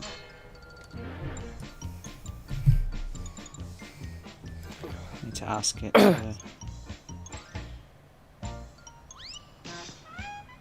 Step 1 of part 1 of step 3. Can you write? As I can't find get component transform.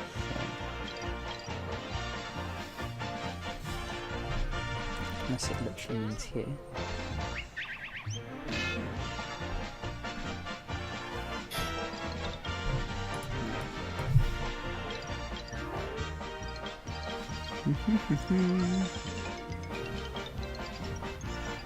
Do, do, do, do, do, do.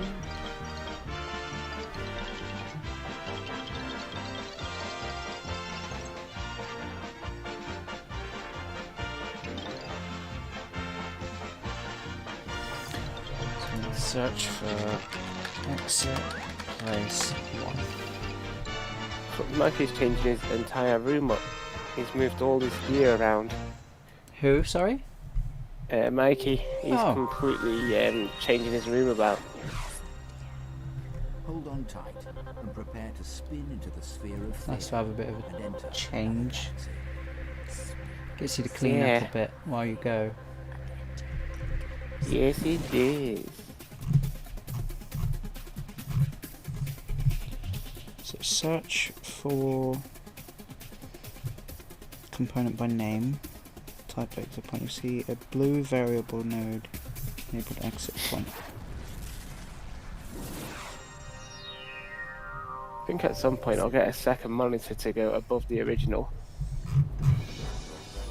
Yeah, I need one. I can't do it across because of the size of the table, but I can get one of those like back braces that attach one above. Yeah, they're pretty good. I was thinking of getting one at some point that is as wide as my current monitor is high.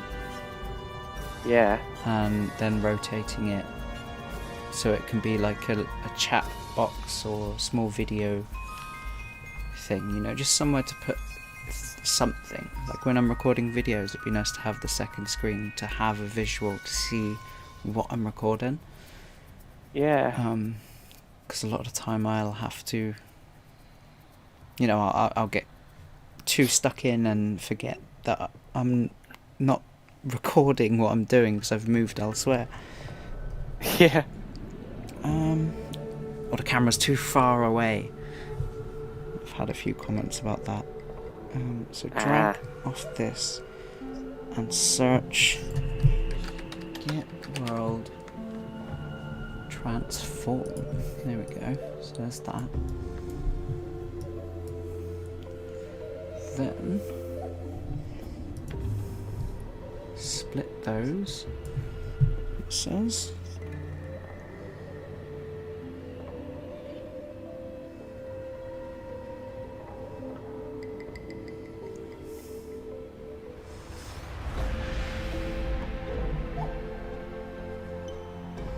So let's scroll back up. Step 3. So we now have location and rotation. Teleport the character. Target your player.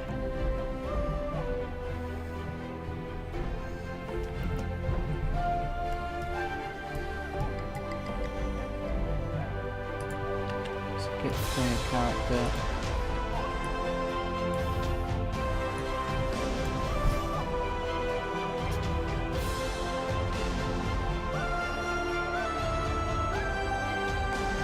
Set actor location and rotation.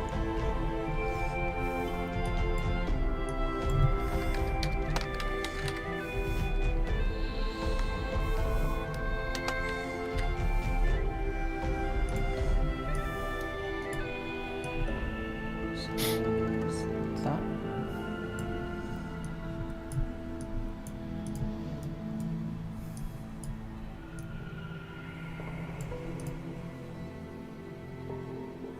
The location would be the exit place, and the rotation would be the exit place rotation.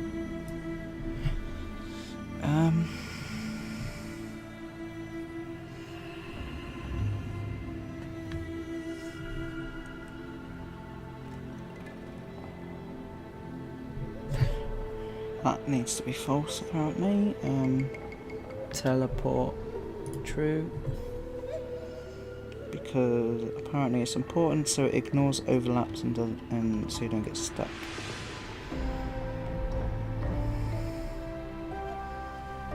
So we also want to set. So that will get us back. So let's test to see if that works.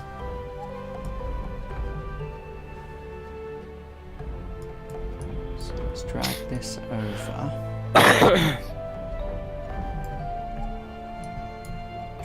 That up. Get those out of the way. Put that in there, and that in there. Compile.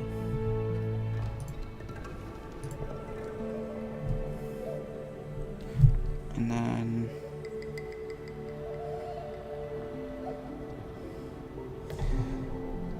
click play. We'll have to give it a ride. Yeah. The character's still there, but what I'll do is hide them. I'm getting many rides. Is it a 0-minute queue? Is it a 0-minute queue? Getting many rides. For this one? Yeah. Oh yeah, it's like it's 5 seconds. No queue line. I'm gonna walk straight through and get on.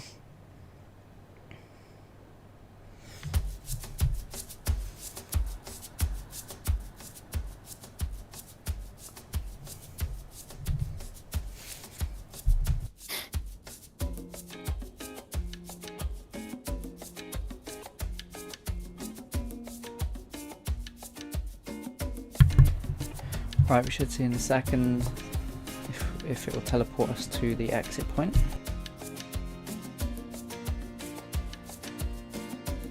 I've helped Ben out a little bit.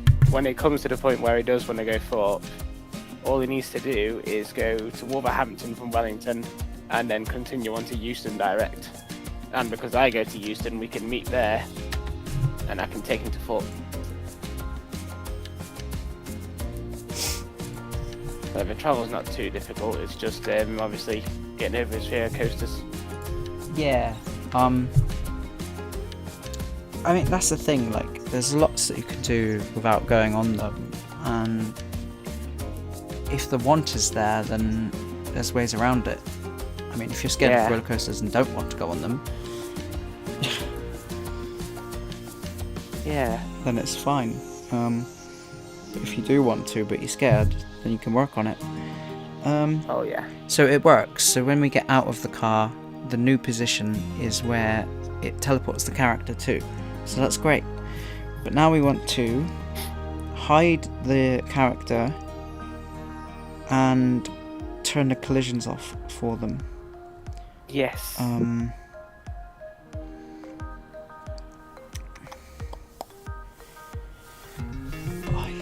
think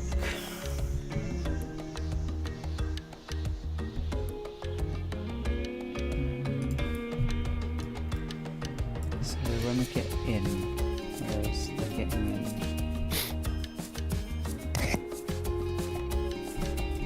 If you're not on the ride,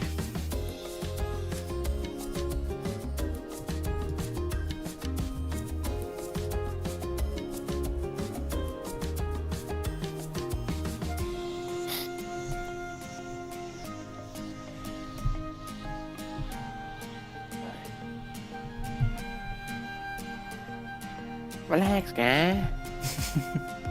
right, interact. You need to be on the ride for it to do it. I think.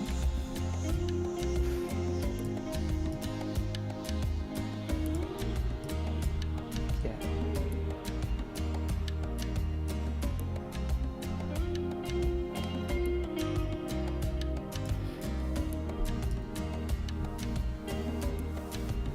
That's getting off.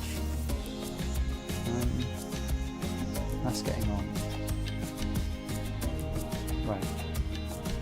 So that's on right. So need to grab this down here.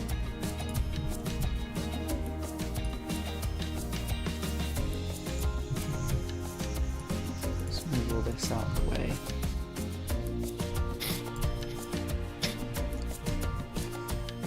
This music's very Planet Coaster. Yeah.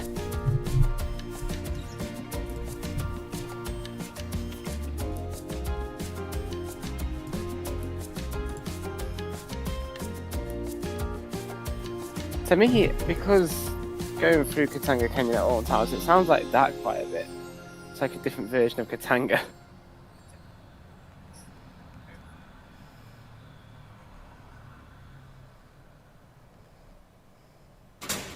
Hold on tight and prepare for the cyclonic forces of the raging vortex. Cyclonic forces of the raging vortex.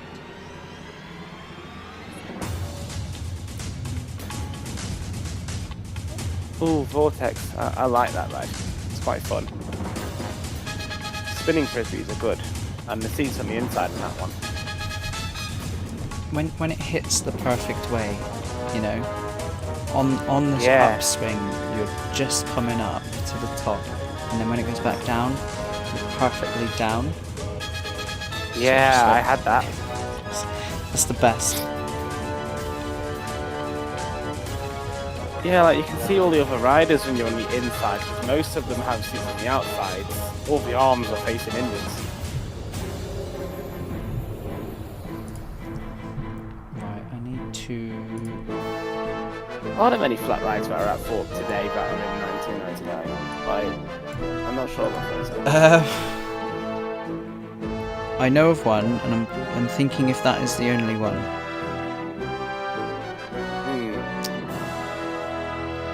And I believe it is. It's the teacups. Ah, yeah. That hasn't moved since it was put in. Oh, wow.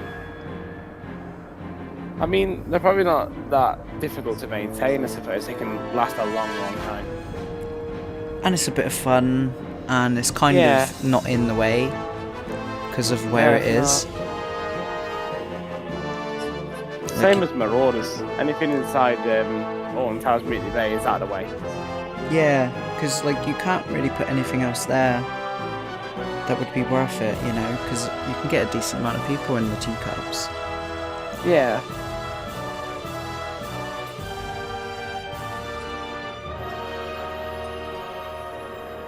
Your ride on Vortex is coming to an end. When the restraints release, please leave your seats and collect Apparently I all can your just do personal it belongings. from here, If so you require assistance in leaving your seat, please wait for a ride host to get assist play a you. character, and then I like the smoke effects as well when it starts dispatching. Vortex has a really good sequence. I haven't been on it in years. When I went with Yeah, my it mum, was like, the week 5 years before ago. Fright Night I went. Set actor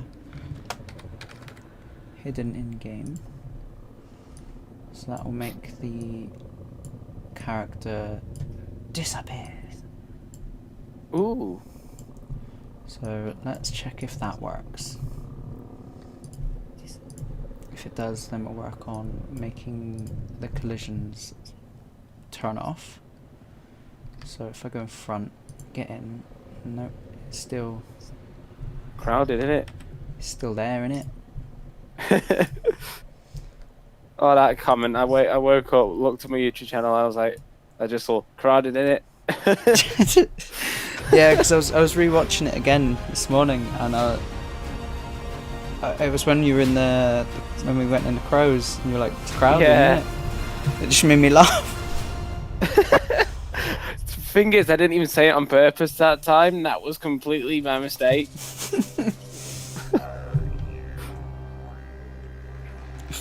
If anyone watching is wondering what the hell I'm on about, we were playing Virtual Towers online the other day, and I was just messing around, and someone made a comment about me being in work, because I said I worked there.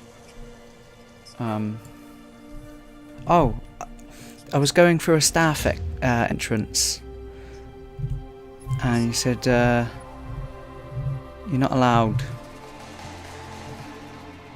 to be on the park. I said, oh, it's my day off, innit? Gonna see HR, it's day off, innit? I'm allowed in.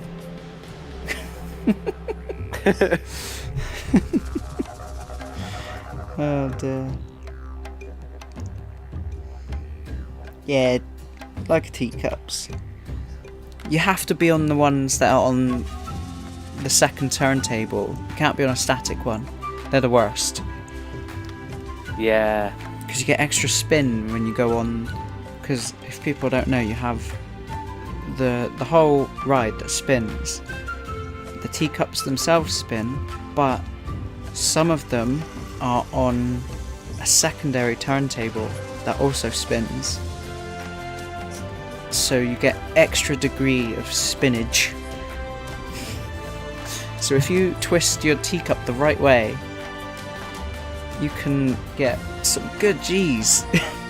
If you got someone with strong arms. Some good G's, Grummage. Some G's. Right, Put some G's on the cheese, Grummage. check the box. New hidden true. Ah, okay. So that should work and hide the character now. So let's get in front. There we go.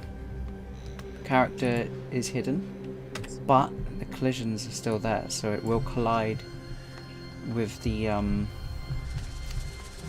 whatchamacallit, the ride. So now you to disable the collisions for the character when we're in the car.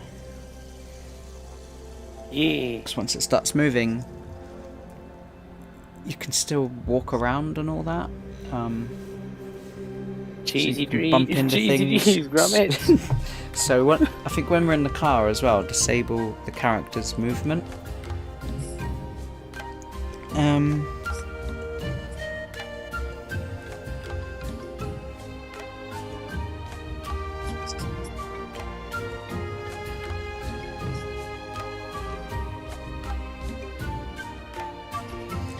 So, from the same player reference, which is this one, drag out and get the capsule component, if you have one, or your root collision component. If you don't, just use the root scene component.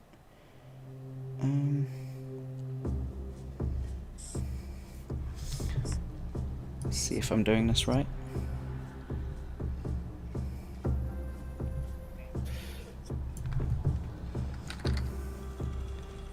Get root component. Is that it? We'll find out. We will find out in the next episode.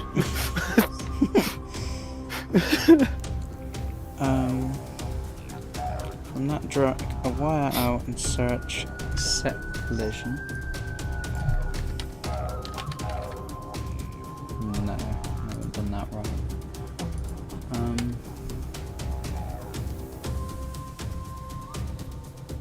Player character. Can I just set collision enabled for the whole thing? Whole actor. That sounds right. Yeah.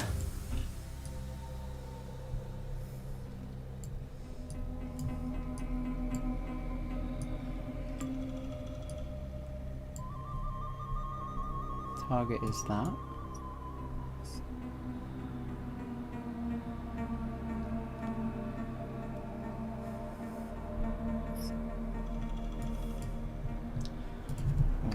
Set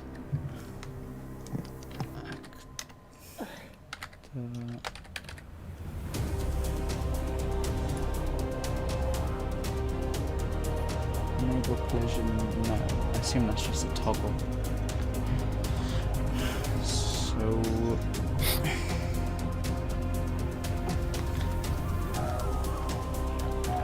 let's give that a test. Testing, 1, 2, 3. If I go here, once it moves, it shouldn't collide. Yeah.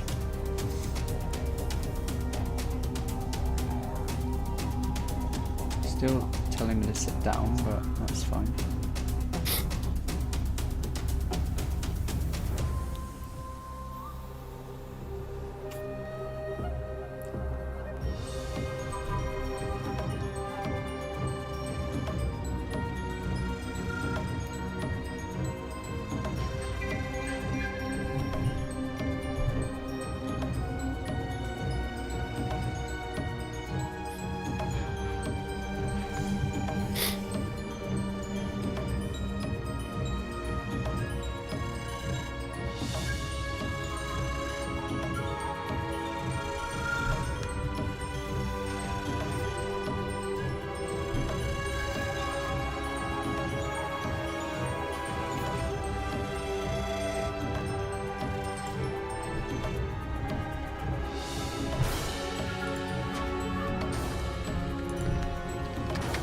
Right.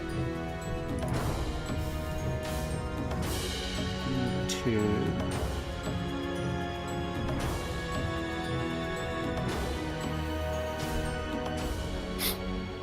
Now enable everything. So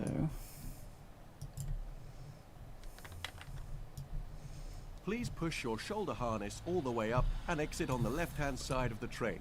And remember to take all your personal belongings with you. Thank you for riding Stealth. Ha! We didn't.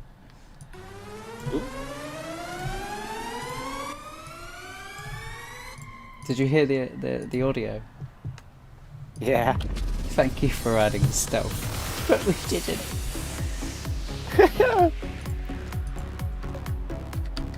Alright. We're in. I wonder if I can I jump out? No, I can't jump out. That's good. Place your head back, hold on tight, here we go. 3, 2, 1, go, go, go. He didn't go anywhere.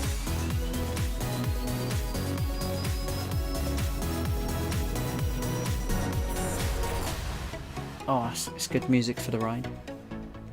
Yeah. Do you know what this is? The music? Hotels? Nope. It didn't last long. And it's IMA score. Pretty sure. I'm not too sure. It is a wave of light and sound. X. Ah. So they rethemed it, give it a new audio track, and then got rid of it. Oof. Right, we can get in and out. The player gets hidden, and then you can get out, and they show back up again. And wherever you get in the car, doesn't matter. When you get out, it spawns you next to it. Ooh.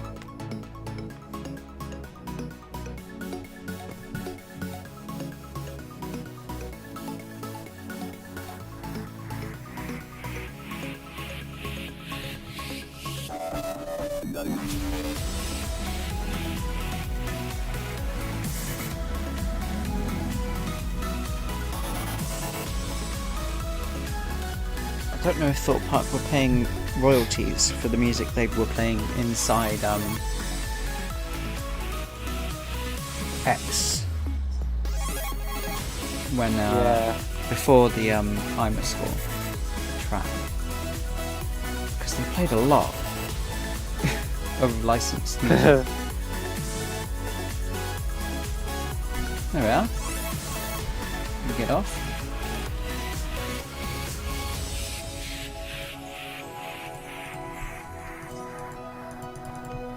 Sorted. Sorted. Sorted, mate. Sorted, bruv. Innit? Sorted, bruv, innit? So...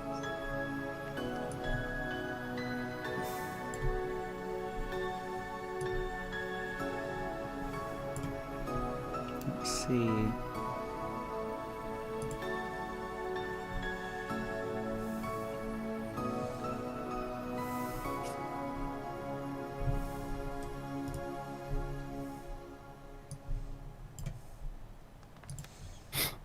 need to rename this.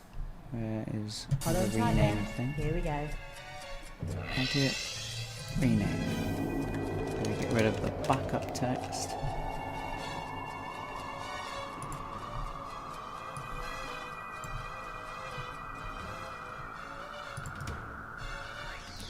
That is just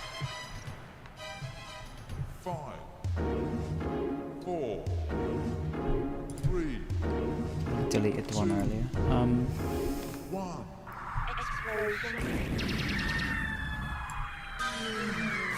Destination complete. Detonation complete. Right, let's open that up again. So we have. To ride the detonator, guests must be a minimum of 1.3 meters tall. Let's just get the cycle. Please secure any loose belongings such as glasses, keys, and coins. Please be aware. Thorpe Park operates no It's up smoking here. zones. So we want it to wait. Remember, Say it would take about a minute to get people off and get people on. Yeah, it shouldn't take too long. And then the cycle time.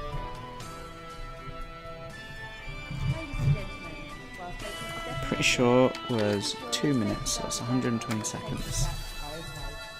Also, Also, please place any loose belongings on the floor in front of you.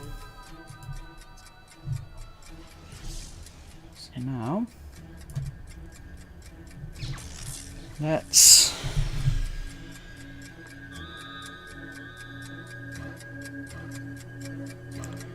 give it a test for a full cycle. Can we jump up here? Hey.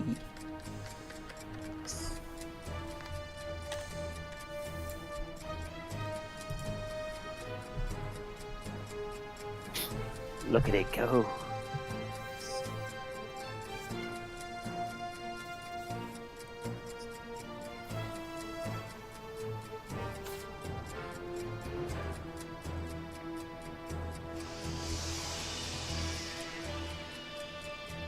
When it's all the way up, it feels wrong. But that's Yeah. that's what it looked like.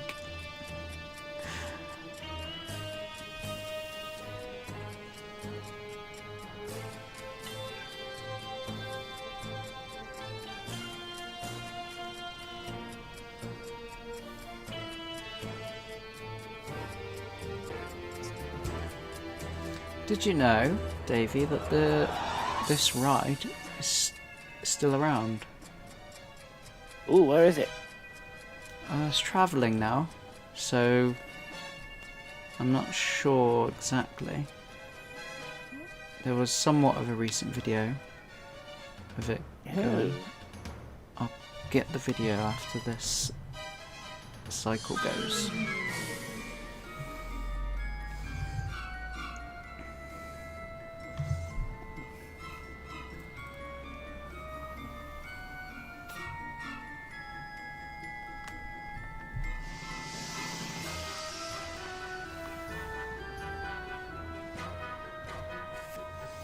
Dun, dun, dun. Na, na, na, na.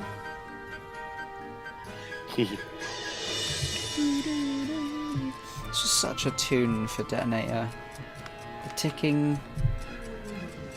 I don't know, there's something about a ticking clock that just gives, like, anxiety. Like, it's this build-up, you know? Hold on tight and prepare for detonation. Oh, we went from the normal one into a Fright Nights one.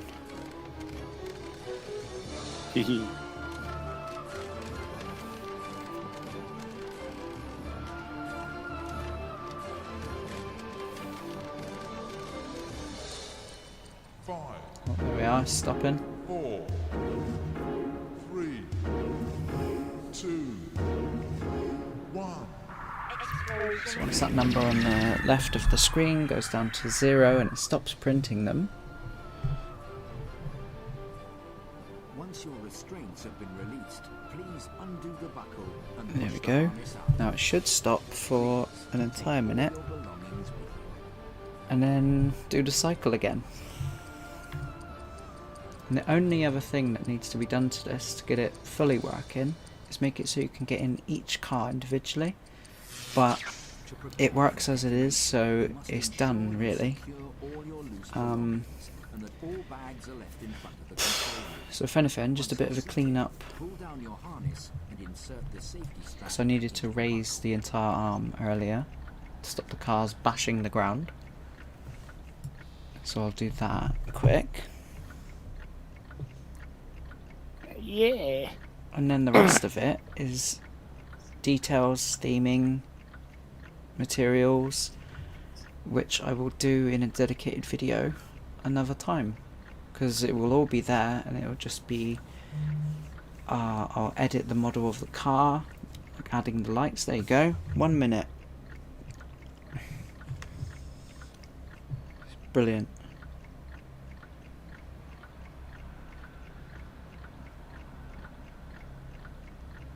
To prepare for detonation, you must ensure you secure all your loose belongings and that all bags are Yeah, left let's in go in front the. of the control room. We're in the Once you're seated, cabin. Pull down your harness and insert the safety strap. So one day we'll get the ride controllable, so you can actually run the ride from the cabin. Hell yeah. But this ride is one of those ones that basically start and go. Oh, there was one of those things. So, you know, click a button, ride starts. We'll do a cycle. E-stop, which I assume would just slow it down and, you know, stop it as soon as possible rather than just immediately stopping. Because you can't really make this slow. I mean, I guess you could, like, start the spinning and then click to raise the arms. Ooh. Oh. Yeah, that's the physics get a bit messed up when it has lag spikes. Doesn't help that we're in the editor. Oh, that would be why, because it's now starting to rain. It had to render some shaders, it seems. Oh, was that thunder? There you go, look, it's preparing shaders for the rain. Ooh. That's why it's not happy.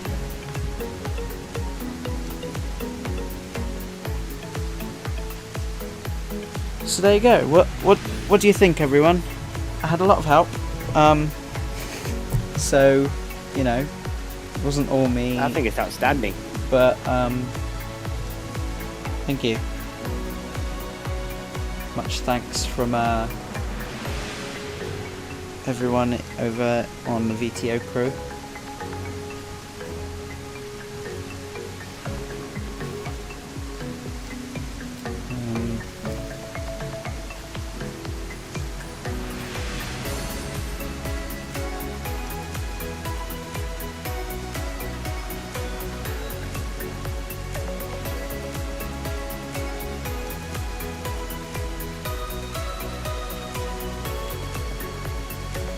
So yeah, Pete and James, absolute legends, helped me get this working.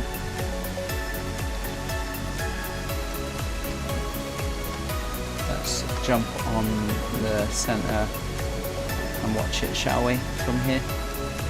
Yeah. Yeah, once we add the lights to the arms and to the cars, that's going to be brilliant. Because imagine when we were at Thorpe Park the other day and we were queuing for Hyperion in the night, and Samurai, when that was spinning and had lights. Each car has lights on the front, back and bottom. So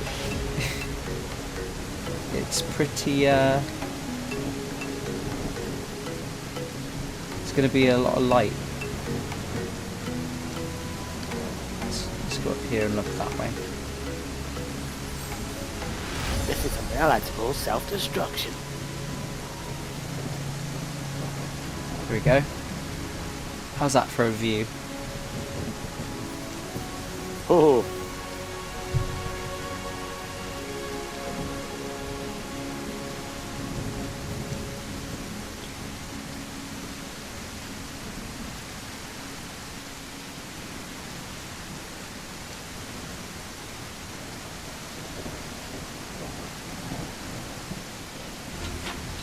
Oh, that's no problem. I mean, I'm streaming all day, every day, so I mean, you can't be expected to be on all the time. Anytime that anyone's around this, it's a bonus. Yeah. So what you're saying about run the game offline? Do you mean just like let the weather cycles randomly go through to get the shaders to render? Is that what you mean?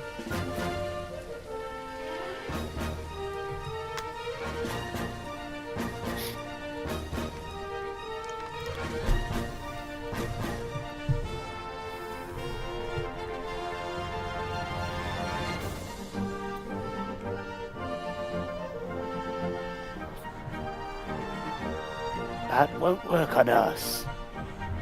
That's such a tune at that bit. I need the audio. I'll try and do that thing I said where I can rip the vocals. See what we can get. Yes. I'll have to cut out any vocals from singing in the songs, but yeah. And then any sound effects that can be taken out. Oh yeah. Oh, it's nice to have something that works and it moves. Awesome. Thank you, Luke. I assume that's Luke. Yeah. So yeah. Let's take a look at the reference images. So we can see in the future what details we'll be adding. And I'll let you know what features I will be putting in as well. So let's jump off F11 to bring that back. Let's save everything. And then let me jump in here. Let me put Unreal up on the screen for a second.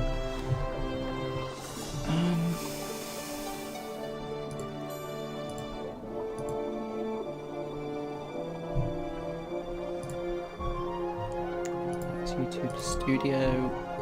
I have a ton of windows open that I don't need open. That's a new tab, so that can go. Let's Google Earth, Bing, blah blah blah.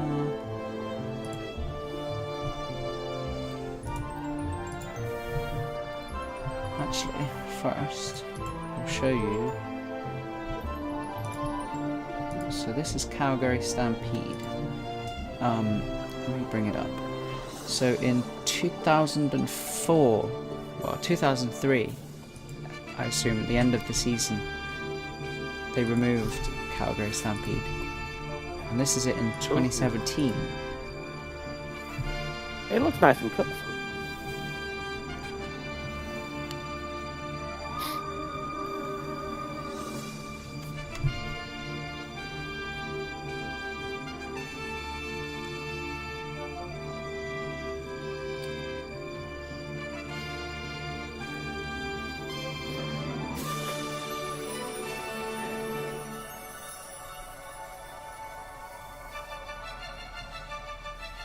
So that's Calgary Stampede.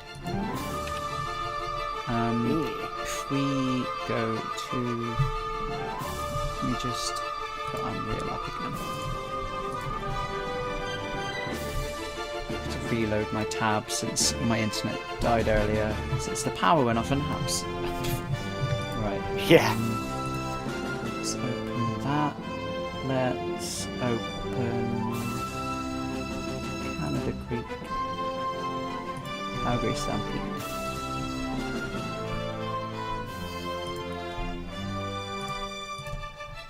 There you go. So, yes, it does move. You can get in it and everything. I don't know if you've seen that.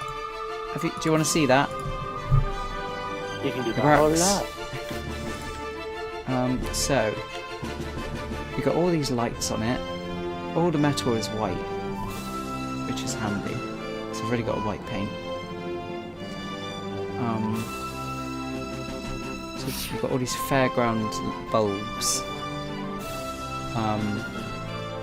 Blue on the centre, with one strip of yellow and then red on the bottom. Red on the secondary arm. Yellow around the top, and then yellow around the top there. And then on the top of that as well, got the cone. There's a lot of wires that go around. I think I'll attach these top ones. You also got these pistons underneath, which push the arms up, which would make sense to put in. Let's see if we can get a picture of one of the cars. So we got these on the back. I'm not sure if they're actual lights that light up. I think they might be. But then you've got these two on the front. There's two lights on the front. And... where is it in the picture? You've got red ones underneath as well, on the back, two. Each side. So total 4. And then you've got these ones. So you've got 2 at the front, 2 underneath, and then 4 on the back underneath, and then 2 on the back on top. So there's a lot of lights on the cars. We've also got these pokey out bits underneath the cars, which Pete told me when the ride is stopped and it goes down to the station, they basically stop the car from rocking back and forth when you get in.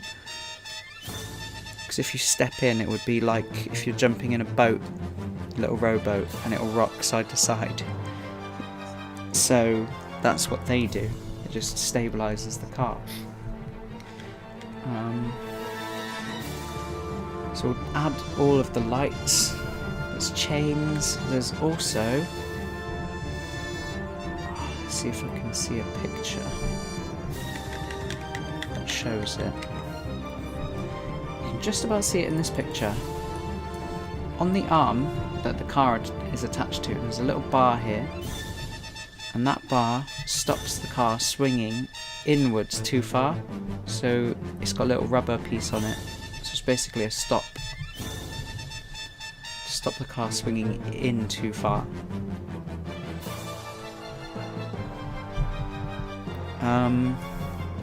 There's a few more support beams that need to be added, like there's a crisscross one in between this triangle section. And there's also cabling coming from each car, which is hard to see.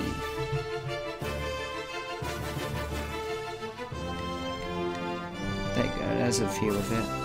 We've got cabling coming out the back of the car, which is for all the lights and possibly restraints. I'm not sure the restraint system and how it was unlocked. Since it's a travelling ride, a lot of the time they're usually just, you know, someone comes along and pushes a lever, isn't it?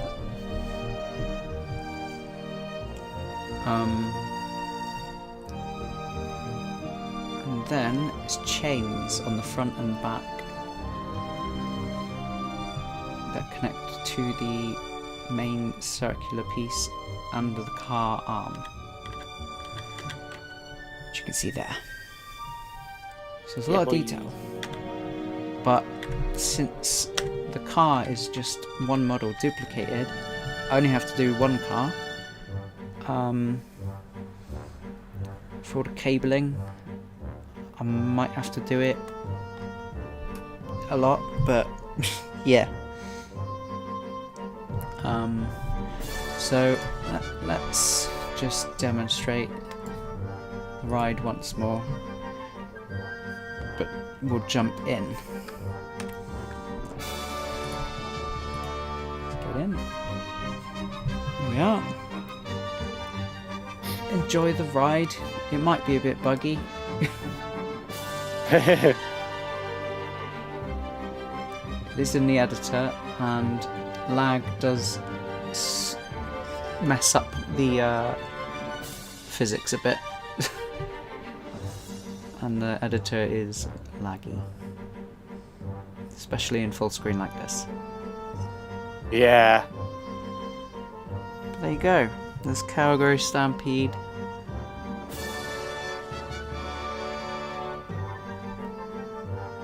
Working mechanics are there for you to jump on, have a ride, and a good time. Settings for all sorts can be tweaked, but it works for now. It's fine. So, if you do have access to the alpha, when I release the next one, you'll be able to jump on here. Wouldn't that be fun? Oh yeah. So head on over to the Patreon and get 90% off the top tier, which gives you access to the alpha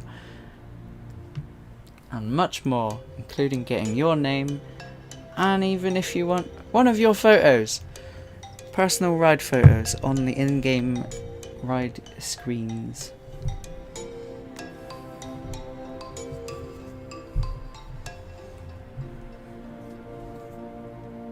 You also get to see videos,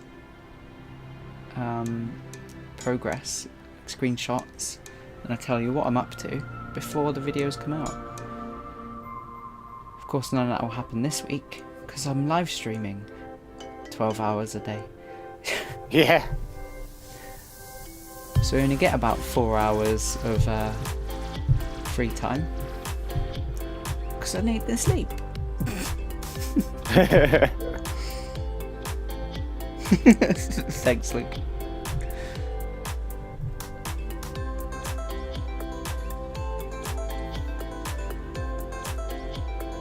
Oh, it's a nice, like, celebrational song, isn't it? Yeah. Oh, stop it.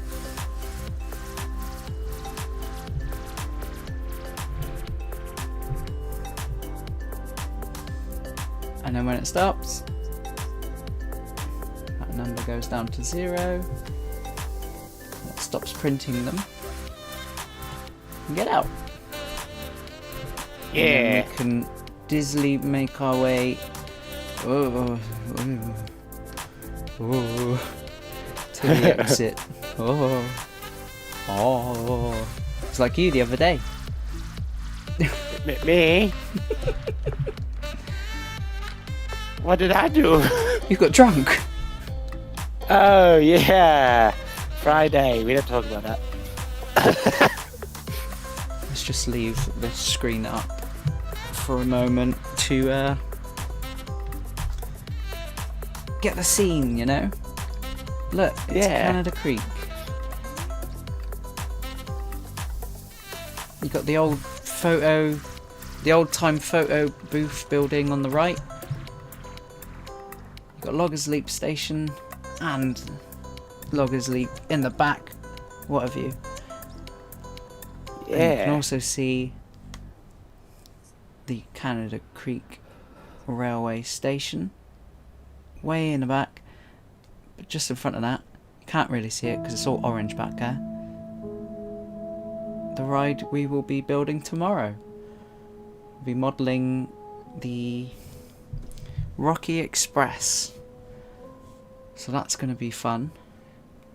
The trains look quite fun to model. There's faces on all of them, but they're all the same, they're just different colours, so once again I'll just build one of them and then I'm done. Canada Creek does live on.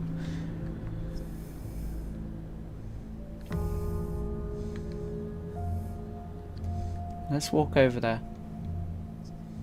Yeah. Actually, let's run. Run, Forrest, run! This is where the train track will be. Ooh. And actually, about here is where you can actually still go and see and touch a piece of Canada Creek Railway track. Still there. Right next to I remember. Samurai on the right. There is a gate, and underneath there is rails in the road. I touched it. Yeah, because I pointed it out. I was like, guys, look, railway, still there. And I was like, ooh, I like trains. Touch. Everyone was kind of like looking at Samurai. You know, it was closed. It's like, oh, really? Oh. And you know, everyone's looking up at Hyperia, like, oh, isn't it just beautiful? And I'm like, train track. like this is what my eyes were doing. Train track. Train track. Train. You mean? Yeah, but train track. So, here... Oh. Can we jump up there? Can we get up? We can. So, this will be what we're modelling tomorrow. It's a big cylinder with random things around it. It looks like nothing. I'll show you what it is, if you haven't seen it before. It sat right in the middle of Canada Creek. It had a shop here for food, and these random things here were places to sit. This was the operator's cabin, and all this area was queue. This was just foliage, as well this piece here. So the main queue line would be in this empty space. So let's bring that up. Let me just do that.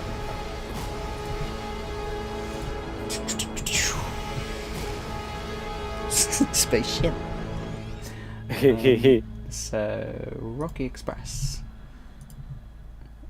Let's bring that back up. Cool. There we go. So here's Rocky Express. Honestly, I don't know what Ben's talking about. I think he's going crazy. Why are you just randomly saying spaceship? That's weird. We're not in the land of aliens. So you got this piece in the middle that would rotate, and all of these arms connected to the vehicles on the outside, which look like this. Little trains with funny faces. There's a nice view of them. So you'll have a front one and then a back one. They're all numbered and have different colours. But you'd have these arms connecting to everything. Ooh, a phone call. One moment.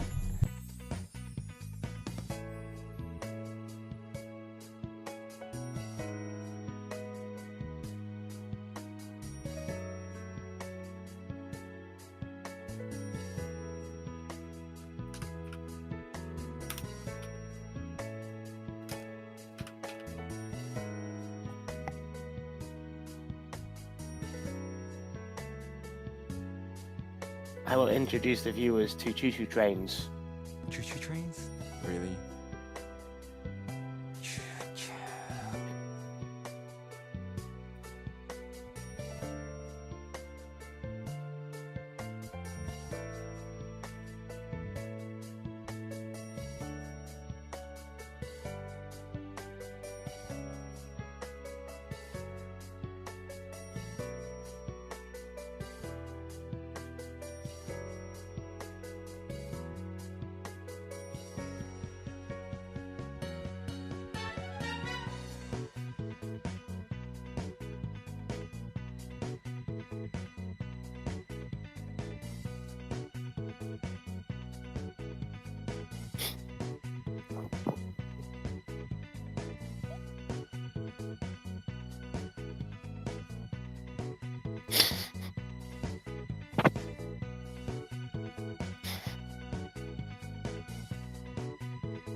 Bazinga!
Bonjour.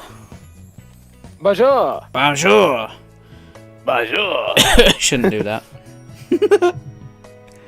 Neither should I. Bonjour. Bonjour. Sorry about that. My sister called. Important stuff. But yeah, trains. You got the front one, you got the back one. You got a frame that they sit on, and there's wheels in between each section. And those wheels go on a rail underneath. It's not really a rail. So not only is there a choo-choo train, there is another choo-choo train. There have actually been about four trains in Thorpe Park. Damn! We've got these. You got the big ones, Canada Creek Railway. You then got the land train, which they have everywhere, around beaches and whatnot. And then they had the train that went around Treasure Island. Or I think that was what it's called. I can't remember.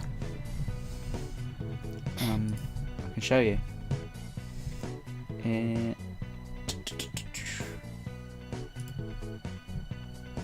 think it's in my unsorted section because it doesn't make sense for my project, but I like the picture. Yeah. Here you go. Here's the land train. And then you've got the Treasure Island railway station. And that... There's so many choo-choo trains. It's crazy. And if you There's want not to know many, I could do something. Where the train is, where that picture is. So, this picture. Where would you think this is taken in Thorpe Park? Ooh.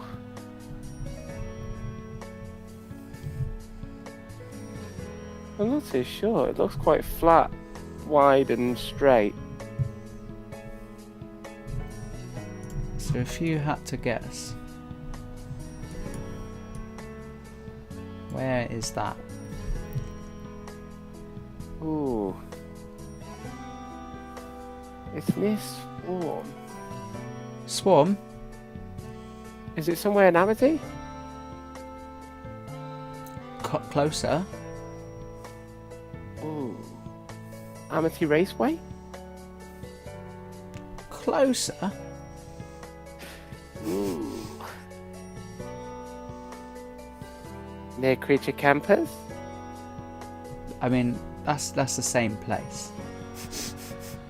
Ooh, I don't know, you got me here. Right here. Oh, okay. Pretty much right here. In that spot. Huh.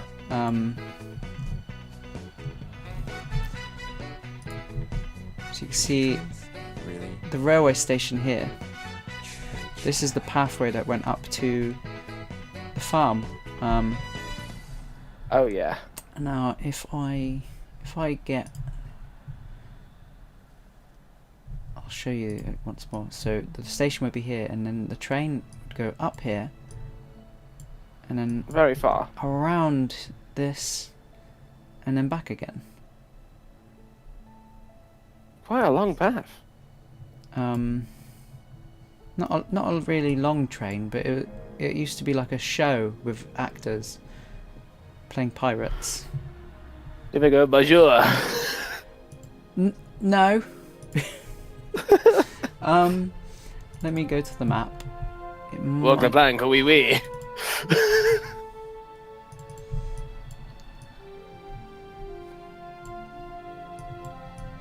You can see a bit of the trail here. Oh, okay. Before they built the, they filled in the lake with the islands.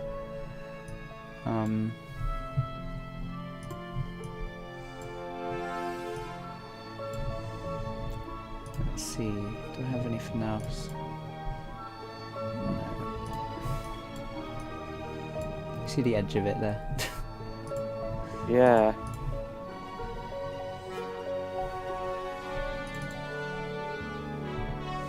I could show it on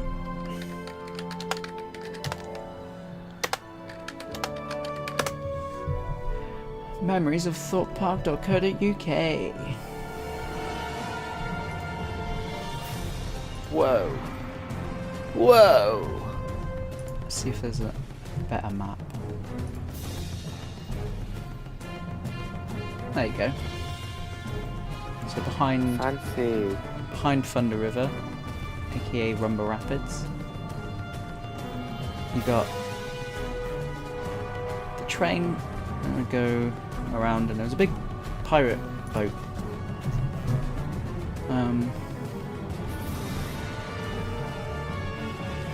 Can we see?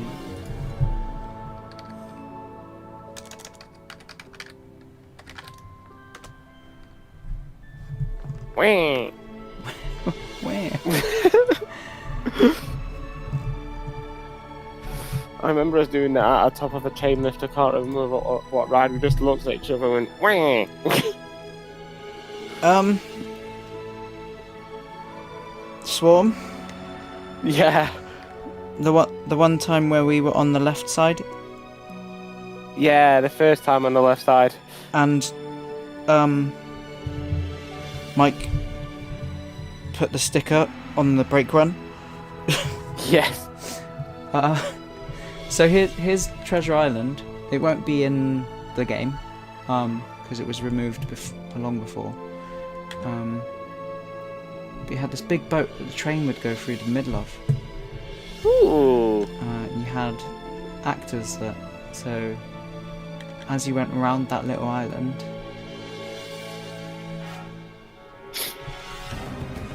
they would be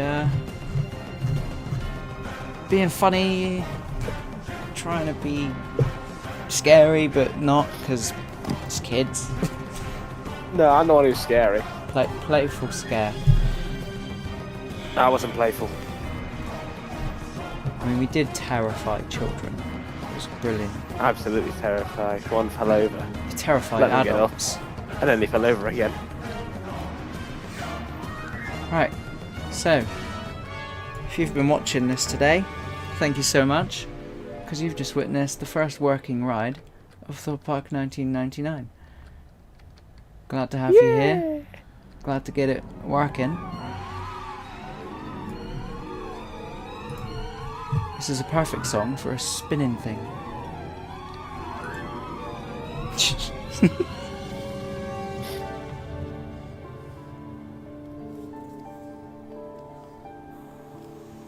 Oh, it changed. It was a bit like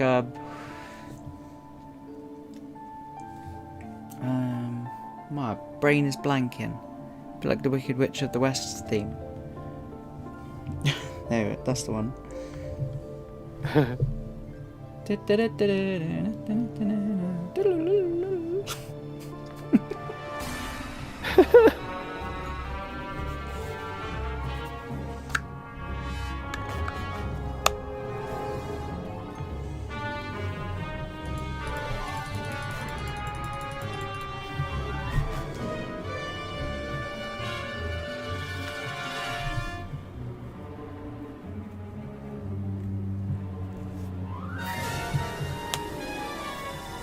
So yeah, looking forward to tomorrow, where we'll be making a model for Rocky Express. And the day after that, we will be making it work.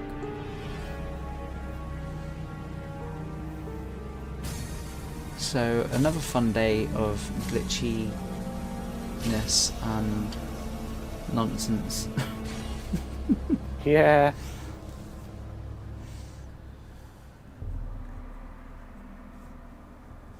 You know, I sent the video of my eyebrow thing to my mum, asking her what she thinks it was, and she said some sort of muscle spasm.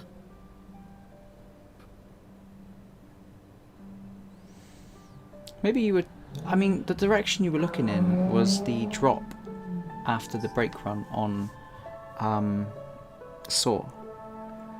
Yeah. So maybe you were trying to focus. Like you say you have glasses, right? Yeah.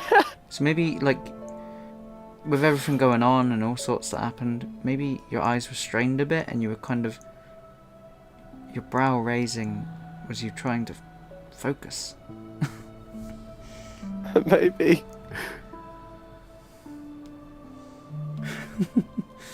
I mean, the sorrowful look down at the end, you know, I can't explain that. Must have been stealth.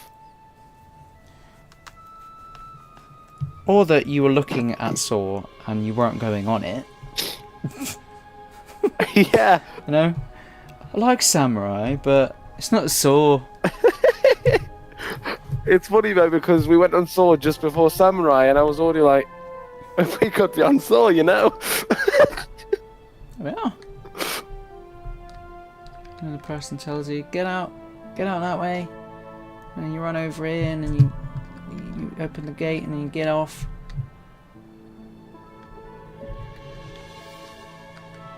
No, instead the gate doesn't open and you get duct taped to the actual car. Duct taped. You become like the pirate ship headboard of one of the cars, you just duct tape to the front of it. Yeah.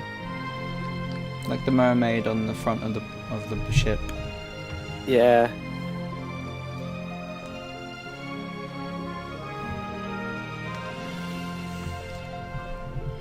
Oh, let's have one more look at the ride before we end the stream.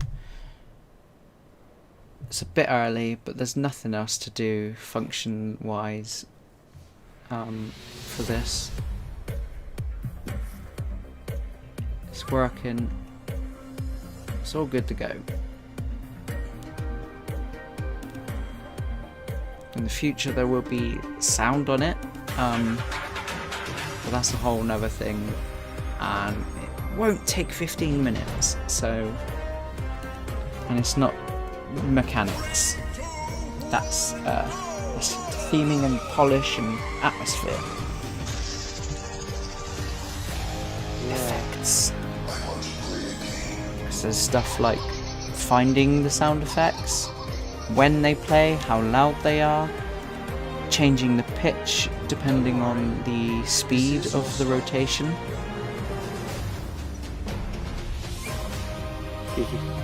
Riders, you must be 0.9 meters tall to ride the flute. No eating or drinking, just splashing and sliding. Oh, that was weird. The weather changed, so the very crisp shadows turned into washed out ones, because it's overcast, look. Yeah. I think it might actually start raining.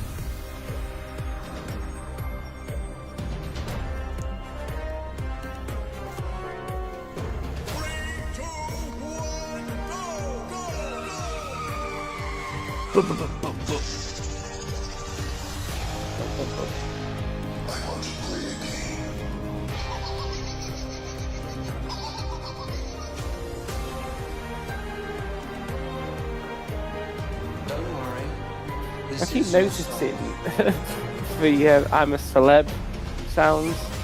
Yeah. Well, they had that, didn't they? Yeah. They had the I'm a Celebrity experience or whatever it was. I didn't go at that time, so... I wouldn't go anywhere near it because I hate insects. So you didn't fancy putting your arm in the holes on that Fanta thing, because... No, I was actually quite scared that something would grab me, but, you know, Well, it was just a weird shaped ball thing. We all noticed, well, someone pointed out the holes and she said, oh, put your hands in. And everyone hesitated and I just went, oh, bugger it, what's the worst that could happen? Nicking Dr. Pepper's slogan. Yeah, just using the Dr. Pepper slogan on Fanta, but fortunately they're both made by Coca-Cola, so it's not really betrayal. It's just betrayal to the Fanta. Don't worry. This is your stop.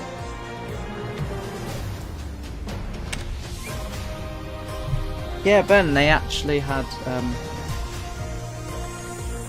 I'm a Celebrity stuff, so that drum is in reference to that, because this is the mix that would play outside of the park, counting down the opening.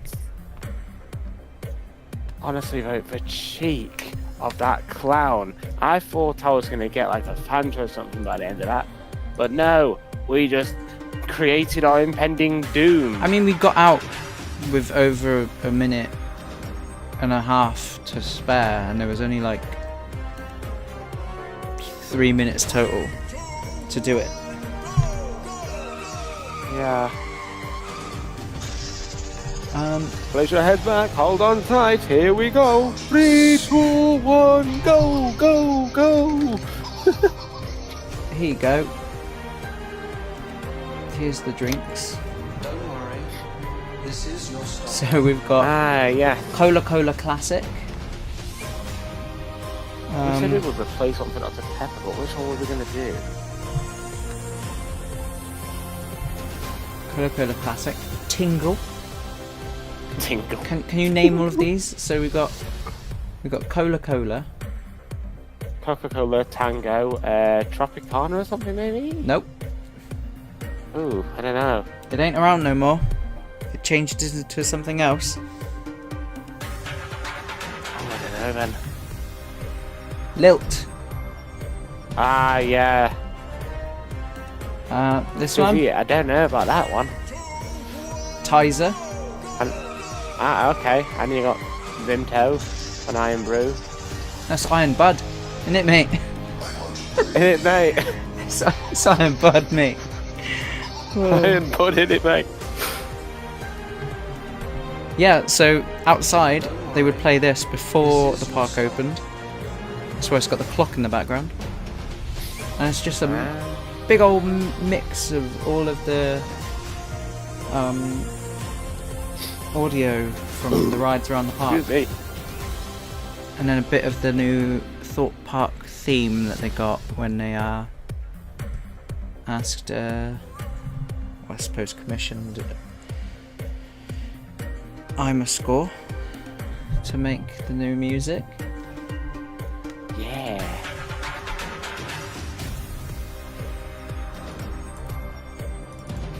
By the way, on the subject of trains, I think I've made a new sound on the soundboard. Okay.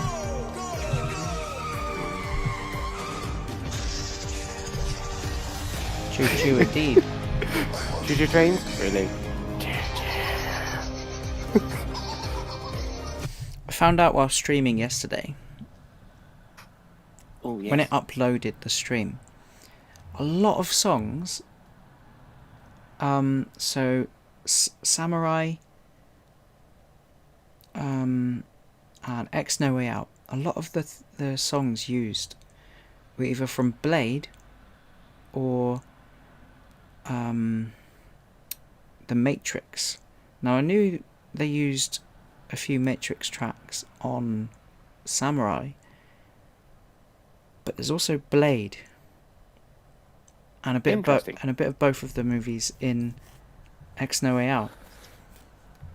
So I had to remove them from the rotation. Is that the thing you're streaming? All that music? Yes. So this is and my it's on Apple.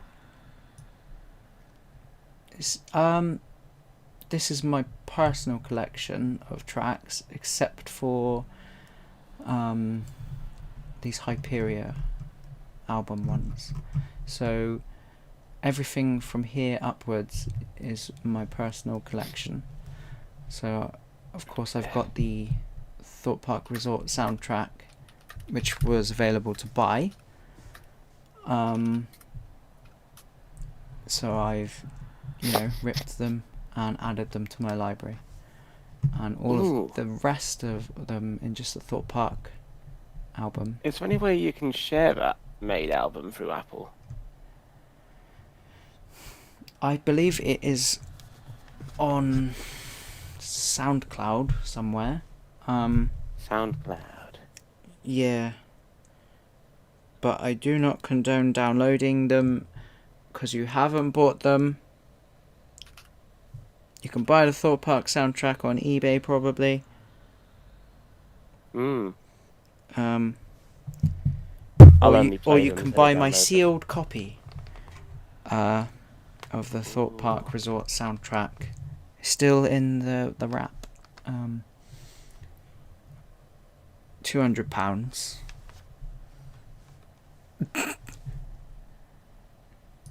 Let's actually have a look.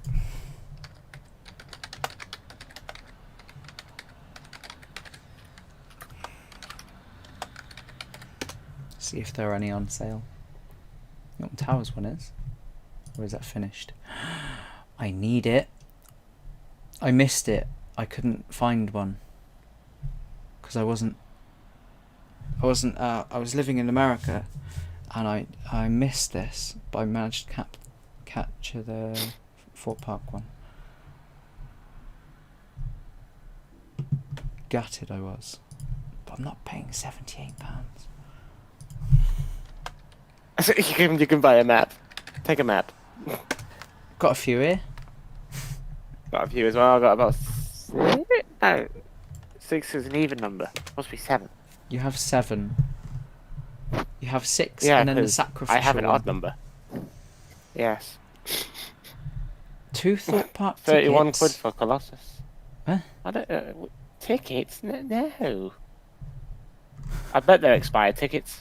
What it says for 29th of October. Oh my.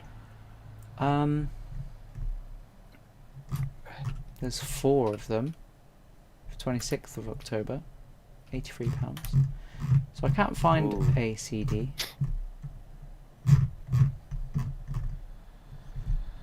So I'm gonna put the market value price at £200 for a sealed Thorpe Park Resort soundtrack by IMAscore. If you want the signed artwork by all of the staff members at IMAscore that worked on it, it's going to be 400. No one else is selling it, so I'm setting the market rate.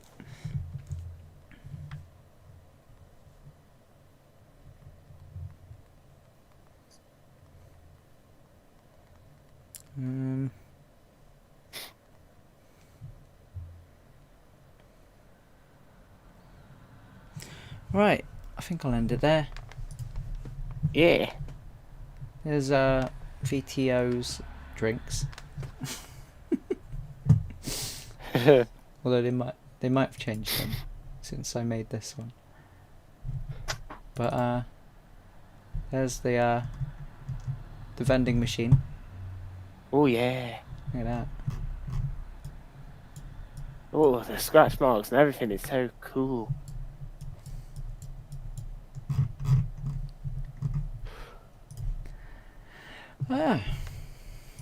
Right. Where do I go from here? Let's not be right back. I need to get new screens. Stream ending. Yeah.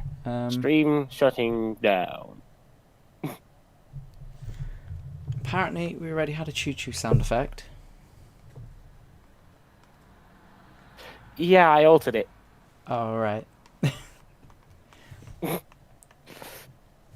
Right. Thanks everyone for watching. Happy to have company while working on the game. And yeah. Thank you, Davey, for joining me this afternoon. It's been nice, course. as always. And then, once more, thanks to Peter and James from VTO crew for helping me get the ride up and running today. So without them, I'd probably still be nowhere near it. But yeah, check back in tomorrow. I'll be streaming again from 9 till 9, where I'll be building the model for the Rocky Express, which will be super fun. Because I love a bit of modelling. Super fun. You must be a minimum of 0.9 meters to ride. Yeah. We of course got to do the thing. Right, see everyone tomorrow. And as always, thank you so much for watching, and I'll see you next time.